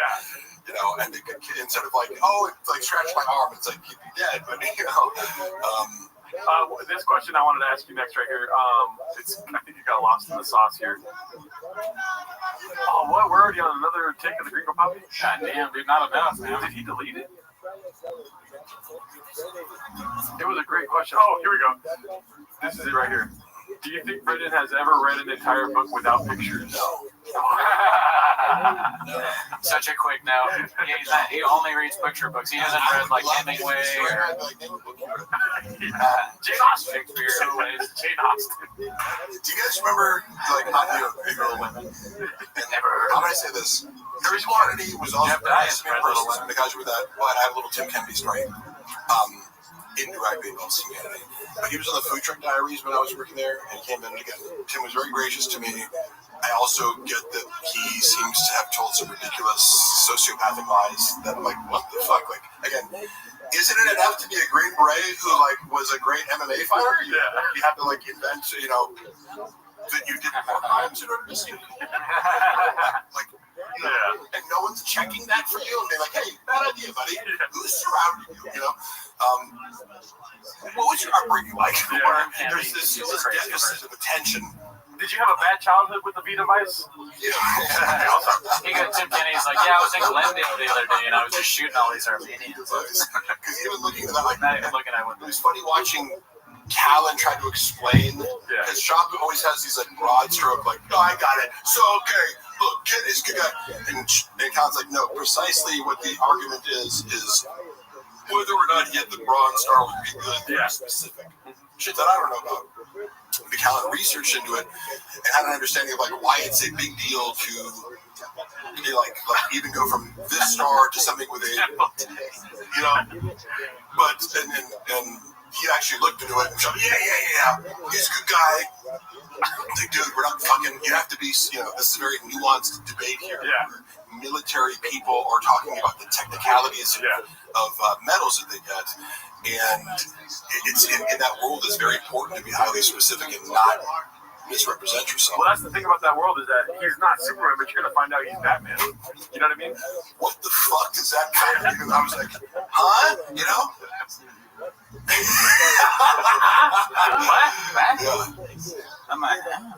I like this absent physical kind of like because we're just watching the physical component of this, but like what he perceives as like this is like I want to do this face on stage. I like donuts. Well, I'm glad that we have a line in here with the game face. Did somebody write that? His name is Garibaldo Aberdan. I'm just like, you just gadoosh me. Well, I'm a guy with this fucking squirrels device, so my date for Tim Kennedy, by the way, was the morning that Tim Kennedy was coming on the show. Yeah. Food Truck Diaries. He's promoting his book. Yeah. Guess what? I get at 8 in the morning. Hey, could you like read the book real quick and like give me some notes? Oh that is the whole thing, but I had to like scan. I had to like download the book and like scan it and like find like a few. It's like give me like a book report by an hour.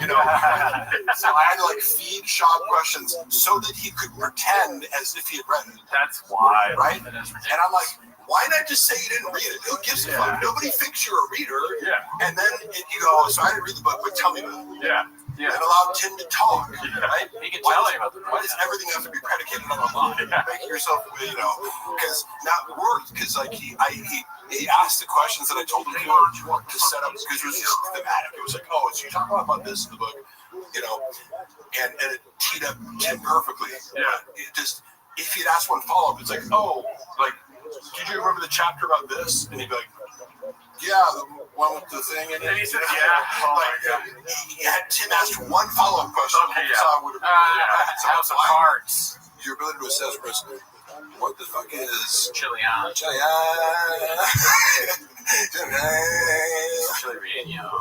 What the fuck is Wingus McDingus, dude? He's Batman. I got a stupid Tim Kennedy out here. Tim Kennedy, ever been killed by him? Sorry, I'm off. Mark, did Brennan after that video of everyone congratulating him for his Ringo Poppy special, or did Chin actually come up with that on his own unprompted? It was planned unprompted, but here, let me say this. What kind of person would you anticipate? Like, because like, it's almost like, oh my God, you did a surprise birthday party. It's like, I don't want that, Like, don't give me an emotional thing, friend. Like, I'm recording a podcast. Yeah, exactly. It's like, so Greedy tries to make me cry all the time. It was like it's telling of what the environment necessitates, like, Shin's anticipated that this is something that needs to happen. That Brendan, if it didn't happen, would feel insulted. Yeah. He needs to have some sort of self-congratulatory, emotional, like, celebration of his, like, oh my God, thank you for the Academy Award. Yeah. Like, Yeah. you put out a 26-minute video on YouTube. Wait, What 26? the fuck are you talking about, you know? And it's got bumpers too, so it's like 23. And it didn't accomplish it. It's like, maybe had this one some award, like, oh, you won the Mark Twain Award or whatever, like something, or the Andy Kaufman Award for comedy. Like, it's not an accomplishment to post a video to YouTube. Yeah. So I don't get what the like premise is. So like, congratulations on uploading a video. But we also celebrated when it hit 1 million views. He took us all to dinner, but he bought 300,000 views. Oh shit! He bought views on Ariel Poppy. Yes. Oh, wow. And I heard it from the He didn't person even need who to bought do it. Who was like, because he felt in his mind that getting to 1 million views would, like, it's a benchmark. Prove everyone wrong. Yeah. But he gets fixated on, like, it needs to be this, it needs to, like, you know, be a certain thing. Speaking of being fixated, I don't expect you to watch all of our shows, but we have this idea that Shop hates us, right? Yeah. So if you could do me a favor, because we've articulated our views on this, right? Yeah. And it's been asked a bunch of times in the chat, if you can close your eyes and paint the picture for me of what it'll be like if he finds where we are and how he would potentially hurt us. Go for it. Yes. Floor is yours. So Shop would handle if he figured out where you guys lived and actually was forced to watch your content. Yeah. Which you would have to force him to watch it, because the moment anybody made any sort of fun of him, like, he doesn't just, like, it's fun for me to be the butt of a joke. Like I said before, it's like, if it's a good joke, like, please, by all means. If it's a shitty mean, like, okay, but your community is very fun. Yeah. I mean, you're not like, you're not vicious towards you leave unscathed when you're here, is what you're saying. Like, I mean, like, out of all the places that like make shop content, you guys are very fair. Thank you. Yeah, okay, thank you. Good spirit. Thank you. Now get to the part where he comes in and he tells story. I'm saying, so I've never counted. If you were a normal human being, like, if you had a 10 minutes of fucking Chris D'Elia or Brian Callen, they'd be like, oh, that's hilarious. Like, that you guys, like, do a podcast about me every week? Like, that's funny. Shab would hate it, first of all, irrationally, because you guys are, it's all fun and spirited. Even though we love him. Yeah, like, we're not biggest fans. You know, it's all good spirited. He would hate the moment that he discovered that he was the butt of a joke by plebeians, you know, everybody who's like beneath him. These guys are nobodies, right? So it's like, who are these nobodies in their mom's closet and and so he'd use every adjective to dismiss your uncle's shit. And then he would imagine beating up or talk about beating the shit out of you, or outside of you. Like, yes. Shab would never confront you face to face because he has an aversion to face conflict because, like, I'm not saying he's scared to fight. Obviously, he fought in the UFC, but he was paid to do it, and I assume he has more nerves than, like, some people are less bothered by it. It's like, you think Khabib or Magomedov gets nervous to fight? Yeah. I think that's the coldest motherfucker. You're right. No, you know what I mean? Like, but some guys, admittedly, like George St. Pierre, he just admitted to being very nervous, and it makes sense because he's kind of a nerdy guy, but he's just really good at fighting. But it's like, you're in an arena and some dude trying to beat the shit out of you. Of course, but you walk in here and two fat dudes are eating coffee cakes. You know what I mean? Yeah, it's a joke. Here's what I'm saying though: is that Brendan in real life, despite like his success in the UFC, he's not somebody who enjoys like conflict per se. Like, I enjoy confrontation more than he does. Yeah. You know, the idea of like beating the shit out of someone who deserves it. Like for example, if like, you know, I'm just saying, like, if I saw some dude like bullying my friend, like, it would be like, oh, I get to beat the shit out of this guy. Like, nice, let's go. Let's go. Justified, right? Yeah, no violence. But that's predicated on the idea of a moral guidance. Yes. Right? Where you're right. Damn, you're fucking smart, Mark. What the fuck, dude? Yeah, this is somebody who did listen to like literally enjoys sadistically inflicting violence on people just because you're capable of it, and it gives you pleasure in the act of committing violence against people. Like you draw pleasure from that. Brendan's not a sociopath, but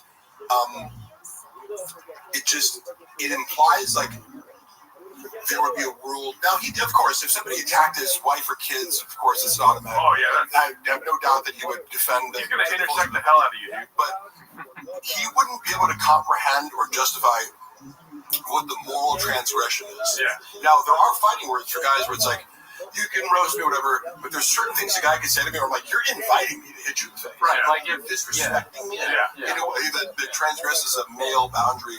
Like if you ate someone's Triscuits and they were like, hey, why did you eat my Triscuits? And then their mom calls you. You probably have to yell at their mom. But if you say it to my mom, that is predicate for physical violence. And that's a funny thing to analyze too, because that shows you the moral compass is broken there. You're attacking the guy because you ate his food? Wow. What the fuck is wrong with you? You know, Brian, wow. You're just a bully. Wow.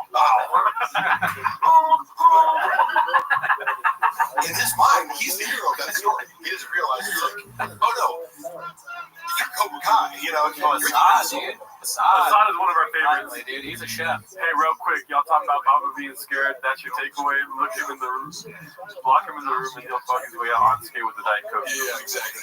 Oh man, I'm just telling you, like, why would I lie about my perception of Brendan? The most mean and aggressive he was in group chats. He likes to bully people where he has formal authority in front of other people. Yeah. And knowing that if you clap back at him, it's going to be in front of other people, therefore he's justified in firing. Yes. I would be far more aggressive. Like, I would say things to him in text message that he's probably never heard before from an employee. But it's just me going coldly, like, you're wrong. Like, I'm sorry, Brendan. I'd be diplomatic, but I'm like, let me analyze this for you and tell you why you're incorrect and be coherent. And he, like, it scrambled his brain because he's like, employees stop arguing. I'm like, but I'm right. Yeah. And you're just totally wrong to the point of, like, if I tell you that you're right, I'm actually, like, harming your business, you know? Yeah. And then in person, we had these conflicts over text, and we go, let's talk tomorrow. And he'd be like, hey, what's up, brother? Like, he's very reconciliatory. Yeah. And I'm okay, like, football coaches in my life, like, when I played college football, I had this head coach who was, like, a former NFL offensive lineman who was, like, super smart and, like, just an aggressive, nasty competitor. You know, he would get in your fucking face and just be like, if you fucked up, like, he would, like, grab your face mask and be like, what the fuck, you know, like, so I'm okay with guys being like, you fucked up, and I'm telling you directly, but he'd also, if you did a great job, he'd bring the same energy to compliment you. So I'm not scared of a boss being like, you fucked up and assertive boss. Yeah, it's like, cool, be direct and tell me what I need to do. But Shab is like, he'll be a dick to you in a text message group chat, but then see you in person and be like, hey man, so I gotta tone it down and be a little, I'm like, okay, you want me to say be a yes man more? Is that what you're saying? You know? You want me to not point out that you're a fucking idiot to the group chat? So you want me to tell you what we think will happen? Yeah. You know, we're very diplomatic. I mean, we're more on your side now where we don't believe he'll actually hurt us. You know what I mean? But we used to have two big red chairs. Only for the sole reason that we can dance around him while he tries to choke us out. Yeah, we were thinking the chairs could maybe give us some time. We'd like hold it right in front of him and he'd try and get us. That's hilarious. Last line of defense kind of But then thing. Bobby Lee told us that we don't have to worry about that. Yeah. Tiger Belly's money is pretty good, but most of that we just put right back in the pot. Yeah. As you can see from the Portos. Yeah, the cupcakes. He pays us pretty well. He's a good boss. Bobby's assertive. Yes. He'll tell us, like, you know, hey, there weren't enough clips about, you know, like, more beans, more cheese. Yeah. You know, where, like, we still know Mr. Whole Foods is. I'm giving you guys, like, years to find that out. The mastermind. Yeah. So it's like, I always talk with Bobby every night. I still remember that phone call. Oh, yeah, I saw it. Dude, Yeah. he called me up, he's like, we fucking got him, dude. We got him. He's behind the server, and I'm like, no way. Like, how do you know this? He's like, fucking hackers that I hired with a duffel bag full of cash. Hackers. Accounts opener. I'm like, okay, here's what I'm going to recommend you do. don't tell anyone about this. Yeah. Let's just get through. Yeah. Try to maybe gather some more information to Wrong. ensure that Stupid suggestion by you. this email address that these anonymous people gave you that might be Bobby Lee's email, but maybe not, because you don't have to verify your email and make me like, right? As something a 12-year-old could think through. Yeah. It's like, how can I verify it? This is true. You gotta give it up to that guy that doesn't matter that made that motherfucking email tigerbelly.com. Oh, yeah. That guy, dude. That's a bad Chef's kiss. All you do is lie to me. Right, 'cause Rogan is short somebody time. Or D-chess. Somebody out there actually did that Yeah. and made Brendan Schaub ruin his career. And Brian was threatening people on behalf of this server or whatever. Yeah. Flapjack. In all honesty, how well do you think you do in a real fight with Bob? I think you'd be surprised, B. All I've ever said about fighting Brendan is that I wouldn't be scared to. It's like I played fucking college football against guys who are bigger and stronger than Brendan. I wrestled at heavyweight in high school. A lot of cappuccinos. Do you think I'm scared of being punched in the face? Yeah. I've been in more street fights and we're like, I'm just not like, do you think engaging in physical violence with a guy who's roughly my size scares me? You must not know me. That's how I feel about Agostino Zinga. I'd probably beat him up. That guy used to get my wife's DMs. Oh, yeah, I've heard. Like, it was so funny. I'm like, hey, do you think Luana would go for you? Like, He slid into my DMs. Did he? Oh, he tried to fuck He's trying to fuck? Well, let's just say he slid into more than that. He said, gimme, devil face emoji. Did he say that? No, he was actually kind of polite. I mean, hey, shoot or shoot. But yeah. He was like, hey, if you're ever in London, like, come through. But it was polite, but like he was hitting on her. Yeah. If you have any London blood, come on through. We see you crash out, Joe. You didn't give him this comic. What the fuck are you talking about? Crash out. When did I crash out? When my wife was taking my. I crash out every night. Cell phone away to Sequoia National Forest after locking me in the apartment. Trump Flip asked this a little earlier. Has Brian taken loans or something from Papa? Is that we saw? No. He needs money for alimony, dude. Mark, when Brendan was drinking, how much alcohol was he downing? A lot. Because I remember keeping track. I've been looking through some of the photos that I have on my phone that I take at Chop Show at 9 a.m. Yeah. You have a fucking large cup of whiskey, Yeah. like at 9 in the morning, and then he just keep drinking. You can't see his face, where he looks bloated. It's like, well, you're drinking whiskey all throughout the day. Cheeked up from the chin up. And then he would do, I remember I tried to calculate how much whiskey he was drinking based on, like, he would take a large, like a glass this big, whatever they do at the comedy clubs, where you serve like a Diet Coke in. Yeah. With whiskey and ice. I was trying to be like, okay, you get about like 6 shots, like to fill us up with the ice. You'd have one of those, maybe more on stage. So he was drinking at least 12 shots of whiskey at night over the course of 2 shows. Damn. And then a little less than Cootie. Way less. I was like, he was at least drinking 30 drinks of whiskey. And it was, oh my god. And then go to Monday. So is that alcoholism? Mm-hmm. Like, I don't know what the definition of, but I don't know if it is or not. He seemed to at least have a very high tolerance. Yeah. And it was part of his act. He's like sipping a giant glass of whiskey on stage that he would finish by the end of the show. Yikes. And for somebody who struggles to pronounce words, it's not a great look. Yeah, and by the end of the second show, he'd be like, he sounded drunk on top of. What was that yellow thing he was drinking on where he dips out? It looks like a banana. He drank out of it. He had the weird face. Oh, that was the Shui. Celebration of Tai Tuivasa. That I think drinking that even one time makes you an alcoholic. How dumb were the baddies that hooked up with Baba during his comedy days? Were they just naive movies? A lot of them were, but a couple of them were very intelligent and like. How is Brandon affording? Women are, you have to understand that, like, the draw of status is enormous for most, even sophisticated women. It's like, yeah, you're famous. He's also, tall, good-looking athlete, right? Like, is it surprising that Brendan Schaub can, as women, offer themselves to him? No. A lot of them are dumb, but a few of them are sophisticated. But they just see through his bullshit.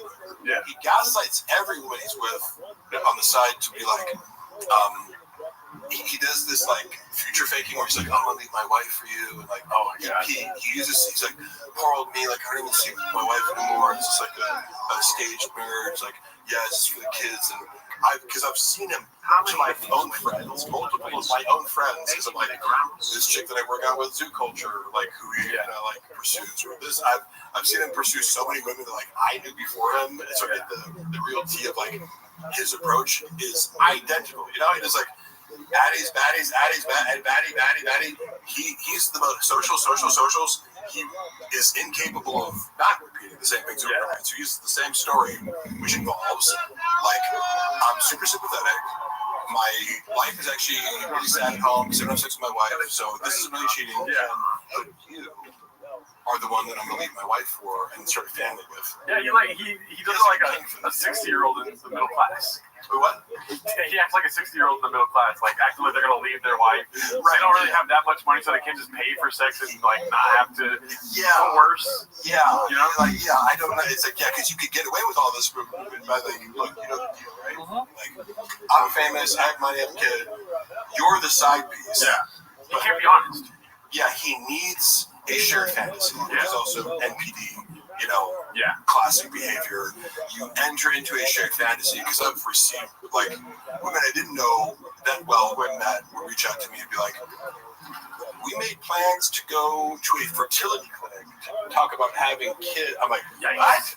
I'm like, you're an idiot for believing that. First of all, but Brendan was initiated. Because he develops a pretty elaborate fantasy with women who he will then discard the next week. Which creates liabilities, because like, guess what? If you do that to enough women, one of them's gonna Ask Crystalia. Ask Crystalia.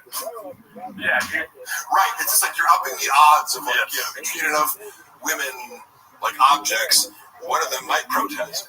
Ouch. And then that might give momentum to a movement. A little bit of a movement. Or other people. Truck Flip, great question. He already answered that though.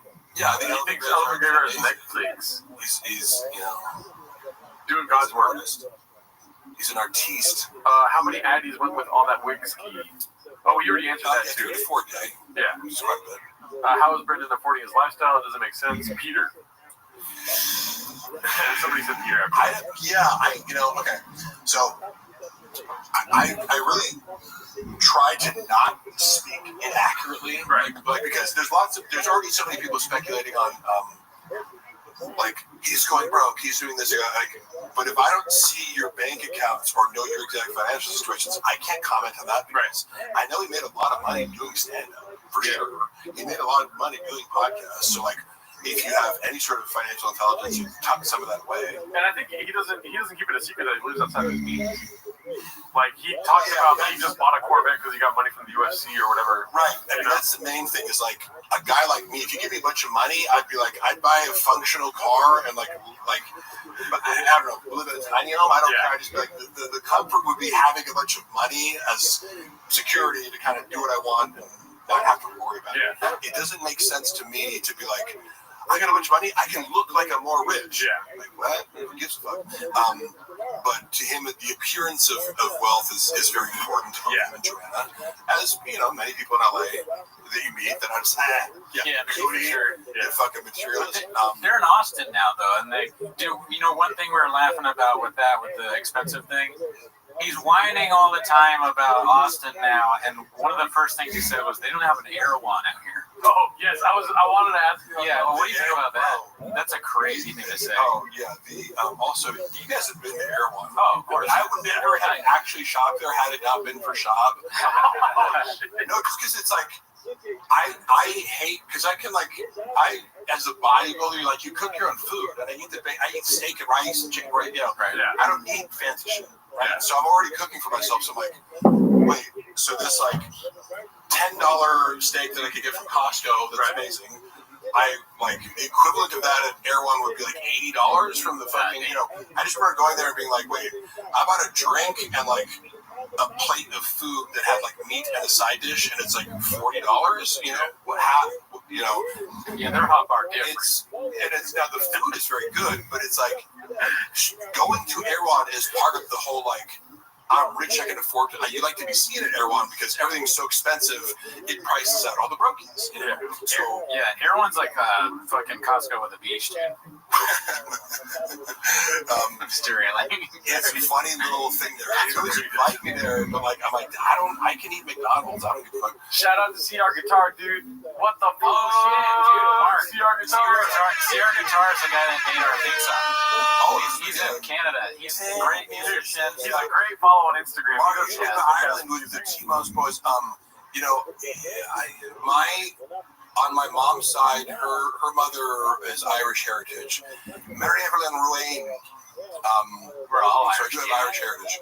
Dude, hit up CR Guitar. I'm so fucking. Someone said the most Irishest. What the fuck is an Erewhon be? Erewhon is like EREWHON. It's like more expensive Whole Foods. Yeah. The hot. It's like a grocery store where everything is like 3 times the price of a normal grocery store. Literally, like it's like, oh, here's this small thing of strawberries. It's $18. Yeah. I've never bought food. Well, I've never grocery shopped there. I have gotten a smoothie or two. Yeah. It's expensive as food. I remember $30 smoothie. You guys know about the protein pony nickname? 40. That like 60. At least on the red. Which one? So Theo Vaughn referred to me as protein pony when I was out of the room. Oh wow! And it became this like little moment where Sean got mad at me. Yeah. Because here's what happened. I had never met Theo before. He was flying in and out. So like the first time I met him was when he came in for King of the Sting one episode early on in my tenure working there when I started to help out with King of the Sting. I met him, said what's up, we're cool, and he just got off the plane, and you could tell he didn't want to be there. You know, the whole energy and the whole theory of like he really wanted to. He made some vague reference to like, you know, man, we're just doing stuff like this, kind of, you know, your heart's not in it, whatever he said, but like he was obviously referring to King of the Sting. But you don't blame him because even just traveling across the country to do a podcast sounds horrible. Sounds like the worst flight of all time. Yeah. Like when you're already traveling for stand-up, it's like, why would you want to do that for? And I'm sure it was lucrative. There was some amount of money, but it's like, you don't. If you're Theo Vaughn, you don't need it. I could just be my living room. Correct. If I was making enough money, you could not pay me enough to like take another flight across the country. But then again, podcasts are so powerful that sometimes you watch the Gringo Pop for 24 hours. Hey, Mark, Bob and Chappelle have a falling out. There is certainly a reason that they do not associate with one another. I'm not going to go into the specifics of it, but just know that Chappelle's one of my closest friends. He is a person with the utmost integrity as a human being, and those kinds of people tend to not last very long with Brendan Schaub. Yeah. Right? So I'm not going to go into details. I'm just saying that you apply this to anybody who looks like a good person, they're not going to last very long with Brendan Schaub. Chappelle's also like Sanaz. Sanaz and Chappelle are like the polar opposite of humanity. I just want to say, drug addicted whore, and the other one's, you know, an incredible artist who's an introvert and doesn't give a fuck about, you know, attention so much as, you know, he's just good at comedy and gymnastics and other things. Like, Chappelle's a very talented human being and also, you know, is a committed artist and just a likable, down-to-earth person. Shout out to Trunkly for asking all these questions. That has been a question throughout the chat is thoughts on Kalila. You don't have to go too far into it. Oh, yeah. I mean, am I honest? Even though she's our boss. She's one of our bosses. Yeah. She's our... You want to say anything about her? She's our Jules. I mean, she's a great person. I love that about my boss. Next. Yeah. Cool story, bro. 2 words, Mark. Blank check. Okay, so I gotta go back to Mahamo, dude. I did a bit on what's that show called? Well, it was a podcast that's still looking up. It was like with Richie the Clown. And there's a clip I know that has some views on the internet of me mocking Kalila and doing her Filipino accent. But I do believe she has psychopathic tendencies, as evidenced by her poetry. Oh yeah, we unearthed her poetry, and it's extremely dark. And if it's any sort of accurate representation of her thought process, it seems to be highly exploitative, manipulative, like fantasies of, you know, wealth, power, celebrity, like sadistic behavior towards men.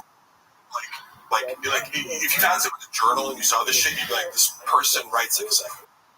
I wonder. Yeah, I do. So that's my evidence for that. And then also, in person, she seems to be performatively, emotionally intelligent, right? So it's the whole like, when we consider being mindful of the things that we talk, so she's misdirecting you with a calm, deliberate. She's articulate and smart enough to misdirect away from the fact that she's calculated, vindictive, sadistic, right? If you look at enough clips of Tiger Belly, you'll see evidence of her being. When the mask slips, she's sadistic. She has enough self-awareness not to do that all the time, and she often comes across as genuine. And I believe that she is very close with Bobby, but I have to assume she is very calculated in her pursuit of Bobby, and she's highly incentivized to make the relationship seem as legitimate as possible and her love legitimate, even though I would assign very ulterior, calculated motives for her to pursue Bobby and become well-known and famous. Although I'm not saying she didn't do anything for Bobby. I'm not saying she doesn't have talents as kind of like a manager for him, almost, right? To set him up and kind of in a sense, exploit him, but benefits him, but also benefits her way more. Mutually beneficial. Her writing poetry to me is interesting in of itself, being in this world of Rogan and comedians, diaries and poetry. I'd love to read, I don't know. I mean, obviously Shop's diary, but he doesn't. Rogan, what's in Rogan's diary? He spits facts. Jeff Dye, does he write poetry? Haiku about how women are whores. I don't know how to do haikus, but it would be something about. Listen, I'm as horny as Brendan's forehead. All right. So good. All right, sorry. Come on, that was good. Mark makes Baba look like a photographer when it comes to having the best brains for the arts. That's a great little word salad. Don't even know if being insulted or complimented. Everyone says Bobby Lee is so real. Why doesn't he make jokes about being forced into cuckoldry? Was he forced into cuckoldry? Technically, I know people throw around the term cuck a lot as if a girl that you're dating fucks someone else, but it's doesn't imply watching? I don't know. I don't get it because Bappa does say that quite a bit. He called Marin a cuck. Yeah, and I feel like it's an overused word these days. It's like it was a literal cuck. It's I said that I heard from a girl that you fucked that you like to hear. You got off on her describing. This is from the girl's mouth. He would get during sex. He would say, "Describe the biggest black dicks you've ever had." Oh my god! I was like, I can't unhear that. This is a shop sexual fetish. Wait, women tell people that? Huh? The Leia thing. Finding out. Wait, women say what you tell them to say during sex. Shit! Hold on, we gotta stop the time. I need to call. Sludge would be the most superficial person. Can you get Rob back on the phone? Trevor, your lawyer. I need to print some lawsuits. When I said that during sex, I didn't know that you could say it to other people. Can you screenshot that? That's bad, dude. Fuck it, somebody just asked me a question. Oh, what are my thoughts on Slow Joe? Yeah, she's in person. What I thought was funny about this, her portrayal in the Griot Poppy specifically is that it's predicated on her being a rattlesnake. Yeah, and goddamn rattlesnake. Hot-tempered and this and that. It's if you meet Joanna, she's incredibly sweet. Oh, really? Superficial. Spicy. But, she's wannabe Kim Kardashian, right? Okay. Does Kim Kardashian seem mean and nasty? You know what I mean? No. She's very polite and conscientious and sweet.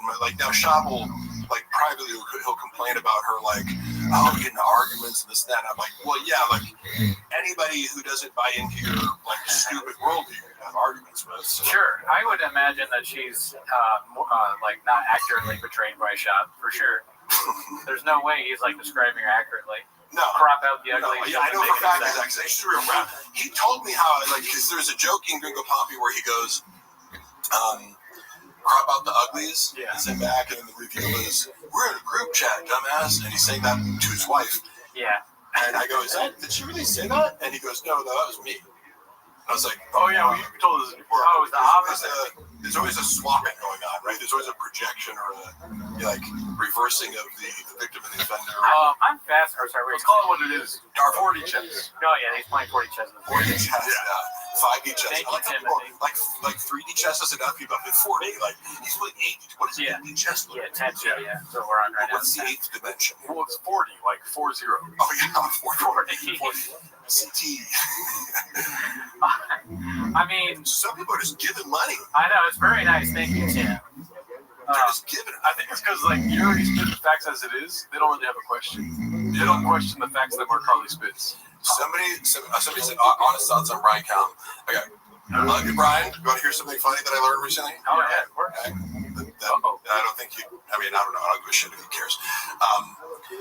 I know somebody who was flying him around in his private jet, going back and forth between Austin and LA. So it's for a time period he was flying to LA. Right. So I know the wealthy individual who I'm personal friends with, Jamie, who I introduced. Did he ever type anything with cats? Who was using, and Brian loves rich people. Brian's favorite people are rich people. He also likes people in cow costumes. Saying underwear Lopez. I don't know what that fucking story is about the Lopez. I don't know. I've seen it out of context. And I'm like, what the fuck was he doing? He certainly was glitching. This guy who was ushering Callan back and forth, he told me some stories about how he is the most ridiculously and astoundingly unpunctual person I've ever heard of. Damn. Him and Time and friends were like, no, he would sometimes come late. I remember Brendan being annoyed by him because he'd be like, oh, I'm running late to the studio at the line of traffic. And we'd like check the traffic, like race everyone, like, there's no fucking traffic. But it's like, oh, big deal. You're like, 30 minutes late for your podcast you've been doing 800 million times. Like, who cares? But and I know, but Brendan did seem annoyed by it, fairly so, because like for the most part, Brendan's on time and kind of considers that like his big win. That it's like I just show up, and it's like, well, okay, you suck at your job, but yes, you did technically come on time. Brian apparently has a more difficult relationship with time, and I get that as like an ADD symptom. Like time management and time distortion are problems. However, the details of some of the stories I've heard, I was like, Brian is 8 years old when it comes to time. I heard like 10 different stories from this guy. It's like I hung out with him for a month, and he fucked up so many times for his own shows. You were middling for like big, like Tony Hinchcliffe's headlining, and like Kim Congdon is like opening, and you're the middle, and you're like 30 minutes late. Like not even like when you're supposed to be there, just for the show. So like somebody has to come on and like kill. It was like not 2 minutes, whatever, but shit runs on a tight schedule as your stand-up like. Kim Congdon does not have 30 extra minutes. Right, I go home, I'm not just out of love, but then he was like, dinner, it would be like, oh, hey, let's meet up for dinner at 7, and it's like, hey, I'm outside the restaurant, and like, they don't come till 9 p.m. or something like that. It's like, so many stories are like, that is like, but it's a representation of, he's talked about it before, his entitlement. Remember he was like, I used to think of myself as like one of the chosen ones. He is self-aware of his own entitlement. Doesn't mean it fixes it. But he's referencing, so that's why I feel safe kind of like saying that. It's no secret. Like, but he feels entitled. Just be late for shit. Or he'd be like, oh, come over at 6, we're having dinner. And the guy would show up and it's like, I'm here at 6. He's like, oh, we're still at the grocery store. Getting the ingredients for the dinner, motherfucker? Like, what do you, like, why would you do that? Hurry up, David. And just forget about shit. We're just, like, it's to such a degree where he goes, I literally have to stop hanging out with him because he's, like, so late. It's annoying. I really hate that shit. My friend Cutter Honier is a piece of shit. He's late to everything. He's a director. He's just like, why would you want to work with someone like that? He sucks ass. Yeah, but do you know people like that? It's disrespectful. Well, no, not to that extreme, but cut out of your life. You can get away with it more. The more status you have, like, because you hear about these celebrities, but it's like, for example, I don't know if you're following the Live Baby, just about Dundee lawsuit, but like a little bit. You hear a lot about like actors holding shit up on set, like The Rock and Vin Diesel. Like they were talking about how like Vin Diesel would like hold up production. If you're an A-list actor and you want to have a temper tantrum, there's not much you can do to like force Vin Diesel out of his trailer if he doesn't want to show up. Right. It's gonna cost money, but what are you gonna do? Fire him? Like there's no like mechanism in place to like punish you for not showing up on time. Yeah, what are you gonna do? Volume punch me? Yes, I know there's something there. I was like, what did he say? Thank God. 3 hits. Yeah, exactly. Figure it out. Trump wants to know Tony Hinchcliffe go. Oh yeah.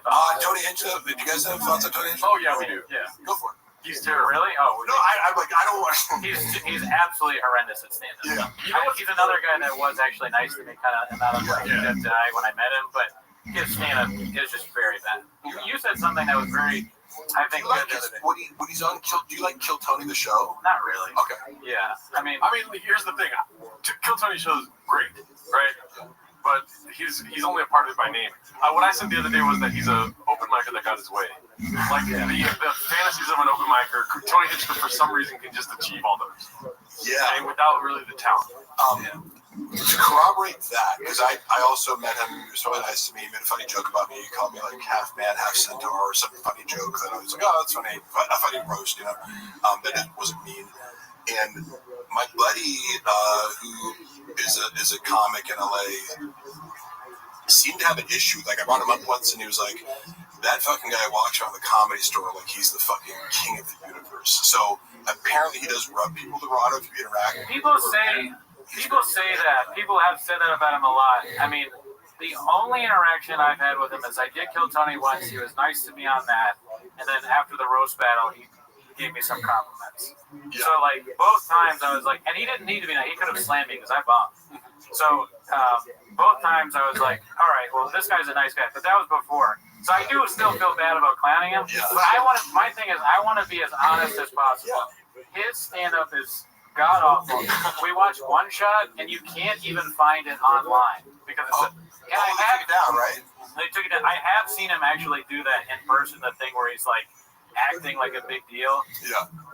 I told the story in the pod before, but I was at the roast battle once, and he tried to make fun of this random open micer in the crowd.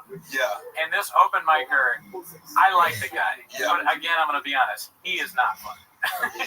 He is not good at stand-up. He's somebody who actually might kill me. So I love the guy. I love him. But he at least at the time, he wasn't very good at stand-up. Yeah. He said something back to Tony, and then Tony tried to slam him, and didn't go that well. But then the open micer was like, your special One Shot, it's terrible. No one liked it. And he got a big pop, right? Yeah. And then Tony tried to come back at him, and it bombed. And then the open micer went back, but he was like, I remember there's been some moments in my life. I remember we used to roast each other in my fraternity. We'd like, as part of the initiation, you could like anonymously roast people. You would tell one of the pledges to like, you'd write a roast, and I'd be like, hey, say Cootie, like, tell you about Cootie, you gotta go Cootie, and small T that Mr. Cootie, is it not true that you're fucking you write some roast, right? Yeah. So you know where it's coming from. So it was very fun.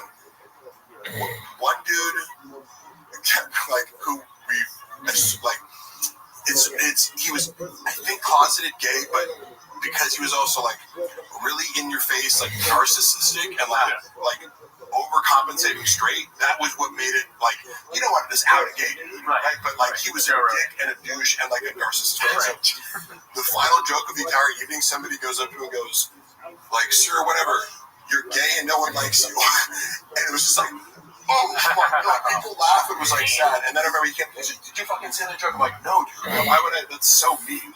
That's a great. You can feel that. It's one of those things. Where you just go like, "Say your special sucked." Yeah. And it's like, if it did, and you just have to say that, and it gets a laugh, like, what are you gonna do? Yeah, it was so much worse. It was so much worse than that because he kept trying to think. Oh yeah, and then you're trying to one up it. Yeah. And it's not working. It got worse and worse, and the crowd started chanting the open micer's name and like, Tony sucks, Tony sucks. Yeah, it was insane. I said this on the podcast, and two people or actually more than two people, they messaged me about it, about other times that exact same thing happened. So this has happened to Tony 3 times at least. Yeah. Random open mic. Somebody said Mark should sign up for Kill Tony, and if he gets pulled, do some shit. That's actually a fucking brilliant idea. I would go up and do my own, the dick joke that he did about me, where I send terrible dick pics out. Like, I'd be like, confront him about it. I'm like, hey, could you like maybe? I didn't tell him not to do it. I'm like, you understand how people might perceive that as being disrespectful, right? You're like opening your entire act with like Mark Harley is bad at everything he does and sends shitty dick pics, and is also a moron who's bad at like security and is going to get me killed. And you shouldn't do that for an employee or a friend. Yeah, I was like, okay. That's what you want to do with Mark? I'm a hungry wolf. That's what I'm telling you. Yeah, you fucking young. They gave a hungry wolf a fucking chance. Spill the beans on What these I like, motherfuckers. what I do like about, because I know David Lucas personally, and I consider him a friend. I like their dynamic, and I like that when David Rose killed, when David Rose, Tony Hinchcliffe, Tony laughs about it. Like, he's very open to, like, David's roast. I like their dynamic. You ever make you think on it? Like, got you thinking at all? You ever think on it? Lucas gonna be thinking? Yeah. Thinking. Because the elephant graveyard mentioned that a lot of times David Lucas makes you think on things. Yeah. You leave the show and you start thinking. David Lucas said to me, he said, this motherfucker looked like a muscular bobcat. I was like, that's pretty good. Well, we got a lion problem, y'all. Yeah, I think he said, I have a protein powder fetish or something like that. He knows more than way. That's funny because you hear the same shit over and over again. Right. And you're like, oh, okay. Like, this was funny. It made me laugh. It was original. I mean, their dynamic, to me and Gerardo often do this, but it's just like, David's like, man, you gay, though. And then Tony's like, well, you're fat and black. You're fat and black. You fat and black. You gay, though. You gay as hell, bro. Can you help chin out with current events? What was funny was, we discussed, I hate to be repetitive, but I did try to help chin with current events because the way they were doing it is like, are you reading newspaper articles as current events? Like, that's not how the world works anymore. Get a fucking YouTube video, get a viral clip. Like, why are you responding to like, a girl was kidnapped, and then Chin's reading it out loud or whatever. It was like, Jesus Christ, this is like the worst part of the show was current events. Yeah, I mean, this is not the world has evolved and left news articles behind. So I was like, going, what's hot right now? Andrew Tate, and like they loved the first one. The first couple ones I brought in, they were like, oh, that's hilarious. And it's easy because it's like a YouTube short. It's all over the internet. And he's hot, so you get to react to what he's saying. And he's like, Andrew Tate's delivery is funny. He's brash. It's like. And then he did this. The next time around, so I was like, oh, this is working. It's like that. I'll do another one next week. Yeah. And he does this joke where he goes, I was reading an article the other day. Some kid can recite pi at your workplaces. That's great. But how the fuck are you supposed to get laid reciting pi to a hoe? And that's right. You guys laugh. It's like the verbiage, how are you supposed to get laid in a club reciting pi to a hoe? And I was like, that's just funny. It's a funny delivery and it's a funny line. And also, I did great on Twitter. Ooch has a funny. Is that Ooch? No, it's somebody that just. He asked about interaction. What the best? David's funniest joke is when he said Tony buys baby carrots just to suck on. I don't know if I got you. Never mind. Yeah, he said, who's the worst interaction you had as a T-Fat K guest? Oh, that's a good one. Fuck, there's no real bad interactions. I would say, but on Food Truck Diaries, Jamal Hill was like high as fuck and super awkward, and like we were talking about skits before he like I was kind of like the liaison for Food Truck Diaries for the MMA fighters. So like when they weren't involved in the shot, I was like tasked with like talking to them. Yeah. So I had a lot of great conversations with guys like Alexander Volkanovski is super smart, and Michael Chandler is easy to talk to. There's all these guys that are like really smart and easy to talk to in the MMA world. Jamal Hill like comes out the car like having just smoked a blunt and was like super like awkward and not gonna get. He was like, and it was like, this is kind of weird because he's like high and like paranoid and like whispering. But before the episode shot, we were like, oh, I see you do like skits online and use like voiceovers and this and that. We're talking skits, and then like I asked him to like shoot a skit afterwards for like the Oak and Stone Clothing Company, and like, and by the way, a bunch of people have done this for me. I was like, oh, like who's the I hate that I blank out her name with this. She's super gorgeous, the female commentator for the UFC. Megan Kelly. No, what's her name? I know. Shit. I hate that. Lauren Senko. Lauren Senko, yeah. Lauren Senko is a sailor. She's super gorgeous in like I was like, you see her and it's like this woman is just beyond gorgeous in person. And she like agreed to do like this little like walk through, like I'm doing an Oak and Stone pitch, and she like walks by and says one thing. Yeah. So, you know, after a whole day's work, sometimes I'd ask her, be like, hey, do you mind for 10 seconds that you do this thing for me? And after I'd already discussed comedy and this thing, I came up with a skit idea. I'm like, oh, like you come up to me and be like, I like that shirt, let me get it. And he like takes it off me. He like he bullies me to give it to him. I was like, oh, would you mind? He's like, and he got super awkward about it. Because I'm like, you could say no, that's not an issue. But he's like, so like, what are you compensating me for? I'm like, oh, I don't really make, like, I could give you like realistically like $150. And he like laughed at it. I was like, oh, I'm sorry. Like he just kind of like humiliated me when it's like, he's like, like, because I've asked him for like Volkanovski. I was like, oh, do you mind taking a picture with this? Like my buddy has a supplement company. He's like, yeah, I just can't post it publicly, but I'll take a picture with it and send him. This is a cool thing. Most people are pretty cool. You're under no obligation to help me out. But the way he did it, I was like, all right, like cool, like no big deal. But he made this huge deal about it, like I was about to give him $5,000 for like being in a social media video. After we like kind of we were talking about comedy earlier or whatever, and we should just get which again, it's totally his right. If it would have ended there, I wouldn't be talking about it. But then I get a call from Brendan. He's like, did you fucking try to like get Jamal Hill to do a like promo? I'm like, how did that get back to you? Like, he's like, his manager called me. I'm like, did he? Yeah. You know, like his manager, Jamal complained his manager talked to you, or there was a woman there who came with Jamal Hill and like was this obvious like social climbing like bimbo, and like later, that was like disappeared and fucking. Like, she came over and was like, oh, hey, what, you guys are doing the conducting business in the King of the Stay Room for 2 hours? Cool.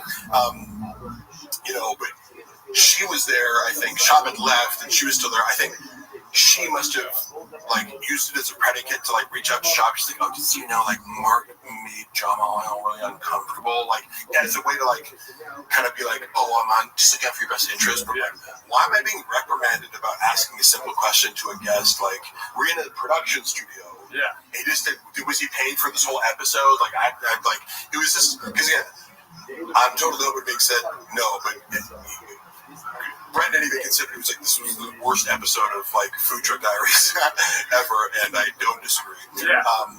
And that, again, he doesn't know me anything, but it left a salty taste in my mouth because I'm just like, you could have not been a dick about it. Just because people who are bigger than you, like Laura Sanko doing one for me was fucking so cool, and she's like gonna be, bigger than, I don't know, I just think she has way more appeal than you on social media. Than Jamal Hill? Or I missed something. Yeah, although he is like, I mean, he was champion. He's become, the world is now seeing that he's very unlikable as he copes with his losses. Like, I was not a fan of his. It was funny because Brendan was like, he'll never be champion. And then he was. I was kind of like, like, it was funny that you kind of like said that to me.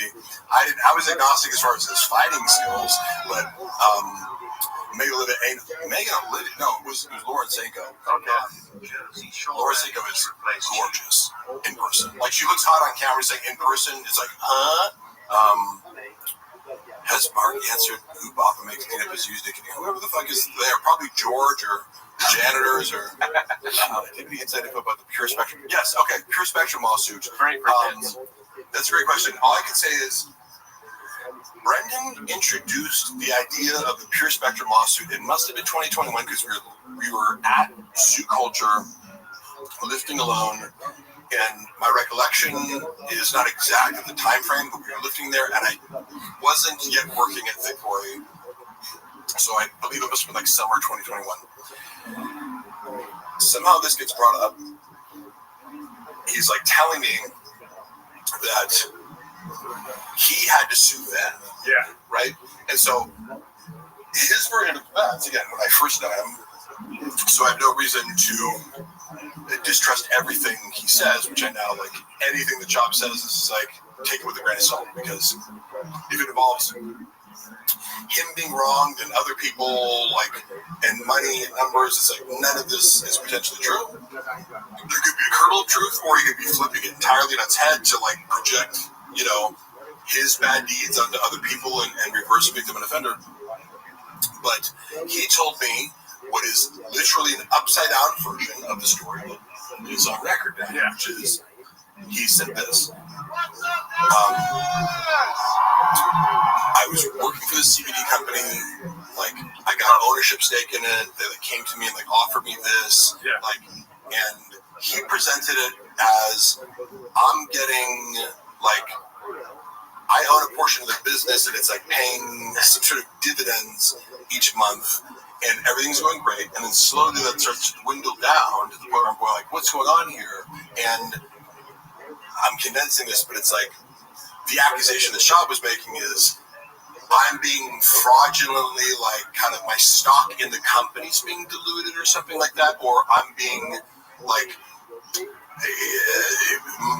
what I should be getting is being artificially deflated, and I have to bring someone in and do like accounting, like, and audit their numbers because I'm supposed to be getting, it's like big check, and then it gets smaller and smaller and smaller, but like the company's growing. Like, he was like, there's some sort of inconsistency where my paycheck is suspiciously getting smaller for no reason.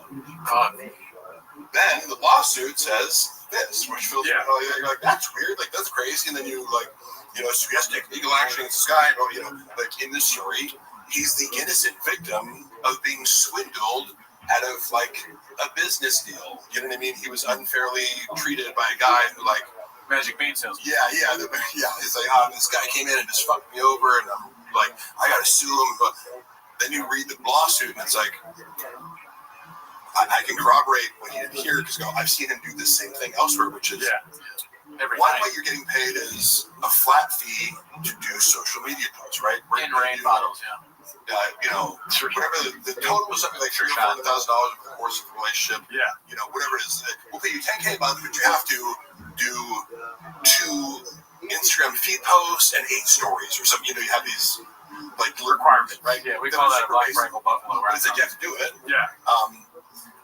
He did nothing. He didn't post once, right? So it's like not just like, oh, we missed one here or there. He was doing nothing. Maybe talked about his podcast stuff. Like in his mind, he justified it, but he was paid hundreds of thousands of dollars and just wasn't doing it. Like they look back at whatever time frame, they're like, hey, so it turns out you posted no posts and no stories.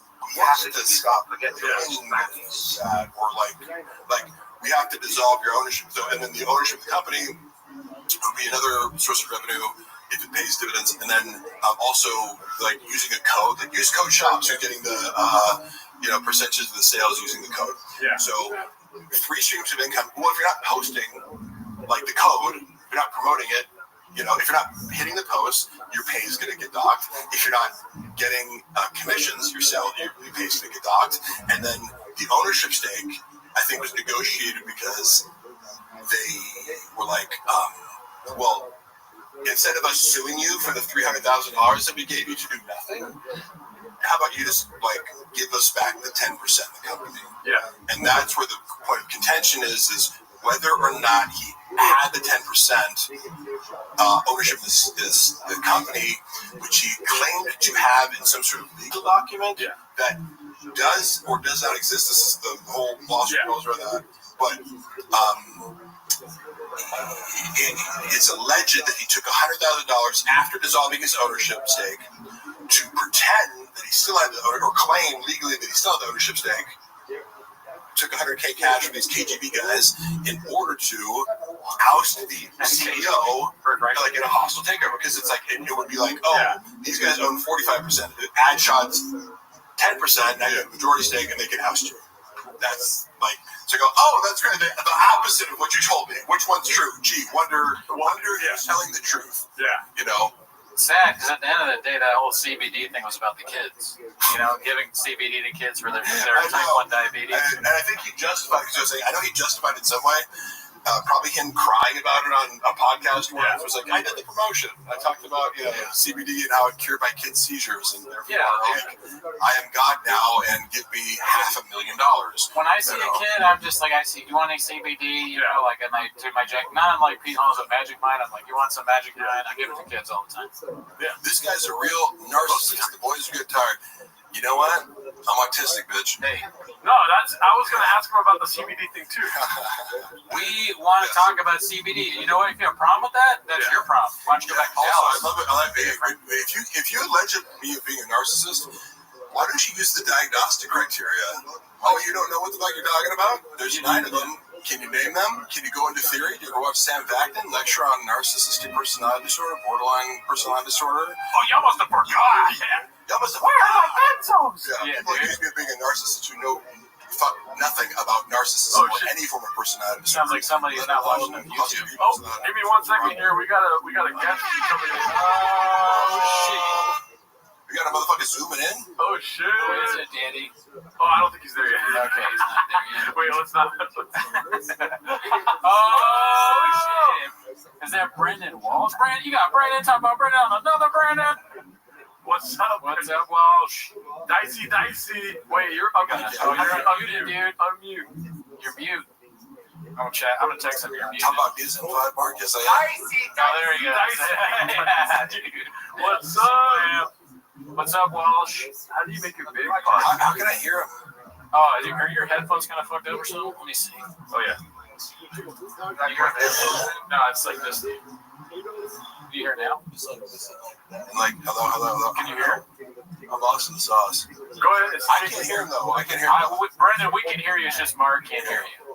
Oh, okay. Yeah, you're good. Can you hear? No. You mess with these a little bit, and you'll see. Dude, so Walsh, what's up, man? It's like We've been watching the 24-hour Gringo Poppy with Mark Harley. I'm sorry he couldn't be at the beginning of it. What are you up to? You guys don't have anything better you can be doing with your time? Wait, you can't hear him. Yeah, I'm gonna take these. Oh, I'm gonna get my headphones. Yeah. It's all crazy here. Yeah, sorry. Yeah. Now I can't hear. Can you hear me? No. Oh, let me see here.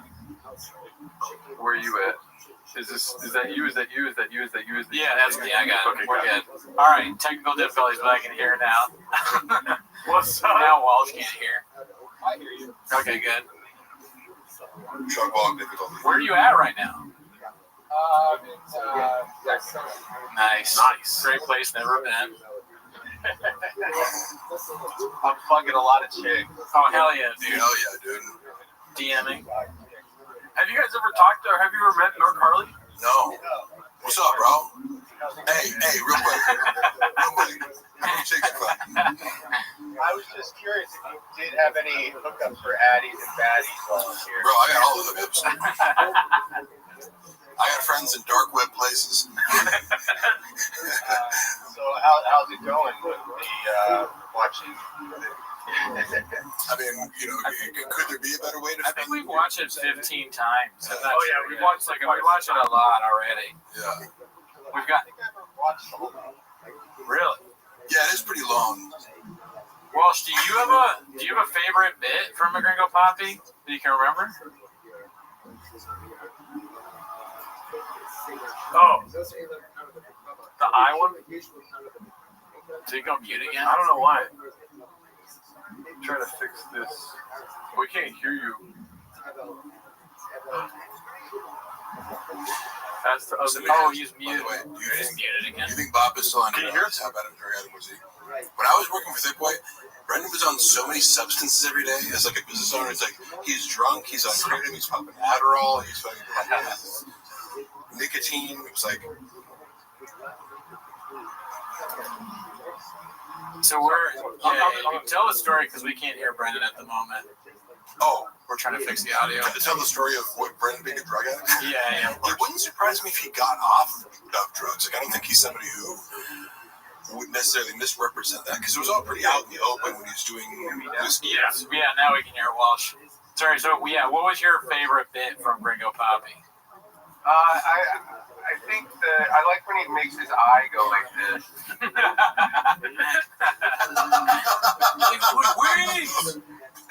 Yeah, the COVID stuff is good. Hey, you do stand up? Yeah. Oh yeah. That's well, funny. yeah. Mostly, I am the head coach for my son's T-ball. I don't know how. Yes, that's right. Is that why you're in Sacramento? You're doing some T-ball stuff there, B? Yeah, travel ball. Oh man, that's brutal, dude. You got to do a lot of time with travel ball. I'm surprised you could do this. Thank you. Well, it is funny. I mean, I texted you this, Cooney, but it's like it is weird, like reading. I dip in and out of the Reddit. Sure. I feel like it is an unhealthy. What? No. Get the fuck out of here. I do have the empathy too, where I'm like, God, could you imagine? Like, put yourself in his shoes. Like, imagine you stumble across a Reddit board where people are just picking apart every second of your life. Can I tell you though, I felt like that because I didn't know what it was, and then the first time I ever appeared on TFIK, barely knowing Brendan or his history or the Reddit or anything, all of a sudden the next day I appear and I'm like, they bring me out as like a guy to talk about lifting weights and anabolics and dieting and stuff. So I'm like giving what I would consider benign advice to people, and then the next day, like, I'm being bombarded with like, you fucking ugly loser, you're the worst actor. Like, I at that time I only had like acting reels on my YouTube, and it was like thousands of comments like, you're the worst fucking actor ever. I'm like, what the fuck is this? Like, what did I do to these people? You know, and having no concept. But then Brendan was also like, did you get a bunch of hate? Like, just want to let you know. So I'm like, I immediately dismissed the entire Reddit as being full of crazy people. But then you have to, so I was like, oh, okay, yeah, they're just lunatics. But then you go back and go, well, Brendan has been, you know, a public narcissist who like compulsively lies on air for like a decade before this. So there's a reason for it, you know, because he repeatedly makes these mistakes, even just, you know, pronouncing words. He's a lolcow, like, but yes, it would be scary. However, if I was him, like, my best advice would be like, if you could go back in the time machine, lean the fuck into it, dude. Like, own the community or participate, or if it bothers you deeply, pretend like it doesn't. Otherwise, it's going to get bigger and eat your life, you know? Well, I'm just curious how he does process all of this. Yeah. Yeah. He's aware of it. I mean, it's brutal. Everything in his go-to coping mechanism is anyone who's criticizing me is coming from a place of jealousy. Yeah. Which dismisses any criticism as legitimate because you're going, I'm superior to you. Over 100,000 people consistently. Yeah.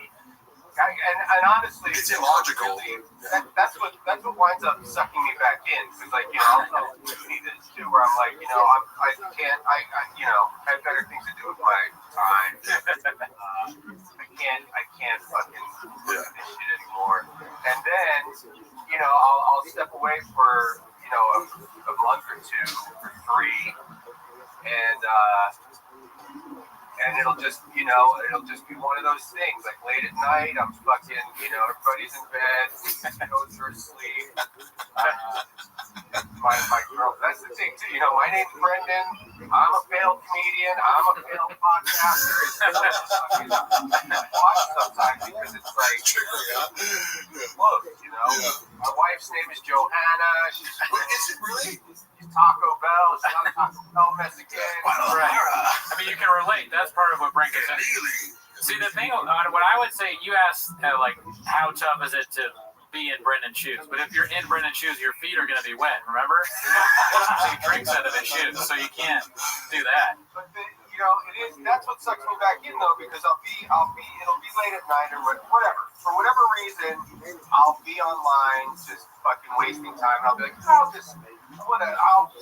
click on the, you know, I'll go see it because I muted it. It's the TFAK Reddit, so I don't even get any suggestions, so I don't even know. When do you go on Reddit? Because again, I think Reddit's amazing. You know what I mean? For a lot of like, as a social media app, if you want to call it that.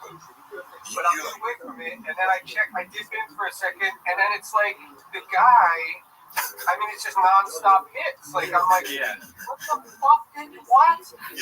That was one time when I left. And I came back, and it's when he got the fucking Chompy tattoo. Oh, yeah. And I'm just like... Yeah, the hits don't stop. As you're saying, he keeps outdoing himself. Brains hanging out. And then you start scrolling back, and I'm making references of shit where I'm like, well, wait, what does that even mean? What are they talking about there? And then you go and you find another jam. Yeah. I remember finding out Best Brains for the Arts. Oh, fuck, yeah. The clip was him attempting to discredit a group of black MMA commentators. Yeah. And you're just like, oh my god, you're like openly racist. Yeah, that was just legitimately a racist thing to say. Yeah. It made no sense. And it didn't make Oh, sense. I didn't even know what that. I didn't know where Best Brains came from. It was like, come on, these aren't the best brains because we're like a black panel. Yeah, it was like Cormier, I think, and somebody else is like, we get what you're doing. We get it. We get it. Yeah, It's like, all black. we get it. You're trying to do like the diversity hire thing, and it was just like, do you hear the words that are coming out of your mouth? Like, I mean, we were laughing about this today while she said, I just saw that movie, 15 Years a Slave. And we hadn't heard that before. We're like, God damn, dude. But Shab is legitimately a racist. Oh, for like, sure. Yeah. Knowing him privately, I'm not going to say like the exact ways in which I feel comfortable saying. I don't believe it. Yeah, no way.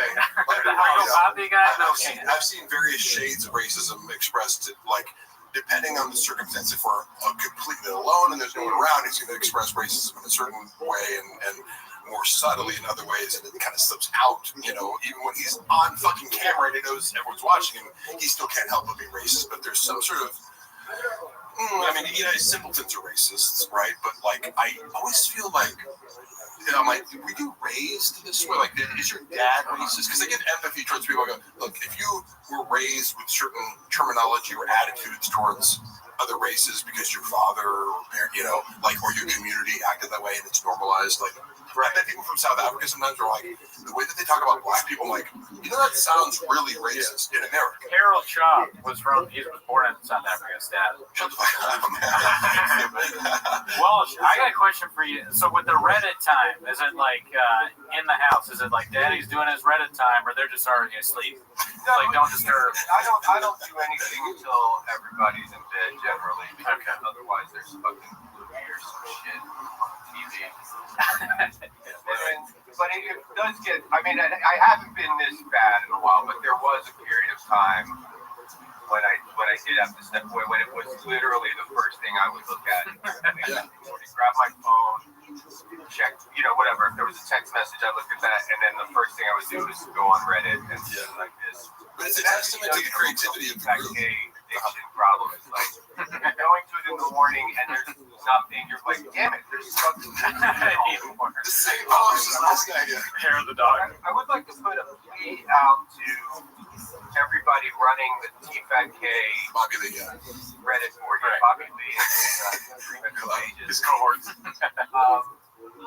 If we can please make a message across the board, because they did this with you, Mark, where I think they had to blur your face. Yeah. Can everybody please blur Callan's fucking feet when he's wearing the jacket? Yeah, dude, fucking yeah. On that board, to see that cocksucker sitting Indian style, goddamn flip-flop. Yeah, the Indian style is hilarious. Offensive visual assault. What a great call. Because you're like, is that even comfortable? With the big gay lion stuff. Make it mandatory. If there's any clip showcasing Callan's feet, you heard it here. Delete the clip until the feet are pixelated. Well, it sounds like you're running for office here, dude. I mean, like, you're going to be on the cabinet. Brian Campbell, watch out. We got a new guy. Like, strong action. Skits and bits party, dude.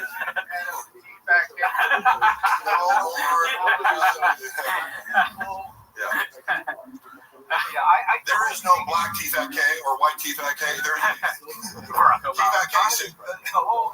That whole everything about it is. I mean, I have a pretty loose grip on reality sometimes, and it really does kind of fuck with my reality. Where I'm like, I can't even understand how it's real. I don't understand how. Because, like I said, you know, like, I podcast and shit. All of us here are less successful than Shaw. Yeah, no, that's not true. No, I do. I'm very. Have you seen my Ferrari, bro? I think I'm doing all right. Well, yeah, I guess you are. My Prius. But he's like, Brandon Jarno sucks. Prius, bro. He's like, I've been to both their houses. And we said that when Rooney came on my podcast, it was just like, I was like, did you? Well, I mean, I don't know if this sounds racist, but I was like, if there was a black chick watching the podcast, going, wait, hold up, there's two guys named Brendan talking shit about a guy named Brendan. It's crazy. But the whole this really does baffle me, like how, because it's like, okay, you know, people shit on their, because I guess, you know, they used to get hundreds of thousands of listeners for Restream. Yeah. Several hundred. Yeah. I remember it was like looking back, it was the average was like 250K at some point around 2019. I don't know. There was a lot. But those are bone zone numbers right there. But the people will be shitting on it, and like, you know, oh, okay, it only has like 30,000 listeners, but or viewers or whatever the counts are. It's so huge. But even that is hard for me. I'm like, who? It really is confused. Like, who? What? I would like to interview people who are true fans of this show. Get it? Like, and it's just from a fascination standpoint. I mean, that's where all of my interest in this is. Like, I don't even revel in, like, you know, mocking him, or I don't take any pleasure in you know, his failures or what. I mean, it's truly like a Jane Goodall style. I'm just completely fascinated with this, and I can't wrap my head around the fact that any of it is real on any level. Like, you know, and I do vacillate from thinking, like, you know, I mean, I can't give him this much credit, but I mean, because I do try to look at the you know, positive. I don't know. I want life to be nice and amazing. Yeah. So I'll think, like, this is, maybe he's some kind of a genius. Like, maybe this is a true, like, next level Andy Kaufman thing going on. Wouldn't that be great? That's the only acceptable explanation, even though I know that it's not true. Yeah. Right. But that would be amazing. What if it is? He masked off Pagliacci. We talked about this before, but I think it's fascinating too, and I think it's something that, like, it's evergreen. It keeps going because he has all these hits, like you said, and he is fascinating in a moronic way. What the fuck did he do? Either way, yeah. I mean, it's like every time, and I don't check in on it every day. Now, one of the funniest things he said recently was that I have no skills, which is like so ridiculous. I was like, everyone, it's like this guy's like everyone like this, like the funniest. Like, so that's probably what you're thinking of. That was his 1 minute. Yeah. There's something new, and it just blows my fucking mind. Hold on, the new stuff that I remember, like the last one was the moonding. He said land moonding. That was big. Yeah, because even just as I said, the malapropisms and dyslexia based. I don't know enough about dyslexia to say this, but it's the most innocent form of what he does, because you're mocking somebody with like a speech impediment and some sort of what would you classify dyslexia as? Like a learning disorder? Yeah, learning disorder. Right. So, but sometimes people will stop at that and go, oh, that's not funny. It is funny, but it's like you could go like, don't be a bully. But it's like, wait. He's a bully. Watch this guy further and start to understand that he's actually a narcissistic bully. And then you have a whole new world of like things to justify the mockery. It's really hard to defend him. If you know him well, but on the surface level, on a regular basis, where it's just mind blowing. And then what else has he done recently? We've got a poll in the chat, and I just wanted to check in on the viewers. And I asked him, because Walsh was talking about the hair of the dog, checking the chains in the morning. How long do you spend on chains? And the winner is 8 inches. Of course, classic. Looking at the Reddit board, this is another thing that blows my fucking mind. Because like when he sees if he is in fact looking at this, right? I feel like if he is any level of a human being, he would have to, like this. If this was happening to me, I would just have to stop. Like, just make believe it doesn't exist. I don't know how else you can cope with it. But if he is checking in on it, because like one of the clips up top here is him shoving those fucking nicotine pouches down the cushion of his chair. And it's like, that's the thing, is like anytime you try to find a shred of humanity in this guy and have some kind of empathy, all you have to do is open up the Reddit board, and within 2 seconds you're like, never mind, fuck this dude. Like, it's just like that. Because as a basic feedback mechanism, if you had even 100 people in a subreddit commenting on the things you did, I would be curious enough to go like, is what they're saying true? Like, should I be ashamed of things like, people will make fun of me for saying like, which I do. Not enough for me to really try consciously to expunge the word like as from my book, but it makes me self-conscious and makes me think about, should I try, but there's none of that with Brendan, because he is very scared. He does not visit the subreddit because criticism is very threatening to people of this certain personality. So is he just? I mean, he obviously was raised in a certain way. I have some insight on that I thought was interesting. If you want to hear, suffered any criticism or one story sticks in my mind that I think you could extrapolate a lot from, and he tells this story because he has these like moments of like vulnerability, and he's telling a story that seems genuine and sympathetic because you couldn't make up the details. Like, it's not, when he's telling a story where he's the hero of the story, it's less likely to be true. But sometimes he'll tell a story where he's the victim, where you go like, it's embarrassing enough where I can tell there's real pain there. And one of the stories was, as a kid, do you know the story? No, I'm just laughing. It's embarrassing enough that there's real pain made me laugh because I'm a bad person. So, I'm a bad person. I'm just laughing. I'll be like, I'm trying to describe it because, like you, by the way, people think I have animosity towards like Brendan. It's like, no, he owes me money and he's tried to smear me, and I like keep that warfare kind of private. I can also look at him objectively. Oh yeah, Walsh. By the way, if you ever need a lawyer, we had Mark's lawyer on earlier. I know you're Frank Cum. He might rival Frank Cum though. This guy Rob. What's his name? Rob Pebble. Rob Pebble. It sounds fake. I get the doesn't sound Robert Pebble. He would have like a crazy name. Shab has no fucking idea. His name is Danny San Francisco. Shab is banking like, because I did the settlement conference that went totally sideways because they were like, oh, here's you're like, on paper you're owed $150,000. We'll offer you 2.5K. I was like, suck my fucking dick, bitch. Like, but my lawyer wasn't there. So they think I'm like, I don't have a lawyer. And I heard like basically what their defense is going to be because I heard the lawyers regurgitate what Brendan told them. I'm like, oh my God, like, you have no idea that he can't back up anything that he's saying here. But go ahead, believe that. Sorry, I derailed you. The story I was going to say is, as a child, let's say he was, I don't know, between 10 and 13 or something, he starts off by saying, I used to love strawberry ice cream. And if there was a gallon of Neapolitan ice cream, I would dig out all the strawberry ice cream. So it was a fresh, like... Yeah, I hate to say this, but I'm familiar with this story. But that gave me insight into his childhood trauma because my parents, like, right, I can list off any flaws or whatever, but I go, to shame me about eating it's not something that would happen ever, even if I was fat, like saying you fat fuck or something, whatever his dad said, because he comes home and he's like, Brendan, did you eat all the fucking strawberry ice cream? Which is a stupid thing to do, but it's a kid thing to do.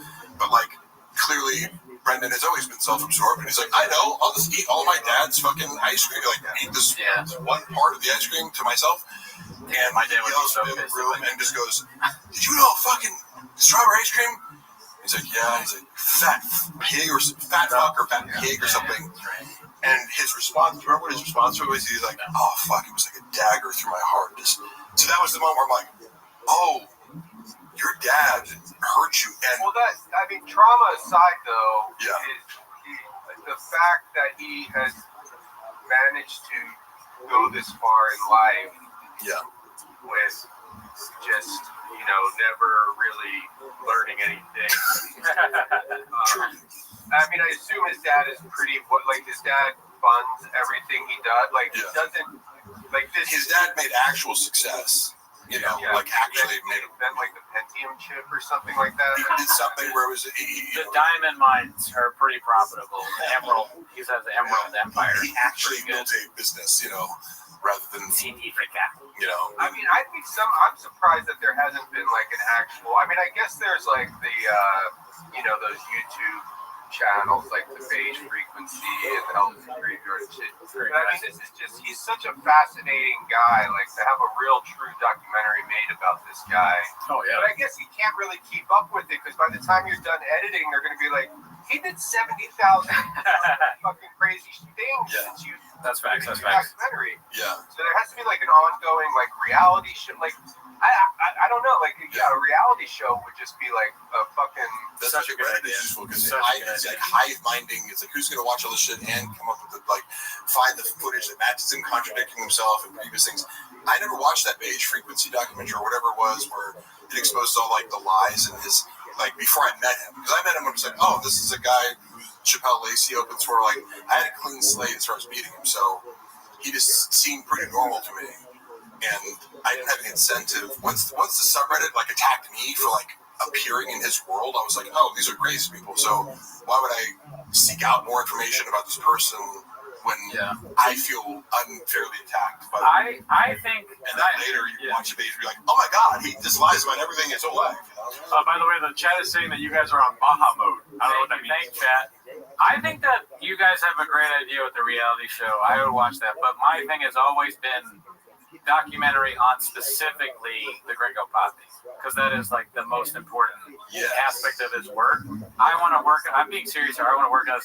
I was talking to Adam Sandler and Yasiel Puig the other day about this because we were discussing ideas and all that. And they were like, "Yeah, you got to do this. This is your thing."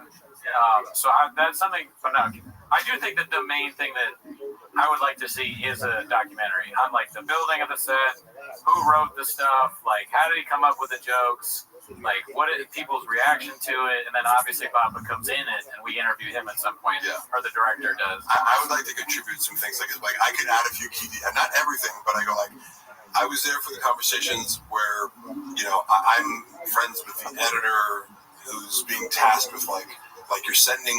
It's difficult because I edited for Brendan. I learned how to edit for Brendan, and I was his normal paid editor was having trouble editing clips down to 90 seconds. Yeah, he'd be like, "Oh, here's a 5-minute clip, get it down to a 90-second Instagram reel." Right, and I would treat him like a writing project. I'm like, "Okay, let me do this." I learned how to do that because, and then Brendan started trusting me, right, to edit more. So I did have a little bit of editing experience. One of the things with the Gringo Poppy was he kept going, juice up the laughs more. Yeah. In his head, a stand-up comedy special is funnier if the laughs in the audience are louder. And so it was repeated. It's he sent it back. He sent the dish back 4 times to the fucking kitchen to be like, warm it up. Dude, how fucking loud do you think the audience? So people might notice that it sounds ridiculous because it was ridiculous. Because you're like, dude, you want it more loud than that? Do you think it's going to make the jokes better? Are you tricking people into laughing? He doesn't know anything, yeah. And by the way, the reason I brought up the strawberry ice cream thing was the insight was he has an issue with seeing other people do it. I eat a tremendous amount of food, but I'm also in shape, right? And this is a difficult concept for him because I think one of the reasons he wanted to be friends with me was I think he thought he was going to get ripped by osmosis. And I'm like, yeah, we can work out in the gym together. I also run 6 miles a day, and I also eat a strict diet. And if you want to get ripped, you have to live the lifestyle, which I don't always. But if you want to get to 9% body fat, you have to do a lot of things, right? He believes that it's kind of if I'm around this guy, I'm gonna, and then probably became disappointed later. He has a very strange relationship with food in that, he hates when other people are eating around him and he can't be eating because he publicly presents a facade that he's on a carnivore diet or he's on this diet, which means if he's surrounded with other people, he has to keep pretending that he's on carnivore or he's not eating or he's doing this. But then it's keto, man. I had enough insight to be he's yeah, I stuck to the carnivore diet today because I'm I had a pint of Benadryl. So you're not on carnivore. That's not a carnivore. You can't just what a child. Oh, I ate steak and then the next meal I ate, a bunch of candy. That's not a carnivore. You just ate steak and candy. He would say something crazy yeah, I'm on the carnivore diet, but I ate 10 bags of Skittles yesterday.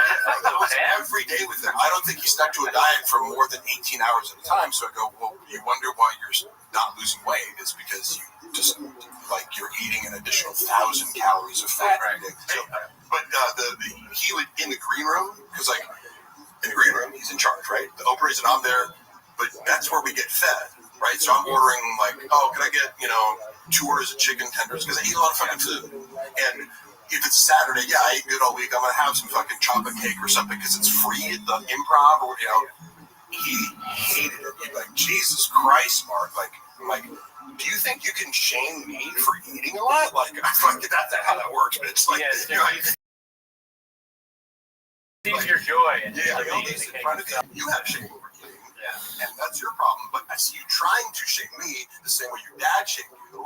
And this is part of a body dysmorphia or eating disorder complex that you have, that it becomes very transparent because he has this like contempt, for other people eating around him, and multiple stories that see like but the moment he could get private, like he wouldn't want to eat before show, but then after show, he's like, let's go get pizza. I'm like, aren't we supposed to be dieting, or like, you want to go get pizza at 1 a.m.? Like, He's like, Chuck E. Cheese. Let's go to Chuck E. Cheese. My relationship with food. They have a cat there. And I gotta jump off here real quick. But do you think he would his like narcissism, would he give, like, if somebody did present him with making a weekly reality show with him, would his narcissism outweigh his? Do you think he would allow that? So would he allow a camera crew to film him and his family? If it was if you pitched it to him as this is something that's going to glorify you and humanize you, which I when I came into his world, I was like, because I'm a writer, I go, and a student of storytelling, I go, the best thing you can do is to counter the narrative from the subreddit, which they've co-opted your life story, right? And they're telling it for you because you don't want to tell yourself accurately. You don't want to talk about your UFC shit on stage. You don't want to talk about, I go, you haven't written your narrative. You need to write a book or do something where it's like, I am Brendan Schaub and I'm XYZ. You're not doing that well enough, so other people are doing it for you in a very negative light. So my first recommendation to him was like, you need to reassert your own narrative. Hire a ghostwriter, hire me, hire whatever, but what you're not doing, like from a publicist standpoint, is framing your narrative correctly. And you're ignoring the fact that other people are doing it for you, thinking that helps you. It doesn't help you. You have to combat that other narrative that makes you look like shit.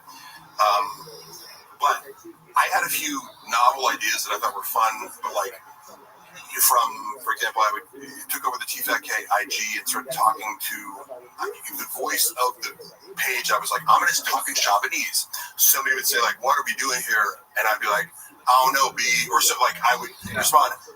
And it drove the people commenting nuts. So they'd keep commenting. They're like, what the fuck is this? Because it broke the mold. And all of a sudden, oh, you can't do this. I'm like, oh, yeah, I can, bitch. I didn't tell Brendan that I was going to do this. It was an experiment. And I thought that he'd be able to see, like, hey, do you see how I 10x the engagement by, like, co-opting the Reddit speak? And then it also blunts the force of, the haters come to the page and they plant their seed by going dicey. If everyone starts talking that way, all of a sudden, the fans and haters can't be distinguished. He immediately was like, oh, he gets uncomfortable. When he's the butt of the joke in any perceivable way, he was really scared of that. I started editing, because again, they're page 2, even though like they're just leaking followers. So I go, let me change something up. I started editing the clips in a way where like I'd have these like weird zoom ins and kind of like do like a little bit different editing style for the clips. Because it's just normal, sure. But Brian and Brendan, because of their egomania, like, and self-absorption, like, no, like, we're funny on our own. It's like, hey, guess what? Like, I study comedy too, bitch. Like, you're not the only person in the world who has ideas about comedy. They always thought they were like, let me teach you about comedy. I'm like, okay, I've been a screenwriter for 20 years. Go ahead. Any idea.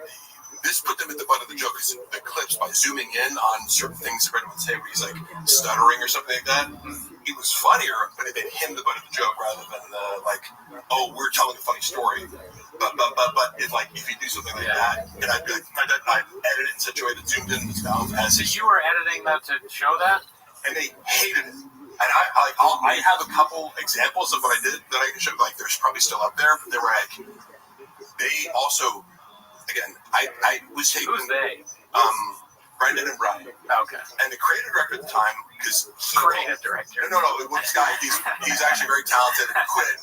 Right. He quit, and I heard the conversation. I was the only person in the studio, and the next day Brendan goes, "I had to fire this guy." And I'm like, "You didn't fire him. He quit. He told you that you were the worst boss he'd ever had." Like, I was what? I was there. I heard the phone call. Like, how are you instantly turning this into something that's the complete opposite of what happened? But he had to explain to Brendan because he tells me, he's like,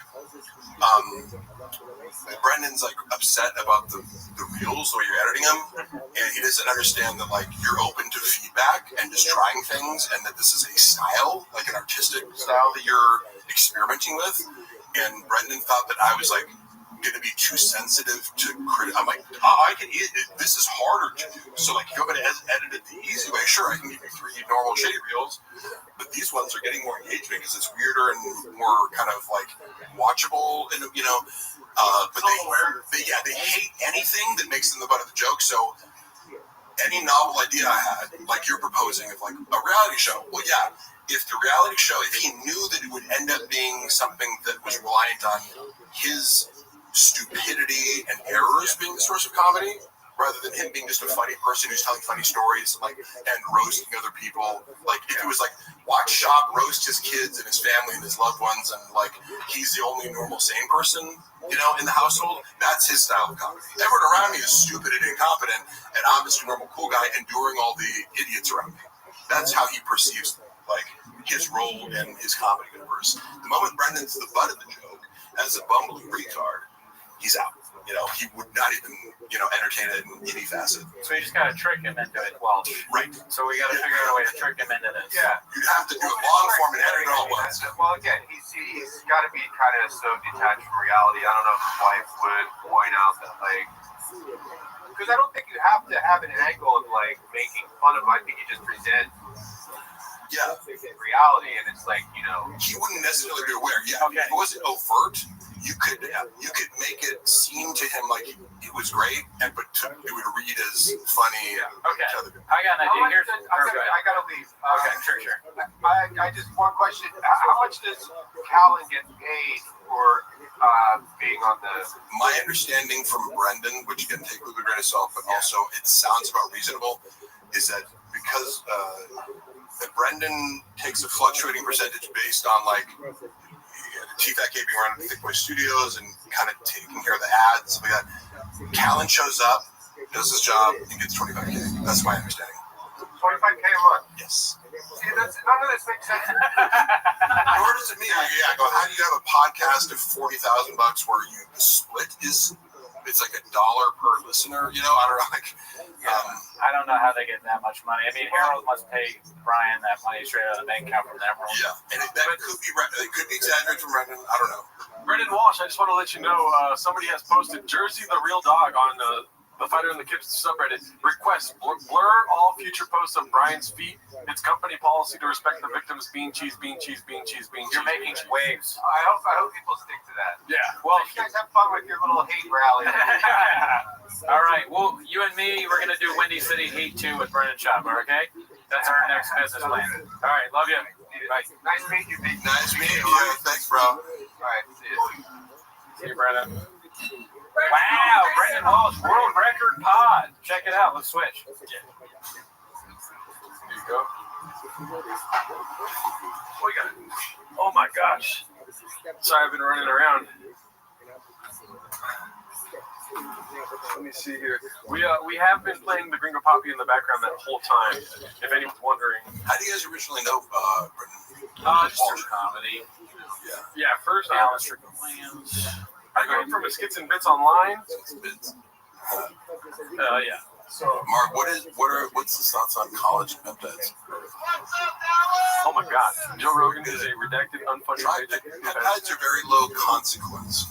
Like, you can fuck up steroids and have some unintended consequences. Call money by promoting other talentless, unfunny redacts to the top of the industry.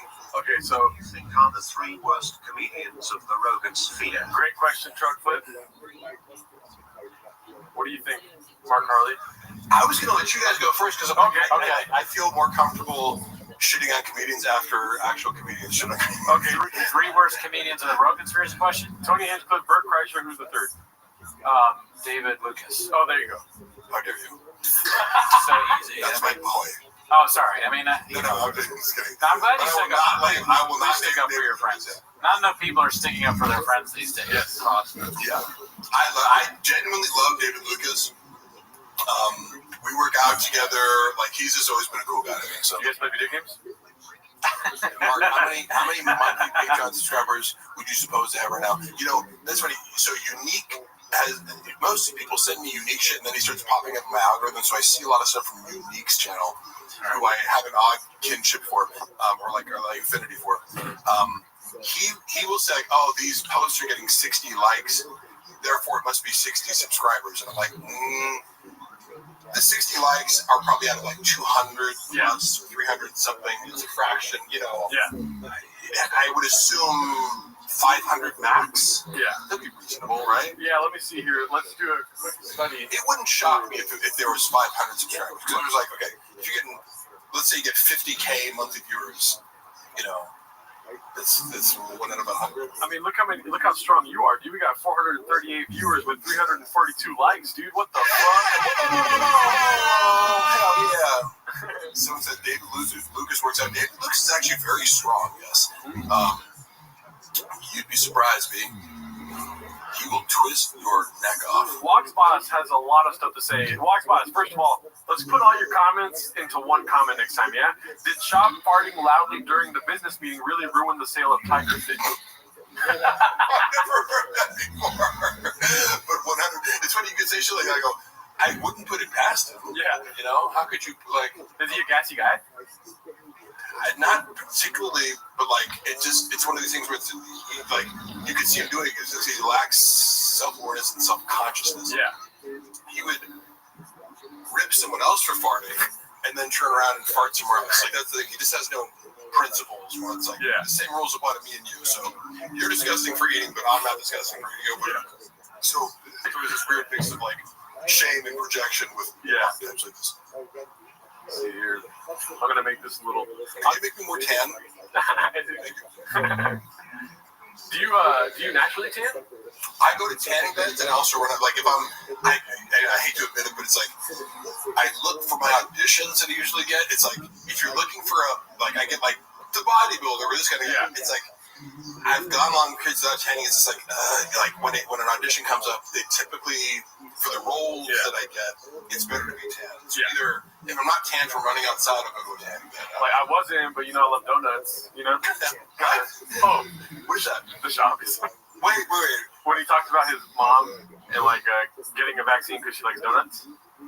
Oh, right. Some free donuts or something. I'll stop the shop. Oh, wait, no, because you triggered something of the memory of like giving out free donuts for vaccine. Yeah, I remember that bit that he did. He was kind of obsessed with vaccines there for a little bit. Yeah, let's see what he has to say about vaccines here. This is he's like, did you get the Johnson & Johnson? Yeah. There's always one guy. No fucking way, bro.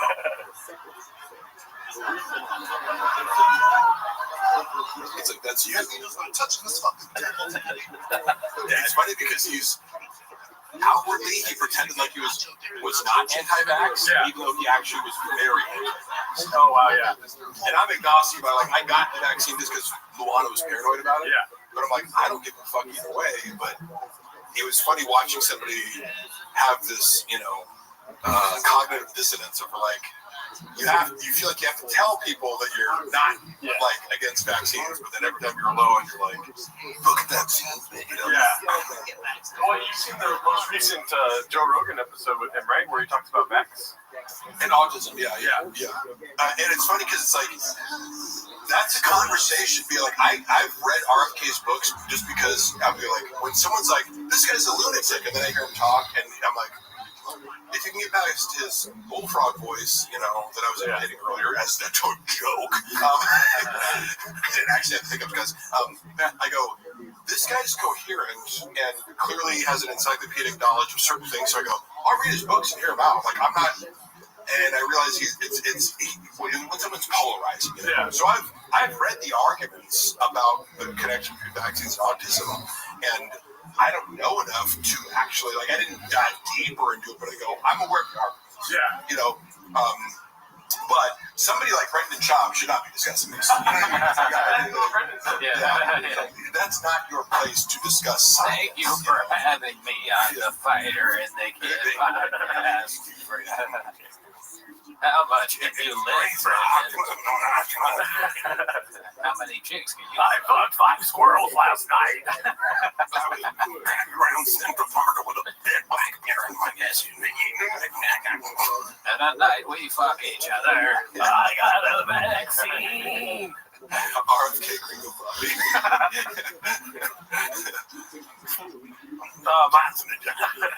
I transferred the comments over to here just so we can have a Oh, full nice. screen. Yeah. That's good. BGL is like Bradley Martin with a beach.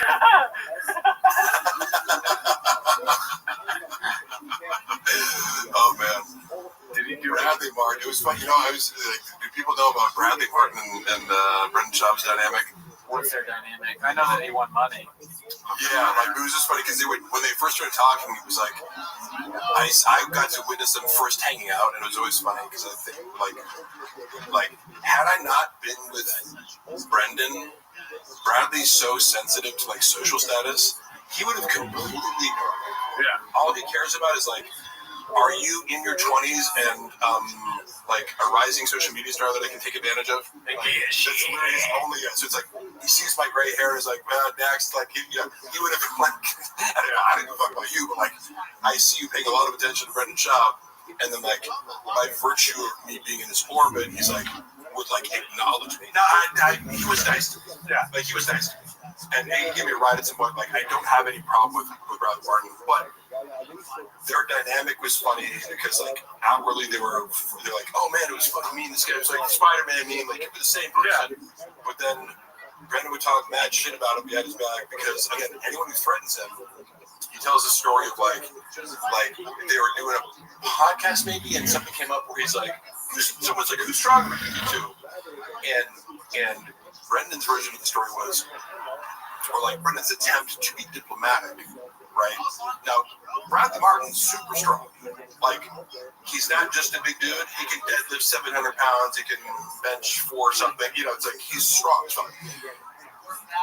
He's stronger than Brendan because this is what he does. And you can just look at him and be like, yeah, okay, Brendan's strong, but like Bradley Martin's an actual power lifter. Yeah. So Brendan tries to answer the question first. He goes, oh, I'm sure, like, you know, he's trying to do like, you get me a deadlift, I get you bench, or kind of, I'm sure there's some lifts that you get me. And Bradley's just like, what the fuck are you talking about? I beat you in everything. Yeah. Which is true, right? Brendan was like, so taken aback by that. Like, he had to tell me that he's like, you're so, what a fucking egomaniac. I'm like, but he was just saying, yeah. Like, you were trying to be like, oh yeah, I get you. It's like, but that's not true. I'm trying to do literally every lift. Yeah. Like, have you seen me squat 6 plates? Can you do that? You know, it's just, you know. But in his mind, he's like, Jesus Christ, like this guy's insane. The fact that I'm obviously strong. I'm the star of the show. Yeah, like, there is a question I wanted to ask you that was in the chat here. My wife's not cool. Oh, and then he accused Bradley Martin of being gay. Because he was like, Brendan saw his girlfriend. But that's like saying, like, I breathed today. If you're in the shop, literally, I'm trying to tell you, like, that's another part of this whole like weird gay fascination. Was like, how many people do I have to hear you talk about being gay, who you have no evidence for being gay, and it's either are you lying about the person being gay, which is super fucked up. Yeah, just for a gay rumor about a straight. It's like, how socially aggressive is that? Like passive aggressive, right? Yeah, be cool, right? Be cool, bro. Yeah, it's like, and then. If the guy is actually gay, you think it's cool to just like out people who don't want to be outed? Like what? You know? Look, if you walk in and a guy's sucking dick, like you can be like, hey, you know, I think Mark might be gay. I walked in and you know, have a cappuccino with him. You know what I mean? The cappuccino is gay dude's fine. But the amount of times that I would watch him accuse someone of being gay with no evidence, the only evidence being he does something better than me. Bradley Martin's stronger than me. You know that guy's gay, right? Yeah, right. And he would say it in a way where he goes, it's like, if you disagree with me, you're clearly not saying, it's like, you can't see it? Like, what? How he's gay? Yeah. Like, what part of oh my God. Bradley Martin is gay? Like, that he's fucking this chick that you like? Yeah. Is that what it is? You know, that you tried to hit on? But you could always play your shops game and be like, well, dude, you can never be as gay as you. But I wanted to highlight this right here before it goes away. Kodachrome Graphics. Mark, do you have plans for a new podcast? If so, do you need a piece of an editor? Just plug your podcast. Hit me up. Hit me up on Instagram if you want to do that. So me and Luana, as I mentioned before, we've been filming episodes of Hella Toxic, and basically I'm not going to release it without her permission, but we're arguing over the source of like the comedy. And I'm like, the fact that you're walking off and getting mad and we're fighting is the source of like that's what. So we're kind of arguing. We shot a bunch of stuff, but. And empathy for Luana, which is she doesn't have experience podcasting, and I am a little bit impatient. Like I could be more gentle. However, it's like as I'm setting everything up, and it's like hot outside, and I turn up the AC. It's like I'm like sitting there sweating buckets, and she's like getting pretty. I'm like, hey, could you fucking get you wait a little like or just not be in a bad mood when I'm like I'm doing all the work over here, I'm sweating my ass off, and then you're like, I need to be Luana. I'm Luana. He's the Luana of the pod. What? I'm the Luana. He's the Luana of the pod. Yeah. I lose my shit. Yeah. Is that true? Oh yeah. Oh, like in the setup and stuff like that? Yeah. All right. You have this on camera where I'm like, I'm annoying the fuck out of her, and then she like walks off, but I'm like, no, Luana, like. Now she's mad about it. She's like, it doesn't make me look good. I'm like, nobody cares whether you look good. Like, I don't look good. It's something annoying. None of us have ever looked good, probably. It's like, so I'm currently trying to convince her to release this footage. Or I'm like, no, that's like, people don't want to see two people getting along. Swimming. It's like, hey, here's our like perfect fine relationship. I'm like, no, it's all hella toxic. I know. And then you guys are just getting along and everything's working. That's why I'm like the joke that I came up with that she admitted, she even told me on camera, like she walked up and said, this whole fucking thing about the last episode every time, it's so stupid. I'm like, no, this is because you're doing what I predicted. You're walking off. Yeah, you're gonna like she's toxic. I'm out with your time. You should in the intro have you like lifting a car. That'd be great. That would be fucking hilarious. To make that like the intro theme song. And then have her in the car like rolling her eyes like, here we go again. It's like, meaty fetch and meaty delta. Let's go leaning into it. You should. That sounds good. But check out Hella Toxic. It's on Mark Harley's YouTube channel. There's just one episode out right now, but like, the real truth behind it, we released that first episode. It's the fake first episode because we filmed the real first episode, and we spent too long talking about like we just seen this movie Sinners. And we were both bitching about how we didn't like it, and she's like, something is we were about to get to a part where we had planned, which is we wanted to our narrative, and we were like reading. We had planned to like read out messages from where we first met 10 years ago, like on OK Cupid, which is in Germany. I was like, I want to make that part of like the serial narrative aspect of it is we're gonna tell our story, but also just like banter. As I'm about to like pick up the binder with the thing, she's like, "This is fucking sucks." Like, and she's like, "Well," I'm like, "Wait, like, come back." Like, that was fine. She's like, "We're talking about Sinners for 40 fucking minutes." I'm like, "It's okay." She thinks too much. Right? Yeah. It's like trust me. People aren't like, "Wait, they spent a minute too long on talking about a movie." People are just listening to. If you think too much, you don't get great shit. Like Gringo Pop, you didn't put any thought into this. No, exactly. Just put it on YouTube. Part of I forget sometimes, and I'm like, you have to practice that, and like it's just the art of releasing your inner critic and talking nonstop, right? And so if you're trying to worry about looking good, you're gonna speak less and seem still. And also you should be like in a couple weeks you're gonna be like, I have nothing to talk about if you only want to stick to like random topics. So just let it unfold, and if work on the dynamic of making like feeding off of each other. Can I give you some constructive criticism? Because I've listened to the first episode. And you guys should invest in some of these, dude. Oh, I fucked it up before. I have this.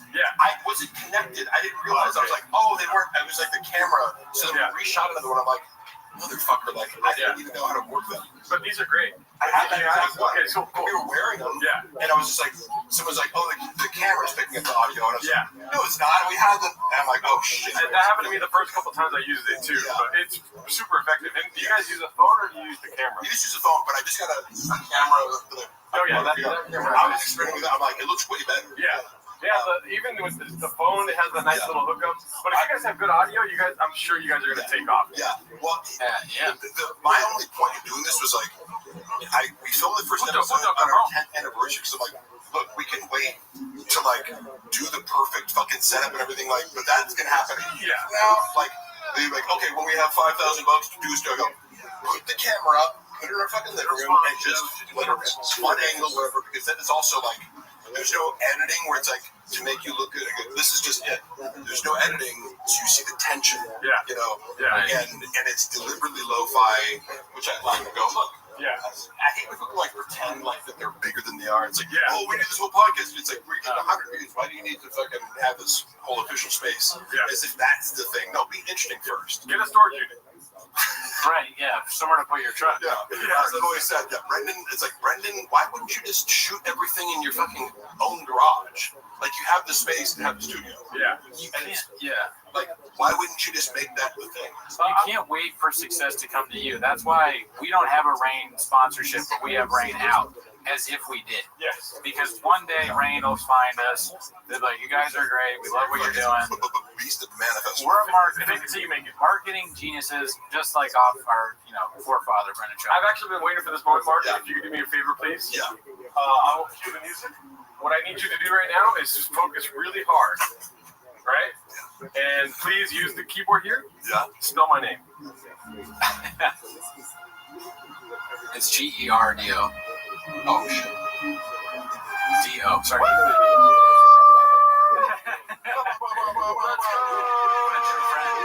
That's a good guy right there. Most people spell it with an F.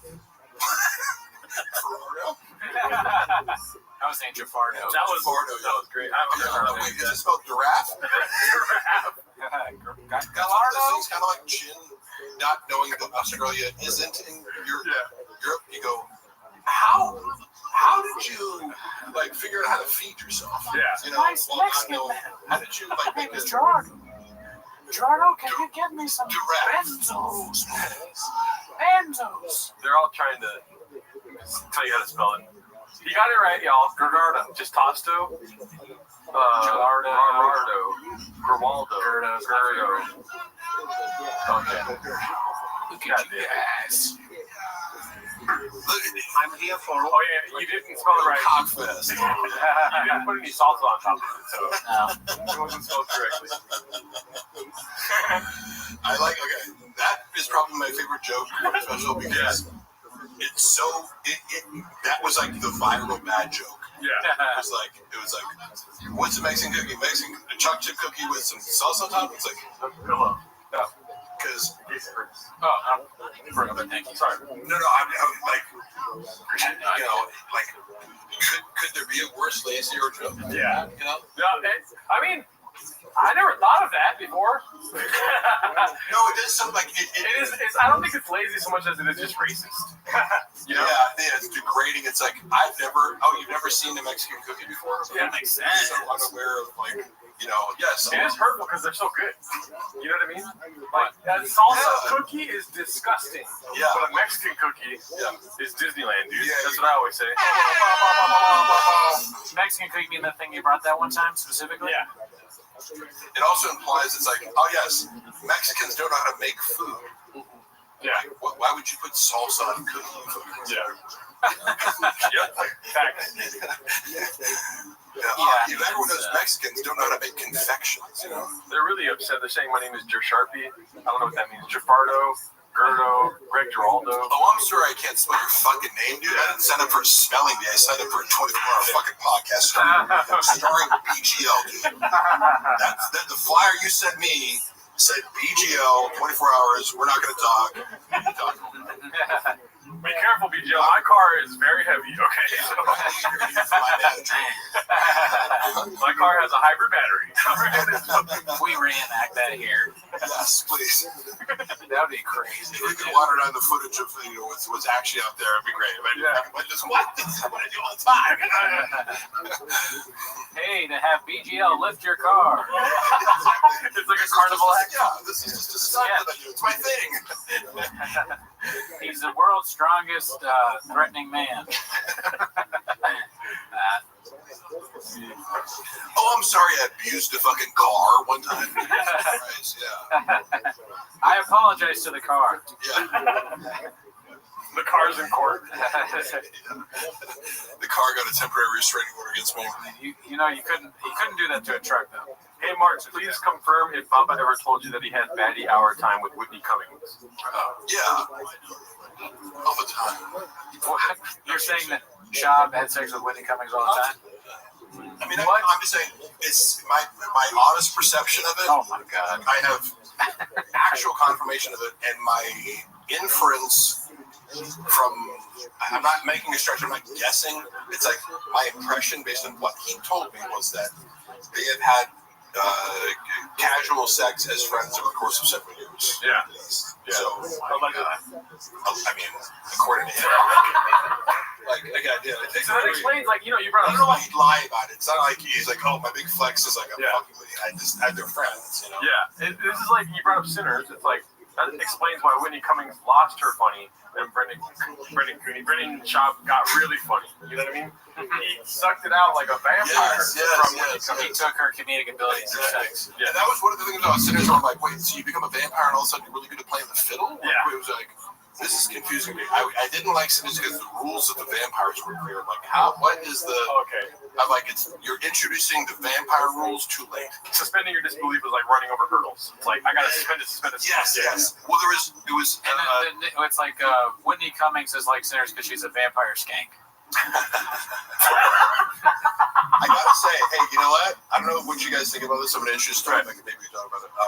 When Whitney Cummings went on Flagrant, do you remember this episode? It kind of became, I think, a little bit viral for the fact that, like, my perception, I think other people's perceptions too, was they were like kind of ganging up on her and being a dick. And I was watching it, I'm kind of like, I try to not go out of my way, oh, women and you're bullying. It's like, hey, you're a female comedian, you can fucking hang. Yeah. It was like, are you guys going, it seemed like they're going out of their way to like be a dick to her. And it made me Well, now you're talking about the hierarchy of suck, which is like, where is Whitney Cummings compared to Flagrant? You know what I mean? Yeah. Well, like, I'm not even commenting on her comedy. I'm just like, why do you have someone on to be a dick to them? Yeah. You know what I mean? Like, I watch porn, but I'm not going to watch shit fuck shit. You know what I mean? If it's actually mean, it's probably lame. I mean, you could poke fun, I guess. I didn't see it. But she's better than they are. Like, I'm gonna say this. Whitney Cummings, funnier. Who wants to sing to Kimby? Whitney Cummings is funnier than Akash and Andrew Schultz and those goons on the couch. Yeah. Like, I know that people ripped one of her specials and I didn't watch. I was just like, oh, people really was bad. I won't watch. Like, I'm not going to. People are like, oh, burn your boat sucks. I don't really feel the need to watch shitty stand-up specials. Yeah. But like, you watch it every week. Like, I've seen Whitney. There was one where she had like an AI robot, and I was like, oh, that special was good. So I like Whitney Cummings' special. I think Jokes. Jokes is the one with the robot. Oh, no? No, because we watch Jokes. I'm just saying, I don't think of Whitney Cummings as a bad, like, I know maybe some stuff she's put out was poorly received, but I've seen enough to go like, yeah, she can write jokes, she's better than Brendan, whatever, but I just remember watching the Flagrant episode being like, they're really going out of their way to, like, be like a group of guys kind of ganging up on her. And she calls it out. She's like, are you guys, like, really doing this right now? Yeah. And they're like, oh, they're kind of gaslighting her. Like, oh, just take it. It's like, but you're being meaner than, like, you know, when Logan Paul's on the episode, you're kind of kissing his ass. Yeah. And, like, Yeah. you're being a dick. Yeah. No, it's just... That's funny to be like, treat Mike Majak way better than Whitney Cummings. Yeah. Like, he's a god. Yeah. You can't insult that guy. It's just a little trashy to be like, when a girl comes on, it's like, we're gonna bully her. Like, like I don't know. You gotta bully everybody if you're gonna bully. Yes, or nobody. Keep saying energy. Everybody get these jokes. Yeah, it's just weird, like crank it up, like in a because it's not one-on-one, which I would get if you're like, okay, I'm gonna interview a girl a little bit differently, or maybe add some tension vibe to it, one-on-one. But it's like there's 6 dudes here. Yeah. It's like a couch full of guys, like all trying to like take their shot at like, you know, like roasting Whitney Cummings. She's horrifically bad at comedy, but so are they. So it's not fair. Yeah. Again, all that aside, it was like on a human level, like I feel bad for her. Yeah, you know? I kind of feel bad for her too. Sometimes I watch her, not just on that episode, just in general. I feel like she's a confused person. Yeah. And she's constantly under attack. That is for. It does seem like even when she's not being horrendous online, she's being attacked. Yeah. When she's just being normal, kind of. Yeah. So she has a target on her back. Seems like. One thing, so Tim Dillon riffed about this, about going over to her house, and it's like, he was like, one of this great rants about it, it's like, you go over to her house, and it's like, you got 20-something hit. He's describing, like, the, menagerie of people that are at Whitney Cummings' house at any given moment. And I remember I saw that after Brendan Chop had kind of confirmed, like said something similar to me in private about, like, who hangs out with Whitney Cummings at her house? Like, people who take drugs, and it's like a weird mix of people. The idea, kind of like, January 6th shaman, the guy from I can see him there. There's a certain weird kind of oddball collection of Hollywood people. That lady for the Cincinnati Reds that was racist back in the day, she died, but she's probably there. Yeah. So Brendan described it very like Tim Dillon ranted about it to her face. It was like really funny, and she was like laughing in acknowledgement that it was accurate. I'm like, that gave me some insight into like. I think she does probably use a lot of drugs. Like, okay. Yeah. Who's the guy that killed Khashoggi? That guy, Ben Solomon or something. Yeah. He's probably there.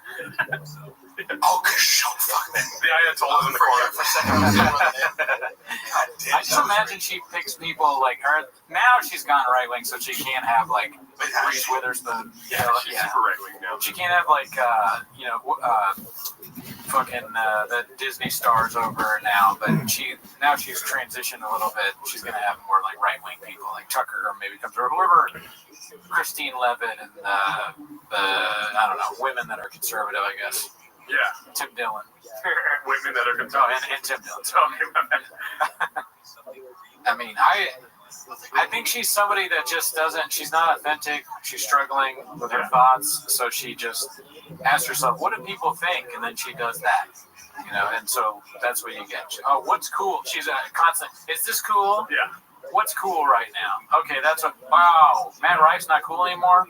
Sometimes people will wake up and meditate or pray or something, but she wakes up and she goes, "What's cool?"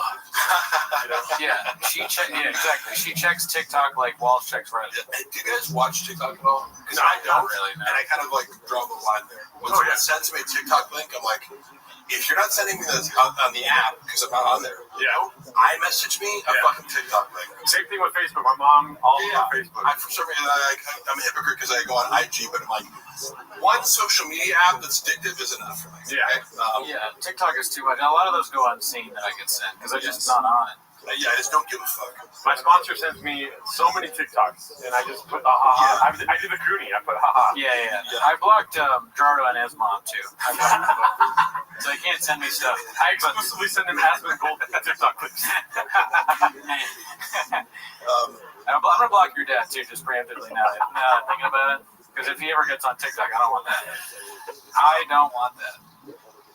Shit, dude. I forget the shooting thing. What is the shooting thing? Is that the lion thing? Yeah. It's towards the end. Yeah. That's the last thing a lion sees. Isn't this the joke he talks about our studio? He's like, I'm gonna go in. How many bullets do you need to kill this mountain lion? World star! World star! It uses his clothes. Yeah. Crazy. It's such a bad joke. Yeah. Some would say the worst. I heard that he wears those night vision goggles, but they're not on, so he's just blind. Dude, could you imagine? Could you imagine going to his house? Of course. He has those. Yeah. Or like, are these the goggles? Podcast episode. We're wearing them. They're just not on. Does he really have goggles? Do you know? It wouldn't Does he have night vision? I know he has guns. I don't know. He definitely has guns. Which is also like when he was claiming that I broke into his house, I'm like, why would I visit my ex-boss who has AK-47s in his house? Like, what kind of fucking? You know what I'm saying? Wait.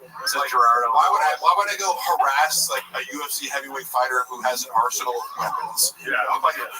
And who's father-in-law is a LAPD officer. On the bullet, it was engraved that if you're reading this, you're redacted. Homeless cat. Yeah, eat this homeless cat. Eat this homeless cat. Fuck, man. Catch this, you blockbuster.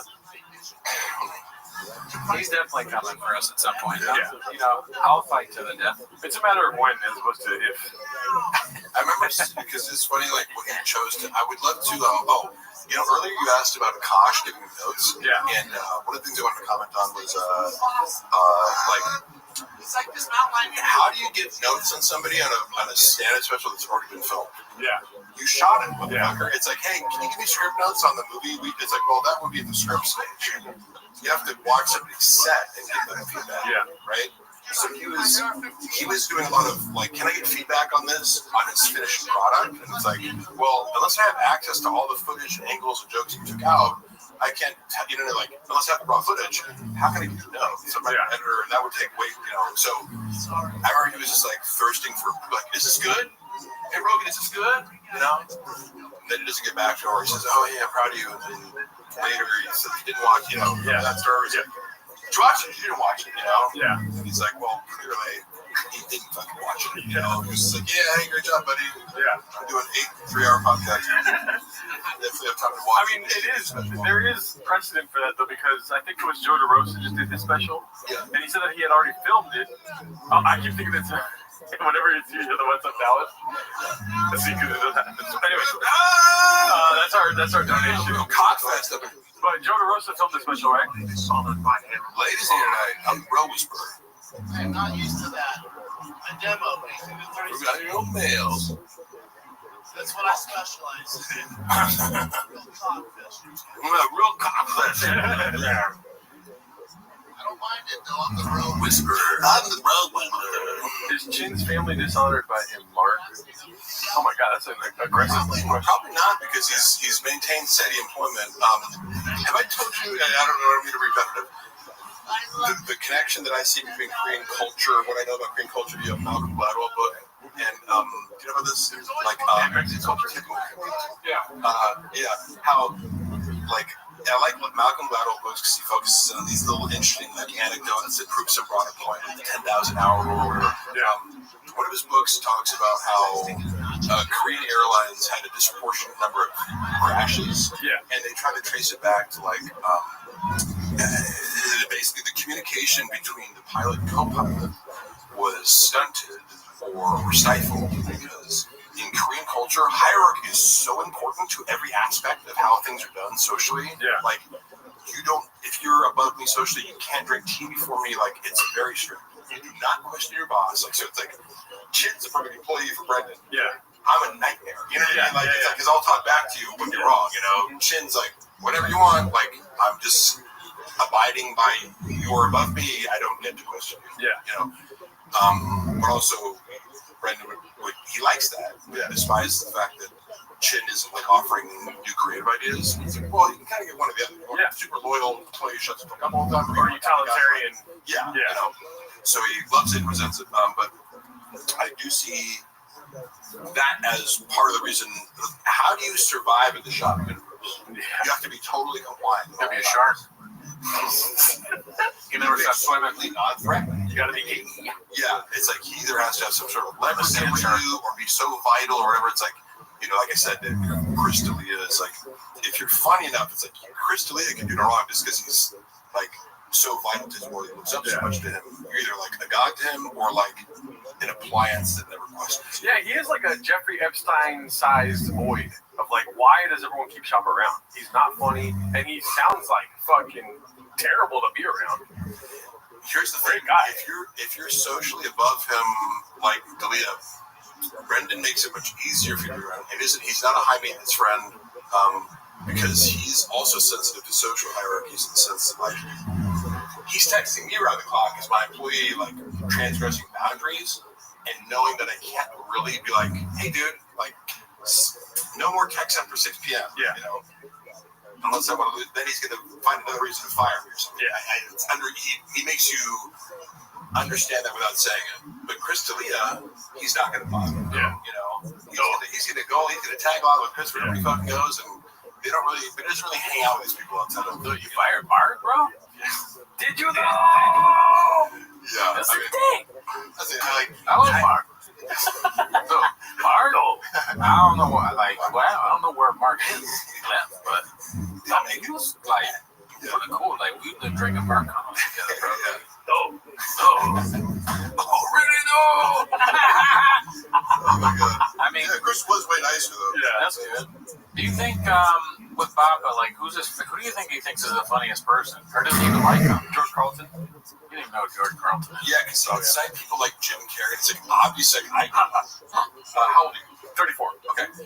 Because I remember being. I grew up on Jim Carrey. Yeah, it's like that was the funniest motherfucker on the planet to me, and I still think it holds up. It's like he is, and he was a stand-up comedian. Yeah. He went into acting and I just think like he did MMA first, but yeah. But he's in the lineage of like Canadian MMA. I love looking back at physical comedy over the ages. It's like that is universal, and it's like an athletic mastery thing. Like when you watch him, it's like he was one of a kind for a time, but he is in this lineage of like the 40s and 50s. Like there were guys doing physical comedy. It's a skill. Yeah. You never know because it's like, I used to love SNL. I was like, oh yeah, who did you like on SNL? And a skit. Like, so he likes the idea of liking SNL. Yeah.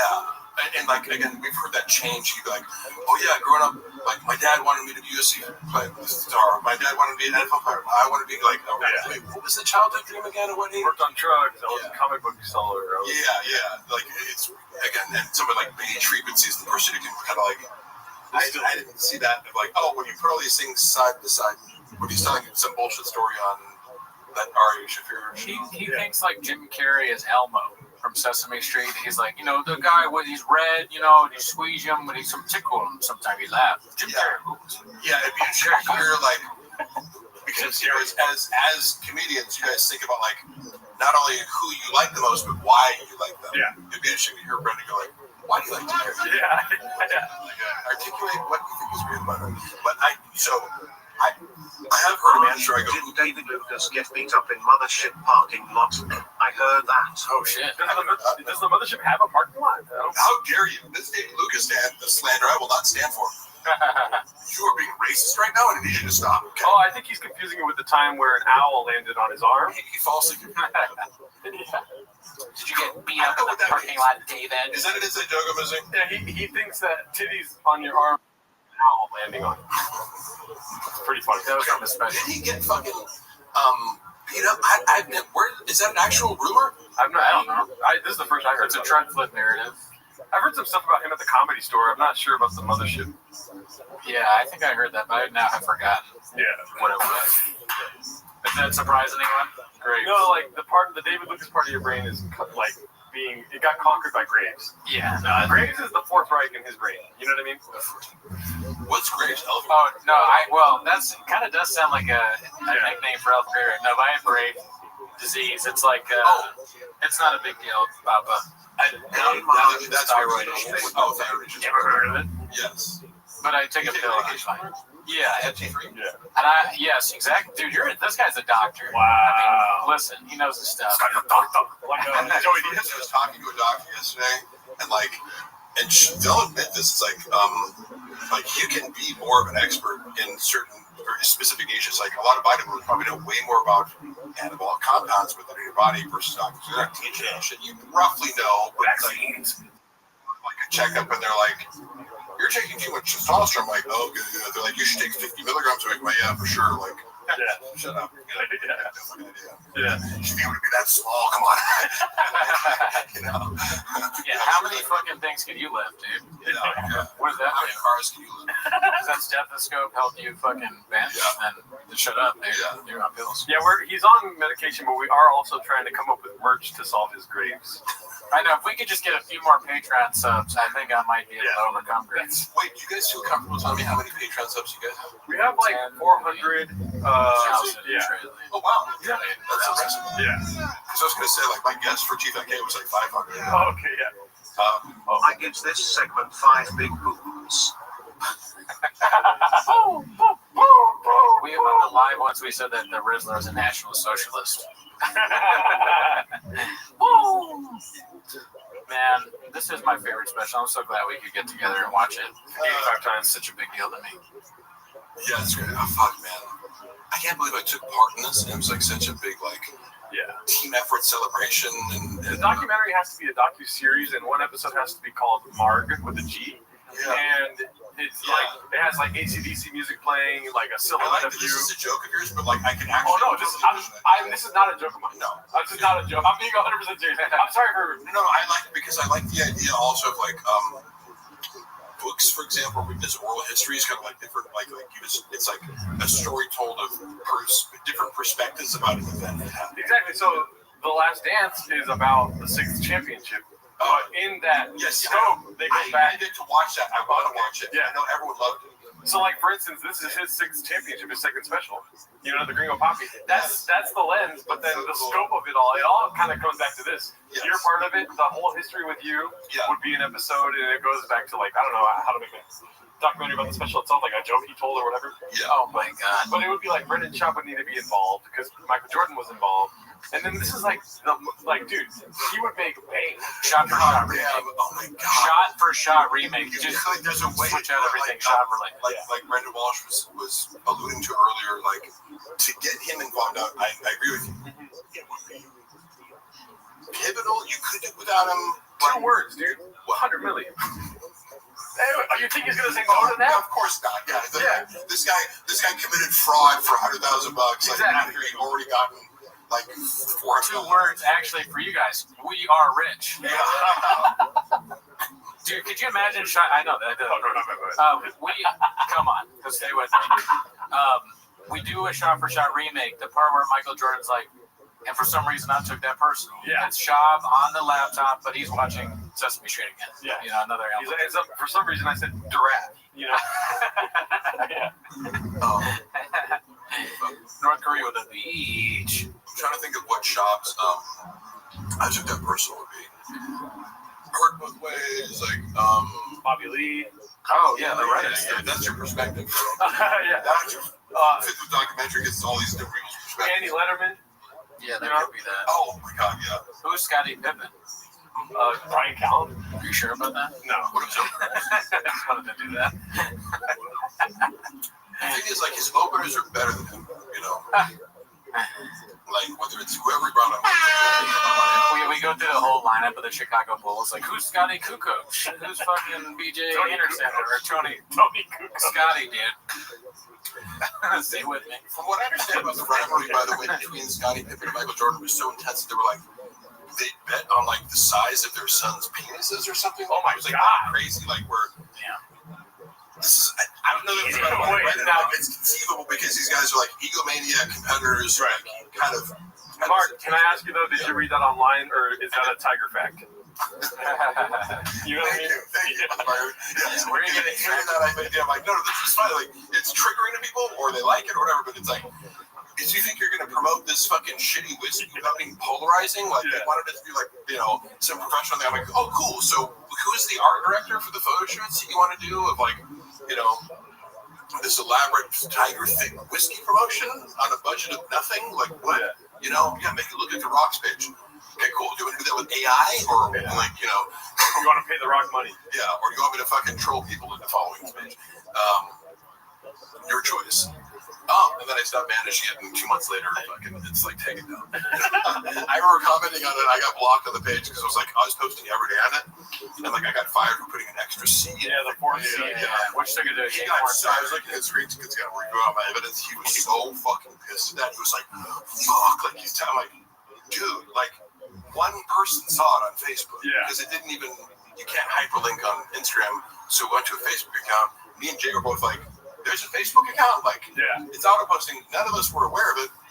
One person commented on it. It was like, no likes, hey, might want to check the spelling. He's like, motherfuckers.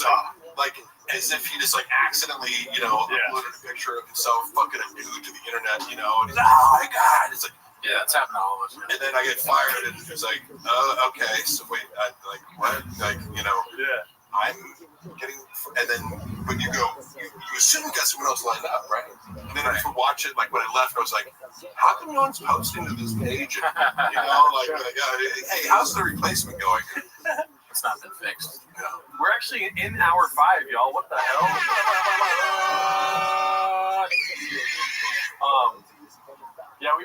Luana's coming through, y'all. Luana's saying, I wish you'd come home right now. And I said, okay, I will. I'm announcing it. Okay, sweet. Dude, Mark. Or, yeah. No, I'm not going to like suddenly exit, but I'm just telling her yes. It's the wind down. It's the Mark and wind down here. Right. I said, I'm going to leave in 5. We do have to address the bots later, so. Yeah. But like all the negative comments, it's just, I don't know why they. Yeah, anybody say, like, it's so funny that so many, like, that somebody would pay for so many negative comments about me. It's just like, fucking get a life. You're telling me. I don't know who pays for it or where they come from, but I just, It might be an inside job. I did text Bobby. He did not respond. All these bots. Mark got to go to sleep for 18 hours. Fuck, I wish. That sounds so nice. I know, right? What the fuck? Right. No, not us. Not us. He thugged your replacement. He certainly did. No, I do think so. Allegedly. They're like, like, she's texting him fucking outfit pics at like 3 a.m. in the bank. I will say, dude, every time you come through, I am. What is it called? I don't even know what I expected beforehand. You know what I mean? And then you break both your hammies and you fucking beat my expectations. You know what I mean? Right? Oh, every time. You're like, hey, let Mark ramble on forever. Which again, I appreciate people letting me do that. People are like, "Are you guys gonna get food?" And I'm like, "Mark is cooking." I told Luana that I'm like, let me cook, bitch. Because sometimes, like, Luana's personality, here's where we conflict, is like, sometimes, like, oh, fuck, man, I was, along with some evidence that I was, reviewing, like, you're looking at old shit on my phone, and I'm like, I found this recording of, we lived in this apartment, and my cat was killed by somebody who I believe, like, we had reason to believe it was, like, an Airbnb guest who in Jason's place, like, hit our cat. And it was, like, very traumatizing. So I don't mean to, like, be flippant about this. It was, like, horrific to us because it was, like, somebody killed my cat, ostensibly from a car accident, put the cat on top of a cardboard box that had been turned upside down, like, and then a neighbor was, like, knocked on her door on, like, Sunday morning and was like, I'm sorry about your cat. And we're like, we both lose our mind. We run out, and then it was like the area where she used to hang out in this, like, the grass area, like, it looked like a car had driven over the sprinkler. Like, the sprinklers were, so I was like, wait, like, Buffalo usually hangs out there, and it's like, it was an Airbnb that we were already annoyed by. It's like, you turn this apartment into an Airbnb, and now people are coming in left and right, and they don't understand the situation, playing music, blah, blah, blah. Yeah. And I was just trying to get answers and closure from the person who runs the Airbnb. Yeah. So I was like, I got a hold of this guy who ran it, and I was like, well, first of all, the guy who cleaned it, that's where their contact, and I was like, hey, do you have your boss's number? We just want to know, like, we just want to know what happened. Yeah. You know what I mean? We're not, like, trying to sue anybody. It was just like, we know what happened. Closure. Yeah, closure. Yeah. And immediately they were like, we did not do anything. Like, don't text us while I was like, whoa. And then I found the number for the guy who ran it, and he got, like, I think he called me or something. Or, yeah, it must have been, because it was like, I didn't get the number from that guy. Then I get a number from this. It was like, hello? And he's like, he just started screaming. He's like, you fucking know I'm gonna fucking, he said, I'm gonna kill you on the phone. Oh my God.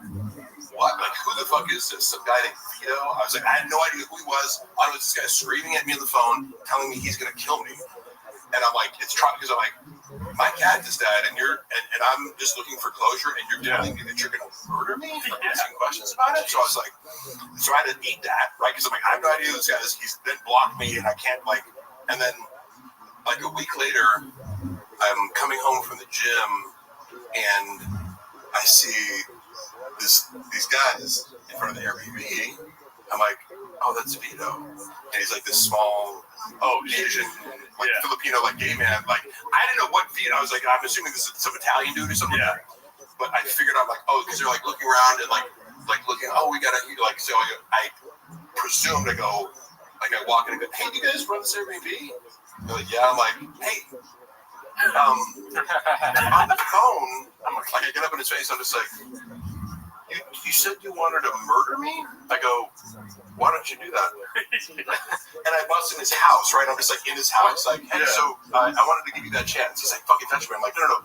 You said you wanted to murder me, so I'm gonna give you that opportunity right now, right? And I was like, the whole point was like, I'm gonna make this person feel small and tell him like, he's like, I'm gonna call the cops. I'm like, go ahead and call the cops. I'm gonna stay here until you attempt to murder me. What do you listen? Like, you know, and like again, that becomes a hate crime if I touch it. But like, I wouldn't beat him up, but I go, I just want to make sure you know that like you made a mistake in trying to tell me this. And I'm gonna go, hey, like, say to my Wanda comes in and starts talking like you motherfucker. I'm like, what? I'm ruining my intimidation tactic. Like, I am trying to make this person feel very small with the silence that's created when I say I'm giving you the opportunity to murder me, and then he has to say nothing. Yeah, because he can't, you know. And I'm gonna say calm. So I'm like, someone's like, hey, look. When I'm done, you can yell at him. You know, so we're like, now I'm arguing with Juana, and then he's arguing with her. And I'm like, oh, like, so I have a recording of that because I'm in my phone. And I'm like, somebody just be like, hey, go in. You don't say anything. Making you look at if I tried to murder him, then you do it to me. Yeah, right. And then like 30 minutes later, I remember because I left, like, get the fuck out of my house. I'm like, make me. Why don't you murder me? So I just like, I just kind of went around like touching stuff. It was just like, oh, what are you gonna do? Call the cops? Like, yeah, I'm opening your drawers. And like, yeah, I'm in your Airbnb. Oh no, but it's a nice glass door you have. You're saying that they got thrown Airbnb. So I'm like, oh, they're like, but wait, do you guys live here? Like, I thought this was an open house. Like, well, this is an apartment. Do you guys live here? You don't live here. You rent it? Or what did I like? I'm trying to get them to admit, like, oh, you run an illegal Airbnb, like. Oh yeah. Man, like, so what position here? You right here or not? Or those Triscuits open? Yeah. I'm hungry. Yeah, I'm just trying to like intimidate him, make him go comfort, make him go get out, and then realize he has no power. Yeah. Like until the cops escort me out, right?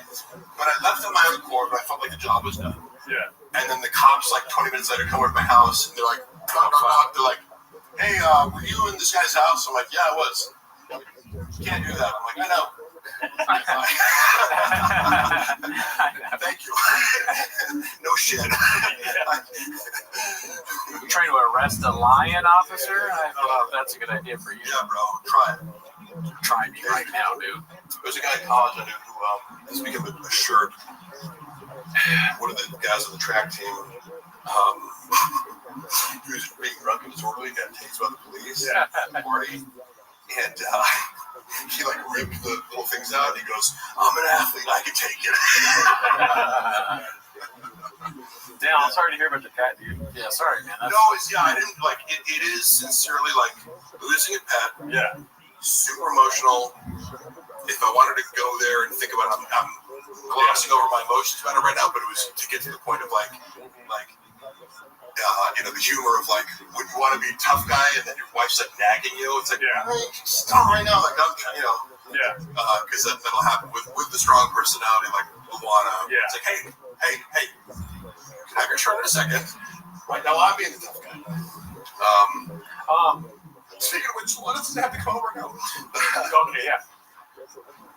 Okay. I want to eat something. Not sure if I can. I got a sausage for you, bitch. Oh shit. Would you like poke or something? I'll give you something. Poke. Come on. That's what I told my right hand that night. Yeah. What is this? Yeah, I know, right? Dylan was like, Brendan Shops. A gay man. That's gay man. But it's accurate. This is a gay man on stage. But I just want to say before you get going that I'm so grateful that you came through. I'm so grateful you guys invited me. And also, by the way, so having worked with a bunch of influencers who like one of my biggest pet peeves the last year has been like trolls, multiple spats. So yeah, I hope so. So influencers was, hey, can you shoot right now? I'm like, motherfucker, what? Like, can you give me any warning whatsoever? So Brendan was really on top of it and being like, hey, like a month from now, shoot. And then you give me like every like appropriate update. So it's impossible for me to find. I'm like, I do need that. Yeah. Like, oh yeah, all right, that's today. Okay. Yeah. That was amazing. I appreciate the conscientiousness, and everyone out there should fucking remember that when we're trying to get people to actually show up for shit. Don't be like, hey, can you come to Quarry Hills right now and shoot a skit? I'm in Seattle, bitch. For what? For your fucking TikTok? Yeah, I'm hanging out with Antoine Jameson. Get in line, bitch. Yeah, I really appreciate you guys having me over. We love you. Do it again soon. The fans love you, dude. I love the 10 Minutes Shop community sincerely. All the stuff that I said about it being a very positive, out of all the Brendan Shop based reaction content channels, I do think you guys have probably the most positive, like, kind of good spirited crowd. So thank you guys all for watching. It's I wanted to. stay for the full 24 hours. But, Oh God, no, dude. It's gonna be hard for us. but you're gonna do it. You got. Oh, look, you got. I'm sorry. I should have left some more reins. Oh no, you're good. This is my favorite flavor. Please take the reins with you, Danny. Take the reins, yeah. I'll let Jesus take the wheel. Here we go. Yo. Oh, here, real quick, come over again. Okay. Yeah.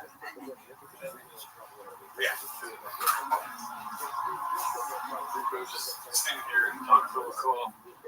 All right, everybody. We had, dude, take it with you, man. Take the whole thing. Yeah. Have fun with it, dude. You got comments right here if you want. Okay. Here, let me see that. Let me see that, man. All right, guys. Mark, see you, buddy. You're the best. So that was Netflix. Mark came in, he destroyed as usual while we were watching the greatest stand-up special ever done. Yeah, a lot of comments, dude.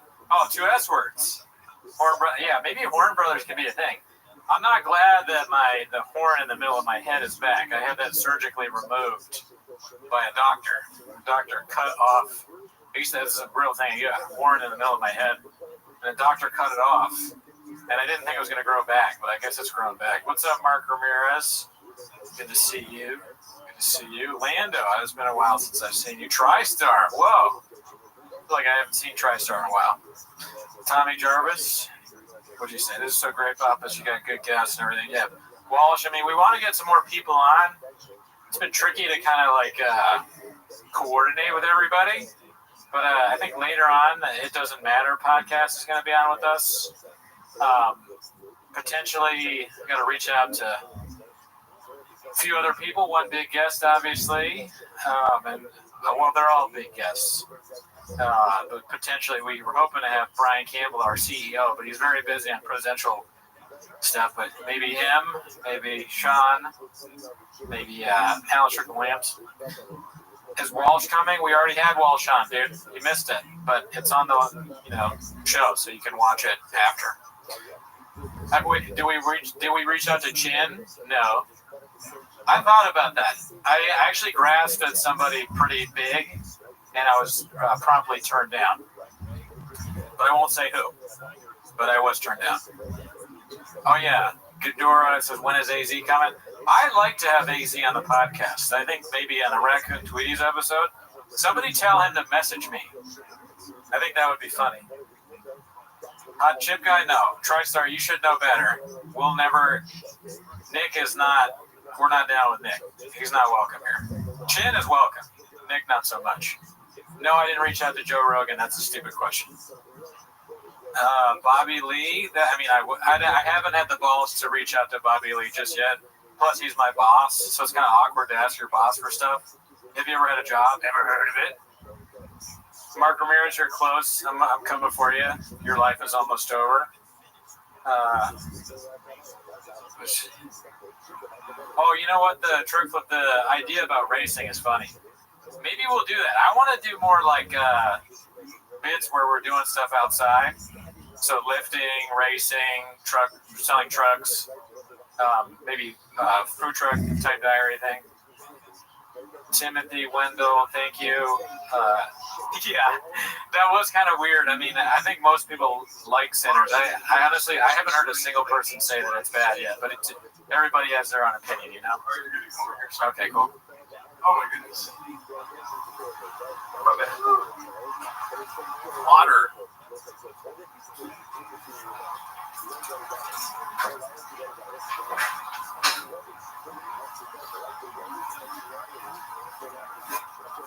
Oh man. Give it up for Gerardo, dude. Like organizing all this shit. I mean, how do you even film in this thing? Got chairs everywhere, different setups. I think we're probably gonna move back to the couch soon, so we can, because most of the guests are gonna be a Zoom. We're not gonna have people show up in person going forward. Oh, balloon fort. We don't matter. We didn't count, dude. All right. Hell yeah, guys. Give it up for Mark Harley, dude. We gotta put back on that. Oh, unique. Yeah, I don't know about unique. I don't think so. I wish him the best, and he's funny, but I don't think I ever want to deal with all that. Too much, dude. That's a little too much. That guy really talks a lot. Shout out to Largo. Shout out to you guys. We got a lot of people in here, dude. Cody Quayle. Shout out to Kengar. Hilarious. Kengar. Somebody from the beginning. Cody. What's up, dude? Thanks for watching that long. You got your phone? I do. It's over. I did have it. I'm not sure where my phone is at the moment. Oh, it's over there. It's over there. Thanks. Check on that. Yeah. Has he responded? I don't think. No, not yet. Oh my god, that was a lot, y'all. I think this is the longest we've ever streamed. Definitely the longest we've ever streamed. Are you kidding me? Yeah, dude. Would you want Nikki HSG on? Who the fuck is that guy? I gave her a birthday shout out or something. She's nice. I guess we wish her the best. Oh, the stream's gonna win. Oh yeah. No audio. Oh yeah, sometimes we had a lot of audio in here. That's true. As he says, he's taking a nacho. Giving it nacho cheese. My bad, Mr. Whole Foods. Oh, my bad, Mr. Whole Foods. My bad. Is your back hurting at all or no? No. Okay. Just gotta constantly adjust, you know what I'm saying? Yeah. Keep them guessing. Been watching you guys forever. Never get to see you live usually as in the UK. Keep them busy. Is this mine? Operation Warp Speed. When they launched after you're really trying to get vaccinated. They're like, yeah, dude. Krispy Kreme buy dozen donuts, get vaccinated. I am struggling. I won't lie to you, because I probably have undiagnosed sleep apnea. Yeah. Probably the brain kind. But I'm fine. I'm not gonna fall asleep, but my head hurts. Yeah. I got Advil if you want some. I want it. Okay. Oh yeah, thank you. Yeah. Oh, that's good. I'll take the whole bottle, please. When I walk out, push number 2. Okay. But for now, when I walk out, Listening to March Elongate Okay. Graves too. Will I be able to do it? All right. Oh, so just me. Mark gave us all Graves. Does anybody else? Am I the only person with Graves' disease? Does anyone else have any thyroid issues? I'm gonna keep that special flame. Vladimir, what's up? Dude, I got a lot of stuff. I got Graves' disease, small teeth, zig gums. I got a headache. My wrist I may be broken again. So that's the thing about, they don't tell you about podcasting. A lot of your favorite podcasters have chronic diseases. In fact, most of them do.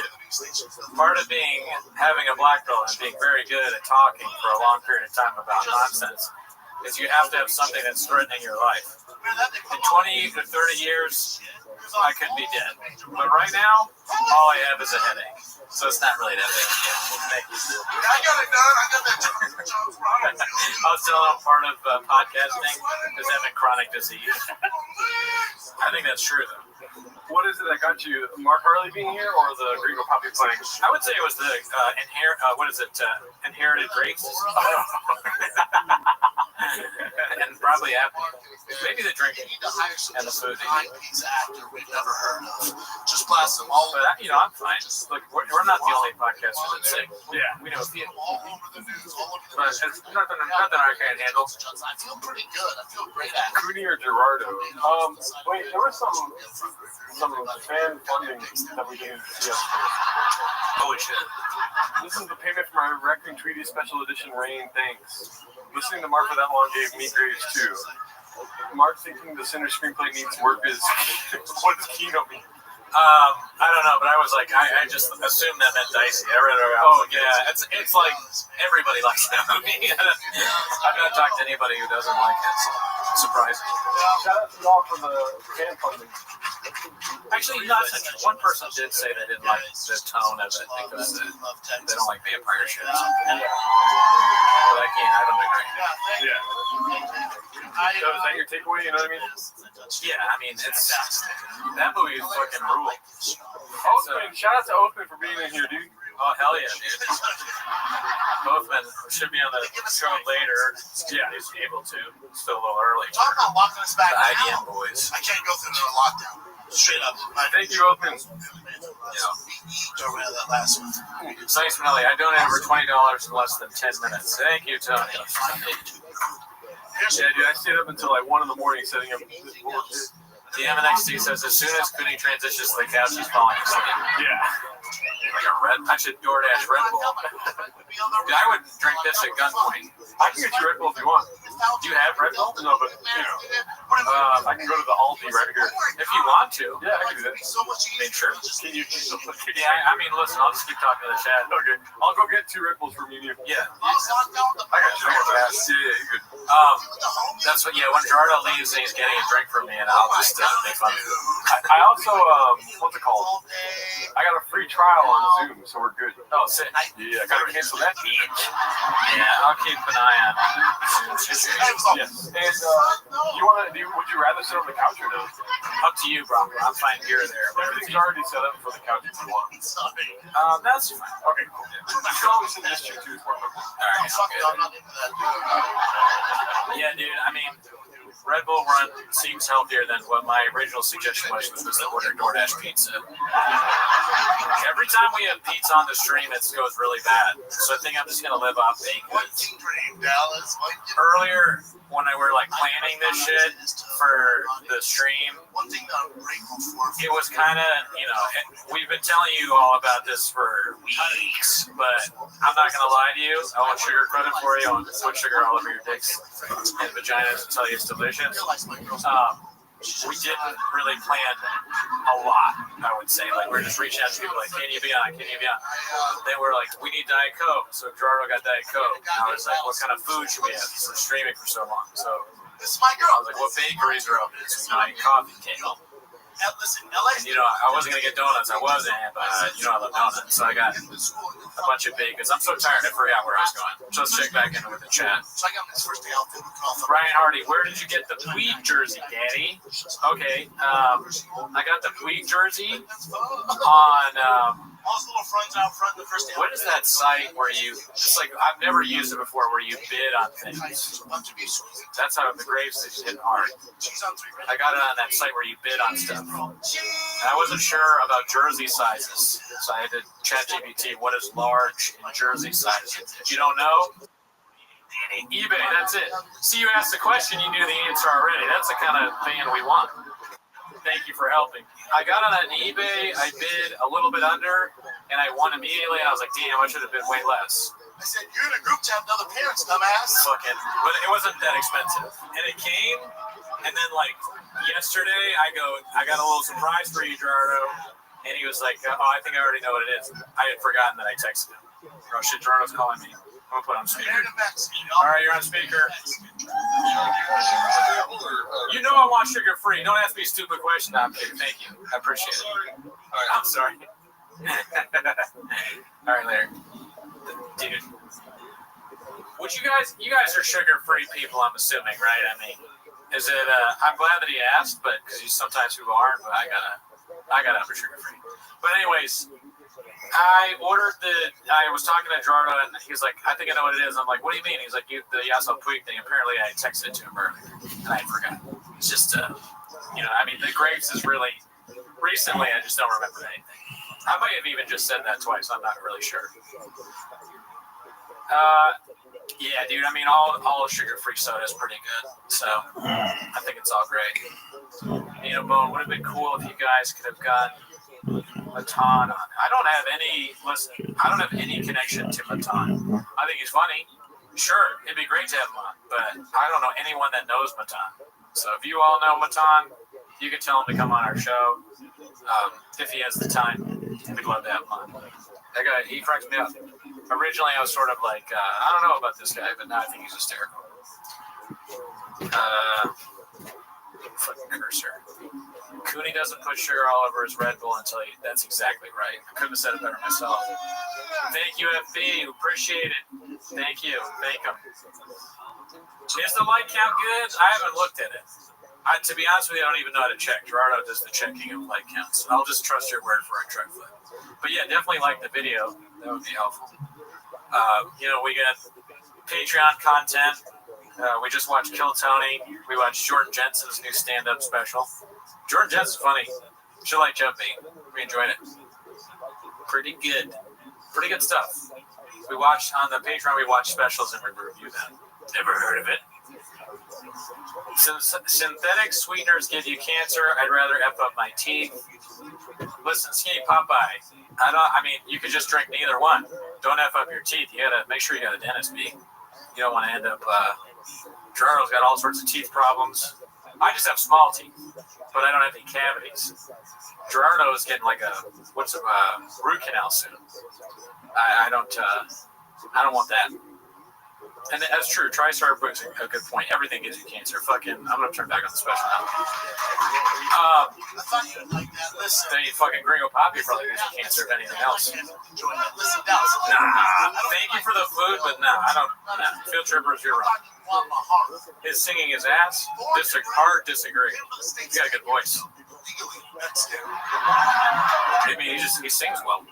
The real deal, Holyfield. Y'all, this shit is the real deal, Holyfield. This shit is flat asses before her. It just never would never work out. No, freaking this one voice goes, dude.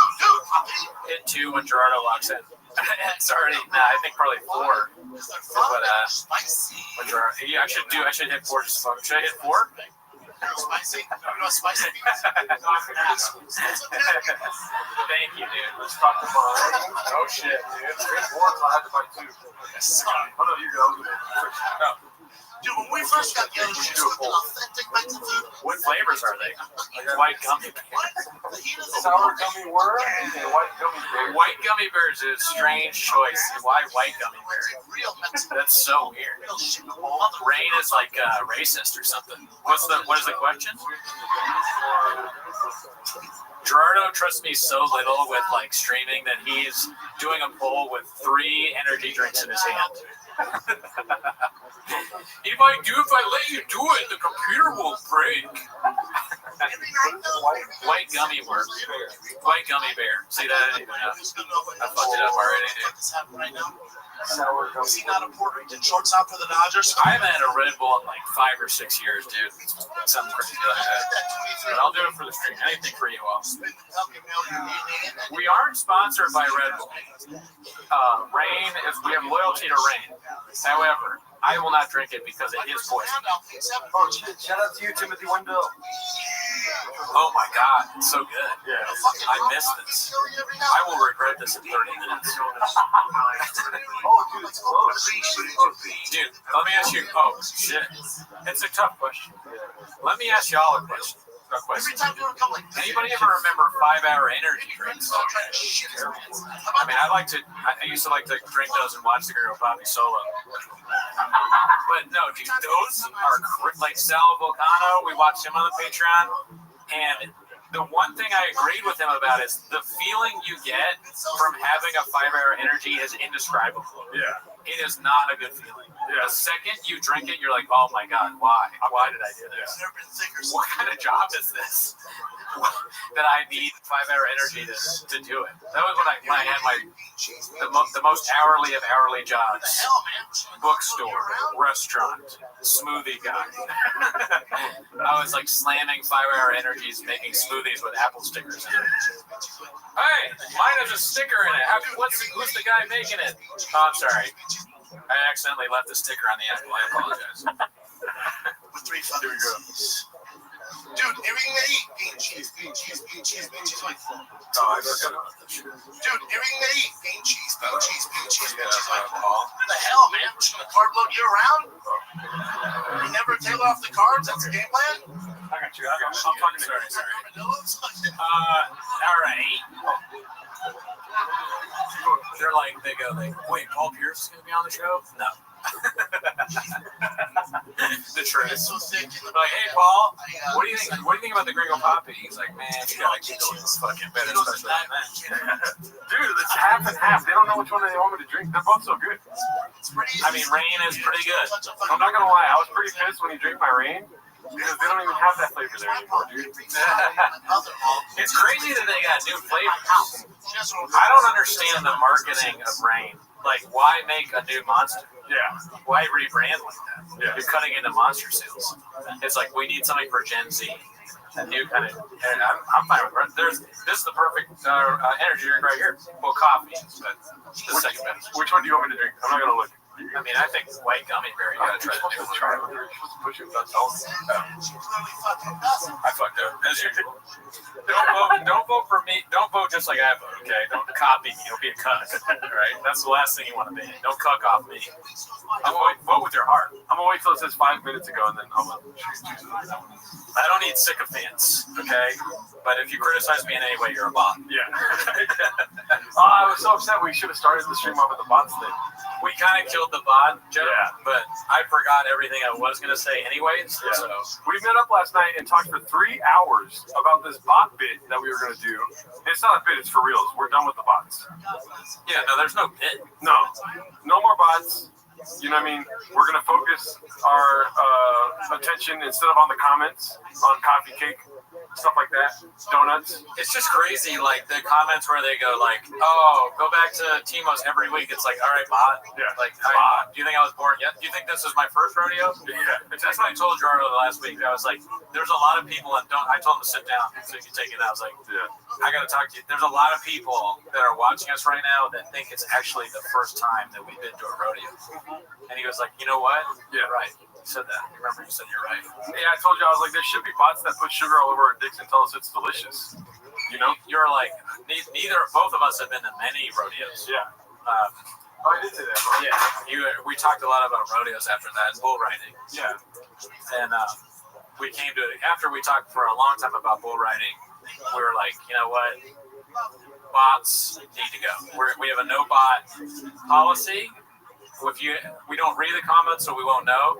But if we did and we saw a negative comment, we should be like, oh, that's a bot. Bot ignored. Yep. You know, we'll leave them up. We're not going to delete them. Yeah. But we'll know that any kind of criticism whatsoever in any way, even if it's not just like enough reverential, like it's something that's not like you guys are amazing, then I know it's a bot commenting.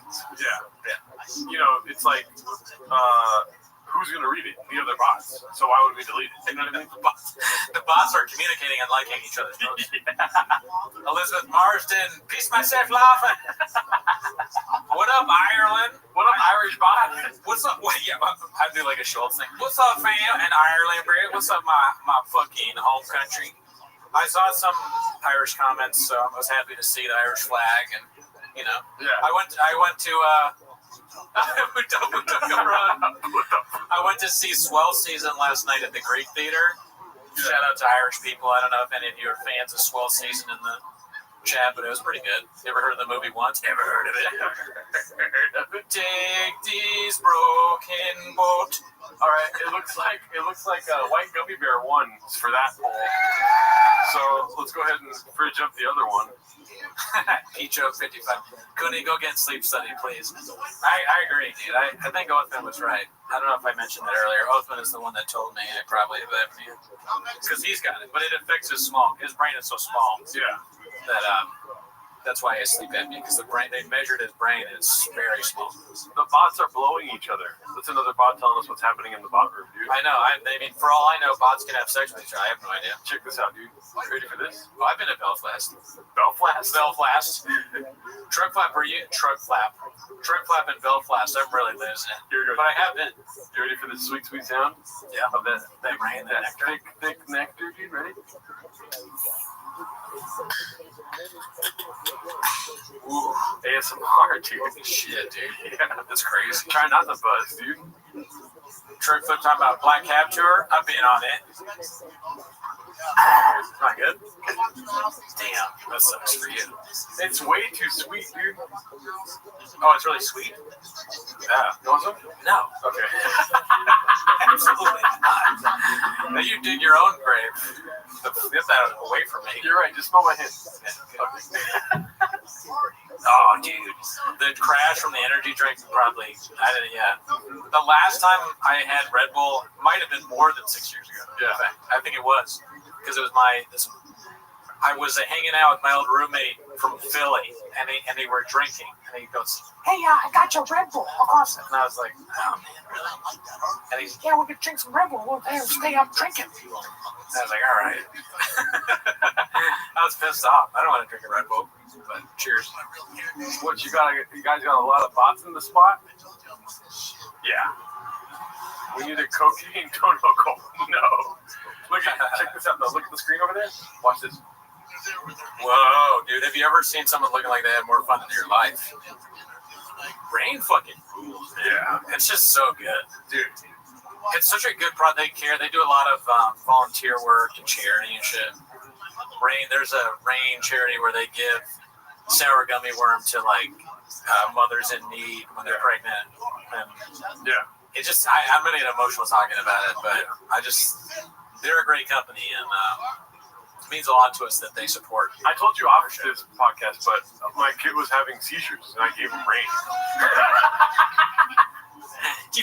That's so stupid. I'm so sorry. No, that was hilarious. Fucking Rain, yeah, the Rain treating seizures. Yeah. Oh my God, Justin's having a seizure. Quick, and they open his mouth and you pour in sour gummy worm or cherry limeade. Cherry limeade's not Rain. That's Sonic, I think. G, you play music. Admit Chin singing his ass. I'll do it for $3 for sure. Yep. I gotta turn this off. Man. Shout out to Lucas Cicero. He said, oof, just turned on the stream. 19 hours to go. Praying for y'all. Dude, I haven't seen enough Gringo Poppy yet. No, me neither. I'm just trying to get more in, you know? Oh, I did have a fun bit that we don't have to do it now, but we'll do it a little later. Okay. We're guests. Great my kids' teeth to be enlarged. Like his teeth. I know. When I saw him with the second coffee cake, it was amazing. I cannot believe I've never had a Boros coffee cake before. That might be the best coffee cake I've ever had in my life. Don't say that. I didn't get a bite. How does it? It's easy to get and it's cheap. We'll go there after. But listen, how does it? Coffee cake with icing on it? Whoa! What the fuck? I didn't know it had icing on it until I took a bite. I didn't see the icing. I was like, oh my God. I didn't even think about this. There's a cookie left. There's guava cheese roll.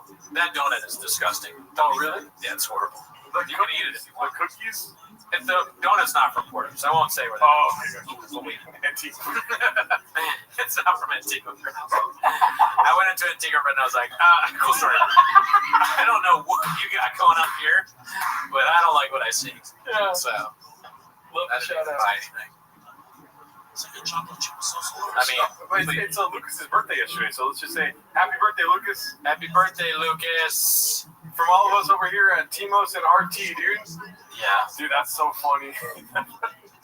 He ate both. I can listen to you talking about coffee cakes literally for 24 hours, dude. Oh, thank you. That's the next 24-hour stream. I just love bakers, and so I'll give you another thing. Oh, let's hear this. During stream. Okay. Thanks, MXC. I mean, to let you in behind the curtain, when I came here, Jardo was asleep. I told him when we were recording. I mean, we both agreed on when we were recording. I told him when I'd be here. Yeah. Jardo was asleep. I called him a few times, and then I was like, you know what? He's asleep. I'm gonna get more baked goods.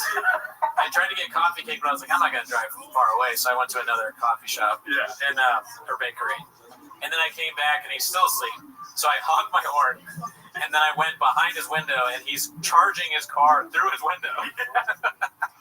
So I started screaming his name, and then I called him again. He woke up, and that all happened. Yeah. Then I woke up at 6 a.m. and I was like, he's not gonna be here for a couple. I sleep deep. I'm a deep sleeper. I woke up but early, but I knew I wasn't gonna have time for shit. I mean, slow. You know, I mopped the floors all night. I cleaned. It's very nice. I cleaned all the floors. I took out my trash for the first time this year. It's pretty nice, dude. It smells good here. Last time you came in, it smelled like, and you have bad smell too. Yeah, I have really bad smell. It smelled like a cat's kitty litter. Truly, a lot of things are wrong with me. I mean, I forgot about the bad. I can't smell. But God, then we had a gas leak. Yeah. My old roommate, he was like, "Do you smell a gas thing?" And I was like, "No." And then we called over the gas people, and we had a gas leak, and he was like, "It's not good that you couldn't smell the gas."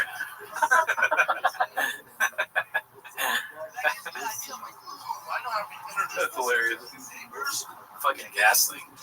The guy that did the gas leak claimed to have fixed it, and he didn't fix it. He just left the leak going.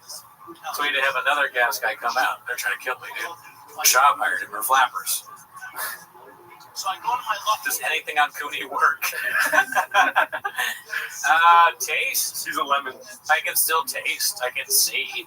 My eyesight's okay. That's one of the things that goes with grapes, though. Eyesight. So Mark has been a screenwriter for 20 years. Everyone was comfortable with the truthiness of that statement. Mark has been a screenwriter for 20 years. Everyone was comfortable with the truthiness of that statement. Listen, you don't come here for the truth. You come here for the facts, right? That's true. Yeah, so think about that. And facts you can choose. That was so fun. You looked at me, the 20-year thing.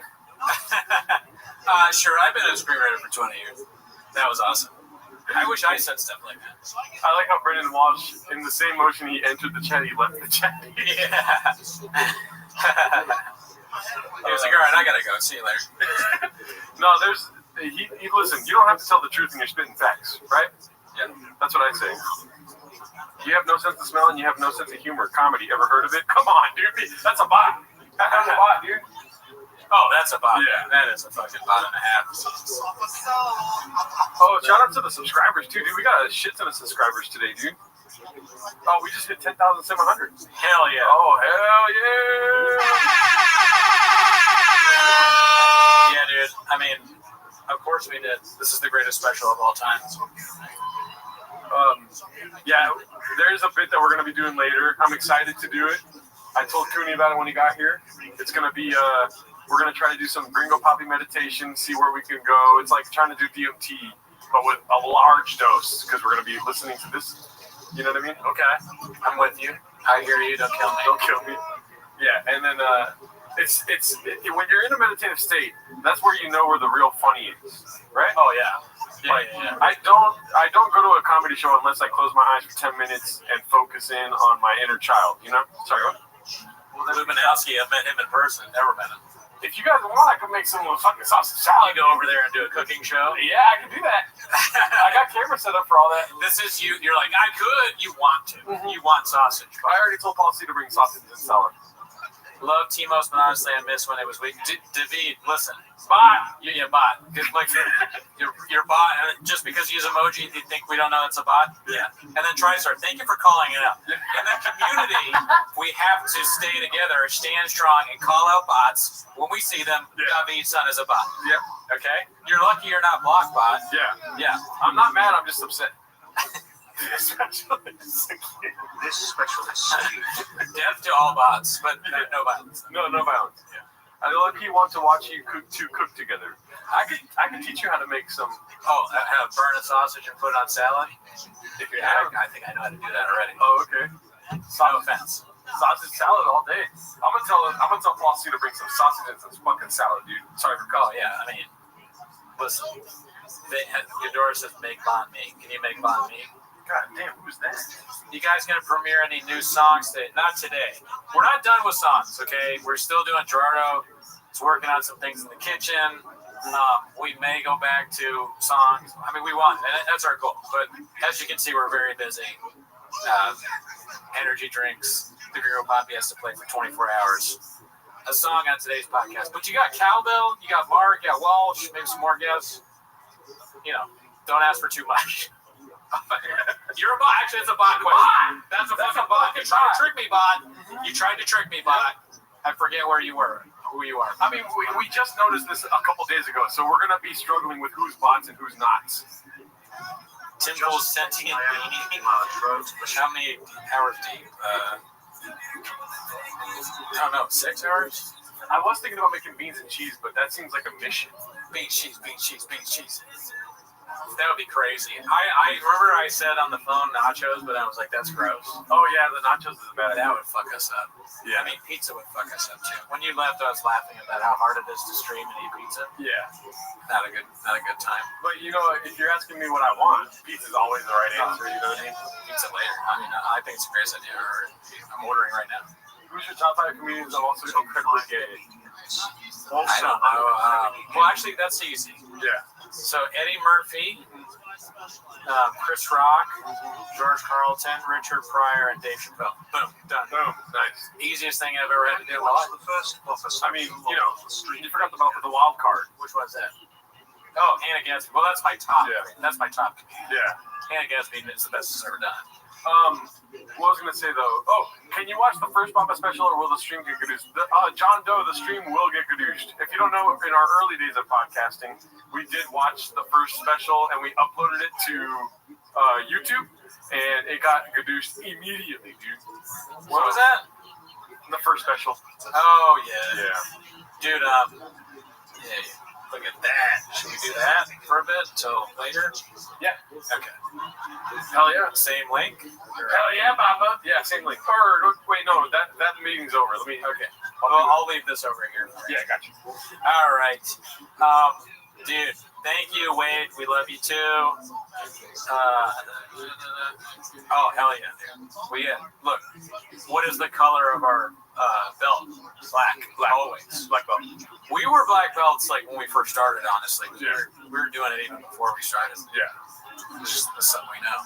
Something we know how to do is talking on a podcast about chop. Rosa in the chat. What's up? What's up? What's up? The Madre. Okay, she started the whole thing, fellas. Mom, can we call you later? Oh yeah, are you afraid to hop on a call? Or? If not, it's all good. They really want you. Everyone's asking about you, Mom. You know, the one bad bit about Rosa, she refuses to meet me in person. I mean, I went to the Norco horse party. I didn't see Rosa there, so that's all I'm gonna say. A little bit blockbuster, honestly. Yeah. I thought she was gonna be there, she wasn't. I'm excited to get a call. Okay, I'll call my mom real quick. Yeah, we can call. Let me see. Yeah, you call. Mom, no politics, yeah? Yeah, please don't get us canceled. Where my mom at? Right here. How's the White House, Rosa? How's the White House? And did you hear about Trump? Oh, no. Why'd you start with Rosa? Control yourself. You told me not to. Listen. God, Rosa. Come on. What about Trump? He's the man. Oh my God, Mom. The bot. There's a bot. There's a bot comment. He's better than Coffee Gringo. That's the name. That's the, that might be true. Can't argue with that. That's just tiger fact. Sheriff and Andre Hashem said my mom died Monday, and the Rosa bit is really making me happy. So, what? Yeah. Everyone else is calling you a Russian bot. I think that people are enjoying your call is what's going on. But we've told people that yeah, I'm a real person. I'm not a bot. Oh, okay. It kind of sounded robotic right there. That didn't help. It cut out a little bit. It made you sound like a robot. I have I'm getting over some sinus stuff. Oh, okay. Sorry to hear that. Yeah. It's called TDS. But the other way. The opposite. Yeah. What's the opposite of TDS? Austin brain. Yeah. Rosa Alarcon has Austin brain. My mom has heavy Austin brain. Wow, you guys just be glad I'm calling. How are you doing, Mom? Everyone's happy that you're calling. I'm in the middle of cooking a vegetable soup with all the homegrown vegetables, and then it's got beef in it too. Ooh, yeah. Okay.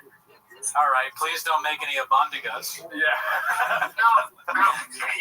What she calls it albahabo. Albondigas. Yeah. Say it right, Cootie. That's right, I apologize. I'm basically Brendan Chow. How's your day going so far? Nice little Saturday? Great. I got up late. I then got some stuff at the store, and I came back and started cooking.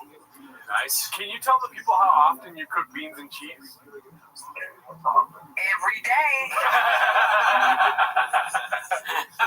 Does it go with every meal? Of course. There you go. See, yeah, I mean, it kind of does. Unless you're love for it, then you extra cheese. Oh, okay. Oh, yeah. You're lactose intolerant. Yeah. Also, how often do you have tater tots? Never. There you go. I mean, that's a white person handout. Mm-hmm. Yeah. I thought you were a shortstop for the Dodgers. No, what? Oh, sorry. Have tater tots. Never have tater There's tots. no such thing in our house. We Okay. do potatoes, but we don't do tater tots. But here's the thing, like, I know that you're Mexican, right? But you guys have a lot of mayonnaise, right? Yes, the only best foods. You know what's funny, Mom, is I was telling somebody the story. Remember when I was a kid? We've talked about this on the podcast before, when the seagull shit in my sandwich? Yeah. Yeah. Oh my God, yes. Somebody told me that the seagull laid a bunker buster in my sandwich. I love how Okay. Rosa goes, she goes, oh my God, yes, like you probably bother her with the story constantly. I do. Like it's her fault. Every day. Every day. Just to live with the guilt. I'm guilt-free. So you got beef, you got some vegetables, you just like, it's steamy in the kitchen right now or what? Yeah. I have so that group did them all, and I saw the carrots. They were like red carrots, orange carrots, white carrot. You know, all the different colors. Yeah. But they look so pretty. I'm like, I want to make a soup with that. Yeah. Yeah. So here I am. Okay. Nice. Nice. Well, thank you for talking to us. I know that you have no interest in watching the Gringo Poppy.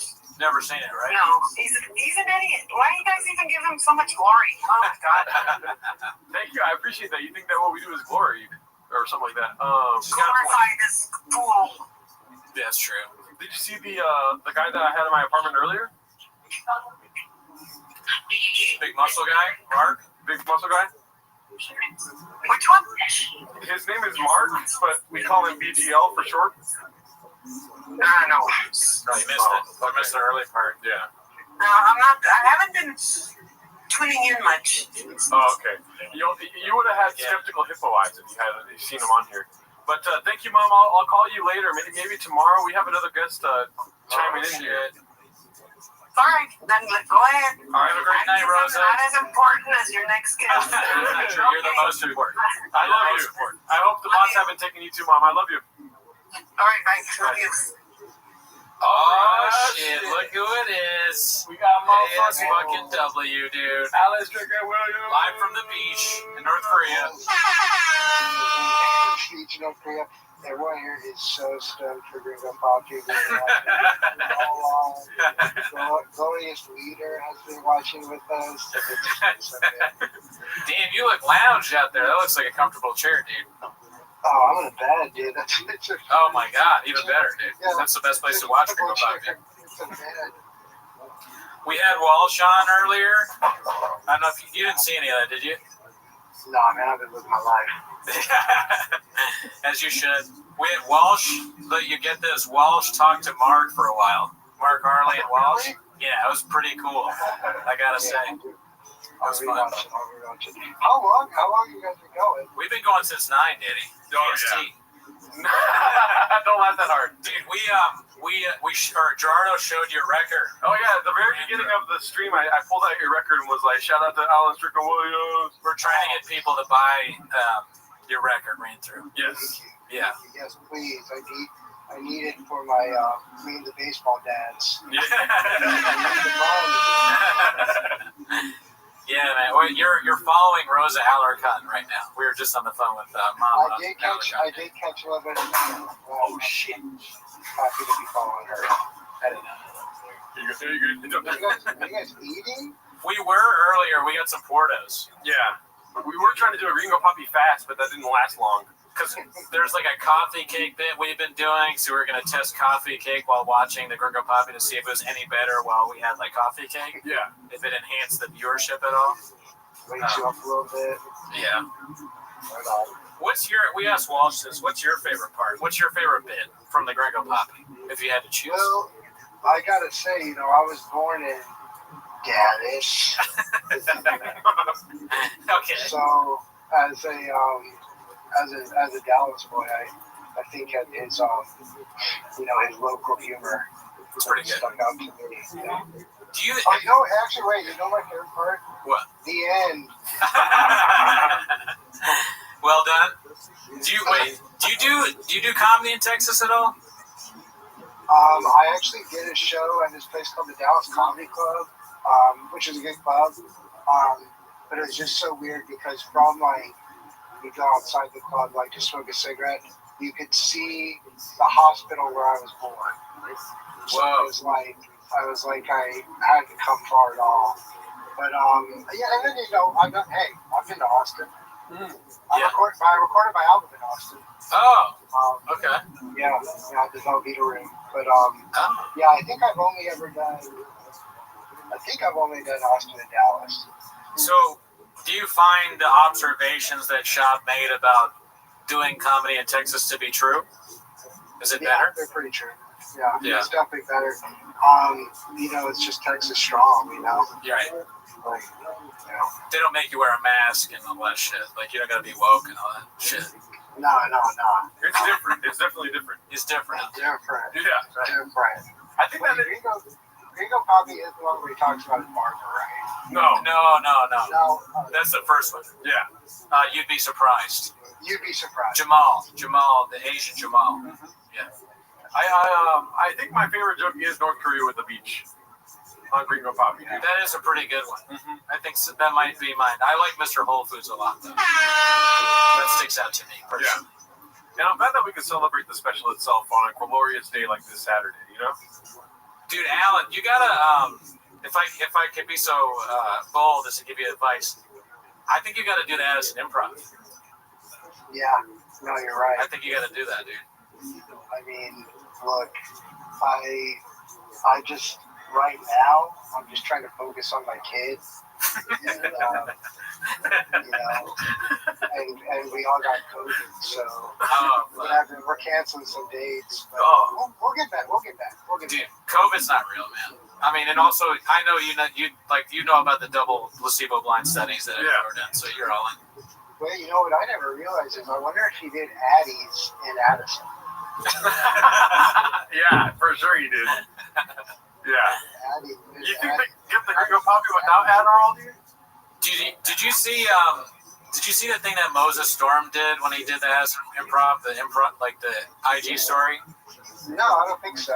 Oh, no. I should have asked him if he wanted it. I didn't think about that. Fuck. But Moses, he had a show at the Addison Improv, and he posted this really funny video of how honored he was to be doing it, and he edited in clips of the most offensive shop hits, and he starts pretending to cry, and then at the end he put us in it. And I was like, holy shit! And that's how you get our favor. It's just including us in any way, shape, or form. That's how we know you're not a bot. Yeah, it's if you want to not be a bot, you have to be on the Patreon or be friends with us. Yeah. Otherwise, you're a bot. Yeah, those are funny. Yeah. Glad he's in the tribe. So you got to do it too. Is what I'm saying. Okay. Please make a video. Addison Improv. Include us. Yeah. Yeah, you should do a live 10 minutes there. Oh, that would be nuts. That's the goal. That would be nuts. Holy shit. We get the gang together. Fucking Addison trip. I think you might be going on for 10 minutes. Never, dude. Right. We'll share a hotel. So what have you guys been doing? Just actually, is it on a loop right now? Yeah. Yeah, it's not on loop. It's right behind you on our screen. Yeah. What part is it on? Let me see. Not sure at the moment. It's puto cabrón right now. That's the one. Do you tell that just from the visuals without the Yes. We're almost there, yeah. Yeah, I know. I can tell from the timestamp on the bottom, the red line. I see clamp that with my finger like that, and I'm like, oh, yeah, puto cabrón. Yeah, we have a huge general setup. We have 3 screens back to back to back. And I'm not joking around. It's for real. Just everything, feeding me information while we stream here. Wait, so how you had Harley on? Oh yeah. Yeah, dude, Harley came in the beginning of the stream, and he has the energy of 1,000 men. He did 3 or 4 hours straight of Bamba intelligence. Of facts. Tiger facts. Oh, that's great. Yeah, and I mean it was always it's hilarious to have him meet people. So I mean, I wish he could talk to you as well. Yeah. But watching him talk to Walsh was pretty fun. Yeah. Yeah. So it was a good time. Something's going viral on Ching's right now that he said. What's going on? Apparently, Bob would ask the baddies to talk. Oh, okay. Yeah. I don't want to read that one. Yeah. So you can just go on the subreddit, or I'll send it to you. Not right now, but I'll send it to you eventually. Let's try you want to I got you. Yeah. So when Walsh was on the stream, he was talking. You know how he talks to us about how he's like obsessed. He's trying to get off of it. He did that bit. It was pretty funny. Pretty good bit. This is crazy. You're not like deep in the stuff. I mean, you send clips sometimes, but you don't have the same kind of addiction that Walsh has, right? No, I'm not like Walsh. I think because Walsh has a family is why he's so addicted to it. Right. I think you're right. I think he relates to Sean. Relatability, yeah.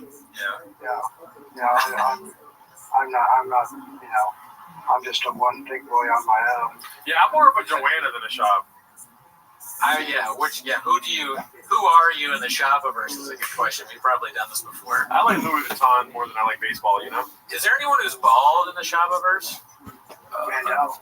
Oh yeah, Howie. Maybe that's who I am. Yeah. I could see that. Oh, actually, Brendan, right now, there is a coach. I've been watching college football today with my parents. Yeah. And the coach of Kent State has a very Cooney vibe. Oh shit! I gotta check that out. Yeah. I think they're playing like right now. Yeah. I mean, how's your team doing? How are the Jags doing? Jags are okay. I mean, that'll be tomorrow. My parents were in Florida State, and I've been watching that with them. And Kent State sucks, so they're winning. But they beat Alabama the first game of the year. Besides that, they haven't really played anybody else that matters. Schaub would have started on all those teams probably. He was pretty good. No, I saw Schaub play today. He was really good. he played on like 17 teams.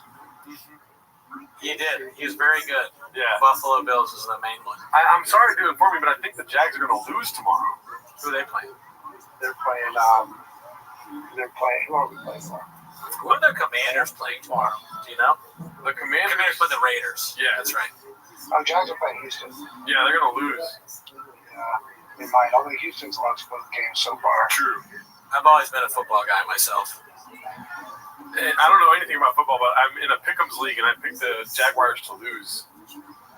I'm sorry, I didn't know they were your team. If they were your team, I'm picking the fucking Commanders every week. The Commanders will probably be good, but they just lost to the Packers because the Packers are really good. Yeah. We'll see. Any team would be better with Schaub. On the field, on the sideline, in the stands, commentating. Oh, I would love to see Schaub call a football game. Oh, yeah. Yeah.